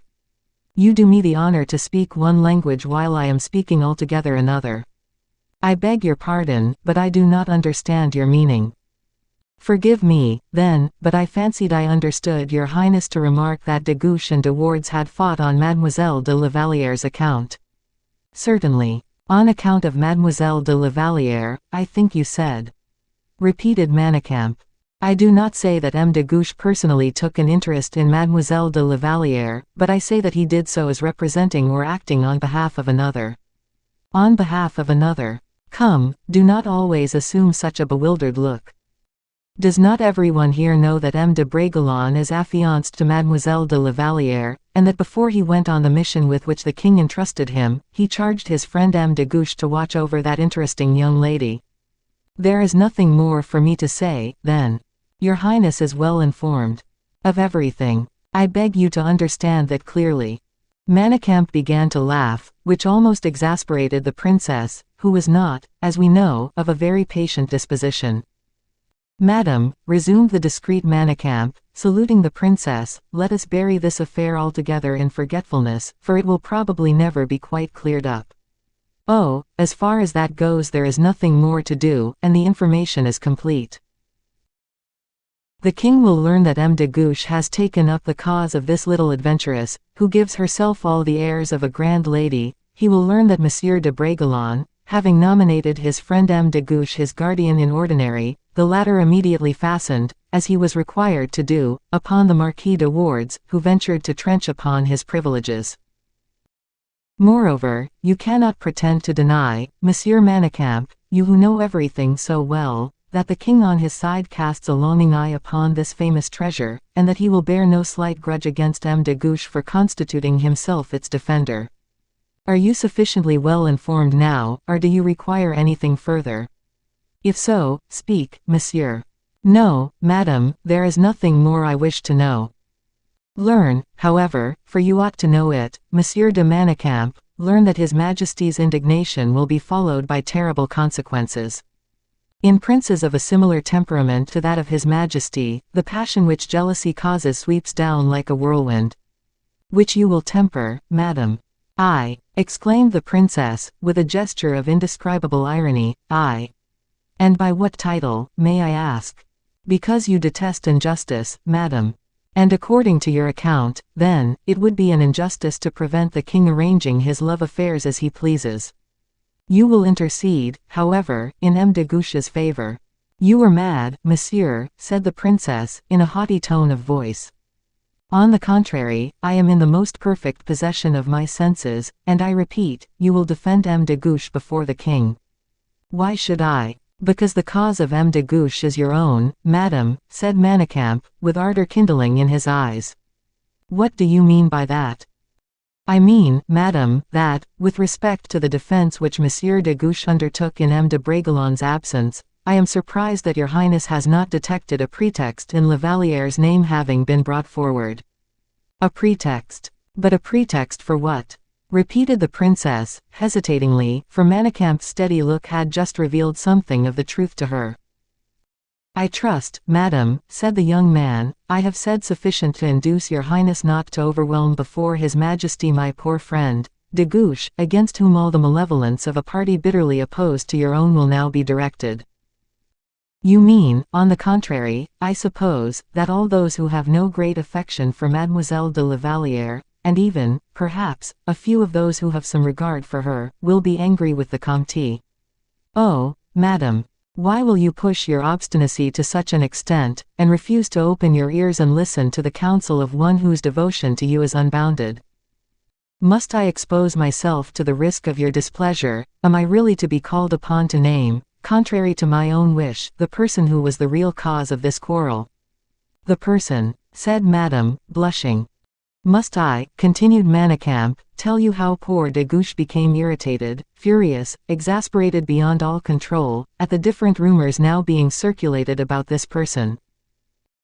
Must I, if you persist in this wilful blindness, and if respect should continue to prevent me naming her, must I repeat, recall to your recollection the various scenes which Monsieur had with the Duke of Buckingham, and the insinuations which were reported respecting the Duke's exile?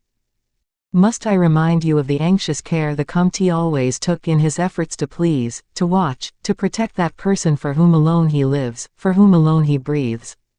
Well, I will do so, and when I shall have made you recall all the particulars I refer to, you will perhaps understand how it happened that the Comte, having lost all control over himself, and having been for some time past almost harassed to death by de Wardes, became, at the first disrespectful expression which the latter pronounced respecting the person in question, inflamed with passion, and panted only for an opportunity of avenging the affront. The princess concealed her face with her hands. Monsieur, monsieur, she exclaimed, do you know what you are saying, and to whom you are speaking? And so, madam, pursued Manicamp, as if he had not heard the exclamations of the princess, nothing will astonish you any longer, neither the Comte's ardor in seeking the quarrel, nor his wonderful address in transferring it to a quarter foreign to your own personal interests. That latter circumstance was, indeed, a marvelous instance of tact and perfect coolness, and if the person in whose behalf the Comte so fought and shed his blood does, in reality, owe some gratitude to the poor wounded sufferer, it is not on account of the blood he has shed, or the agony he has suffered, but for the steps he has taken to preserve from comment or reflection an honor which is more precious to him than his own. Oh, cried Madame, as if she had been alone, is it possible the quarrel was on my account? Manicamp felt he could now breathe for a moment, and gallantly had he won the right to do so. Madame, on her side, remained for some time plunged in a painful reverie. Her agitation could be seen by her quick respiration, by her drooping eyelids, by the frequency with which she pressed her hand upon her heart. But, in her, coquetry was not so much a passive quality, as, on the contrary, a fire which sought for fuel to maintain itself, finding anywhere and everywhere what it required. If it be as you assert, she said, the Comte will have obliged two persons at the same time, for Monsieur de Bragelonne also owes a deep debt of gratitude to M. de Guiche, and with far greater reason, indeed, because everywhere, and on every occasion, Mademoiselle de la Vallière will be regarded as having been defended by this generous champion. Manicamp perceived that there still remained some lingering doubt in the princess's heart. A truly admirable service, indeed, he said, is the one he has rendered to Mademoiselle de la Vallière. A truly admirable service to M. de Bragelonne. The duel has created a sensation which, in some respects, casts a dishonorable suspicion upon that young girl, a sensation, indeed, which will embroil her with the Vicomte. The consequence is that De Wardes's pistol bullet has had 3 results instead of 1, it destroys at the same time the honor of a woman, the happiness of a man, and, perhaps, it has wounded to death one of the best gentlemen in France. Oh, Madame, your logic is cold, even calculating, it always condemns, it never absolves. Manicamp's concluding words scattered to the winds the last doubt which lingered, not in Madame's heart, but in her mind. She was no longer a princess full of scruples, nor a woman with her ever-returning suspicions, but one whose heart has just felt the mortal chill of a wound. Wounded to death, she murmured, in a faltering voice, "Oh, Monsieur de Manicamp. Did you not say, wounded to death?" Manicamp returned no other answer than a deep sigh. "And so you said that the Comte is dangerously wounded?" continued the princess. "Yes, madame, one of his hands is shattered, and he has a bullet lodged in his breast." "Gracious heavens," resumed the princess, with a feverish excitement, "this is horrible. Monsieur de Manicamp, a hand shattered, do you say, and a bullet in his breast? And that coward, that wretch, that assassin, De Wardes, did it?" Manicamp seemed overcome by a violent emotion. He had, in fact, displayed no little energy in the latter part of his speech. As for Madame, she entirely threw aside all regard for the formal observances of propriety society imposes, for when, with her, passion spoke in accents either of anger or sympathy, nothing could restrain her impulses. Madame approached Manicamp, who had subsided in a chair, as if his grief were a sufficiently powerful excuse for his infraction of the laws of etiquette. "Monsieur," she said, seizing him by the hand, "be frank with me." Manicamp looked up. "Is M. de Guiche in danger of death?" "Doubly so, madame," he replied, "in the first place on account of the hemorrhage which has taken place, an artery having been injured in the hand, and next, in consequence of the wound in his breast, which may, the doctor is afraid, at least, have injured some vital part. He may die, then." "Die, yes, madame, and without even having had the consolation of knowing that you have been told of his devotion." "You will tell him." "I." "Yes, are you not his friend?" "I." "Oh, no, madame, I will only tell M. de Guiche, if, indeed, he is still in a condition to hear me, I will only tell him what I have seen, that is, your cruelty to him." "Oh, monsieur, you will not be guilty of such barbarity." "Indeed, madame, I shall speak the truth, for nature is very energetic in a man of his age. The physicians are clever men, and if, by chance, the poor Comte should survive his wound, I should not wish him to die of a wound of the heart, after surviving one of the body." Manicamp rose, and with an expression of profoundest respect, seemed to be desirous of taking leave. "At least, monsieur," said Madame, stopping him with almost a suppliant air, "you will be kind enough to tell me in what state your wounded friend is, and who is the physician who attends him." "As regards the state he is in, madame, he is seriously ill, his physician is M. Valet, His Majesty's private medical attendant. M. Valet is moreover assisted by a professional friend, to whose house M. de Guiche has been carried. What? He is not in the château, said Madame. Alas, Madame, the poor fellow was so ill, that he could not even be conveyed thither. Give me the address, monsieur, said the princess, hurriedly, I will send to inquire after him. Rue du Feur, a brick-built house, with white outside blinds. The doctor's name is on the door. You are returning to your wounded friend, Monsieur de Manicamp. Yes, madame. You will be able, then, to do me a service. I am at your highness's orders. Do what you intended to do, return to M. de Guiche, send away all those whom you may find there, and have the kindness yourself to go away too. Madam, let us waste no time in useless explanations. Accept the fact as I present it to you, see nothing in it beyond what is really there, and ask nothing further than what I tell you. I am going to send one of my ladies, perhaps two, because it is now getting late. I do not wish them to see you, or rather I do not wish you to see them. These are scruples you can understand, you particularly, Monsieur de Manicamp, who seem capable of divining so much. Oh, madam, perfectly, I can even do better still. I will proceed, or rather walk, in advance of your attendants. It will, at the same time, be the means of showing them the way more accurately, and of protecting them, if occasion arises, though there is no probability of their needing protection. And, by this means, then, they would be sure of entering without difficulty, would they not? Certainly, madam, for as I should be the first to pass, I thus remove any difficulties that might chance to be in the way. Very well. Go, Monsieur de Manicamp, and wait at the bottom of the staircase. I go at once, madam. Stay. Manicamp paused. When you hear the footsteps of two women descending the stairs, go out, and, without once turning round, take the road which leads to where the poor count is lying. But if, by any mischance, two other persons were to descend, and I were to be mistaken, you will hear one of the two clap her hands together softly. Go. Manicamp turned round, bowed once more, and left the room, his heart overflowing with joy. In fact, he knew very well that the presence of Madame herself would be the best balm to apply to his friend's wounds. A quarter of an hour had hardly elapsed when he heard the sound of a door opened softly, and closed with like precaution.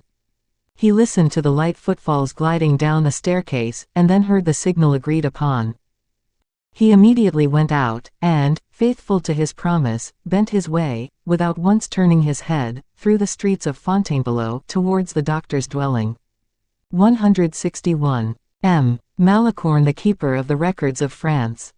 Two women, their figures completely concealed by their mantles, and whose masks effectually hid the upper portion of their faces, timidly followed Manicamp's steps. On the first floor, behind curtains of red damask, the soft light of a lamp placed upon a low table faintly illumined the room, at the other extremity of which, on a large bedstead supported by spiral columns, around which curtains of the same color as those which deadened the rays of the lamp had been closely drawn, lay de Guiche, his head supported by pillows, his eyes looking as if the mists of death were gathering, his long black hair, scattered over the pillow, set off the young man's hollow temples. It was easy to see that fever was the chief tenant of the chamber. De Guiche was dreaming. His wandering mind was pursuing, through gloom and mystery, one of those wild creations delirium engenders. 2 or 3 drops of blood, still liquid, stained the floor. Manicamp hurriedly ran up the stairs, but paused at the threshold of the door, looked into the room, and seeing that everything was perfectly quiet, he advanced towards the foot of the large leathern armchair, a specimen of furniture of the reign of Henry IV, and seeing that the nurse, as a matter of course, had dropped off to sleep, he awoke her, and begged her to pass into the adjoining room. Then, standing by the side of the bed, he remained for a moment deliberating whether it would be better to awaken Guiche, in order to acquaint him with the good news.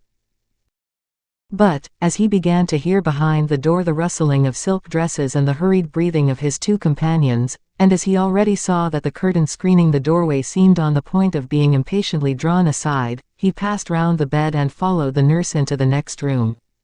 As soon as he had disappeared, the curtain was raised, and his 2 female companions entered the room he had just left. The one who entered first made a gesture to her companion, which riveted her to the spot where she stood, close to the door, and then resolutely advanced towards the bed, drew back the curtains along the iron rod, and threw them in thick folds behind the head of the bed. She gazed upon the Comte's pallid face, remarked his right hand enveloped in linen whose dazzling whiteness was emphasized by the counterpane patterned with dark leaves thrown across the couch. She shuddered as she saw a stain of blood growing larger and larger upon the bandages. The young man's breast was uncovered, as though for the cool night air to assist his respiration. A narrow bandage fastened the dressings of the wound, around which a purplish circle of extravasated blood was gradually increasing in size. A deep sigh broke from her lips. She leaned against one of the columns of the bed, and gazed, through the apertures in her mask, upon the harrowing spectacle before her. A hoarse harsh groan passed like a death rattle through the Comte's clenched teeth. The masked lady seized his left hand, which scorched like burning coals.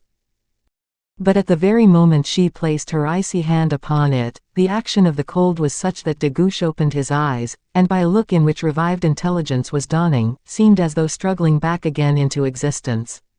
The first thing upon which he fixed his gaze was this phantom standing erect by his bedside. At that sight, his eyes became dilated, but without any appearance of consciousness in them.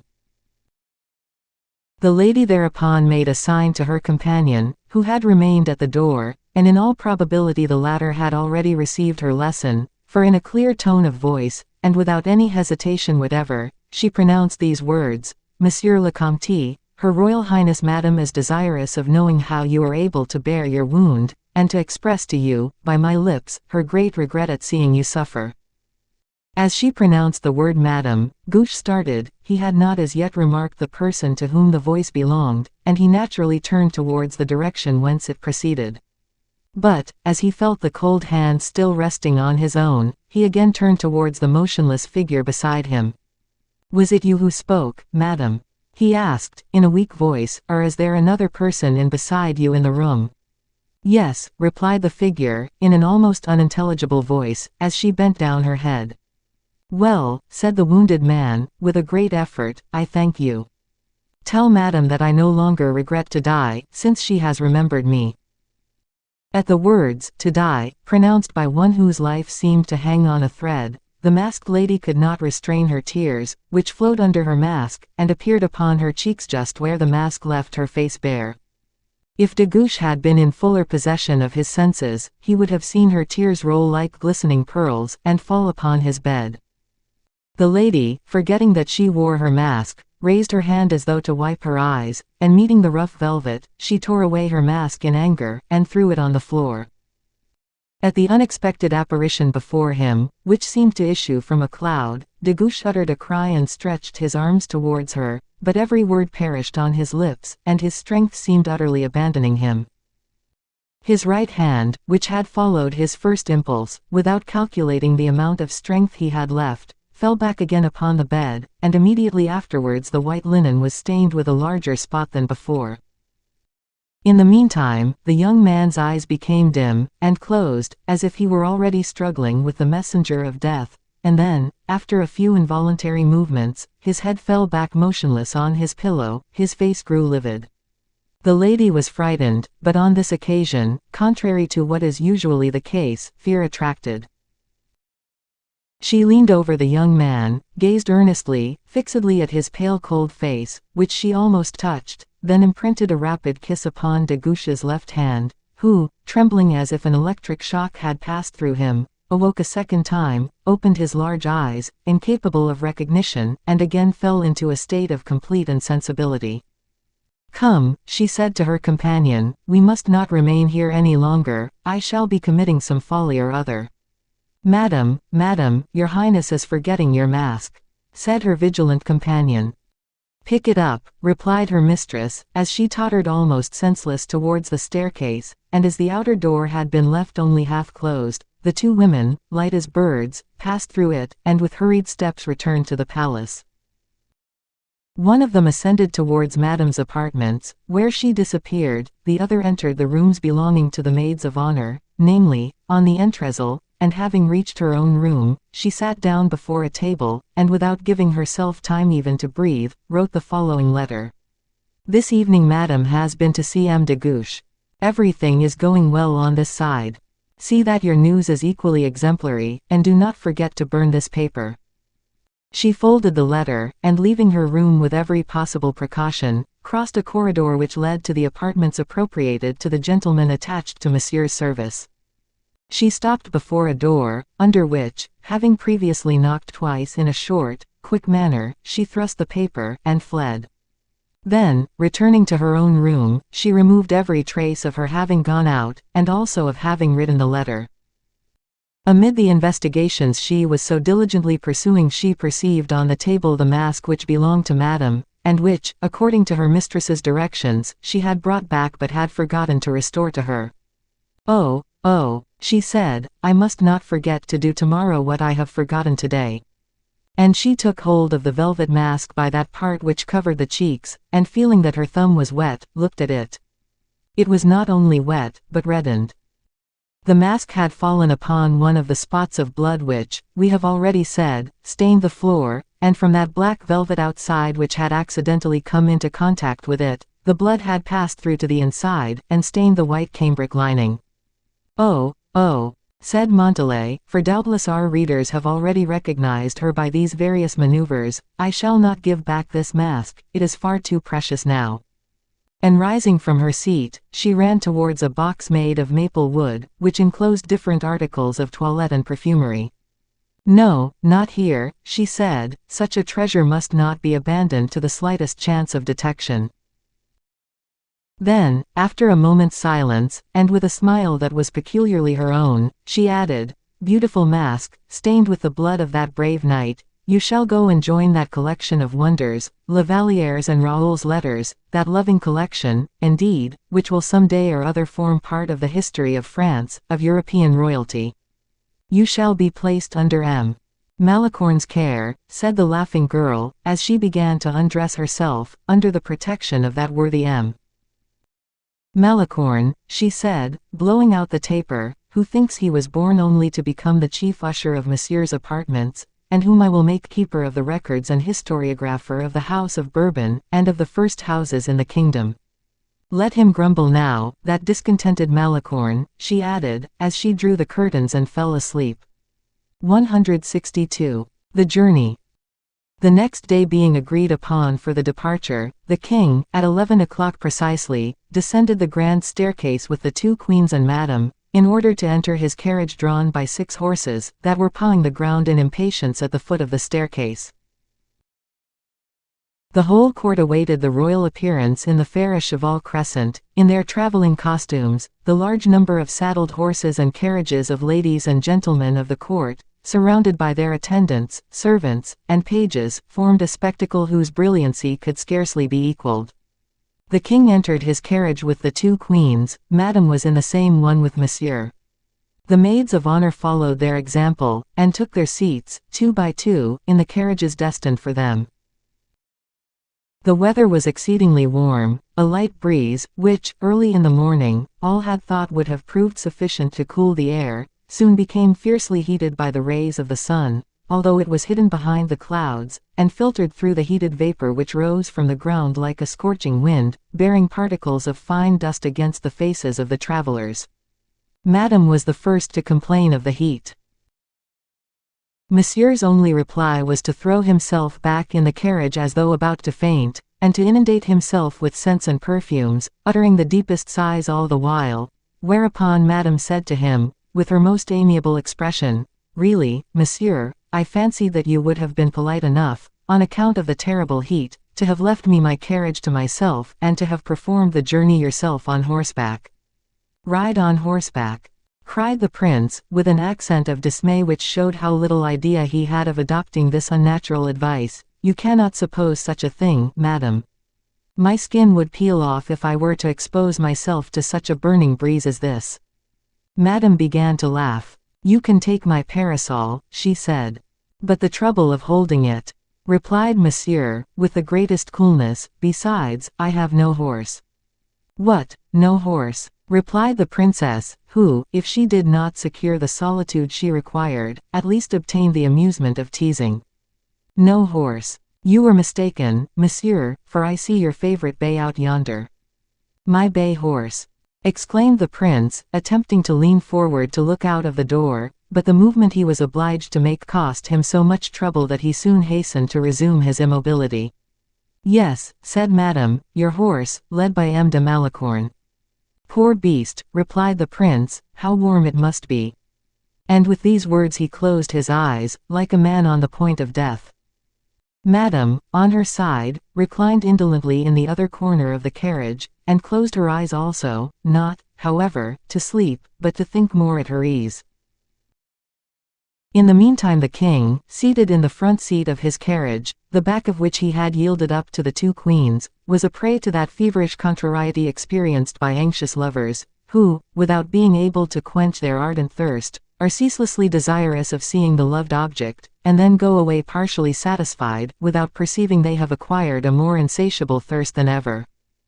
The king, whose carriage headed the procession, could not from the place he occupied perceive the carriages of the ladies and maids of honor, which followed in a line behind it. Besides, he was obliged to answer the eternal questions of the young queen, who, happy to have with her, her dear husband, as she called him in utter forgetfulness of royal etiquette, invested him with all her affection, stifled him with her attentions, afraid that someone might come to take him from her, or that he himself might suddenly take a fancy to quit her society. Anne of Austria, whom nothing at that moment occupied except the occasional cruel throbbings in her bosom, looked pleased and delighted, and although she perfectly realized the king's impatience, tantalizingly prolonged his sufferings by unexpectedly resuming the conversation at the very moment the king, absorbed in his own reflections, began to muse over his secret attachment. Everything seemed to combine, not alone the little teasing attentions of the queen, but also the queen-mother's interruptions, to make the king's position almost insupportable, for he knew not how to control the restless longings of his heart. At first, he complained of the heat, a complaint merely preliminary to others, but with sufficient tact to prevent Maria-Theresa guessing his real object. Understanding the king's remark literally, she began to fan him with her ostrich plumes. But the heat passed away, and the king then complained of cramps and stiffness in his legs, and as the carriages at that moment stopped to change horses, the queen said, "Shall I get out with you? I too feel tired of sitting. We can walk on a little distance, the carriage will overtake us, and we can resume our places presently." The king frowned. It is a hard trial a jealous woman makes her husband submit to whose fidelity she suspects, when, although herself a prey to jealousy, she watches herself so narrowly that she avoids giving any pretext for an angry feeling. The king, therefore, in the present case, could not refuse. He accepted the offer, alighted from the carriage, gave his arm to the queen, and walked up and down with her while the horses were being changed. As he walked along, he cast an envious glance upon the courtiers, who were fortunate enough to be on horseback. The queen soon found out that the promenade she had suggested afforded the king as little pleasure as he had experienced from driving. She accordingly expressed a wish to return to her carriage, and the king conducted her to the door, but did not get in with her. He stepped back a few paces, and looked along the file of carriages for the purpose of recognizing the one in which he took so strong an interest. At the door of the sixth carriage he saw La Valliere's fair countenance. As the king thus stood motionless, wrapped in thought, without perceiving that everything was ready, and that he alone was causing the delay, he heard a voice close beside him, addressing him in the most respectful manner. It was M. Malicorne, in a complete costume of an equerry, holding over his left arm the bridles of a couple of horses. "Your Majesty asked for a horse, I believe," he said. "A horse? Have you one of my horses here?" inquired the king, trying to remember the person who addressed him, and whose face was not as yet familiar to him. "Sire," replied Malicorne, "at all events I have a horse here which is at your Majesty's service." And Malicorne pointed at Monsieur's bay horse, which Madame had observed. It was a beautiful creature royally caparisoned. "This is not one of my horses, Monsieur," said the king. "Sire, it is a horse out of His Royal Highness's stables, but he does not ride when the weather is as hot as it is now." Louis did not reply, but approached the horse, which stood pawing the ground with its foot. Malicorne hastened to hold the stirrup for him, but the king was already in the saddle. Restored to good humor by this lucky accident, the king hastened towards the queen's carriage, where he was anxiously expected, and notwithstanding Maria-Theresa's thoughtful and preoccupied air, he said, "I have been fortunate enough to find this horse, and I intend to avail myself of it. I felt stifled in the carriage.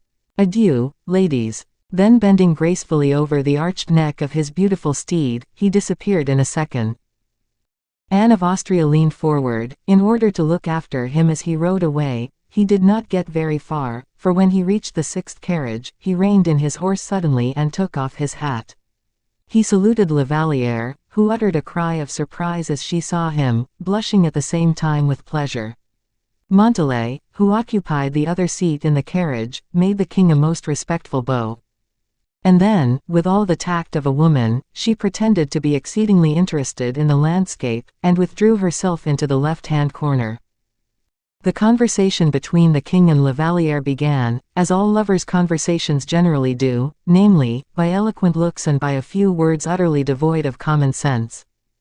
The king explained how warm he had felt in his carriage, so much so indeed that he could almost regard the horse he then rode as a blessing thrown in his way. And, he added, my benefactor is an exceedingly intelligent man, for he seemed to guess my thoughts intuitively. I have now only one wish, that of learning the name of the gentleman who so cleverly assisted his king out of his dilemma, and extricated him from his cruel position. Montalais, during this colloquy, the first words of which had awakened her attention, had slightly altered her position, and contrived so as to meet the king's look as he finished his remark. It followed very naturally that the king looked inquiringly as much at her as at La Vallière. She had every reason to suppose that it was herself who was appealed to, and consequently might be permitted to answer. She therefore said, "Sire, the horse which your majesty is riding belongs to monsieur, and was being led by one of his royal highness's gentlemen."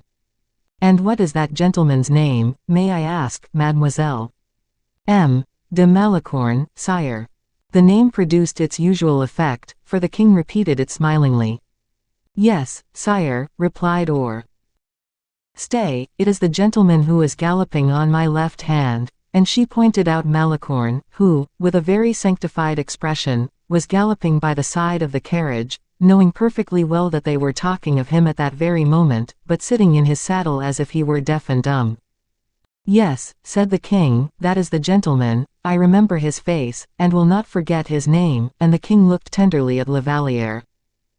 Or had now nothing further to do, she had let Malicorne's name fall, the soil was good, all that was now left to be done was to let the name take root, and the event would bear fruit in due season. She consequently threw herself back in her corner, feeling perfectly justified in making as many agreeable signs of recognition as she liked to Malicorne, since the latter had had the happiness of pleasing the king. As will readily be believed, Montalais was not mistaken, and Malicorne, with his quick ear and his sly look, seemed to interpret her remark as, "all goes on well," the whole being accompanied by a pantomimic action, which he fancied conveyed something resembling a kiss. "Alas! Mademoiselle," said the king, after a moment's pause, "the liberty and freedom of the country is soon about to cease, your attendance on madame will be more strictly enforced, and we shall see each other no more." "Your majesty is too much attached to madame," replied Louise, "not to come and see her very frequently, and whenever your majesty may chance to pass across the apartments." "Ah," said the king, in a tender voice, which was gradually lowered in its tone, "to perceive is not to see, and yet it seems that it would be quite sufficient for you." Louise did not answer a syllable, a sigh filled her heart almost to bursting, but she stifled it. "You exercise a great control over yourself," said the king to Louise, who smiled upon him with a melancholy expression. "Exert the strength you have in loving fondly," he continued, "and I will bless heaven for having bestowed it on you." La Vallière still remained silent, but raised her eyes, brimful of affection, toward the king. Louis, as if overcome by this burning glance, passed his hand across his forehead, and pressing the sides of his horse with his knees, made him bound several paces forward. La Vallière, leaning back in her carriage, with her eyes half closed, gazed fixedly upon the king, whose plumes were floating in the air. She could not but admire his graceful carriage, his delicate and nervous limbs which pressed his horse's sides, and the regular outline of his features, which his beautiful curling hair set off to great advantage, revealing occasionally his small and well-formed ear. In fact, the poor girl was in love, and she revelled in her innocent affection. In a few moments the king was again by her side. "Do you not perceive," he said, "how terribly your silence affects me?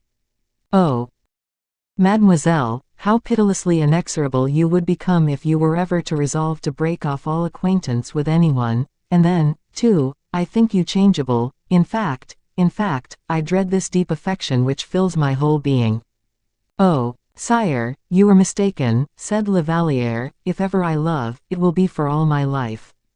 "If you love, you say," exclaimed the king, "you do not love now, then?" She hid her face in her hands. "You see," said the king, "that I am right in accusing you. You must admit you are changeable, capricious, a coquette, perhaps." "Oh, no, sire, be perfectly satisfied as to that. No, I say again, no, no. Promise me, then, that to me you will always be the same." "Oh, always, sire. That you will never show any of that severity which would break my heart, none of that fickleness of manner which would be worse than death to me." "Oh, no, no. Very well, then. But listen. I like promises. I like to place under the guarantee of an oath, under the protection of heaven, in fact, everything which interests my heart and my affections. Promise me, or rather swear to me, that if in the life we are about to commence, a life which will be full of sacrifice, mystery, anxiety, disappointment, and misunderstanding, swear to me that if we should in any way deceive, or misunderstand each other, or should judge each other unjustly, for that indeed would be criminal in love such as ours, swear to me, Louise." She trembled with agitation to the very depths of her heart. It was the first time she had heard her name pronounced in that manner by her royal lover. As for the king, taking off his glove, and placing his hand within the carriage, he continued, "Swear, that never in all our quarrels will we allow one night even to pass by, if any misunderstanding should arise between us, without a visit, or at least a message, from either, in order to convey consolation and repose to the other." La Vallière took her lover's burning hand between her own cool palms, and pressed it softly, until a movement of the horse, frightened by the proximity of the wheels, obliged her to abandon her happiness. She had vowed as he desired. "Return, sire," she said, "return to the queen. I foresee a storm yonder, which threatens my peace of mind and yours." Louis obeyed, saluted Mademoiselle de Montalais, and set off at a gallop to rejoin the queen. As he passed Monsieur's carriage, he observed that he was fast asleep, although Madame, on her part, was wide awake. As the king passed her she said, "What a beautiful horse, sire! Is it not Monsieur's bay horse?" The young queen kindly asked, "Are you better now, sire?" 163. Triumph Eminate. On the king's arrival in Paris, he sat at the council which had been summoned, and worked for a certain portion of the day. The queen remained with the queen mother, and burst into tears as soon as she had taken leave of the king. "Ah, madam," she said, "the king no longer loves me. What will become of me?" "A husband always loves his wife when she is like you," replied Anne of Austria. "A time may come when he will love another woman instead of me." "What do you call loving?" "Always thinking of a person, always seeking her society." "Do you happen to have remarked," said Anne of Austria, "that the king has ever done anything of the sort?" "No, madam," said the young queen, hesitatingly. "What is there to complain of, then, Marie? You will admit that the king leaves me. The king, my daughter, belongs to his people. And that is the very reason why he no longer belongs to me, and that is the reason, too, why I shall find myself, as so many queens before me, forsaken and forgotten, whilst glory and honors will be reserved for others. Oh, my mother, the king is so handsome. How often will others tell him that they love him, and how much, indeed, they must do so. It is very seldom, indeed, that women love the man in loving the king. But if such a thing happened, which I doubt, you would do better to wish, Marie, that such women should really love your husband." In the first place, the devoted love of a mistress is a rapid element of the dissolution of a lover's affection, and then, by dint of loving, the mistress loses all influence over her lover, whose power of wealth she does not covet, caring only for his affection. Wish, therefore, that the king should love but lightly, and that his mistress should love with all her heart.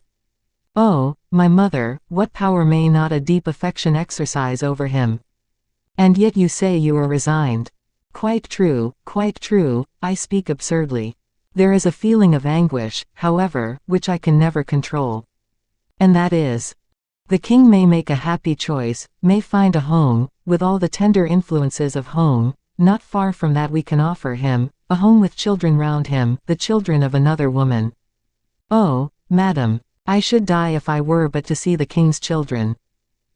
Marie, replied the queen mother with a smile, and she took the young queen's hand in her own. Remember what I am going to say, and let it always be a consolation to you. The king cannot have a dauphin without you. With this remark the queen mother quitted her daughter-in-law, in order to meet Madame, whose arrival in the grand cabinet had just been announced by one of the pages. Madame had scarcely taken time to change her dress. Her face revealed her agitation, which betrayed a plan, the execution of which occupied, while the result disturbed, her mind. I came to ascertain, she said, if your majesties are suffering any fatigue from our journey. None at all, said the queen mother. A little, replied Maria-Theresa. I have suffered from annoyance more than anything else, said Madame. How was that? Inquired Anne of Austria. The fatigue the king undergoes in riding about on horseback. That does the king good. And it was I who advised him, said Maria-Theresa, turning pale. Madame said not a word in reply, but one of those smiles which were peculiarly her own flitted for a moment across her lips, without passing over the rest of her face. Then, immediately changing the conversation, she continued, we shall find Paris precisely the Paris we quitted, the same intrigues, plots, and flirtations going on. Intrigues. What intrigues do you allude to? Inquired the queen mother. People are talking a good deal about M. Fouquet and Madame Plessis Bellier. Who makes up the number to about 10,000, replied the queen mother. But what are the plots you speak of? We have, it seems, certain misunderstandings with Holland to settle. What about? Monsieur has been telling me the story of the medals. Oh! Exclaimed the young queen, you mean those medals struck in Holland, on which a cloud is seen passing across the sun, which is the king's device. You are wrong in calling that a plot, it is an insult.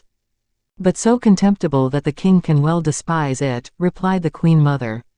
Well, what are the flirtations which are alluded to? Do you mean that of Madame de Laune? No, nearer ourselves than that.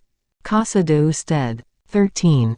Murmured the queen mother, and without moving her lips, in her daughter-in-law's ear, without being overheard by Madame, who thus continued, you know the terrible news. Oh, yes, M. de Guiche's wound. And you attribute it, I suppose, as everyone else does, to an accident which happened to him while hunting. Yes, of course, said both the queens together, their interest awakened. Madame drew closer to them, as she said, in a low tone of voice, it was a duel. Ah! Said Anne of Austria, in a severe tone, for, in her ears, the word, duel, which had been forbidden in France all the time she reigned over it, had a strange sound. A most deplorable duel, which has nearly cost Monsieur 2 of his best friends, and the king 2 of his best servants. What was the cause of the duel? Inquired the young queen, animated by a secret instinct. Flirtation, repeated Madame, triumphantly. The gentlemen in question were conversing about the virtue of a particular lady belonging to the court. One of them thought that Pallas was a very second-rate person compared to her, the other pretended that the lady in question was an imitation of Venus alluring Mars, and thereupon the two gentlemen fought as fiercely as Hector and Achilles. Venus alluring Mars, said the young queen in a low tone of voice without venturing to examine into the allegory very deeply. Who is the lady? Inquired Anne of Austria abruptly. You said, I believe, she was one of the ladies of honor. Did I say so? Replied Madame. Yes, at least I thought I heard you mention it. Are you not aware that such a woman is of ill omen to a royal house? Is it not Mademoiselle de la Vallière? Said the queen mother. Yes, indeed, that plain-looking creature. I thought she was affianced to a gentleman who certainly is not, at least so I have heard, either M. de Guiche or M. de Wardes. Very possibly, madam. The young queen took up a piece of tapestry, and began to broider with an affectation of tranquillity her trembling fingers contradicted. What were you saying about Venus and Mars? Pursued the queen mother. Is there a Mars also? She boasts of that being the case. Did you say she boasts of it? That was the cause of the duel. And M. de Guiche upheld the cause of Mars. Yes, certainly, like the devoted servant he is. The devoted servant of whom? Exclaimed the young queen, forgetting her reserve in allowing her jealous feeling to escape. Mars, not to be defended except at the expense of Venus, replied Madame. M. de Guiche maintained the perfect innocence of Mars, and no doubt affirmed that it was all a mere boast. And M. de Wardes, said Anne of Austria, quietly, spread the report that Venus was within her rights, I suppose. Oh, de Wardes, thought Madame, you shall pay dearly for the wound you have given that noblest, best of men. And she began to attack de Wardes with the greatest bitterness, thus discharging her own and de Guiche's debt, with the assurance that she was working the future ruin of her enemy. She said so much, in fact, that had Manicamp been there, he would have regretted he had shown such firm regard for his friend, inasmuch as it resulted in the ruin of his unfortunate foe. I see nothing in the whole affair but one cause of mischief, and that is La Vallière herself, said the queen mother. The young queen resumed her work with perfect indifference of manner, while Madame listened eagerly. I do not yet quite understand what you said just now about the danger of coquetry, resumed Anne of Austria. It is quite true, Madame hastened to say, that if the girl had not been a coquette, Mars would not have thought at all about her. The repetition of this word Mars brought a passing color to the queen's face, but she still continued her work. I will not permit that, in my court, gentlemen should be set against each other in this manner, said Anne of Austria, calmly. Such manners were useful enough, perhaps, in days when the divided nobility had no other rallying point than mere gallantry. At that time women, whose sway was absolute and undivided, were privileged to encourage men's valor by frequent trials of their courage. But now, thank heaven, there is but one master in France, and to him every instinct of the mind, every pulse of the body are due. I will not allow my son to be deprived of any single one of his servants. And she turned towards the young queen, saying, what is to be done with this La Vallière? La Vallière, said the queen, apparently surprised, I do not even know the name, and she accompanied this remark by one of those cold, fixed smiles only to be observed on royal lips. Madame was herself a princess great in every respect, great in intelligence, great by birth, by pride. The queen's reply, however, completely astonished her, and she was obliged to pause for a moment in order to recover herself. She is one of my maids of honor, she replied, with a bow. In that case, retorted Maria-Theresa, in the same tone, it is your affair, my sister, and not ours. I beg your pardon, resumed Anne of Austria, it is my affair. And I perfectly well understand, she pursued, addressing a look full of intelligence at Madame's motive for saying what she has just said. Everything which emanates from you, Madame, said the English princess, proceeds from the lips of wisdom. If we send this girl back to her own family, said Maria-Theresa, gently, we must bestow a pension upon her. Which I will provide for out of my income, exclaimed Madame. No, no, interrupted Anne of Austria, no disturbance, I beg. The king dislikes that the slightest disrespectful remark should be made of any lady. Let everything be done quietly. Will you have the kindness, Madame, to send for this girl here, and you, my daughter, will have the goodness to retire to your own room. The Dowager Queen's entreaties were commands, and as Maria-Theresa rose to return to her apartments, Madame rose in order to send a page to summon La Vallière. 164. The first quarrel. La Vallière entered the Queen Mother's apartments without in the least suspecting that a serious plot was being concerted against her. She thought it was for something connected with her duties, and never had the Queen Mother been unkind to her when such was the case. Besides, not being immediately under the control or direction of Anne of Austria, she could only have an official connection with her, to which her own gentleness of disposition, and the rank of the august princess, made her yield on every occasion with the best possible grace. She therefore advanced towards the Queen Mother with that soft and gentle smile which constituted her principal charm, and as she did not approach sufficiently close, Anne of Austria signed to her to come nearer. Madame then entered the room, and with a perfectly calm air took her seat beside her mother-in-law, and continued the work which Maria-Theresa had begun. When La Vallière, instead of the directions which she expected to receive immediately on entering the room, perceived these preparations, she looked with curiosity, if not with uneasiness, at the two princesses. Anne seemed full of thought, while Madame maintained an affectation of indifference that would have alarmed a less timid person even than Louise. "Mademoiselle," said the Queen Mother suddenly, without attempting to moderate or disguise her Spanish accent, which she never failed to do except when she was angry, "come closer, we were talking of you, as everyone else seems to be doing." "Of me?" exclaimed La Vallière, turning pale. "Do you pretend to be ignorant of it? Are you not aware of the duel between M. de Guiche and M. de Wardes?" "Oh, madame, I heard of it yesterday," said La Vallière, clasping her hands together. "And did you not foresee this quarrel?" "Why should I, madame?" "Because two men never fight without a motive, and because you must be aware of the motive which awakened the animosity of the two in question." "I am perfectly ignorant of it, madame." "A persevering denial is a very commonplace mode of defense, and you, who have great pretensions to be witty and clever, ought to avoid commonplaces. What else have you to say?" "Oh, madame, your Majesty terrifies me with your cold severity of manner, but I do not understand how I can have incurred your displeasure, or in what respect people concern themselves about me." "Then I will tell you. M. de Guiche has been obliged to undertake your defense." "My defense?" "Yes. He is a gallant knight, and beautiful adventuresses like to see brave knights couch lances in their honor. But, for my part, I hate fields of battle, and above all I hate adventures, and, take my remark as you please."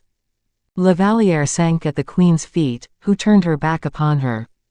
She stretched out her hands towards Madame, who laughed in her face. A feeling of pride made her rise to her feet. "I have begged your Majesty to tell me what is the crime I am accused of. I can claim this at your hands, and I see I am condemned before I am even permitted to justify myself." "Indeed," cried Anne of Austria, "listen to her beautiful phrases, madame, and to her fine sentiments. She is an inexhaustible well of tenderness and heroic expressions. One can easily see, young lady, that you have cultivated your mind in the society of crowned heads." La Vallière felt struck to the heart. She became, not whiter, but as white as a lily, and all her strength forsook her. "I wished to inform you," interrupted the Queen disdainfully, "that if you continue to nourish such feelings, you will humiliate us to such a degree that we shall be ashamed of appearing before you. Be simple in your manners. By the by, I am informed that you are affianced. Is it the case?" La Vallière pressed her hand over her heart, which was wrung with a fresh pang. "Answer when you are spoken to." "Yes, madame." "To a gentleman?" "Yes, madame." "His name?" "The Vicomte de Bragelonne." "Are you aware that it is an exceedingly fortunate circumstance for you, mademoiselle, that such is the case, and without fortune or position, as you are, or without any very great personal advantages, you ought to bless heaven for having procured you such a future as seems to be in store for you?" La Vallière did not reply. "Where is this Vicomte de Bragelonne?" pursued the Queen. "In England," said Madame, "where the report of this young lady's success will not fail to reach him." "Oh, heaven!" murmured La Vallière in despair. "Very well, mademoiselle," said Anne of Austria, "we will get this young gentleman to return, and send you away somewhere with him. If you are of a different opinion, for girls have strange views and fancies at times, trust to me, I will put you in a proper path again. I have done as much for girls who are not as good as you are, probably." La Vallière ceased to hear the Queen, who pitilessly added, "I will send you somewhere, by yourself, where you will be able to indulge in a little serious reflection. Reflection calms the ardor of the blood, and swallows up the illusions of youth. I suppose you understand what I have been saying?"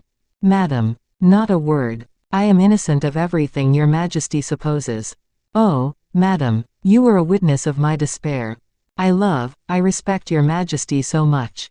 It would be far better not to respect me at all, said the queen, with a chilling irony of manner. It would be far better if you were not innocent. Do you presume to suppose that I should be satisfied simply to leave you unpunished if you had committed the fault? Oh, madam, you are killing me. No acting, if you please, or I will precipitate the denouement of this play. Leave the room, return to your own apartment, and I trust my lesson may be of service to you. Madam, said La Vallière to the Duchess d'Orléans, whose hands she seized in her own, do you, who are so good, intercede for me. I, replied the latter, with an insulting joy, I, good. Ah, mademoiselle, you think nothing of the kind, and with a rude, hasty gesture she repulsed the young girl's grasp. La Vallière, instead of giving way, as from her extreme pallor and her tears the two princesses possibly expected, suddenly resumed her calm and dignified air, she bowed profoundly, and left the room. Well, said Anne of Austria to Madame, do you think she will begin again? I always suspect those gentle, patient characters, replied Madame. Nothing is more full of courage than a patient heart, nothing more self-reliant than a gentle spirit. I feel I may almost venture to assure you she will think twice before she looks at the god Mars again. So long as she does not obtain the protection of his buckler I do not care, retorted Madame. A proud, defiant look of the Queen Mother was the reply to this objection, which was by no means deficient in finesse, and both of them, almost sure of their victory, went to look for Maria-Theresa, who had been waiting for them with impatience. It was about 6:30 in the evening, and the king had just partaken of refreshment.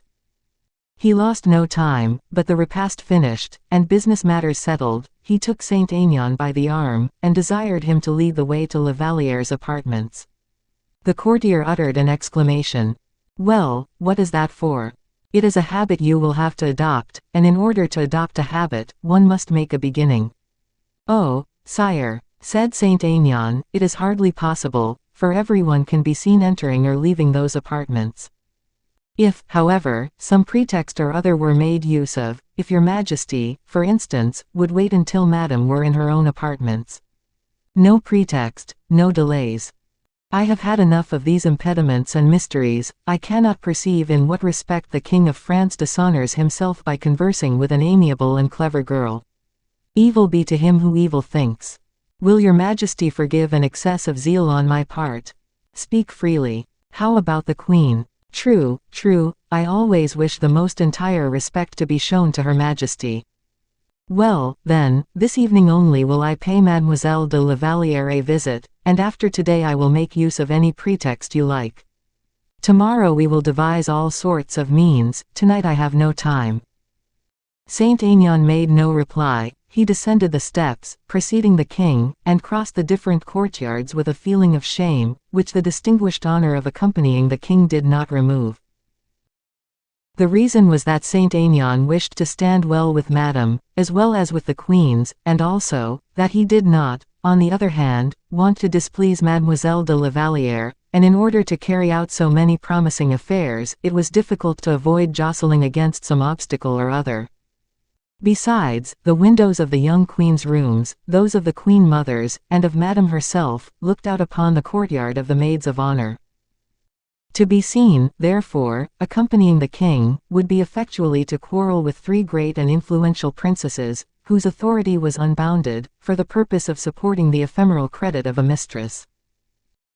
The unhappy Saint Aignan, who had not displayed a very great amount of courage in taking La Vallière's part in the park of Fontainebleau, did not feel any braver in the broad daylight, and found 1,000 defects in the poor girl which he was most eager to communicate to the king.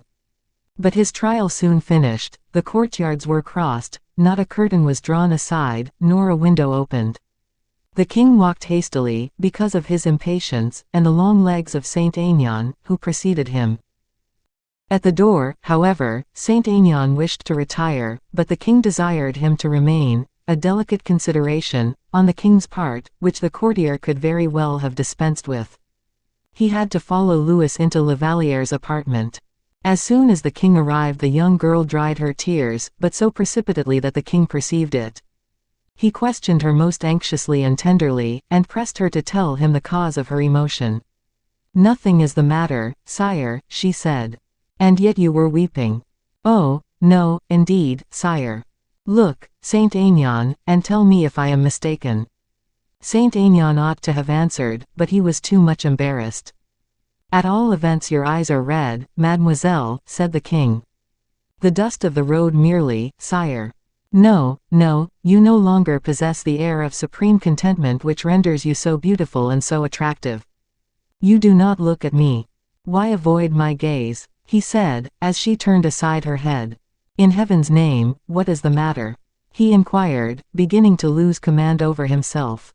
"Nothing at all, sire, and I am perfectly ready to assure your majesty that my mind is as free from anxiety as you could possibly wish. Your mind at ease, when I see you are embarrassed at the slightest thing. Has anyone annoyed you?" "No, no, sire." "I insist upon knowing if such really be the case," said the prince, his eyes sparkling. "No one, sire, no one has in any way offended me." "In that case, pray resume your gentle air of gaiety, or that sweet melancholy look which I so loved in you this morning. For pity's sake, do so." "Yes, sire, yes." The king tapped the floor impatiently with his foot, saying, "Such a change is positively inexplicable." And he looked at Saint Aignan, who had also remarked La Valliere's peculiar lethargy, as well as the king's impatience. It was futile for the king to entreat, and as useless for him to try to overcome her depression. The poor girl was completely overwhelmed. The appearance of an angel would hardly have awakened her from her torpor. The king saw in her repeated negative replies a mystery full of unkindness. He began to look round the apartment with a suspicious air. There happened to be in La Valliere's room a miniature of Athos. The king remarked that this portrait bore a strong resemblance to Bragelonne, for it had been taken when the count was quite a young man. He looked at it with a threatening air. La Valliere, in her misery far indeed from thinking of this portrait, could not conjecture the cause of the king's preoccupation. And yet the king's mind was occupied with a terrible remembrance, which had more than once taken possession of his mind, but which he had always driven away. He recalled the intimacy existing between the two young people from their birth, their engagement, and that Athos himself had come to solicit La Valliere's hand for Raoul. He therefore could not but suppose that on her return to Paris, La Valliere had found news from London awaiting her, and that this news had counterbalanced the influence he had been enabled to exert over her. He immediately felt himself stung, as it were, by feelings of the wildest jealousy, and again questioned her, with increased bitterness. La Valliere could not reply, unless she were to acknowledge everything, which would be to accuse the queen, and Madame also, and the consequence would be, that she would have to enter into an open warfare with these two great and powerful princesses. She thought within herself that as she made no attempt to conceal from the king what was passing in her own mind, the king ought to be able to read in her heart, in spite of her silence, and that, had he really loved her, he would have understood and guessed everything. What was sympathy, then, if not that divine flame which possesses the property of enlightening the heart, and of saving lovers the necessity of an expression of their thoughts and feelings? She maintained her silence, therefore, sighing, and concealing her face in her hands. These sighs and tears, which had at first distressed, then terrified Louis XIV, now irritated him. He could not bear opposition, the opposition which tears and sighs exhibited, any more than opposition of any other kind. His remarks, therefore, became bitter, urgent, and openly aggressive in their nature. This was a fresh cause of distress for the poor girl. From that very circumstance, therefore, which she regarded as an injustice on her lover's part, she drew sufficient courage to bear, not only her other troubles but this one also. The king next began to accuse her in direct terms. La Valliere did not even attempt to defend herself. She endured all his accusations without according any other reply than that of shaking her head, without any other remark than that which escapes the heart in deep distress, a prayerful appeal to heaven for help. But this ejaculation, instead of calming the king's displeasure, rather increased it. He, moreover, saw himself seconded by Saint Aignan, for Saint Aignan, as we have observed, having seen the storm increasing, and not knowing the extent of the regard of which Louis XIV was capable, felt, by anticipation, all the collected wrath of the three princesses, and the near approach of poor Lavaliere's downfall, and he was not true knight enough to resist the fear that he himself might be dragged down in the impending ruin. Saint Aignan did not reply to the king's questions except by short, dry remarks, pronounced half aloud, and by abrupt gestures, whose object was to make things worse, and bring about a misunderstanding, the result of which would be to free him from the annoyance of having to cross the courtyards in open day, in order to follow his illustrious companion to Lavaliere's apartments. In the meantime the king's anger momentarily increased. He made 2 or 3 steps towards the door as if to leave the room, but returned. The young girl did not, however, raise her head, although the sound of his footsteps might have warned her that her lover was leaving her. He drew himself up, for a moment, before her, with his arms crossed. "For the last time, mademoiselle," he said, "will you speak? Will you assign a reason for this change, this fickleness, for this caprice?"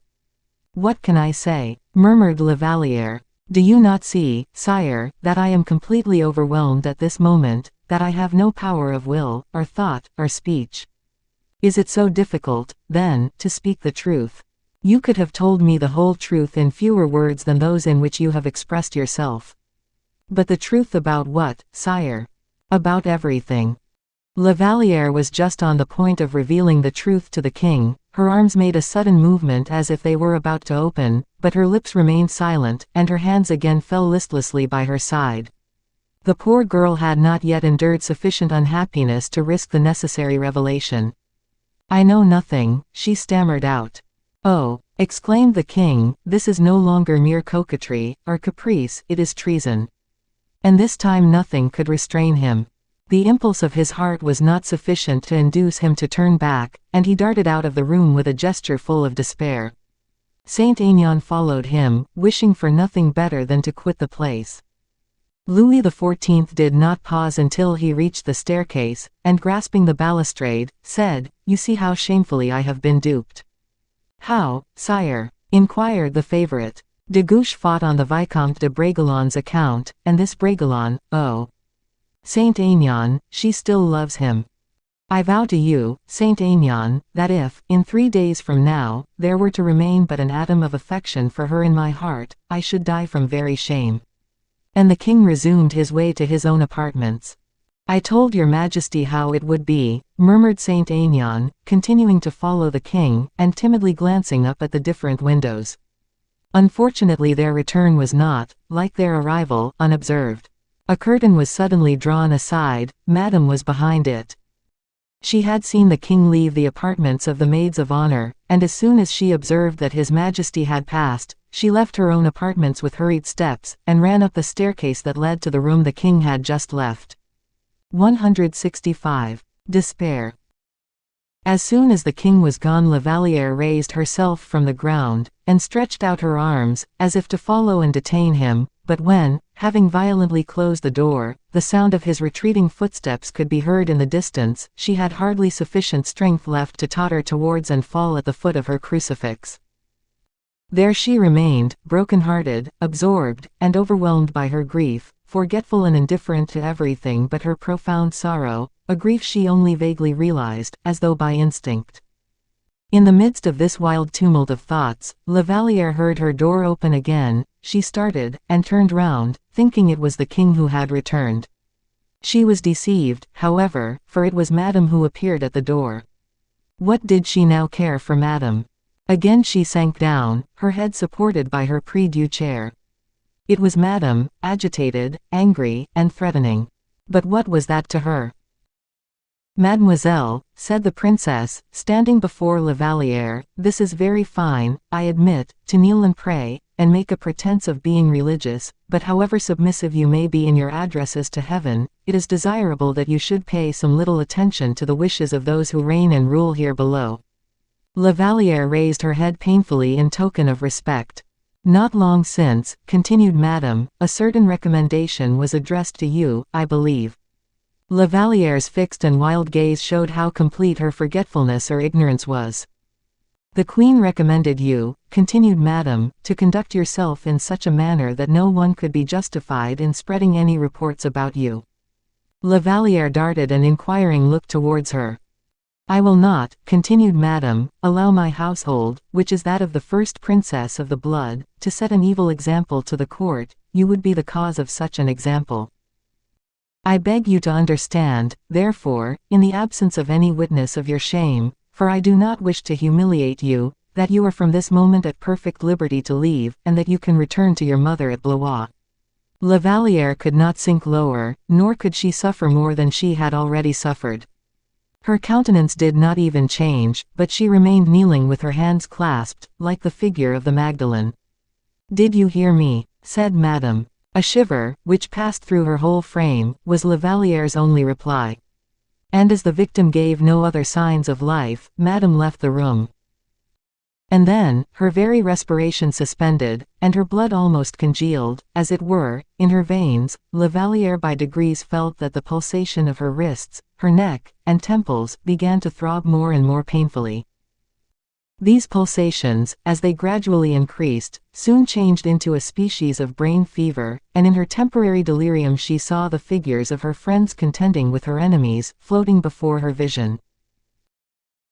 She heard, too, mingled together in her deafened ears, words of menace and words of fond affection. She seemed raised out of her existence as though it were upon the wings of a mighty tempest, and in the dim horizon of the path along which her delirium hurried her, she saw the stone which covered her tomb upraised, and the grim, appalling texture of eternal night revealed to her distracted gaze. But the horror of the dream which possessed her senses faded away, and she was again restored to the habitual resignation of her character. A ray of hope penetrated her heart, as a ray of sunlight streams into the dungeon of some unhappy captive. Her mind reverted to the journey from Fontainebleau. She saw the king riding beside her carriage, telling her that he loved her, asking for her love in return, requiring her to swear, and himself swearing too, that never should an evening pass by, if ever a misunderstanding were to arise between them, without a visit, a letter, a sign of some kind, being sent, to replace the troubled anxiety of the evening with the calm repose of the night. It was the king who had suggested that, who had imposed a promise on her, and who had sworn to it himself. It was impossible, therefore, she reasoned, that the king should fail in keeping the promise which he had himself exacted from her, unless, indeed, Louis was a despot who enforced love as he enforced obedience, unless, too, the king were so indifferent that the first obstacle in his way was sufficient to arrest his further progress. The king, that kind protector, who by a word, a single word, could relieve her distress of mind, the king even joined her persecutors. Oh, his anger could not possibly last. Now that he was alone, he would be suffering all that she herself was a prey to. But he was not tied hand and foot as she was. He could act, could move about, could come to her, while she could do nothing but wait. And the poor girl waited and waited, with breathless anxiety, for she could not believe it possible that the king would not come. It was now about 10:30. He would either come to her, or write to her, or send some kind word by M. de Saint-Aigle. Nan! If he were to come, oh! How she would fly to meet him, how she would thrust aside that excess of delicacy which she now discovered was misunderstood, how eagerly she would explain, "It is not I who do not love you, it is the fault of others who will not allow me to love you." And then it must be confessed that she reflected upon it, and also the more she reflected, Louis appeared to her to be less guilty. In fact, he was ignorant of everything. What must he have thought of the obstinacy with which she remained silent? Impatient and irritable as the king was known to be, it was extraordinary that he had been able to preserve his temper so long. And yet, had it been her own case, she undoubtedly would not have acted in such a manner. She would have understood, have guessed everything. Yes, but she was nothing but a poor simple-minded girl, and not a great and powerful monarch. Oh, if he would but come, if he would but come, how eagerly she would forgive him for all he had just made her suffer. How much more tenderly she would love him because she had so cruelly suffered. And so she sat, with her head bent forward in eager expectation towards the door, her lips slightly parted, as if, and heaven forgive her for the mental exclamation, they were awaiting the kiss which the king's lips had in the morning so sweetly indicated, when he pronounced the word love.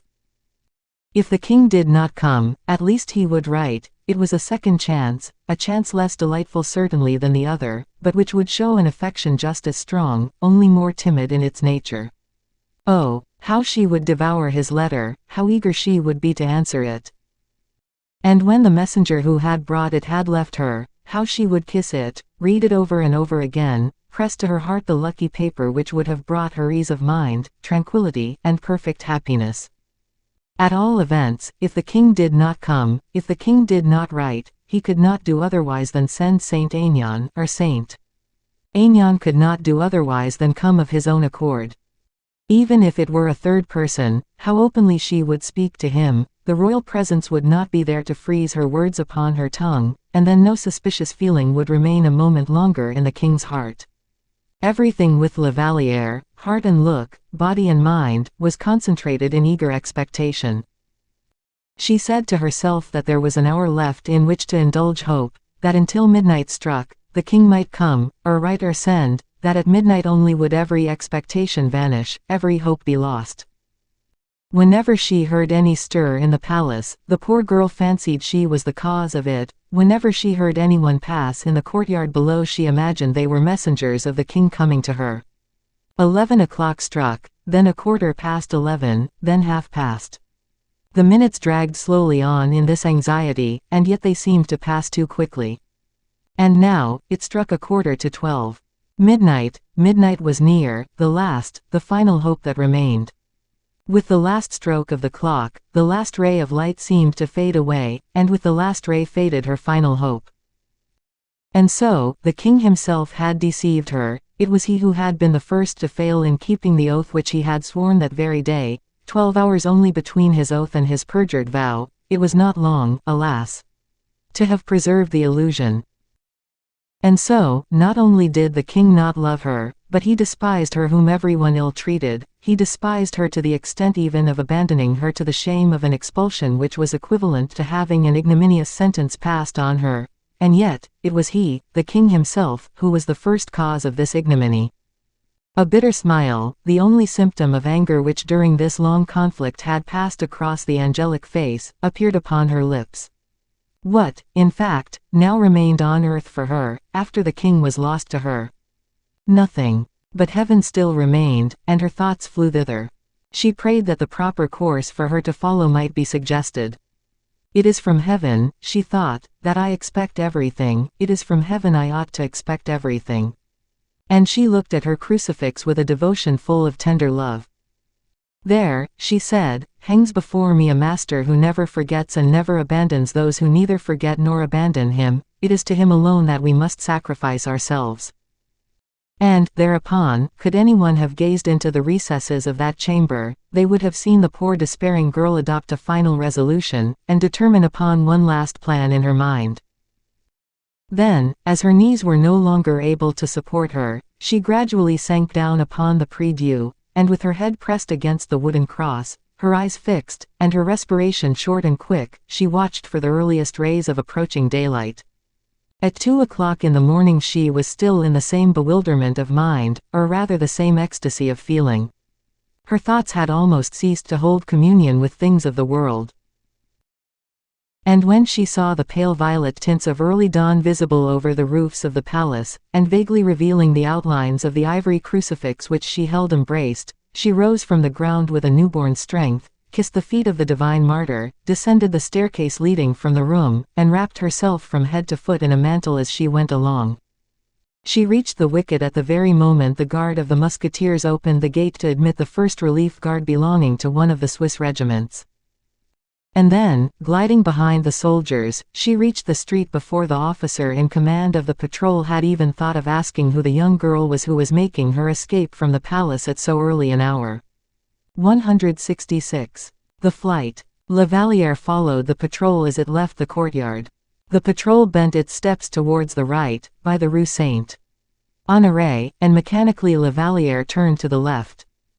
Her resolution was taken, her determination fixed. She wished to betake herself to the convent of the Carmelites at Chaillot, the superior of which enjoyed a reputation for severity which made the worldly-minded people of the court tremble. La Vallière had never seen Paris, she had never gone out on foot, and so would have been unable to find her way even had she been in a calmer frame of mind than was then the case, and this may explain why she ascended, instead of descending, the Rue Saint-Honoré. Her only thought was to get away from the Palais Royal, and this she was doing. She had heard it said that Chaillot looked out upon the Seine, and she accordingly directed her steps towards the Seine. She took the Rue de Coq, and not being able to cross the Louvre, bore towards the church of Saint-Germain-l'Auxerrois, proceeding along the site of the colonnade which was subsequently built there by Perrault. In a very short time she reached the quays. Her steps were rapid and agitated, she scarcely felt the weakness which reminded her of having sprained her foot when very young, and which obliged her to limp slightly. At any other hour in the day her countenance would have awakened the suspicions of the least clear-sighted, attracted the attention of the most indifferent. But at 2:30 in the morning, the streets of Paris are almost, if not quite, deserted, and scarcely anyone is to be seen but the hard-working artisan on his way to earn his daily bread, or the roistering idlers of the streets, who were returning to their homes after a night of riot and debauchery. For the former the day was beginning, and for the latter it was just closing. La Vallière was afraid of both faces, in which her ignorance of Parisian types did not permit her to distinguish the type of probity from that of dishonesty. The appearance of misery alarmed her, and all she met seemed either vile or miserable.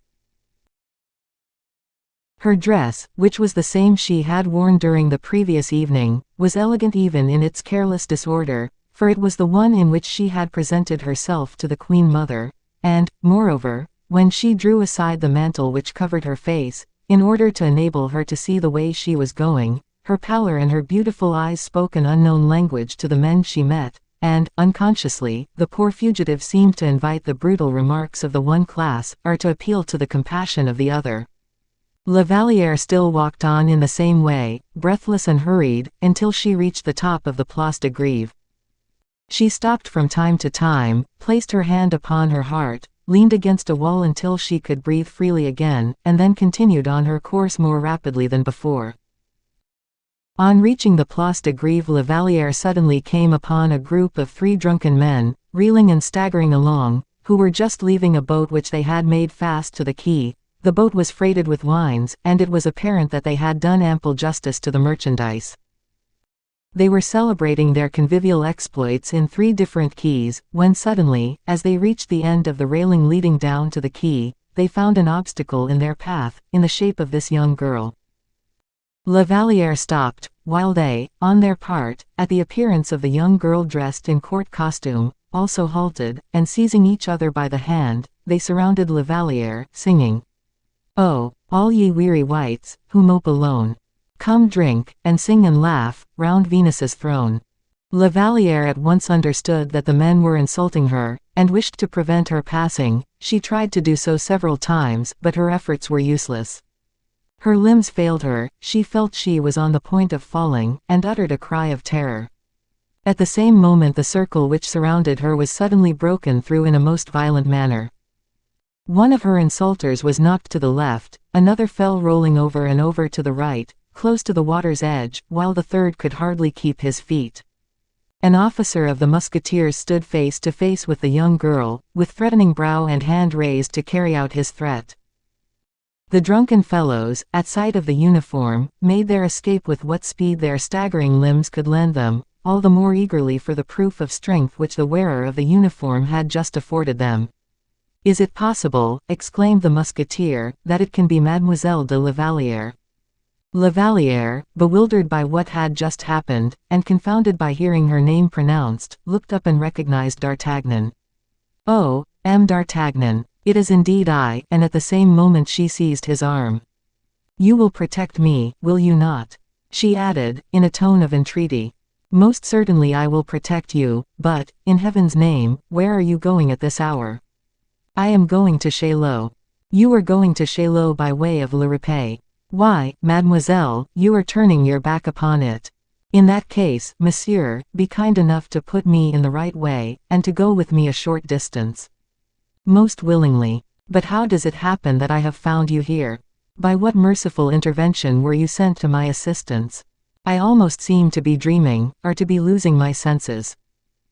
I happen to be here, mademoiselle, because I have a house in the Place de Grève, at the sign of the Notre Dame, the rent of which I went to receive yesterday, and where I, in fact, passed the night. And I also wished to be at the palace early, for the purposes of inspecting my posts. Thank you, said La Vallière. That is what I was doing, said D'Artagnan to himself, but what is she doing, and why is she going to Chaillot at such an hour? And he offered her his arm, which she took, and began to walk with increased precipitation, which ill-concealed, however, her weakness. D'Artagnan perceived it, and proposed to La Vallière that she should take a little rest, which she refused. You are ignorant, perhaps, where Chaillot is?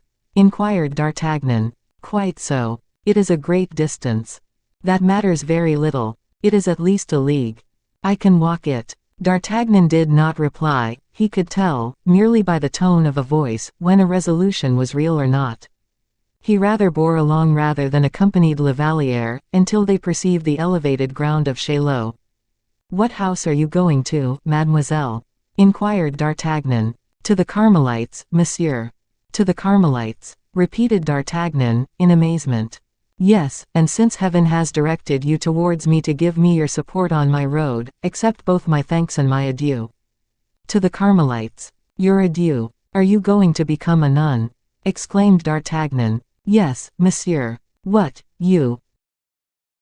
There was in this, you, which we have marked by 3 notes of exclamation in order to render it as expressive as possible, there was, we repeat, in this, you, a complete poem. It recalled to La Vallière her old recollections of Blois, and her new recollections of Fontainebleau. It said to her, you, who might be happy with Raoul, you, who might be powerful with Louis, you about to become a nun. Yes, monsieur, she said, I am going to devote myself to the service of heaven, and to renounce the world entirely. But are you not mistaken with regard to your vocation? Are you not mistaken in supposing it to be the will of heaven? No, since heaven has been pleased to throw you in my way. Had it not been for you, I should certainly have sunk from fatigue on the road, and since heaven, I repeat, has thrown you in my way, it is because it has willed that I should carry out my intention. Oh, said D'Artagnan, doubtingly, that is a rather subtle distinction, I think. Whatever it may be, returned the young girl, I have acquainted you with the steps I have taken, and with my fixed resolution. And, now, I have one last favor to ask of you, even while I return you my thanks. The king is entirely ignorant of my flight from the Palais Royal, and is ignorant also of what I am about to do. The king ignorant, you say? Exclaimed D'Artagnan. Take care, mademoiselle, you are not aware of what you are doing. No one ought to do anything with which the king is unacquainted, especially those who belong to the court. I no longer belong to the court, monsieur. D'Artagnan looked at the young girl with increasing astonishment. Do not be uneasy, monsieur, she continued. I have well calculated everything, and were it not so, it would now be too late to reconsider my resolution. All is decided. Well, mademoiselle, what do you wish me to do? In the name of that sympathy which misfortune inspires, by your generous feeling, and by your honor as a gentleman, I entreat you to promise me one thing. Name it. Swear to me, Monsieur d'Artagnan, that you will not tell the king that you have seen me, and that I am at the Carmelites. I will not swear that, said D'Artagnan, shaking his head. Why? Because I know the king, I know you, I know myself even, nay, the whole human race, too well. No, no, I will not swear that. In that case, cried La Vallière, with an energy of which one would hardly have thought her capable, instead of the blessing which I should have implored for you until my dying day, I will invoke a curse, for you are rendering me the most miserable creature that ever lived. We have already observed that D'Artagnan could easily recognize the accents of truth and sincerity, and he could not resist this last appeal.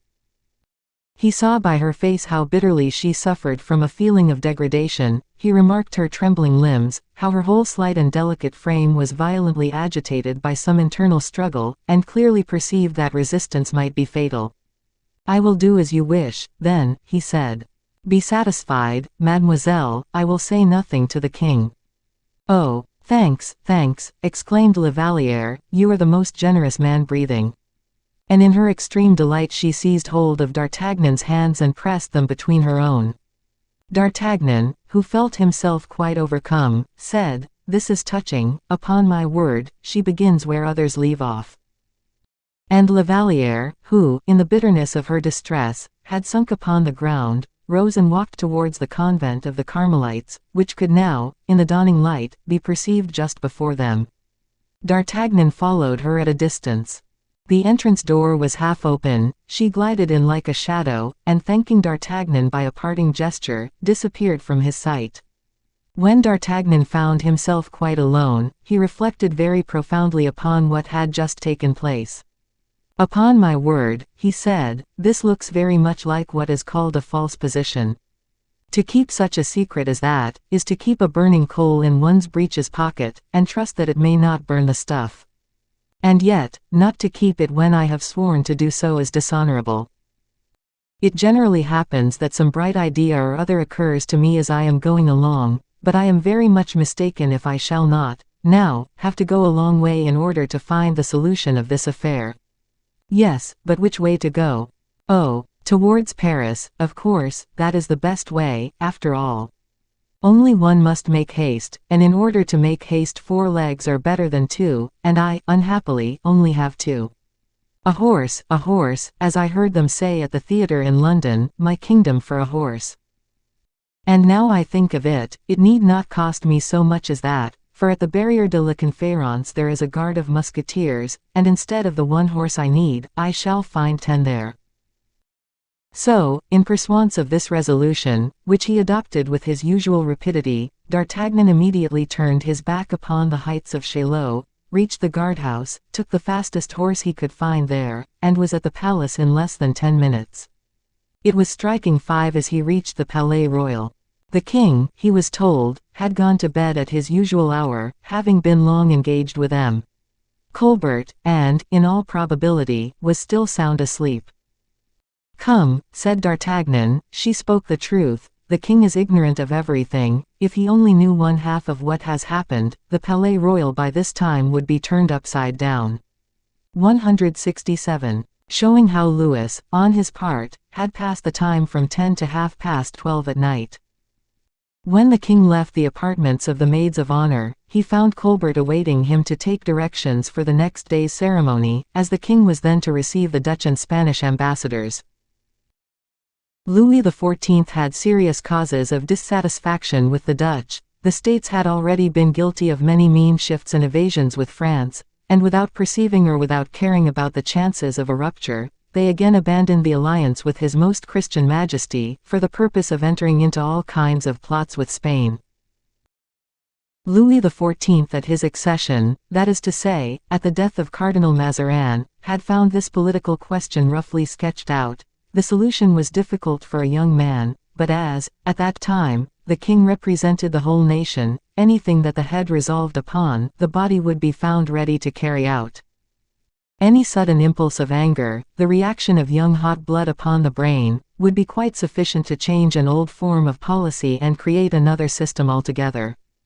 The part that diplomatists had to play in those days was that of arranging among themselves the different coups d'état which their sovereign masters might wish to effect.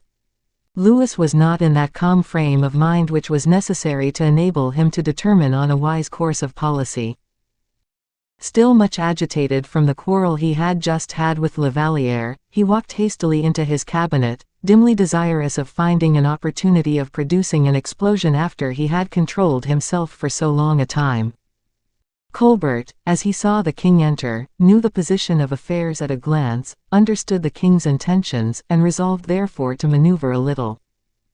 When Louis requested to be informed what it would be necessary to say on the morrow, Colbert began by expressing his surprise that His Majesty had not been properly informed by M. Fouquet. M. Fouquet, he said, is perfectly acquainted with the whole of this Dutch affair, he received the dispatches himself direct. The king, who was accustomed to hear M. Colbert speak in not over-scrupulous terms of M. Fouquet, allowed this remark to pass unanswered, and merely listened. Colbert noticed the effect it had produced, and hastened to back out, saying that M. Fouquet was not on all occasions as blamable as at the first glance might seem to be the case, inasmuch as at that moment he was greatly occupied. The king looked up. What do you allude to? He said. Sire, men are but men, and Fouquet has his defects as well as his great qualities. Ah, defects, who is without them, Colbert. Your Majesty, hardly, said Colbert, boldly, for he knew how to convey a good deal of flattery in a light amount of blame, like the arrow which cleaves the air notwithstanding its weight, thanks to the light feathers which bear it up. The king smiled. What defect has Fouquet, then? He said. Still the same, sire, it is said he is in love. In love, with whom? I am not quite sure, sire, I have very little to do with matters of gallantry. At all events you know, since you speak of it. I have heard a name mentioned. Whose? I cannot now remember whose, but I think it is one of Madame's maids of honor. The king started. You know more than you like to say, Colbert, he murmured. I assure you, no, sire. At all events, Madame's maids of honor are all known, and in mentioning their names to you, you will perhaps recollect the one you allude to. No, sire. At least, try. It would be useless, sire. Whenever the name of any lady who runs the risk of being compromised is concerned, my memory is like a coffer of bronze, the key of which I have lost. A dark cloud seemed to pass over the mind as well as across the face of the king, then, wishing to appear as if he were perfect master of himself and his feelings, he said, and now for the affair concerning Holland. In the first place, sire, at what hour will your Majesty receive the ambassadors? Early in the morning. 11 o'clock. That is too late, say 9 o'clock. That will be too early, sire. For friends, that would be a matter of no importance, one does what one likes with one's friends, but for one's enemies, in that case nothing could be better than if they were to feel hurt. I should not be sorry, I confess, to have to finish altogether with these marsh birds, who annoy me with their cries. It shall be precisely as your Majesty desires. At 9 o'clock, therefore, I will give the necessary orders. Is it to be a formal audience? No.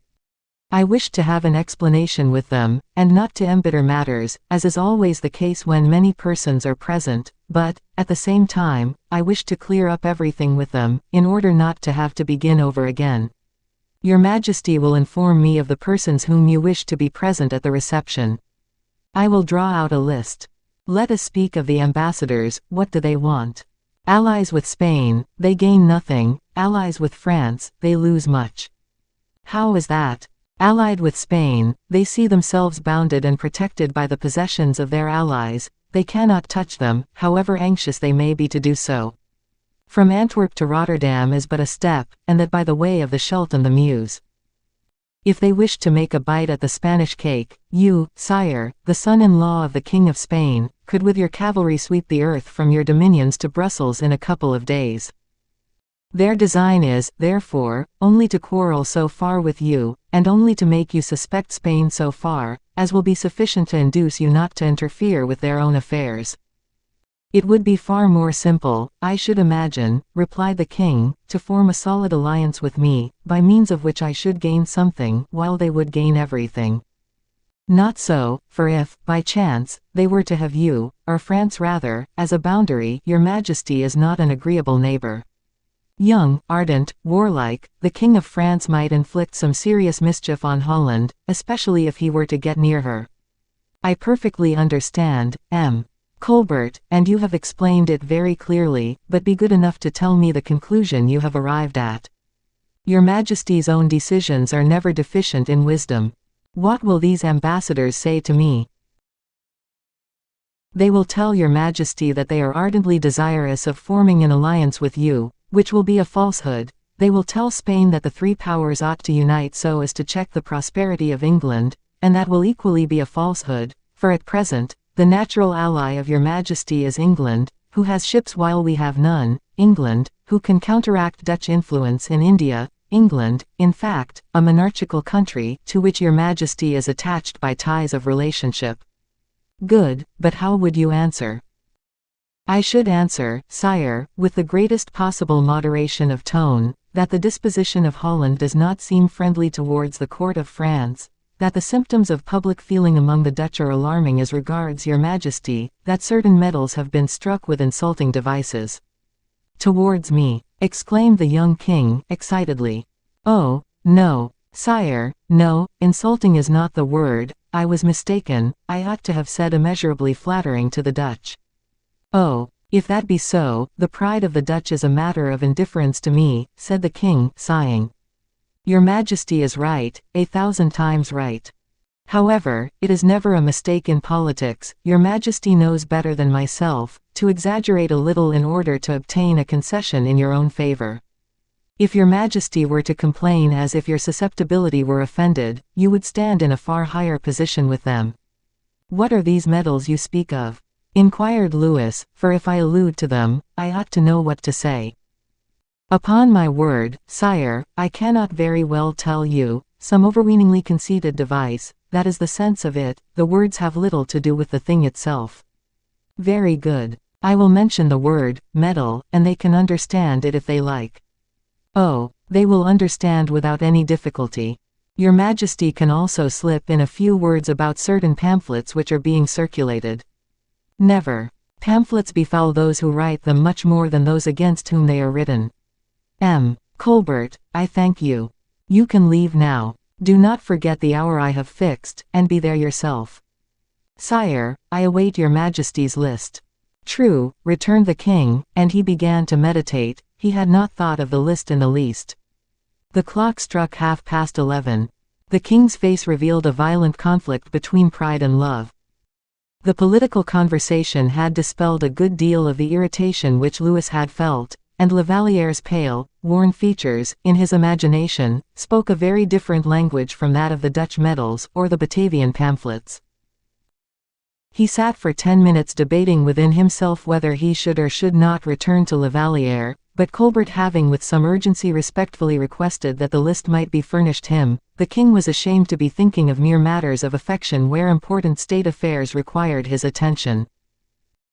He therefore dictated, "The Queen Mother, the Queen, Madame de Motteville, Madame de Châtillon, Madame de Navilles, and, for the men, M. le Prince, M. de Gramont, M. de Manicamp, M. de Saint-Aignan, and the officers on duty." "The ministers?" asked Colbert. "As a matter of course, and the secretaries also." "Sire, I will leave at once in order to get everything prepared. The orders will be at the different residences tomorrow." "Say rather today," replied Louis mournfully, as the clock struck 12. It was the very hour when poor Lavaliere was almost dying from anguish and bitter suffering. The king's attendants entered, it being the hour of his retirement to his chamber. The queen, indeed, had been waiting for more than an hour. Louis accordingly retreated to his bedroom with a sigh, but, as he sighed, he congratulated himself on his courage, and applauded himself for having been as firm in love as in affairs of state. 168. The Ambassadors. D'Artagnan had, with very few exceptions, learned almost all of the particulars of what we have just been relating, for among his friends he reckoned all the useful, serviceable people in the royal household, officious attendants who were proud of being recognized by the captain of the musketeers, for the captain's influence was very great, and then, in addition to any ambitious views they may have imagined he could promote, they were proud of being regarded as worth being spoken to by a man as brave as D'Artagnan. In this manner D'Artagnan learned every morning what he had not been able either to see or to ascertain the night before, from the simple fact of his not being ubiquitous, so that, with the information he had been able by his own means to pick up during the day, and with what he had gathered from others, he succeeded in making up a bundle of weapons, which he was in the prudent habit of using only when occasion required.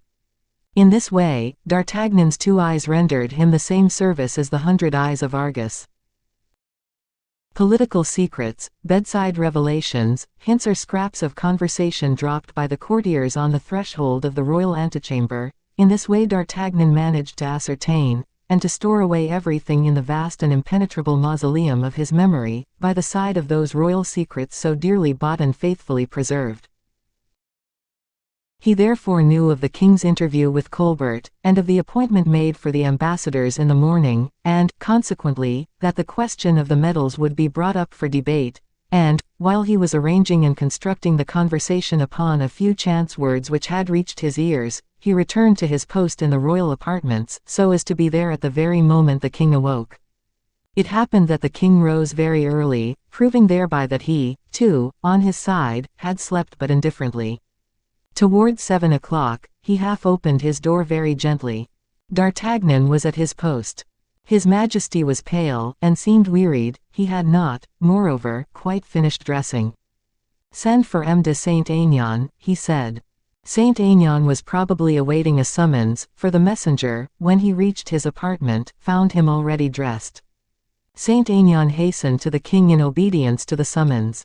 A moment afterwards the king and Saint-Aignan passed by together, the king walking first.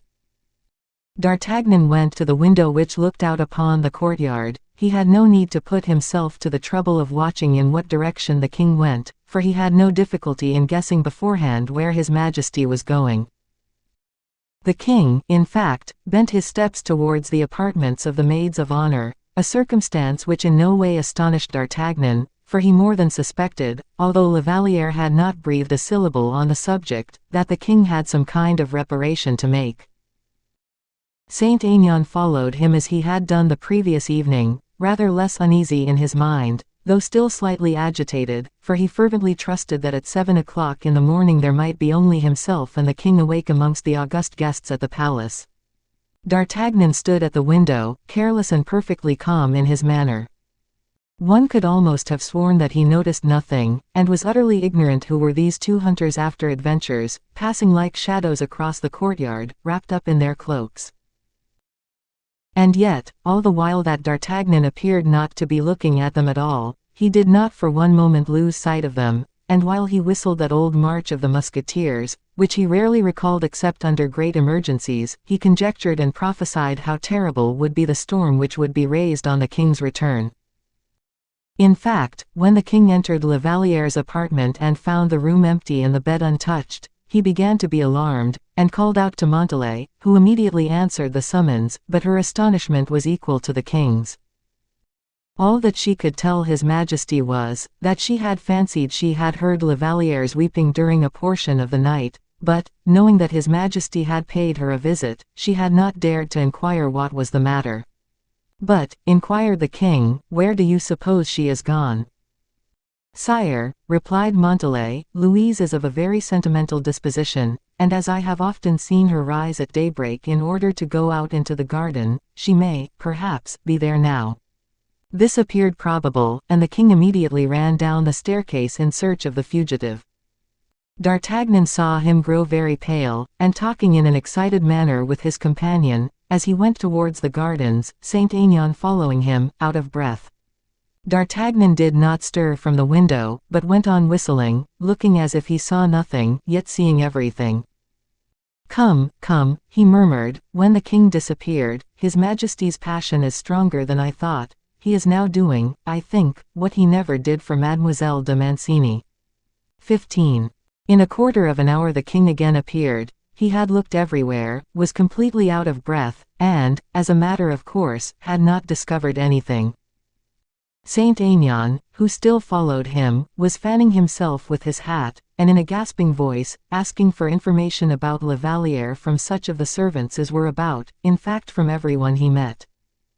Among others he came across Manicamp, who had arrived from Fontainebleau by easy stages, for whilst others had performed the journey in 6 hours, he had taken 24. "Have you seen Mademoiselle de La Vallière?" Saint-Aignan asked him. Whereupon Manicamp, dreamy and absent as usual, answered, thinking that someone was asking him about de Guiche, "Thank you, the Comte is a little better." And he continued on his way until he reached the antechamber where D'Artagnan was, whom he asked to explain how it was that the king looked, as he thought, so bewildered, to which D'Artagnan replied that he was quite mistaken, that the king, on the contrary, was as lively and merry as he could possibly be. In the midst of all this, 8 o'clock struck. It was usual for the king to take his breakfast at this hour, for the code of etiquette prescribed that the king should always be hungry at 8 o'clock. His breakfast was laid upon a small table in his bedroom, and he ate very fast. Saint-Aignan, of whom he would not lose sight, waited on the king. He then disposed of several military audiences, during which he dispatched Saint-Aignan to see what he could find out. Then, still occupied, full of anxiety, still watching Saint Aignin's return, who had sent out the servants in every direction, to make inquiries, and who had also gone himself, the hour of 9 struck, and the king forthwith passed into his large cabinet. As the clock was striking 9 the ambassadors entered, and as it finished, the 2 queens and Madame made their appearance. There were 3 ambassadors from Holland, and 2 from Spain. The king glanced at them, and then bowed, and, at the same moment, Saint Aignan entered, an entrance which the king regarded as far more important, in a different sense, however, than that of ambassadors, however numerous they might be, and from whatever country they came, and so, setting everything aside, the king made a sign of interrogation to Saint Aignan, which the latter answered by a most decisive negative. The king almost entirely lost his courage, but as the queens, the members of the nobility who were present, and the ambassadors, had their eyes fixed upon him, he overcame his emotion by a violent effort, and invited the latter to speak. Whereupon one of the Spanish deputies made a long oration, in which he boasted the advantages which the Spanish alliance would offer. The king interrupted him, saying, "Monsieur, I trust that whatever is best for France must be exceedingly advantageous for Spain."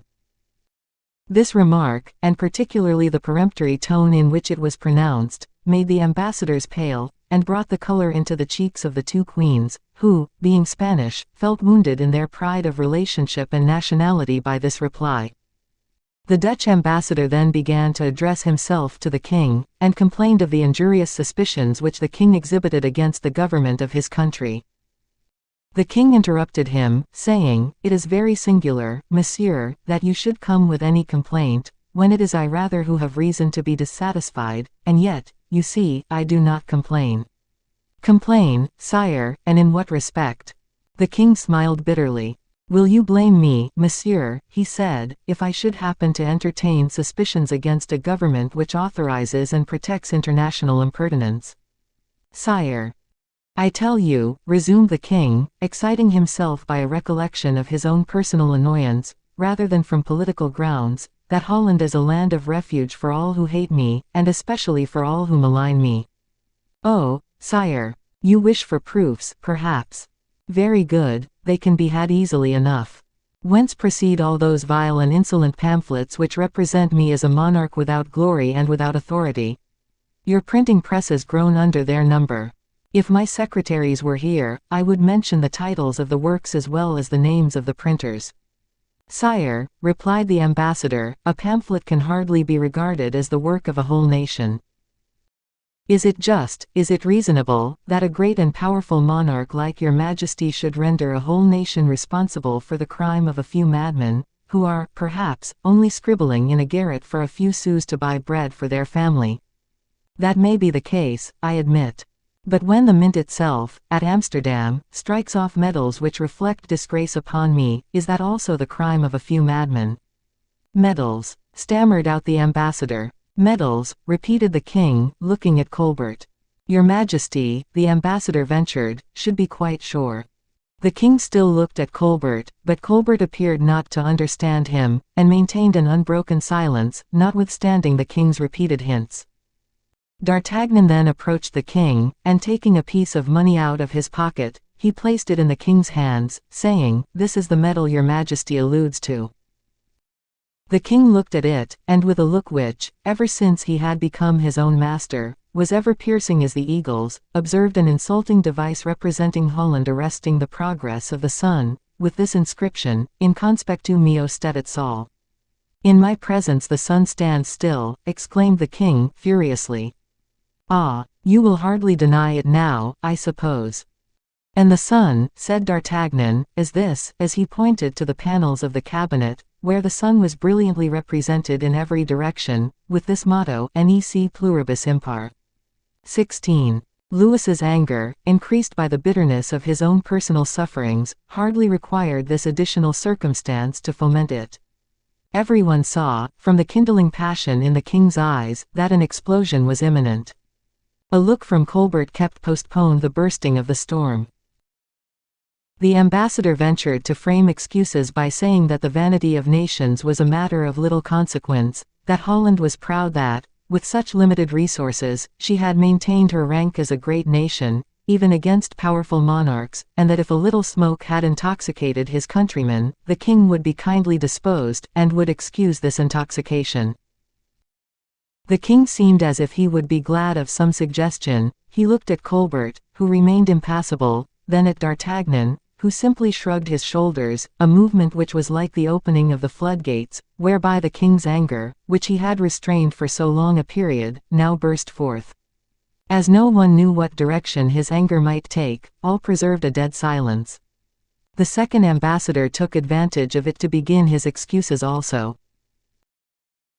While he was speaking, and while the king, who had again gradually returned to his own personal reflections, was automatically listening to the voice, full of nervous anxiety, with the air of an absent man listening to the murmuring of a cascade, D'Artagnan, on whose left hand Saint Aignan was standing, approached the latter, and, in a voice which was loud enough to reach the king's ears, said, "Have you heard the news?" "What news?" said Saint Aignan. "About La Vallière." The king started, and advanced his head. "What has happened to La Vallière?" inquired Saint Aignan, in a tone which can easily be imagined. "Ah, poor girl, she is going to take the veil." "The veil!" exclaimed Saint Aignan. "The veil!" cried the king, in the midst of the ambassador's discourse, but then, mindful of the rules of etiquette, he mastered himself, still listening, however, with rapt attention. "What order?" inquired Saint Aignan. "The Carmelites of Chaillot." "Who the deuce told you that?" "She did herself." "You have seen her, then?" "Nay, I even went with her to the Carmelites." The king did not lose a syllable of this conversation, and again he could hardly control his feelings.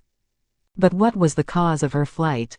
inquired Saint Aignan. "Because the poor girl was driven away from the court yesterday," replied D'Artagnan.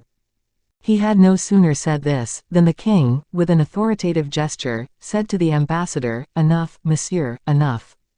Then, advancing towards the captain, he exclaimed, "Who says Mademoiselle de la Vallière is going to take the religious vows?" D'Artagnan, answered the favorite. "Is it true what you say?" said the king, turning towards the musketeer. "As true as truth itself." The king clenched his hands, and turned pale. "You have something further to add, D'Artagnan," he said. "I know nothing more, sire." "You added that Mademoiselle de la Vallière had been driven away from the court." "Yes, sire." "Is that true, also?" "Ascertain for yourself, sire." "And from whom?" "Ah," sighed D'Artagnan, like a man who was declining to say anything further. The king almost bounded from his seat, regardless of ambassadors, ministers, courtiers, queens, and politics. The queen mother rose. She had heard everything, or, if she had not heard everything, she had guessed it. Madame, almost fainting from anger and fear, endeavored to rise as the queen mother had done, but she sank down again upon her chair, which by an instinctive movement she made roll back a few paces. "Gentlemen," said the king, "the audience is over. I will communicate my answer, or rather my will, to Spain and to Holland," and with a proud, imperious gesture, he dismissed the ambassadors. "Take care, my son," said the queen mother, indignantly, "you are hardly master of yourself, I think." "Ah, madam," returned the young lion, with a terrible gesture, "if I am not master of myself, I will be, I promise you, of those who do me a deadly injury. Come with me, D'Artagnan, come." And he quitted the room in the midst of general stupefaction and dismay. The king hastily descended the staircase, and was about to cross the courtyard. "Sire," said D'Artagnan, "your majesty mistakes the way." "No, I am going to the stables." "That is useless, sire, for I have horses ready for your majesty." The king's only answer was a look, but this look promised more than the ambition of 3 D'Artagnans could have dared to hope. 169. Chaillot. Although they had not been summoned, Manicamp and Malicorne had followed the king and D'Artagnan. They were both exceedingly intelligent men, except that Malicorne was too precipitate, owing to ambition, while Manicamp was frequently too tardy, owing to indolence. On this occasion, however, they arrived at precisely the proper moment. 5 horses were in readiness. 2 were seized upon by the king and D'Artagnan, 2 others by Manicamp and Malicorne, while a groom belonging to the stables mounted the 5th. The cavalcade set off at a gallop. D'Artagnan had been very careful in his selection of the horses. They were the very animals for distressed lovers, horses which did not simply run, but flew. Within 10 minutes after their departure, the cavalcade, amidst a cloud of dust, arrived at Chaillot. The king literally threw himself off his horse, but notwithstanding the rapidity with which he accomplished this maneuver, he found D'Artagnan already holding his stirrup. With a sign of acknowledgment to the musketeer, he threw the bridle to the groom, and darted into the vestibule, violently pushed open the door, and entered the reception room. Manicamp, Malicorne, and the groom remained outside, D'Artagnan alone following him. When he entered the reception room, the first object which met his gaze was Louise herself, not simply on her knees, but lying at the foot of a large stone crucifix. The young girl was stretched upon the damp flagstones, scarcely visible in the gloom of the apartment, which was lighted only by means of a narrow window, protected by bars and completely shaded by creeping plants. She was alone, inanimate, cold as the stone to which she was clinging. When the king saw her in this state, he thought she was dead, and uttered a loud cry, which made D'Artagnan hurry into the room. The king had already passed one of his arms round her body, and D'Artagnan assisted him in raising the poor girl, whom the torpor of death seemed already to have taken possession of. D'Artagnan seized hold of the alarm bell and rang with all his might. The Carmelite sisters immediately hastened at the summons, and uttered loud exclamations of alarm and indignation at the sight of the 2 men holding a woman in their arms. The superior also hurried to the scene of action, but far more a creature of the world than any of the female members of the court. Notwithstanding her austerity of manners, she recognized the king at the first glance, by the respect which those present exhibited for him, as well as by the imperious and authoritative way in which he had thrown the whole establishment into confusion. As soon as she saw the king, she retired to her own apartments, in order to avoid compromising her dignity. But by one of the nuns she sent various cordials, Hungary water, etc., etc., and ordered that all the doors should immediately be closed, a command which was just in time, for the king's distress was fast becoming of a most clamorous and despairing character. He had almost decided to send for his own physician, when La Vallière exhibited signs of returning animation. The first object which met her gaze, as she opened her eyes, was the king at her feet. In all probability she did not recognize him, for she uttered a deep sigh full of anguish and distress.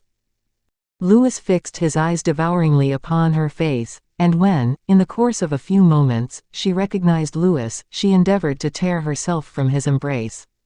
"Oh, heavens!" she murmured, "is not the sacrifice yet made?" "No, no," exclaimed the king, "and it shall not be made, I swear." Notwithstanding her weakness and utter despair, she rose from the ground, saying, "It must be made, however, it must be, so do not stay me in my purpose. I leave you to sacrifice yourself." "I, never, never," exclaimed the king. "Well," murmured D'Artagnan, "I may as well go now. As soon as they begin to speak, we may as well prevent there being any listeners." And he quitted the room, leaving the lovers alone. "Sire," continued La Vallière, "not another word, I implore you. Do not destroy the only future I can hope for, my salvation. Do not destroy the glory and brightness of your own future for a mere caprice." "A caprice!" cried the king. "Oh, sire, it is now, only, that I can see clearly into your heart. You, Louise, what mean you?" An inexplicable impulse, foolish and unreasonable in its nature, may ephemerally appear to offer a sufficient excuse for your conduct, but there are duties imposed upon you which are incompatible with your regard for a poor girl such as I am. So, forget me. I forget you. You have already done so, once. Rather would I die. You cannot love one whose peace of mind you hold so lightly, and whom you so cruelly abandoned, last night, to the bitterness of death. What can you mean? Explain yourself, Louise. What did you ask me yesterday morning? To love you. What did you promise me in return? Never to let midnight pass without offering me an opportunity of reconciliation, if, by any chance, your anger should be roused against me. Oh, forgive me, Louise, forgive me. I was mad from jealousy. Jealousy is a sentiment unworthy of a king, a man. You may become jealous again, and will end by killing me. Be merciful, then, and leave me now to die. Another word, mademoiselle, in that strain, and you will see me expire at your feet. No, no, sire, I am better acquainted with my own demerits, and believe me, that to sacrifice yourself for one whom all despise, would be needless. Give me the names of those you have cause to complain of. I have no complaints, sire, to prefer against anyone, no one but myself to accuse. Farewell, sire, you are compromising yourself in speaking to me in such a manner. Oh, be careful, Louise, in what you say, for you are reducing me to the darkness of despair. Oh, sire, sire, leave me at least the protection of heaven, I implore you.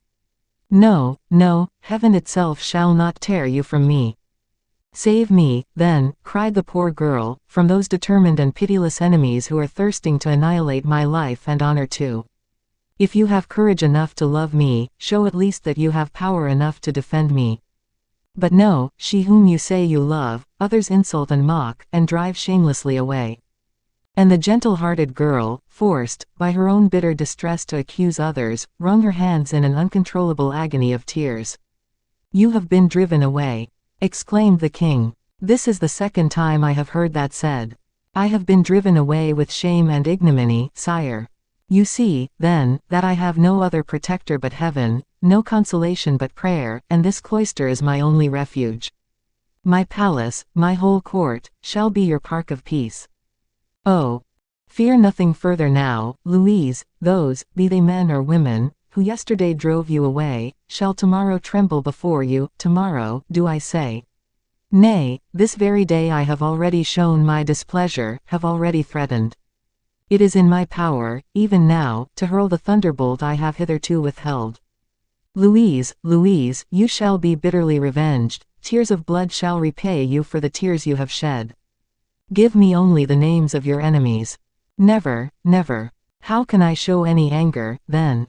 Sire, those upon whom your anger would be prepared to fall, would force you to draw back your hand upraised to punish. Oh, you do not know me, cried the king, exasperated. Rather than draw back, I would sacrifice my kingdom, and would abjure my family. Yes, I would strike until this arm had utterly destroyed all those who had ventured to make themselves the enemies of the gentlest and best of creatures. And, as he said these words, Louis struck his fist violently against the oaken wainscoting with a force which alarmed La Vallière, for his anger, owing to his unbounded power, had something imposing and threatening in it, like the lightning, which may at any time prove deadly. She, who thought that her own sufferings could not be surpassed, was overwhelmed by a suffering which revealed itself by menace and by violence. Sire, she said, for the last time I implore you to leave me. Already do I feel strengthened by the calm seclusion of this asylum, and the protection of heaven has reassured me, for all the pretty human meanness of this world are forgotten beneath the divine protection. Once more, then, sire, and for the last time, I again implore you to leave me. Confess, rather, cried Louis, that you have never loved me, admit that my humility and my repentance are flattering to your pride, but that my distress affects you not, that the king of this wide realm is no longer regarded as a lover whose tenderness of devotion is capable of working out your happiness, but as a despot whose caprice has crushed your very heart beneath his iron heel. Do not say you are seeking heaven, say rather you are fleeing from the king. Louise's heart was wrung within her, as she listened to his passionate utterance, which made the fever of hope course once more through her every vein. But did you not hear me say that I have been driven away, scorned, despised? I will make you the most respected, and most adored, and the most envied of my whole court. Prove to me that you have not ceased to love me. In what way? By leaving me. I will prove it to you by never leaving you again. But do you imagine, sire, that I shall allow that? Do you imagine that I will let you come to an open rupture with every member of your family? Do you imagine that, for my sake, you could abandon mother, wife and sister? Ah, you have named them, then, at last, it is they, then, who have wrought this grievous injury. By the heaven above us, then, upon them shall my anger fall. That is the reason why the future terrifies me, why I refuse everything, why I do not wish you to revenge me. Tears enough have already been shed, sufficient sorrow and affliction have already been occasioned. I, at least, will never be the cause of sorrow, or affliction, or distress to whomsoever it may be, for I have mourned and suffered, and wept too much myself. And do you count my sufferings, my tears, as nothing? In heaven's name, sire, do not speak to me in that manner. I need all my courage to enable me to accomplish the sacrifice. Louise, Louise, I implore you. Whatever you desire, whatever you command, whether vengeance or forgiveness, your slightest wish shall be obeyed, but do not abandon me. Alas, sire, we must part. You do not love me, then. Heaven knows I do. It is false, Louise, it is false. Oh, sire, if I did not love you, I should let you do what you please, I should let you revenge me, in return for the insult which has been inflicted on me. I should accept the brilliant triumph to my pride which you propose, and yet, you cannot deny that I reject even the sweet compensation which your affection affords, that affection which for me is life itself, for I wished to die when I thought that you loved me no longer. Yes, yes, I now know, I now perceive it, you are the sweetest, best, and purest of women.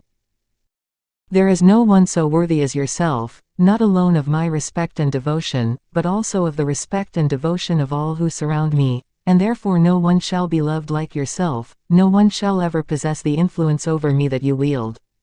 You wish me to be calm, to forgive, be it so, you shall find me perfectly unmoved. You wish to reign by gentleness and clemency. I will be clement and gentle. Dictate for me the conduct you wish me to adopt, and I will obey blindly. In heaven's name, no, sire, what am I, a poor girl, to dictate to so great a monarch as yourself? You are my life, the very spirit and principle of my being. Is it not the spirit that rules the body? You love me, then, sire. On my knees, yes, with my hands upraised to you, yes, with all the strength and power of my being, yes, I love you so deeply, that I would lay down my life for you, gladly, at your merest wish. Oh, sire, now I know you love me, I have nothing to wish for in the world. Give me your hand, sire, and then, farewell. I have enjoyed in this life all the happiness I was ever meant for. Oh, no, no, your happiness is not a happiness of yesterday, it is of today, of tomorrow, ever enduring. The future is yours, everything which is mine is yours, too. Away with these ideas of separation, away with these gloomy, despairing thoughts. You will live for me, as I will live for you, Louise. And he threw himself at her feet, embracing her knees with the wildest transports of joy and gratitude. Oh, sire, sire, all that is but a wild dream. Why, a wild dream? Because I cannot return to the court. Exiled, how can I see you again? Would it not be far better to bury myself in a cloister for the rest of my life, with the rich consolation that your affection gives me, with the pulses of your heart beating for me, and your latest confession of attachment still ringing in my ears? Exiled, you, exclaimed Louis XIV, and who dares to exile, let me ask, when I recall? Oh, sire, something which is greater than and superior to the king's even, the world and public opinion. Reflect for a moment, you cannot love a woman who has been ignominiously driven away, love one whom your mother has stained with suspicions, one whom your sister has threatened with disgrace, such a woman, indeed, would be unworthy of you. Unworthy, one who belongs to me. Yes, sire, precisely on that account, from the very moment she belongs to you, the character of your mistress renders her unworthy. You were right, Louise, every shade of delicacy of feeling is yours. Very well, you shall not be exiled. Ah, from the tone in which you speak, you have not heard madam, that is very clear. I will appeal from her to my mother. Again, sire, you have not seen your mother. She, too, my poor Louise. Everyone's hand, then, is against you. Yes, yes, poor Louise, who was already bending beneath the fury of the storm, when you arrived and crushed her beneath the weight of your displeasure. Oh, forgive me. You will not, I know, be able to make either of them yield. Believe me, the evil cannot be repaired, for I will not allow you to use violence, or to exercise your authority. Very well, Louise, to prove to you how fondly I love you, I will do one thing, I will see Madame, I will make her revoke her sentence, I will compel her to do so. Compel. Oh, no, no. True, you were right. I will bend her. Louise shook her head. I will entreat her, if it be necessary, said Louis. Will you believe in my affection after that? Louise drew herself up. Oh, never, never shall you humiliate yourself on my account, sooner, 1,000 times, would I die. Louis reflected, his features assumed a dark expression. I will love you as much as you have loved, I will suffer as keenly as you have suffered, this shall be my expiation in your eyes. Come, mademoiselle, put aside these paltry considerations, let us show ourselves as great as our sufferings, as strong as our affection for each other. And, as he said this, he took her in his arms, and encircled her waist with both his hands, saying, My own love. My own dearest and best beloved, follow me.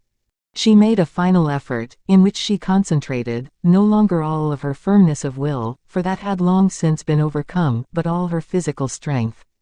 No, she replied, weakly, no. No. I should die from shame. No, you shall return like a queen. No one knows of your having left, except, indeed, D'Artagnan. He has betrayed me, then. In what way? He promised faithfully. I promised not to say anything to the king, said D'Artagnan, putting his head through the half-opened door, and I kept my word. I was speaking to M. de Saint-Aignan, and it was not my fault if the king overheard me, was it, sire? It is quite true, said the king, forgive him. La Vallière smiled, and held out her small white hand to the musketeer. Monsieur d'Artagnan, said the king, be good enough to see if you can find a carriage for Mademoiselle de la Vallière. Sire, said the captain, the carriage is waiting at the gate. You are a magic mold of forethought, exclaimed the king. You have taken a long time to find it out, muttered D'Artagnan, notwithstanding he was flattered by the praise bestowed upon him. La Vallière was overcome. After a little further hesitation, she allowed herself to be led away, half fainting, by her royal lover. But, as she was on the point of leaving the room, she tore herself from the king's grasp, and returned to the stone crucifix, which she kissed, saying, Oh! Heaven! It was thou who drewest me hither. Thou, who has rejected me, but thy grace is infinite. Whenever I shall again return, forget that I have ever separated myself from thee, for, when I return it will be, never to leave thee again. The king could not restrain his emotion, and D'Artagnan, even, was overcome. Louis led the young girl away, lifted her into the carriage, and directed D'Artagnan to seat himself beside her, while he, mounting his horse, spurred violently towards the Palais Royal, where, immediately on his arrival, he sent to request an audience of Madame. 170. Madame. From the manner in which the king had dismissed the ambassadors, even the least clear-sighted persons belonging to the court imagined war would ensue. The ambassadors themselves, but slightly acquainted with the king's domestic disturbances, had interpreted as directed against themselves the celebrated sentence, If I be not master of myself, I, at least, will be so of those who insult me. Happily for the destinies of France and Holland, Colbert had followed them out of the king's presence for the purpose of explaining matters to them, but the two queens and Madame, who were perfectly aware of every particular that had taken place in their several households, having heard the king's remark, so full of dark meaning, retired to their own apartments in no little fear and chagrin. Madame, especially, felt that the royal anger might fall upon her, and, as she was brave and exceedingly proud, instead of seeking support and encouragement from the Queen Mother, she had returned to her own apartments, if not without some uneasiness, at least without any intention of avoiding an encounter. Anne of Austria, from time to time at frequent intervals, sent messages to learn if the king had returned. The silence which the whole palace preserved upon the matter, and upon Louise's disappearance, was indicative of a long train of misfortunes to all those who knew the haughty and irritable humor of the king. But Madame, unmoved in spite of all the flying rumors, shut herself up in her apartments, sent for Montalais, and, with a voice as calm as she could possibly command, desired her to relate all she knew about the event itself. At the moment that the eloquent Montalais was concluding, with all kinds of oratorical precautions, and was recommending, if not in actual language, at least in spirit, that she should show forbearance towards La Vallière, Malicorne made his appearance to beg an audience of Madame, on behalf of the king. Montalais's worthy friend bore upon his countenance all the signs of the very liveliest emotion. It was impossible to be mistaken, the interview which the king requested would be one of the most interesting chapters in the history of the hearts of kings and of men. Madame was disturbed by her brother-in-law's arrival. She did not expect it so soon, nor had she, indeed, expected any direct step on Louis's part. Besides, all women who wage war successfully by indirect means, are invariably neither very skillful nor very strong when it becomes a question of accepting a pitched battle. Madame, however, was not one who ever drew back. She had the very opposite defect or qualification. In whichever light it may be considered, she took an exaggerated view of what constituted real courage, and therefore the king's message, of which Malicorne had been the bearer, was regarded by her as the bugle note proclaiming the commencement of hostilities. She, therefore, boldly accepted the gage of battle. 5 minutes afterwards the king ascended the staircase. His color was heightened from having ridden hard. His dusty and disordered clothes formed a singular contrast with the fresh and perfectly arranged toilette of Madame, who, notwithstanding the rouge on her cheeks, turned pale as Louis entered the room. Louis lost no time in approaching the object of his visit. He sat down, and Montalais disappeared. "My dear sister," said the king, "you are aware that Mademoiselle de la Vallière fled from her own room this morning, and that she has retired to a cloister, overwhelmed by grief and despair." As he pronounced these words, the king's voice was singularly moved. "Your Majesty is the first to inform me of it," replied Madame. "I should have thought that you might have learned it this morning, during the reception of the ambassadors," said the king. "From your emotion, sire, I imagined that something extraordinary had happened, but without knowing what." The king, with his usual frankness, went straight to the point. "Why did you send Mademoiselle de la Vallière away?" "Because I had reason to be dissatisfied with her conduct," she replied, dryly. The king became crimson, and his eyes kindled with a fire which it required all Madame's courage to support. He mastered his anger, however, and continued, "A stronger reason than that is surely requisite, for one so good and kind as you are, to turn away and dishonor, not only the young girl herself, but every member of her family as well. You know that the whole city has its eyes fixed upon the conduct of the female portion of the court. To dismiss a maid of honor is to attribute a crime to her, at the very least a fault. What crime, what fault has Mademoiselle de la Vallière been guilty of?" "Since you constitute yourself the protector of Mademoiselle de la Vallière," replied Madame, coldly, "I will give you those explanations which I should have a perfect right to withhold from everyone." "Even from the king," exclaimed Louis, as, with a sudden gesture, he covered his head with his hat. "You have called me your sister," said Madame, "and I am in my own apartments." "It matters not," said the youthful monarch, ashamed at having been hurried away by his anger. "Neither you, nor anyone else in this kingdom, can assert a right to withhold an explanation in my presence."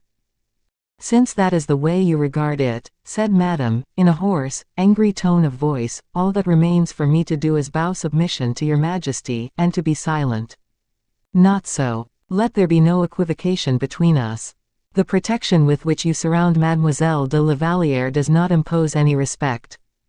"No equivocation, I repeat. You are perfectly aware that, as the head of the nobility in France, I am accountable to all for the honor of every family.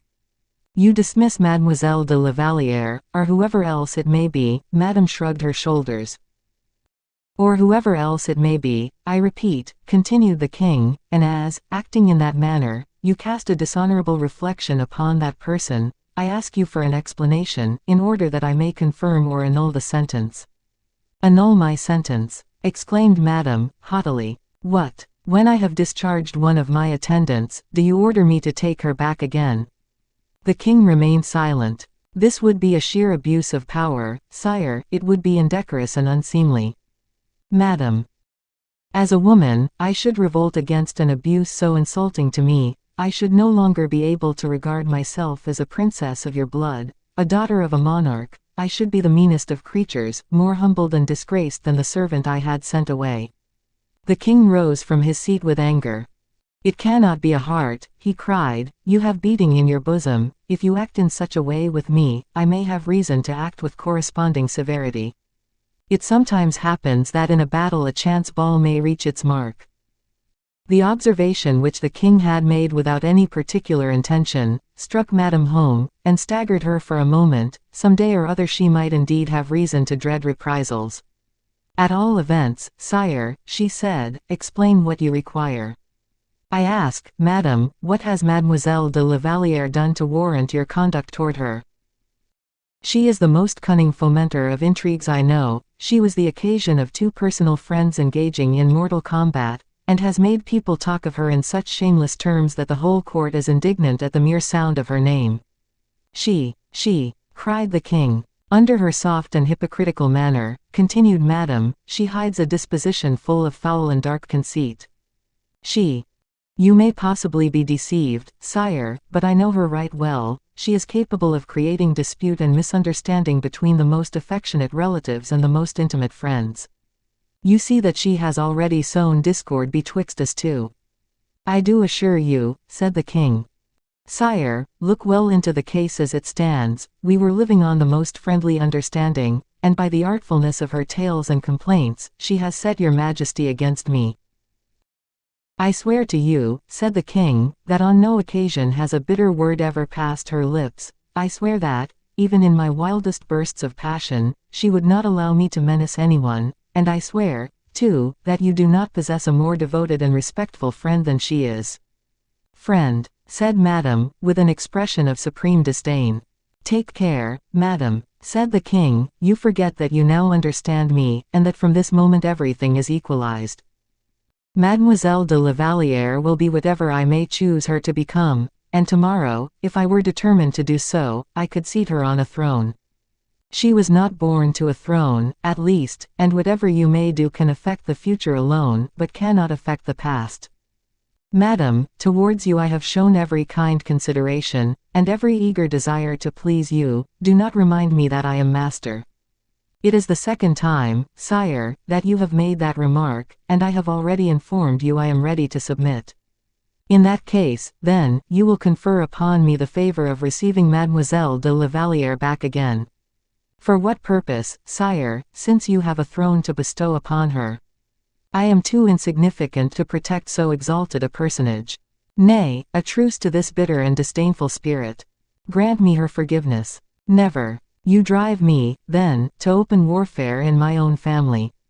I, too, have a family with whom I can find refuge." "Do you mean that as a threat, and could you forget yourself so far? Do you believe that, if you push the affront to that extent, your family would encourage you? I hope, sire, that you will not force me to take any step which would be unworthy of my rank. I hope that you would remember our recent friendship, and that you would treat me as a brother." Madame paused for a moment. "I do not disown you for a brother," she said, "in refusing your majesty an injustice." "An injustice? Oh, sire, if I informed others of La Vallière's conduct, if the queen knew—" Come, Henrietta, let your heart speak. Remember that, for however brief a time, you once loved me. Remember, too, that human hearts should be as merciful as the heart of a sovereign master. Do not be inflexible with others. Forgive La Vallière. I cannot, she has offended me. But for my sake, sire, it is for your sake I would do anything in the world, except that. You will drive me to despair, you compel me to turn to the last resource of weak people, and seek counsel of my angry and wrathful disposition. I advise you to be reasonable. Reasonable. I can be so no longer. Nay, sire, I pray you. For pity's sake, Henrietta, it is the first time I entreated anyone, and I have no hope in anyone but in you. Oh, sire, you were weeping. From rage, from humiliation. That I, the king, should have been obliged to descend to entreaty. I shall hate this moment during my whole life. You have made me suffer in one moment more distress and more degradation than I could have anticipated in the greatest extremity in life. And the king rose and gave free vent to his tears, which, in fact, were tears of anger and shame. Madame was not touched exactly, for the best women, when their pride is hurt, are without pity, but she was afraid that the tears the king was shedding might possibly carry away every soft and tender feeling in his heart. "Give what commands you please, sire," she said, "and since you prefer my humiliation to your own, although mine is public and yours has been witnessed but by myself alone, speak, I will obey your majesty." "No, no, Henrietta," exclaimed Louis, transported with gratitude, "you will have yielded to a brother's wishes. I no longer have any brother, since I obey. All that I have would be too little in return." "How passionately you love, sire, when you do love."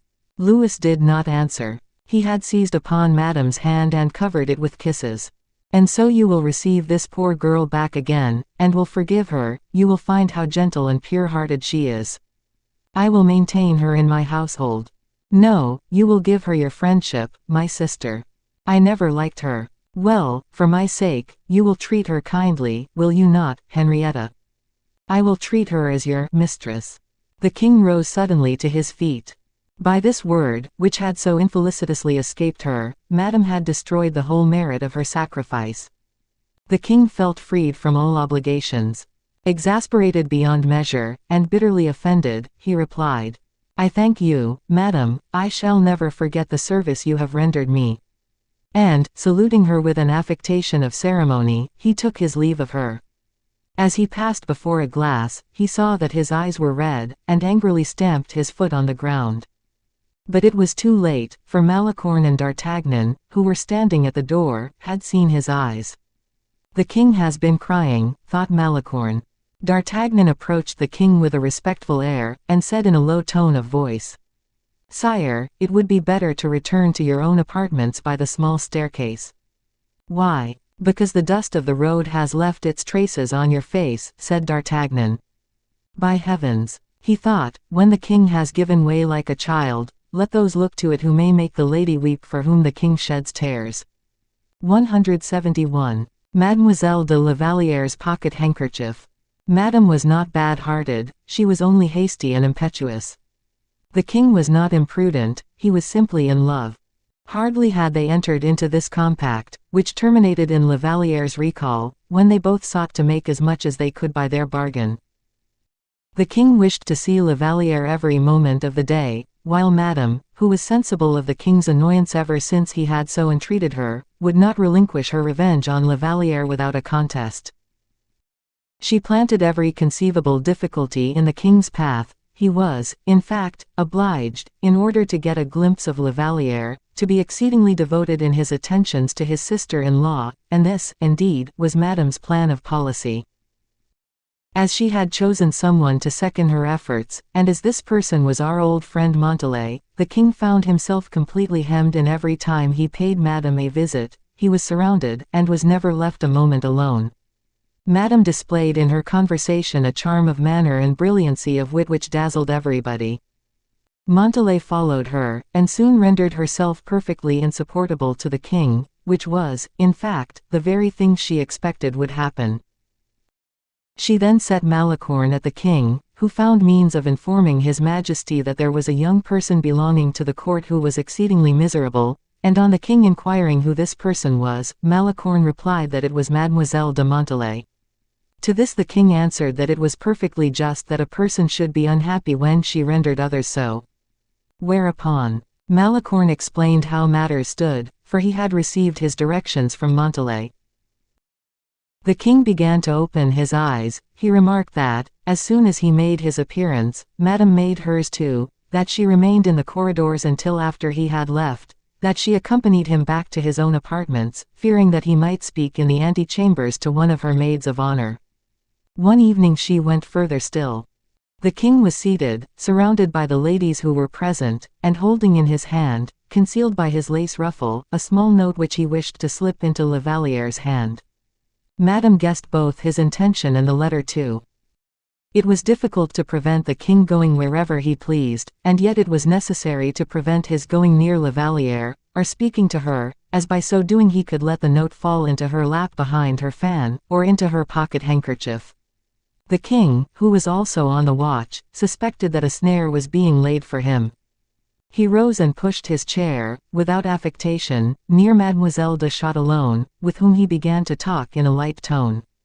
They were amusing themselves making rhymes. From Mademoiselle de Châtillon he went to Montalais, and then to Mademoiselle de Tonnay-Charente. And thus, by this skillful maneuver, he found himself seated opposite to La Vallière, whom he completely concealed. Madame pretended to be greatly occupied, altering a group of flowers that she was working in tapestry. The king showed the corner of his letter to La Vallière, and the latter held out her handkerchief with a look that signified, "Put the letter inside."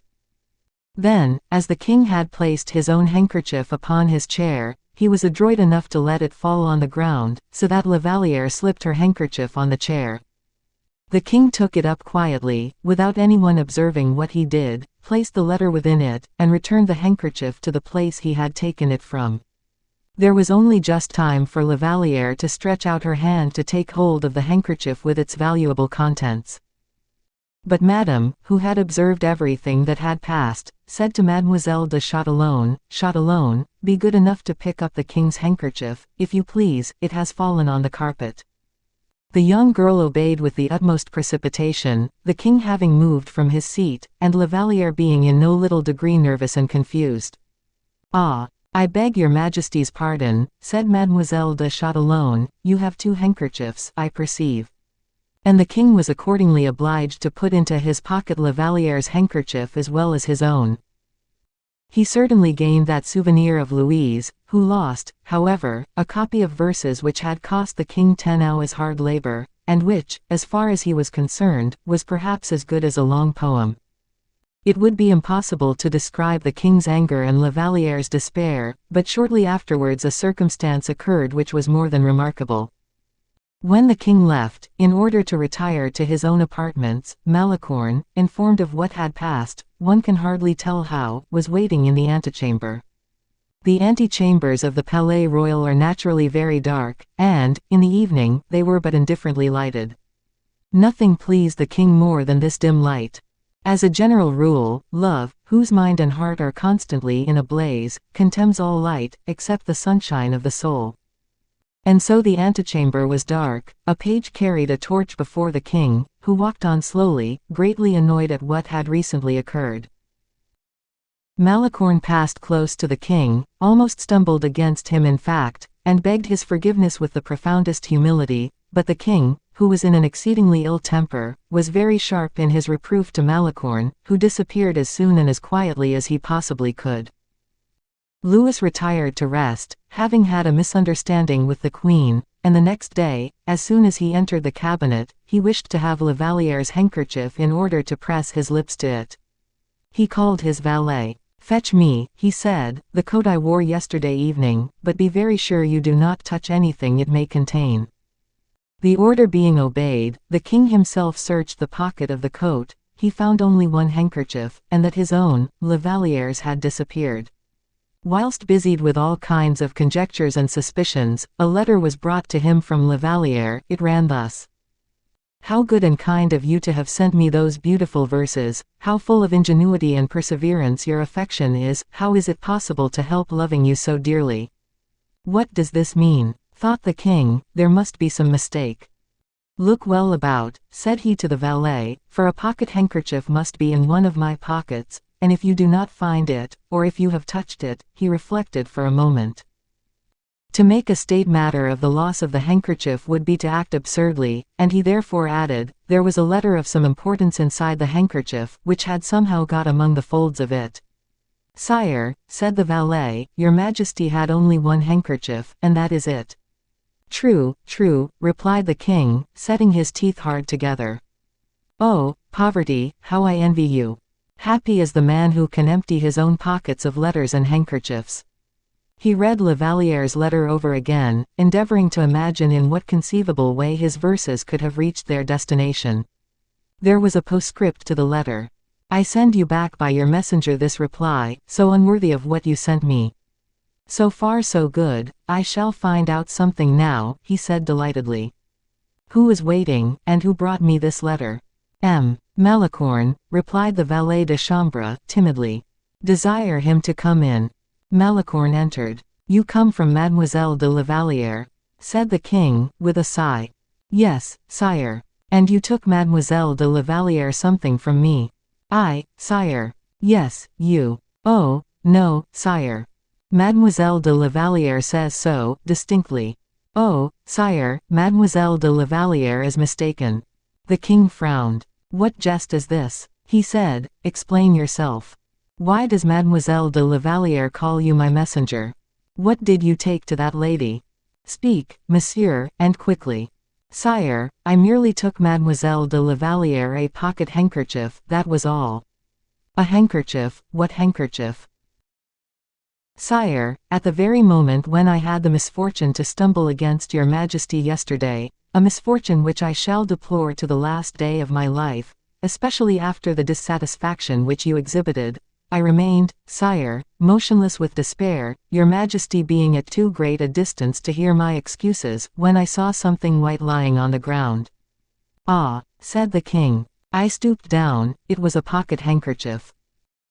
For a moment I had an idea that when I stumbled against your Majesty I must have been the cause of the handkerchief falling from your pocket, but as I felt it all over very respectfully, I perceived a cipher at one of the corners, and, on looking at it closely, I found that it was Mademoiselle de la Vallière's cipher. I presumed that on her way to Madame's apartment in the earlier part of the evening she had let her handkerchief fall, and I accordingly hastened to restore it to her as she was leaving, and that is all I gave to Mademoiselle de la Vallière, I entreat your Majesty to believe. Malicorne's manner was so simple, so full of contrition, and marked with such extreme humility, that the king was greatly amused in listening to him. He was as pleased with him for what he had done as if he had rendered him the greatest service. This is the second fortunate meeting I have had with you, monsieur, he said, you may count upon my good intentions. The plain and sober truth was, that Malicorne had picked the king's pocket of the handkerchief as dexterously as any of the pickpockets of the good city of Paris could have done. Madame never knew of this little incident, but Montalais gave La Vallière some idea of the manner in which it had really happened, and La Vallière afterwards told the king, who laughed exceedingly at it and pronounced Malicorne to be a first-rate politician. Louis XIV was right, and it is well known that he was tolerably well acquainted with human nature. 172. Which treats of gardeners, of ladders, and maids of honor. Miracles, unfortunately, could not be always happening, whilst Madame's ill humor still continued. In a week's time, matters had reached such a point, that the king could no longer look at La Vallière without a look full of suspicion crossing his own. Whenever a promenade was proposed, Madame, in order to avoid the recurrence of similar scenes to that of the thunderstorm, or the royal oak, had a variety of indispositions ready prepared, and, thanks to them, she was unable to go out, and her maids of honor were obliged to remain indoors also. There was not the slightest chance of means of paying a nocturnal visit, for in this respect the king had, on the very first occasion, experienced a severe check, which happened in the following manner. As at Fontainebleau, he had taken Saint Aignan with him one evening when he wished to pay La Vallière a visit, but he had found no one but Mademoiselle de Tonnay-Charente, who had begun to call out, fire! And, thieves! In such a manner that a perfect legion of chambermaids, attendants, and pages, ran to her assistance, so that Saint Aignan, who had remained behind in order to save the honor of his royal master, who had fled precipitately, was obliged to submit to a severe scolding from the Queen Mother, as well as from Madame herself. In addition, he had, the next morning, received 2 challenges from the de Mortemart family, and the king had been obliged to interfere. This mistake had been owing to the circumstance of Madame having suddenly ordered a change in the apartments of her maids of honor, and directed La Vallière and Montalais to sleep in her own cabinet. No gateway, therefore, was any longer open, not even communication by letter, to right under the eyes of so ferocious an Argus as Madame, whose temper and disposition were so uncertain, was to run the risk of exposure to the greatest danger, and it can well be conceived into what a state of continuous irritation, and ever-increasing anger, all these petty annoyances threw the young lion. The king almost tormented himself to death endeavoring to discover a means of communication, and, as he did not think proper to call in the aid of Malicorne or d'Artagnan, the means were not discovered at all. Malicorne had, indeed, occasional brilliant flashes of imagination, with which he tried to inspire the king with confidence, but, whether from shame or suspicion, the king, who had at first begun to nibble at the bait, soon abandoned the hook. In this way, for instance, one evening, while the king was crossing the garden, and looking up at Madame's windows, Malicorne stumbled over a ladder lying beside a border of box, and said to Manicamp, then walking with him behind the king, "Did you not see that I just now stumbled against a ladder, and was nearly thrown down?" "No," said Manicamp, as usual very absent-minded, "but it appears you did not fall." "That doesn't matter, but it is not on that account the less dangerous to leave ladders lying about in that manner." "True, one might hurt one's self, especially when troubled with fits of absence of mind." "I don't mean that. What I did mean, was that it is dangerous to allow ladders to lie about so near the windows of the maids of honor." Louis started imperceptibly. "Why so?" inquired Manicamp. "Speak louder," whispered Malicorne, as he touched him with his arm. "Why so?" said Manicamp, louder. The king listened. "Because, for instance," said Malicorne, "a ladder 19 feet high is just the height of the cornice of those windows." Manicamp, instead of answering, was dreaming of something else. "Ask me, can't you, what windows I mean," whispered Malicorne. "But what windows are you referring to?" said Manicamp, aloud. "The windows of Madame's apartments." "Oh. I don't say that anyone would ever venture to go up a ladder into Madame's room, but in Madame's cabinet, merely separated by a partition, sleep two exceedingly pretty girls, Mesdemoiselles de la Vallière and de Montalais." "By a partition," said Manicamp. "Look, you see how brilliantly lighted Madame's apartments are. Well, do you see those two windows?" "Yes." "And that window close to the others, but more dimly lighted?" "Yes." "Well, that is the room of the maids of honor. Look, there is Mademoiselle de la Vallière opening the window. Ah! How many soft things could an enterprising lover say to her, if he only suspected that there was lying here a ladder 19 feet long, which would just reach the cornice. But she is not alone, you said Mademoiselle de Montalais is with her." "Mademoiselle de Montalais counts for nothing, she is her oldest friend, and exceedingly devoted to her, a positive well, into which can be thrown all sorts of secrets one might wish to get rid of." The king did not lose a single syllable of this conversation. Malicorne even remarked that His Majesty slackened his pace, in order to give him time to finish.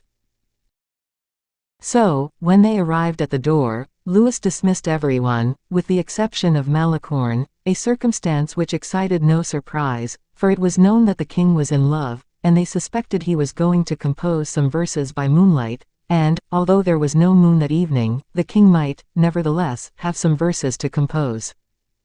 Everyone, therefore, took his leave, and, immediately afterwards, the king turned towards Malicorne, who respectfully waited until His Majesty should address him.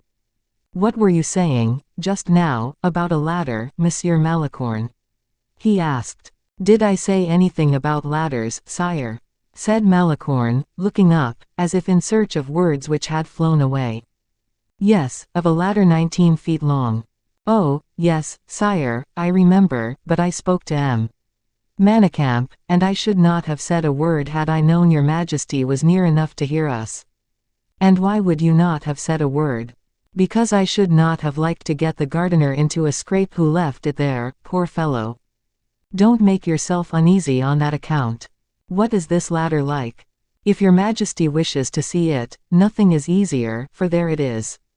"In that box hedge." "Exactly. Show it to me." Malicorne turned back, and led the king up to the ladder, saying, "This is it, sire. Pull it this way a little." When Malicorne had brought the ladder on to the gravel walk, the king began to step its whole length. He said, "You say it is 19 feet long." "Yes, sire. 19 feet, that is rather long, I hardly believe it can be so long as that." "You cannot judge very correctly with the ladder in that position, sire.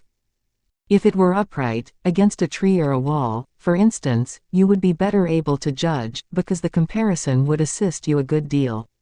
"Oh, it does not matter, M. Malicorne, but I can hardly believe that the ladder is 19 feet high.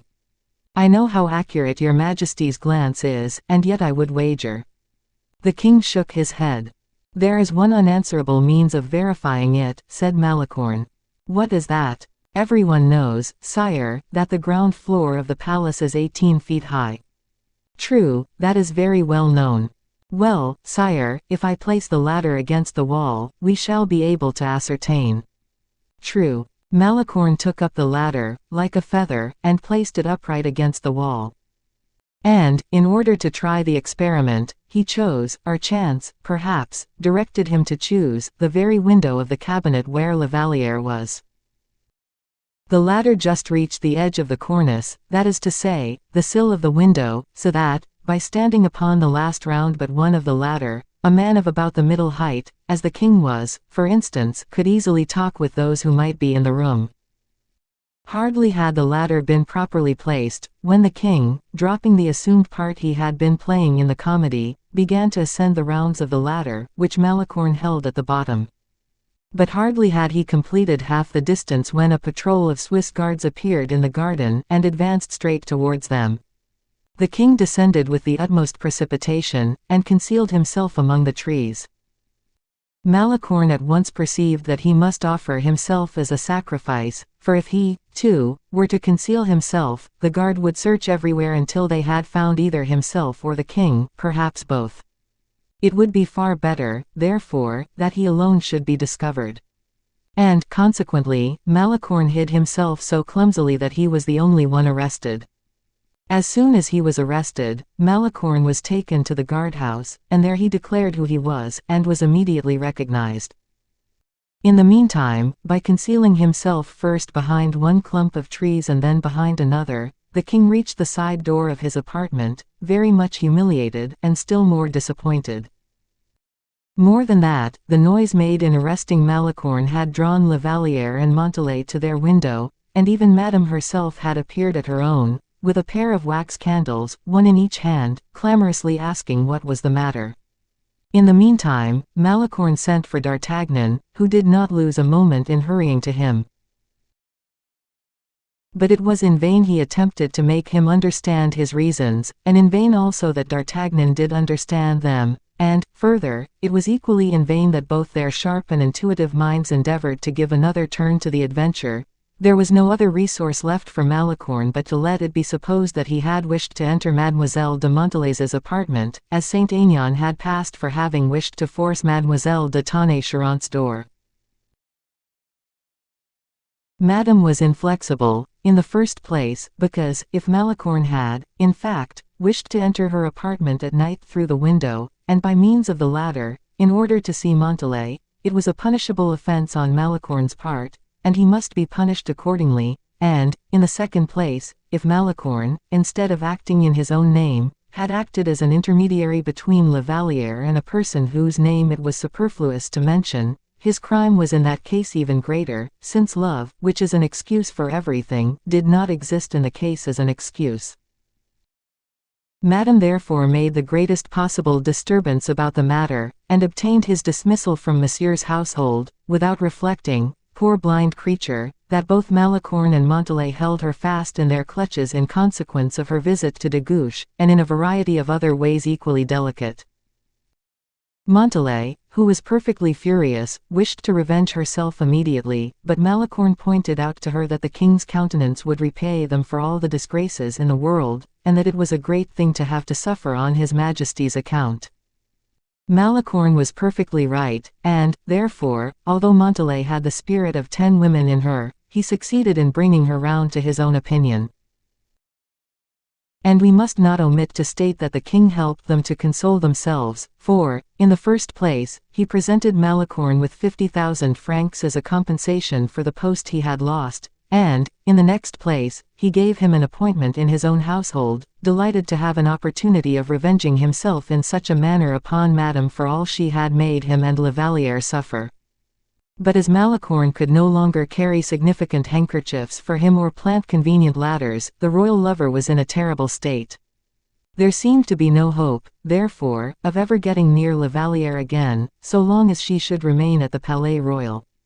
All the dignities and all the money in the world could not remedy that.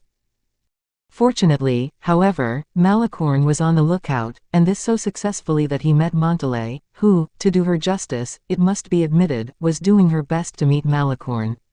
"What do you do during the night in Madame's apartment?" he asked the young girl. "Why, I go to sleep, of course," she replied. "But it is very wrong to sleep. It can hardly be possible that, with the pain you are suffering, you can manage to do so." "And what am I suffering from, may I ask? Are you not in despair at my absence?" "Of course not, since you have received 50,000 francs and an appointment in the king's household.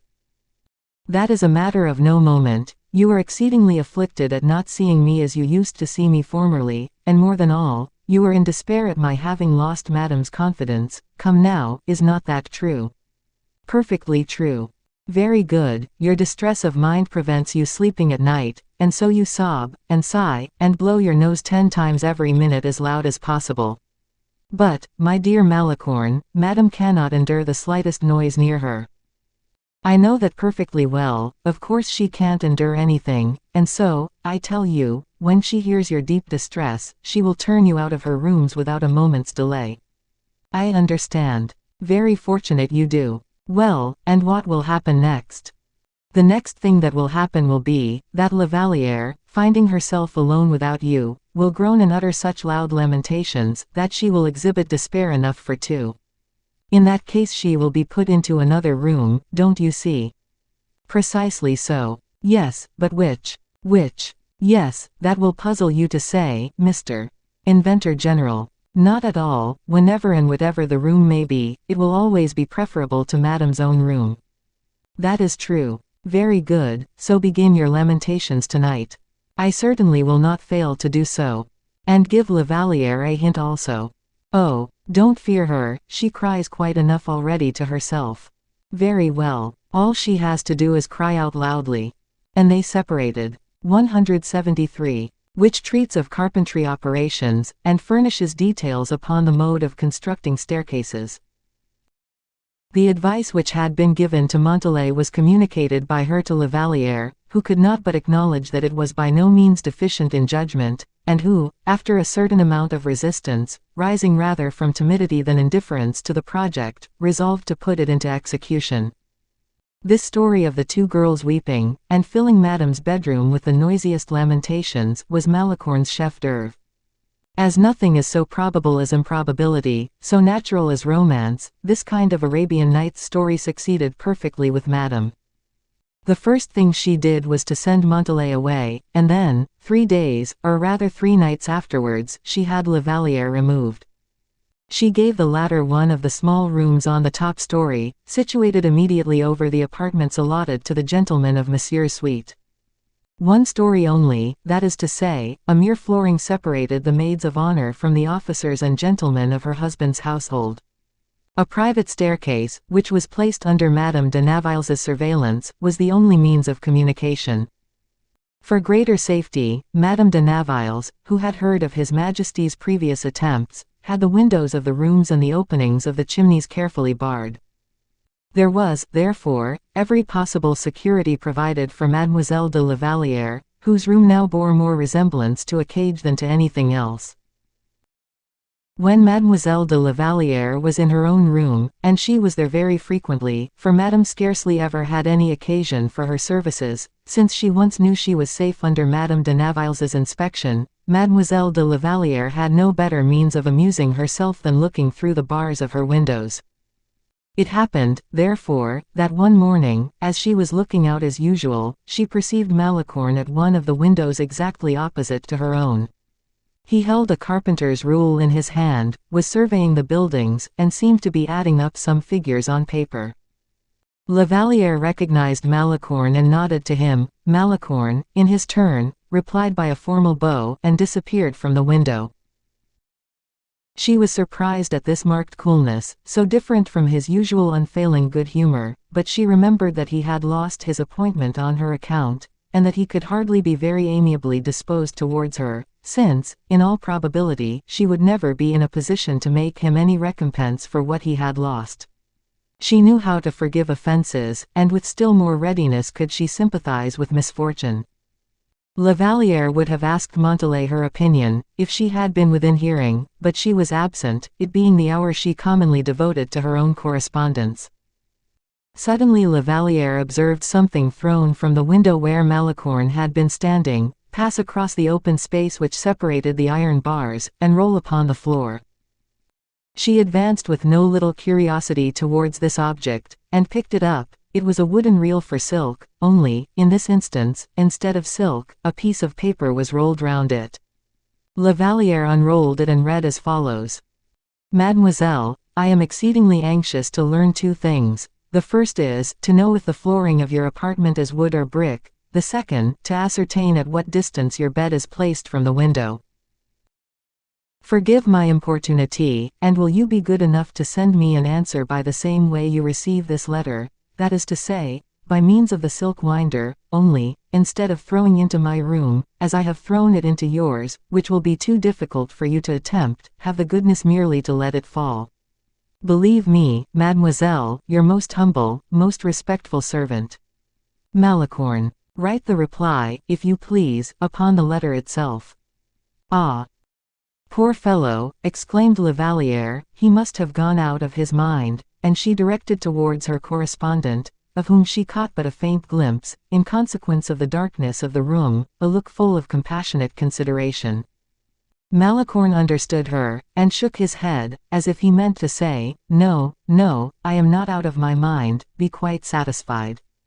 She smiled, as if still in doubt. No, no, he signified by a gesture, my head is right, and pointed to his head. Then, after moving his hand like a man who writes very rapidly, he put his hands together as if entreating her to write. La Vallière, even if he were mad, saw no impropriety in doing what Malicorne requested her. She took a pencil and wrote, wood, and then walked slowly from her window to her bed, and wrote, 6 paces, and having done this, she looked out again at Malicorne, who bowed to her, signifying that he was about to descend. La Vallière understood that it was to pick up the silk winder.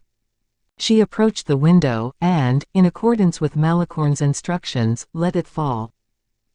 The winder was still rolling along the flagstones as Malicorne started after it, overtook and picked it up, and beginning to peel it as a monkey would do with a nut, he ran straight towards M. de Saint-Aignan's apartment.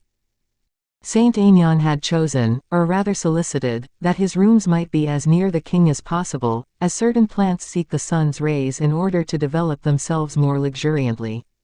His apartment consisted of 2 rooms, in that portion of the palace occupied by Louis XIV himself.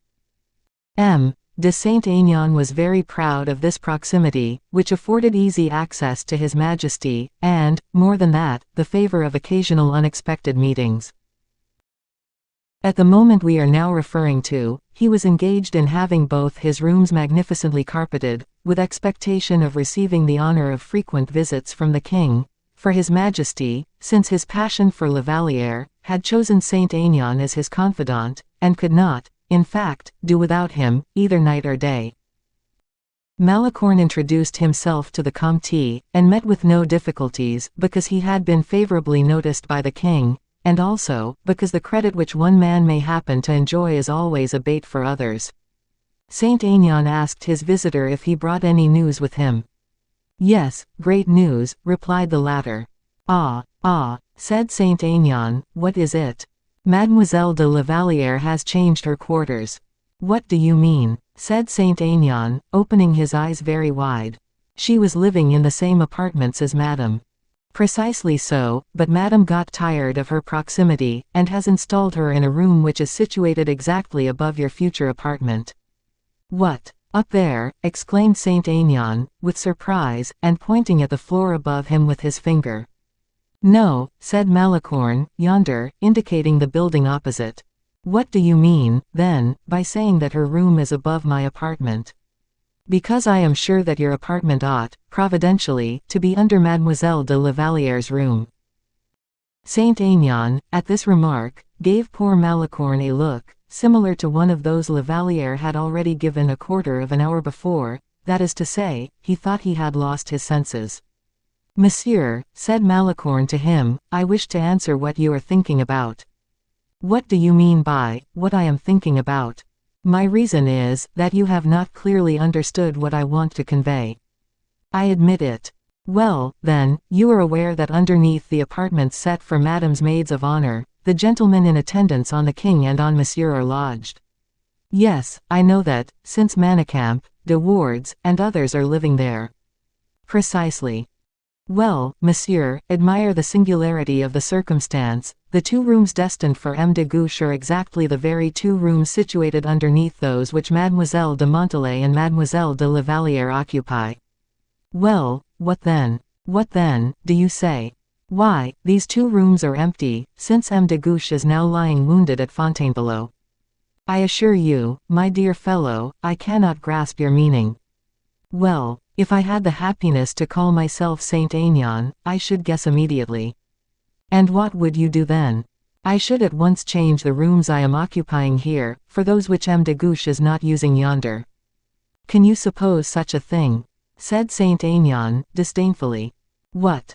Abandon the chief post of honor, the proximity to the king, a privilege conceded only to princes of the blood, to dukes, and peers. Permit me to tell you, my dear Monsieur de Malicorne, that you must be out of your senses.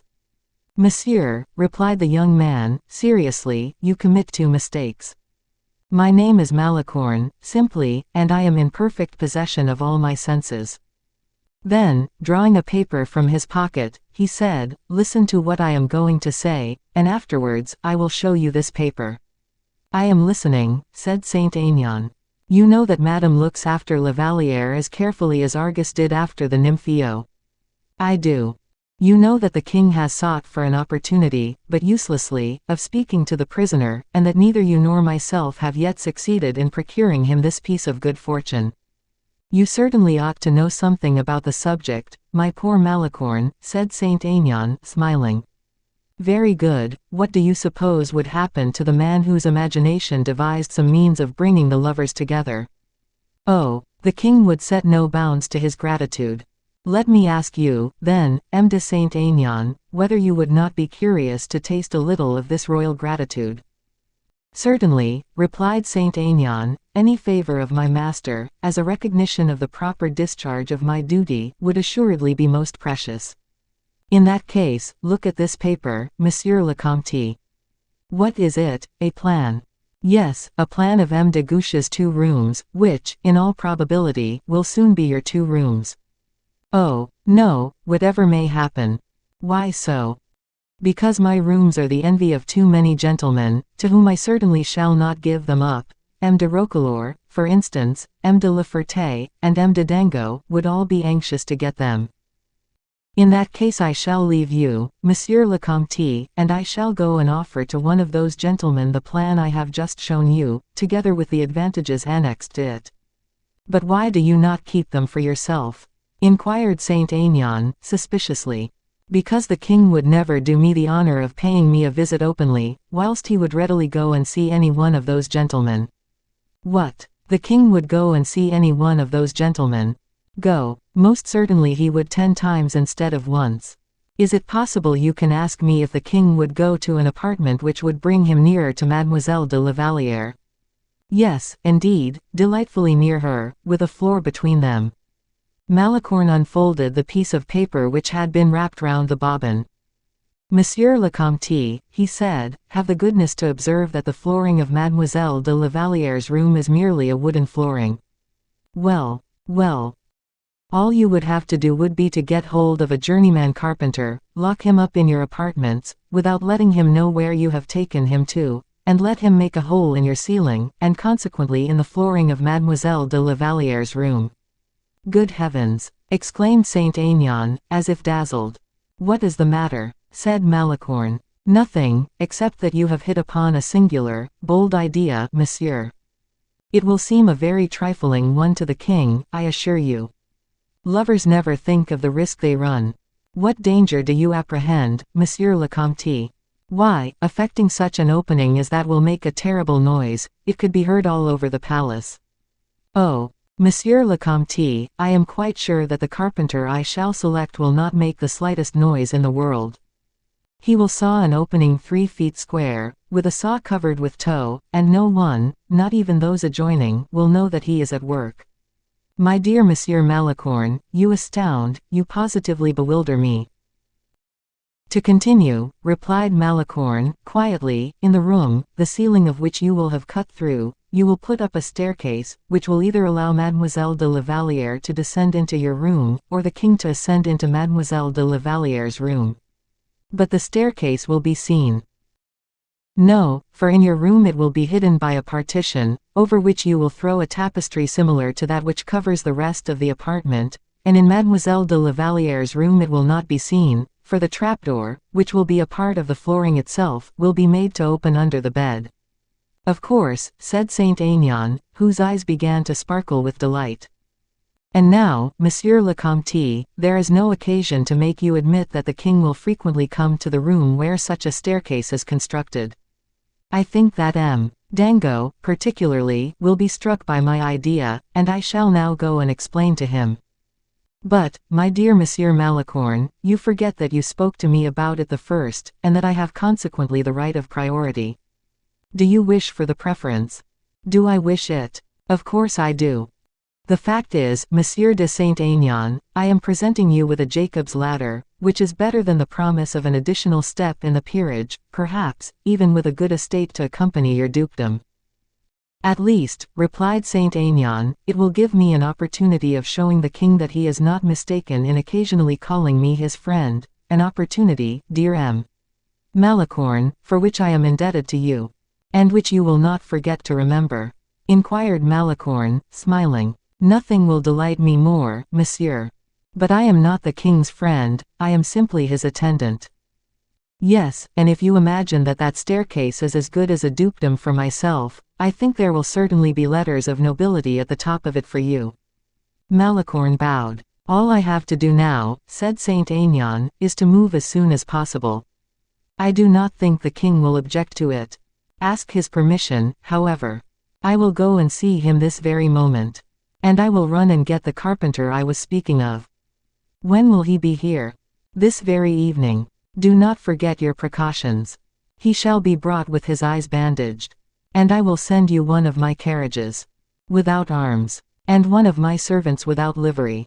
But stay, what will La Vallière say if she sees what is going on? Oh! I can assure you she will be very much interested in the operation, and I am equally sure that if the king has not courage enough to ascend to her room, she will have sufficient curiosity to come down to him.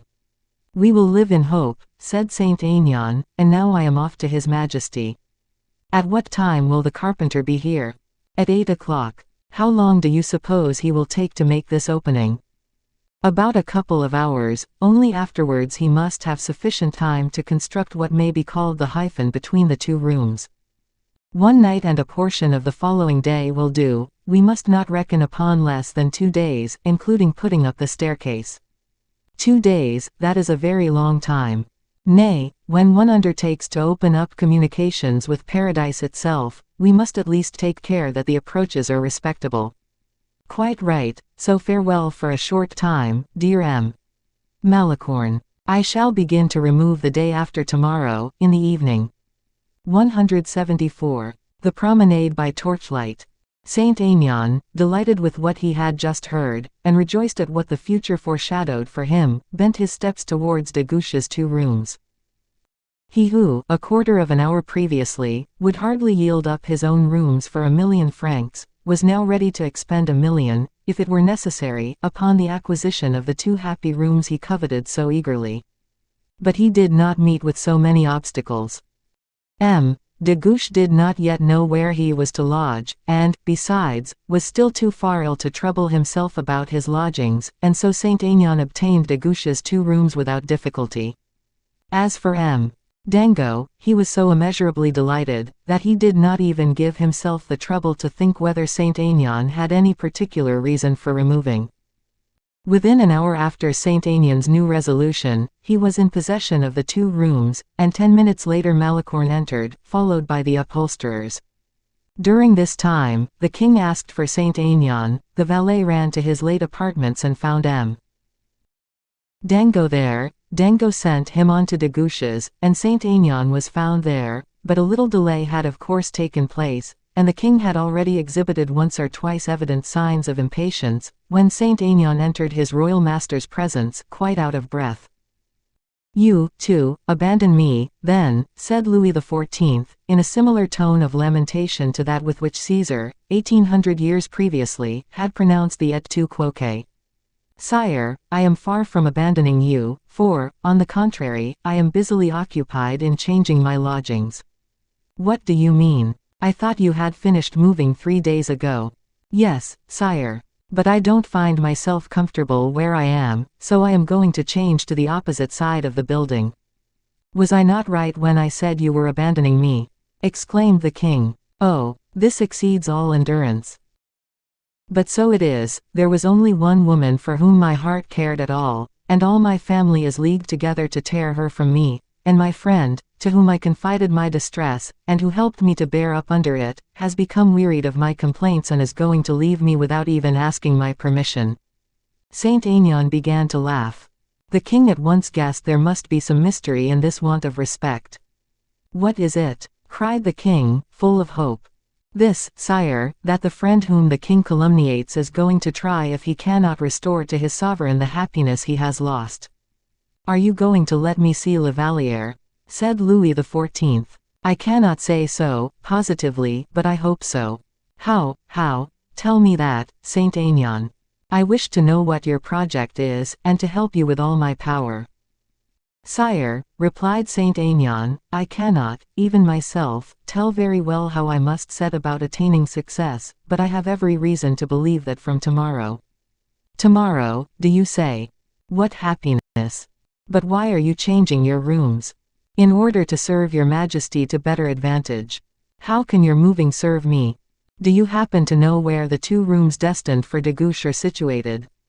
"Yes." "Well, your majesty now knows where I am going." "Very likely, but that does not help me." "What? Is it possible that you do not understand, sire, that above de Guiche's lodgings are 2 rooms, one of which is Mademoiselle Montalais's, and the other La Vallière's, is it not so, Saint Aignan?" "Oh, yes. It is a brilliant idea, Saint Aignan, a true friend's idea, a poet's idea. By bringing me nearer her from whom the world seems to unite to separate me, you are far more than Pylades was for Orestes, or Patroclus for Achilles." "Sire," said Aignan, with a smile, "I question whether, if your majesty were to know my projects in their full extent, you would continue to pronounce such a pompous eulogium upon me." "Ah! Sire, I know how very different are the epithets which certain Puritans of the court will not fail to apply to me when they learn of what I intend to do for your majesty. Saint Aignan, I am dying with impatience, I am in a perfect fever, I shall never be able to wait until tomorrow.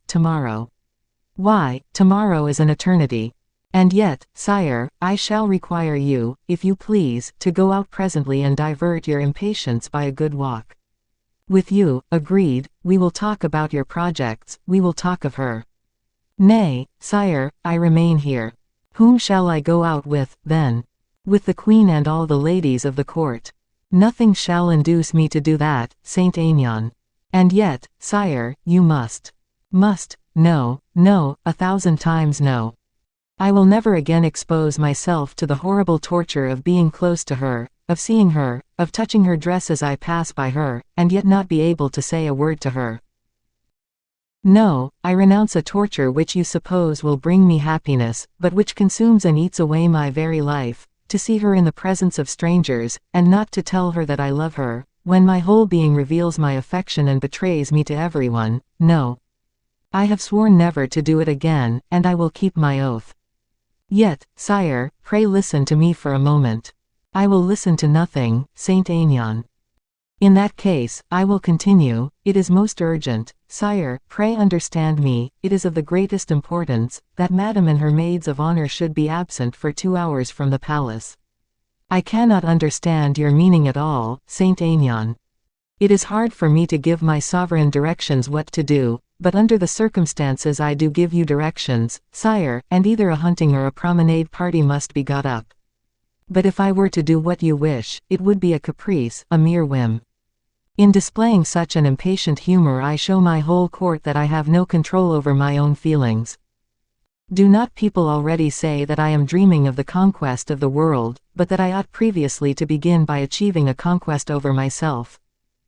Those who say so, sire, are as insolent as they would like to be thought facetious, but whomever they may be, if your majesty prefers to listen to them, I have nothing further to say. In such a case, that which we have fixed to take place tomorrow must be postponed indefinitely. Nay, Saint Aignan, I will go out this evening, I will go by torchlight to Saint-Germain, I will breakfast there tomorrow, and will return to Paris by 3 o'clock. Will that do? Admirably. In that case I will set out this evening at 8 o'clock. Your Majesty has fixed upon the exact minute. And you positively will tell me nothing more. It is because I have nothing more to tell you. Industry counts for something in this world, sire, but still, chance plays so important a part in it that I have been accustomed to leave her the sidewalk, confident that she will manage so as to always take the street. Well, I abandon myself entirely to you. And you are quite right. Comforted in this manner, the king went immediately to Madame, to whom he announced the intended expedition. Madame fancied at the first moment that she saw in this unexpectedly arranged party a plot of the king's to converse with La Vallière, either on the road under cover of the darkness, or in some other way, but she took especial care not to show any of her fancies to her brother-in-law, and accepted the invitation with a smile upon her lips. She gave directions aloud that her maids of honor should accompany her, secretly intending in the evening to take the most effectual steps to interfere with His Majesty's attachment. Then, when she was alone, and at the very moment the poor lover, who had issued orders for the departure, was reveling in the idea that Mademoiselle de la Vallière would form one of the party, luxuriating in the sad happiness persecuted lovers enjoy of realizing through the sense of sight alone all the transports of possession, Madame, who was surrounded by her maids of honor, was saying, "Two ladies will be enough for me this evening, Mademoiselle de Tonnay-Charente and Mademoiselle de Montalais." La Vallière had anticipated her own omission, and was prepared for it, but persecution had rendered her courageous, and she did not give Madame the pleasure of seeing on her face the impression of the shock her heart received. On the contrary, smiling with that ineffable gentleness which gave an angelic expression to her features, "In that case, Madame, I shall be at liberty this evening, I suppose," she said. "Of course. I shall be able to employ it, then, in progressing with that piece of tapestry which your Highness has been good enough to notice, and which I have already had the honor of offering to you." And having made a respectful obeisance she withdrew to her own apartment. Mesdemoiselles de Tonnay-Charente and de Montalais did the same. The rumor of the intended promenade soon spread all over the palace. 10 minutes afterwards Malicorne learned Madame's resolution, and slipped under Montalais's door a note, in the following terms. L.V. must positively pass the night with Madame. Montalais, in pursuance of the compact she had entered into, began by burning the letter, and then sat down to reflect. Montalais was a girl full of expedients, and so she very soon arranged her plan. Towards 5 o'clock, which was the hour for her to repair to Madame's apartment, she was running across the courtyard, and had reached within a dozen paces of a group of officers, when she uttered a cry, fell gracefully on one knee, rose again, with difficulty, and walked on limpingly. The gentleman ran forward to her assistance. Montalais had sprained her foot. Faithful to the discharge of her duty, she insisted, however, notwithstanding her accident, upon going to Madame's apartments. "What is the matter, and why do you limp so?" she inquired. "I mistook you for La Vallière." Montalais related how it had happened, that in hurrying on, in order to arrive as quickly as possible, she had sprained her foot.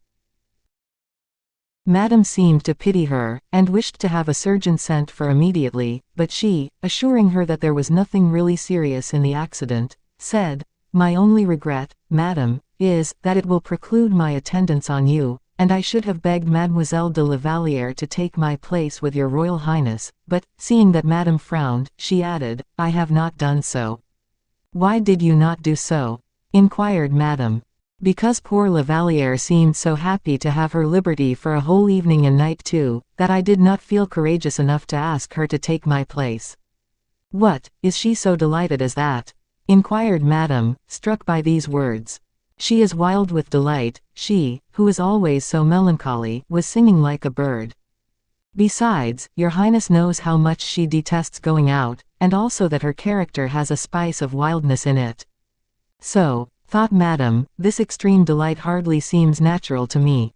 She has already made all her preparations for dining in her own room tête-à-tête with one of her favorite books.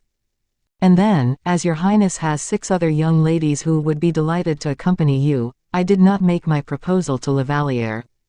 Madame did not say a word in reply. Have I acted properly?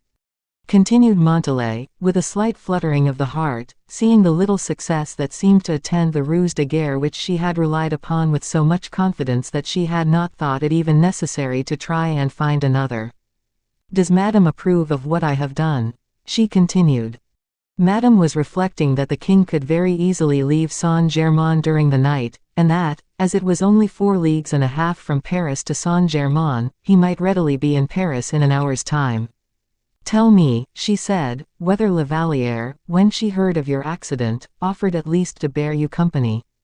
Oh, she does not yet know of my accident, but even did she know of it, I most certainly should not ask her to do anything that might interfere with her own plans. I think she wishes this evening to realize quietly by herself that amusement of the late king, when he said to M. de Cinq-Mars, let us amuse ourselves by doing nothing, and making ourselves miserable. Quote, Madame felt convinced that some mysterious love adventure lurked behind this strong desire for solitude. The secret might be Louis's return during the night. It could not be doubted any longer La Vallière had been informed of his intended return, and that was the reason for her delight at having to remain behind at the Palais Royal. It was a plan settled and arranged beforehand. I will not be their dupe though, said Madame, and she took a decisive step. Mademoiselle de Montalais, she said, will you have the goodness to inform your friend, Mademoiselle de La Vallière, that I am exceedingly sorry to disarrange her projects of solitude, but that instead of becoming ennuyée by remaining behind alone as she wished, she will be good enough to accompany us to Saint-Germain and get ennuyée there. Ah! Poor La Vallière, said Montalais, compassionately, but with her heart throbbing with delight. Oh, Madame, could there not be some means? Enough, said Madame, I desire it. I prefer Mademoiselle La Baume Le Blanc's society to that of anyone else. Go, and send her to me, and take care of your foot. Montalais did not wait for the order to be repeated. She returned to her room, almost forgetting to feign lameness, wrote an answer to Malicorne, and slipped it under the carpet. The answer simply said, she shall. A Spartan could not have written more laconically. By this means, thought Madame, I will look narrowly after all on the road. She shall sleep near me during the night, and His Majesty must be very clever if he can exchange a single word with Mademoiselle de La Vallière. La Vallière received the order to set off with the same indifferent gentleness with which she had received the order to play Cinderella. But, inwardly, her delight was extreme, and she looked upon this change in the princess's resolution as a consolation which Providence had sent her. With less penetration than Madame possessed, she attributed all to chance. While everyone, with the exception of those in disgrace, of those who were ill, and those who were suffering from sprains, were being driven towards Saint-Germain, Malicorne smuggled his workman into the palace in one of M. de Saint-Aignan carriages, and led him into the room corresponding to La Vallière's. The man set to work with a will, tempted by the splendid reward which had been promised him.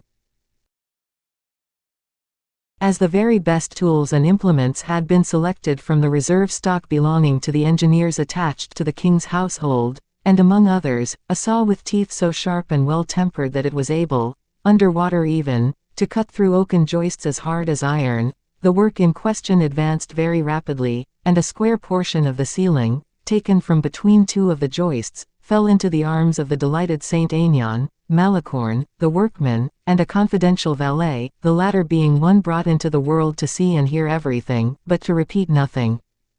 In accordance with a new plan indicated by Malicorne, the opening was effected in an angle of the room, and for this reason. As there was no dressing closet adjoining La Vallière's room, she had solicited, and had that very morning obtained, a large screen intended to serve as a partition. The screen that had been allotted her was perfectly sufficient to conceal the opening, which would, besides, be hidden by all the artifices skilled cabinetmakers would have at their command. The opening having been made, the workman glided between the joists, and found himself in Lavaliere's room. When there, he cut a square opening in the flooring, and out of the boards he manufactured a trap so accurately fitting into the opening that the most practiced eye could hardly detect the necessary interstices made by its lines of juncture with the floor. Malicorne had provided for everything. A ring and a couple of hinges which had been bought for the purpose, were affixed to the trapdoor, and a small circular staircase, packed in sections, had been bought ready-made by the industrious Malicorne, who had paid 2,000 francs for it. It was higher than was required, but the carpenter reduced the number of steps, and it was found to suit exactly.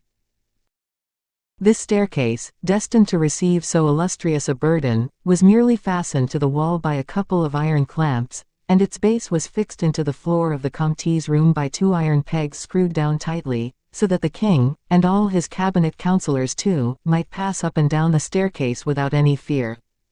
Every blow of the hammer fell upon a thick pad or cushion, and the saw was not used until the handle had been wrapped in wool, and the blade steeped in oil. The noisiest part of the work, moreover, had taken place during the night and early in the morning, that is to say, when Lavaliere and Madame were both absent. When, about 2 o'clock in the afternoon, the court returned to the Palais Royal, Lavaliere went up into her own room. Everything was in its proper place, not the smallest particle of sawdust, not the smallest chip, was left to bear witness to the violation of her domicile. Saint Aignan, however, wishing to do his utmost in forwarding the work, had torn his fingers and his shirt too, and had expended no ordinary amount of perspiration in the king's service. The palms of his hands were covered with blisters, occasioned by his having held the ladder for Malicorne.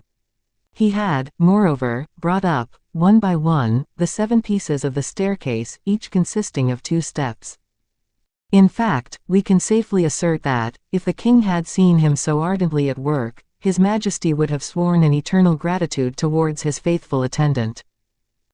As Malicorne anticipated, the workman had completely finished the job in 24 hours, he received 24 louis, and left, overwhelmed with delight, for he had gained in one day as much as 6 months' hard work would have procured him. No one had the slightest suspicion of what had taken place in the room under Mademoiselle de Lavaliere's apartment. But in the evening of the second day, at the very moment Lavaliere had just left Madame's circle and returned to her own room, she heard a slight creaking sound in one corner. Astonished, she looked to see whence it proceeded, and the noise began again. "Who is there?" she said, in a tone of alarm. "It is I, Louise," replied the well-known voice of the king. You," cried the young girl, who for a moment fancied herself under the influence of a dream. "But where?" "You, sire." "Here," replied the king, opening one of the folds of the screen, and appearing like a ghost at the end of the room. Lavaliere uttered a loud cry, and fell trembling into an armchair, as the king advanced respectfully towards her. 175. The Apparition. Lavaliere very soon recovered from her surprise, for, owing to his respectful bearing, the king inspired her with more confidence by his presence than his sudden appearance had deprived her of. But, as he noticed that which made Lavaliere most uneasy was the means by which he had effected an entrance into her room, he explained to her the system of the staircase concealed by the screen, and strongly disavowed the notion of his being a supernatural appearance. "Oh, sire," said Lavaliere, shaking her fair head with a most engaging smile, "present or absent, you do not appear to my mind more at one time than at another." Which means, Louise. "Oh, what you know so well, sire, that there is not one moment in which the poor girl whose secret you surprised at Fontainebleau, and whom you came to snatch from the foot of the cross itself, does not think of you. Louise, you overwhelm me with joy and happiness." Lavaliere smiled mournfully, and continued, "But, sire, have you reflected that your ingenious invention could not be of the slightest service to us?" "Why so? Tell me, I am waiting most anxiously." "Because this room may be subject to being searched at any moment of the day. Madame herself may, at any time, come here accidentally, my companions run in at any moment they please. To fasten the door on the inside, is to denounce myself as plainly as if I had written above, no admittance, the king is within. Even now, sire, at this very moment, there is nothing to prevent the door opening, and your majesty being seen here. In that case, said the king, laughingly, I should indeed be taken for a phantom, for no one can tell in what way I came here. Besides, it is only spirits that can pass through brick walls, or floors and ceilings. Oh, sire, reflect for a moment how terrible the scandal would be. Nothing equal to it could ever have been previously said about the maids of honor, poor creatures, whom evil report, however, hardly ever spares. And your conclusion from all this, my dear Louise, come, explain yourself. Alas! It is a hard thing to say, but your majesty must suppress staircase plots, surprises and all, for the evil consequences which would result from your being found here would be far greater than our happiness in seeing each other. Well, Louise, replied the king, tenderly, instead of removing this staircase by which I have ascended, there is a far more simple means, of which you have not thought. A means, another means. Yes, another. Oh, you do not love me as I love you, Louise, since my invention is quicker than yours. She looked at the king, who held out his hand to her, which she took and gently pressed between her own. You were saying, continued the king, that I shall be detected coming here, where anyone who pleases can enter. Stay, sire, at this very moment, even while you are speaking about it, I tremble with dread of your being discovered. But you would not be found out, Louise, if you were to descend the staircase which leads to the room underneath. Oh, sire, what do you say? Cried Louise, in alarm. You do not quite understand me, Louise, since you get offended at my very first word. First of all, do you know to whom the apartments underneath belong? To M. de Guiche, sire, I believe. Not at all, they are M. de Saint-Aignan. Are you sure? Cried La Vallière, and this exclamation which escaped from the young girl's joyous heart made the king's heart throb with delight. Yes, to Saint-Aignan, our friend, he said. But, sire, returned La Vallière, I cannot visit M. de Saint-Aignan's rooms any more than I could M. de Guiche's. It is impossible, impossible. And yet, Louise, I should have thought that, under the safe conduct of the king, you would venture anything. Under the safe conduct of the king, she said, with a look full of tenderness. You have faith in my word, I hope, Louise. Yes, sire, when you are not present, but when you are present, when you speak to me, when I look upon you, I have faith in nothing. What can possibly be done to reassure you? It is scarcely respectful, I know, to doubt the king, but, for me, you are not the king. Thank heaven. I, at least, hope so most devoutly. You see how anxiously I am trying to find or invent a means of removing all difficulty. Stay, would the presence of a third person reassure you? The presence of M. de Saint-Aignan would, certainly. Really, Louise, you wound me by your suspicions. Louise did not answer, she merely looked steadfastly at him with that clear, piercing gaze which penetrates the very heart, and said softly to herself, Alas! Alas! It is not you of whom I am afraid, it is not you upon whom my doubts would fall. Well, said the king, sighing, I agree, and M. de Saint-Aignan, who enjoys the inestimable privilege of reassuring you, shall always be present at our interviews, I promise you. You promise that, sire. Upon my honor as a gentleman, and you, on your side. Oh, wait, sire, that is not all yet. For such conversations ought, at least, to have a reasonable motive of some kind for M. de Saint-Aignan. Dear Louise, every shade of delicacy of feeling is yours, and my only study is to equal you on that point. It shall be just as you wish, therefore our conversations shall have a reasonable motive, and I have already hit upon one, so that from tomorrow, if you like. Tomorrow. Do you mean that that is not soon enough? Exclaimed the king, caressing La Vallière's hand between his own. At this moment the sound of steps was heard in the corridor. Sire, sire, cried La Vallière, someone is coming, do you hear? Oh, fly, fly, I implore you. The king made but one bound from the chair where he was sitting to his hiding place behind the screen. He had barely time, for as he drew one of the folds before him, the handle of the door was turned, and Montalais appeared at the threshold. As a matter of course she entered quite naturally, and without any ceremony, for she knew perfectly well that to knock at the door beforehand would be showing a suspicion towards La Valliere which would be displeasing to her. She accordingly entered, and after a rapid glance round the room, in the brief course of which she observed 2 chairs very close to each other, she was so long in shutting the door, which seemed to be difficult to close, one can hardly tell how or why, that the king had ample time to raise the trapdoor, and to descend again to Saint Aignin's room. "Louise," she said to her, "I want to talk to you, and seriously, too." "Good heavens! My dear Or, what is the matter now?"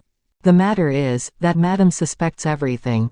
"Explain yourself. Is there any occasion for us to enter into explanations, and do you not understand what I mean?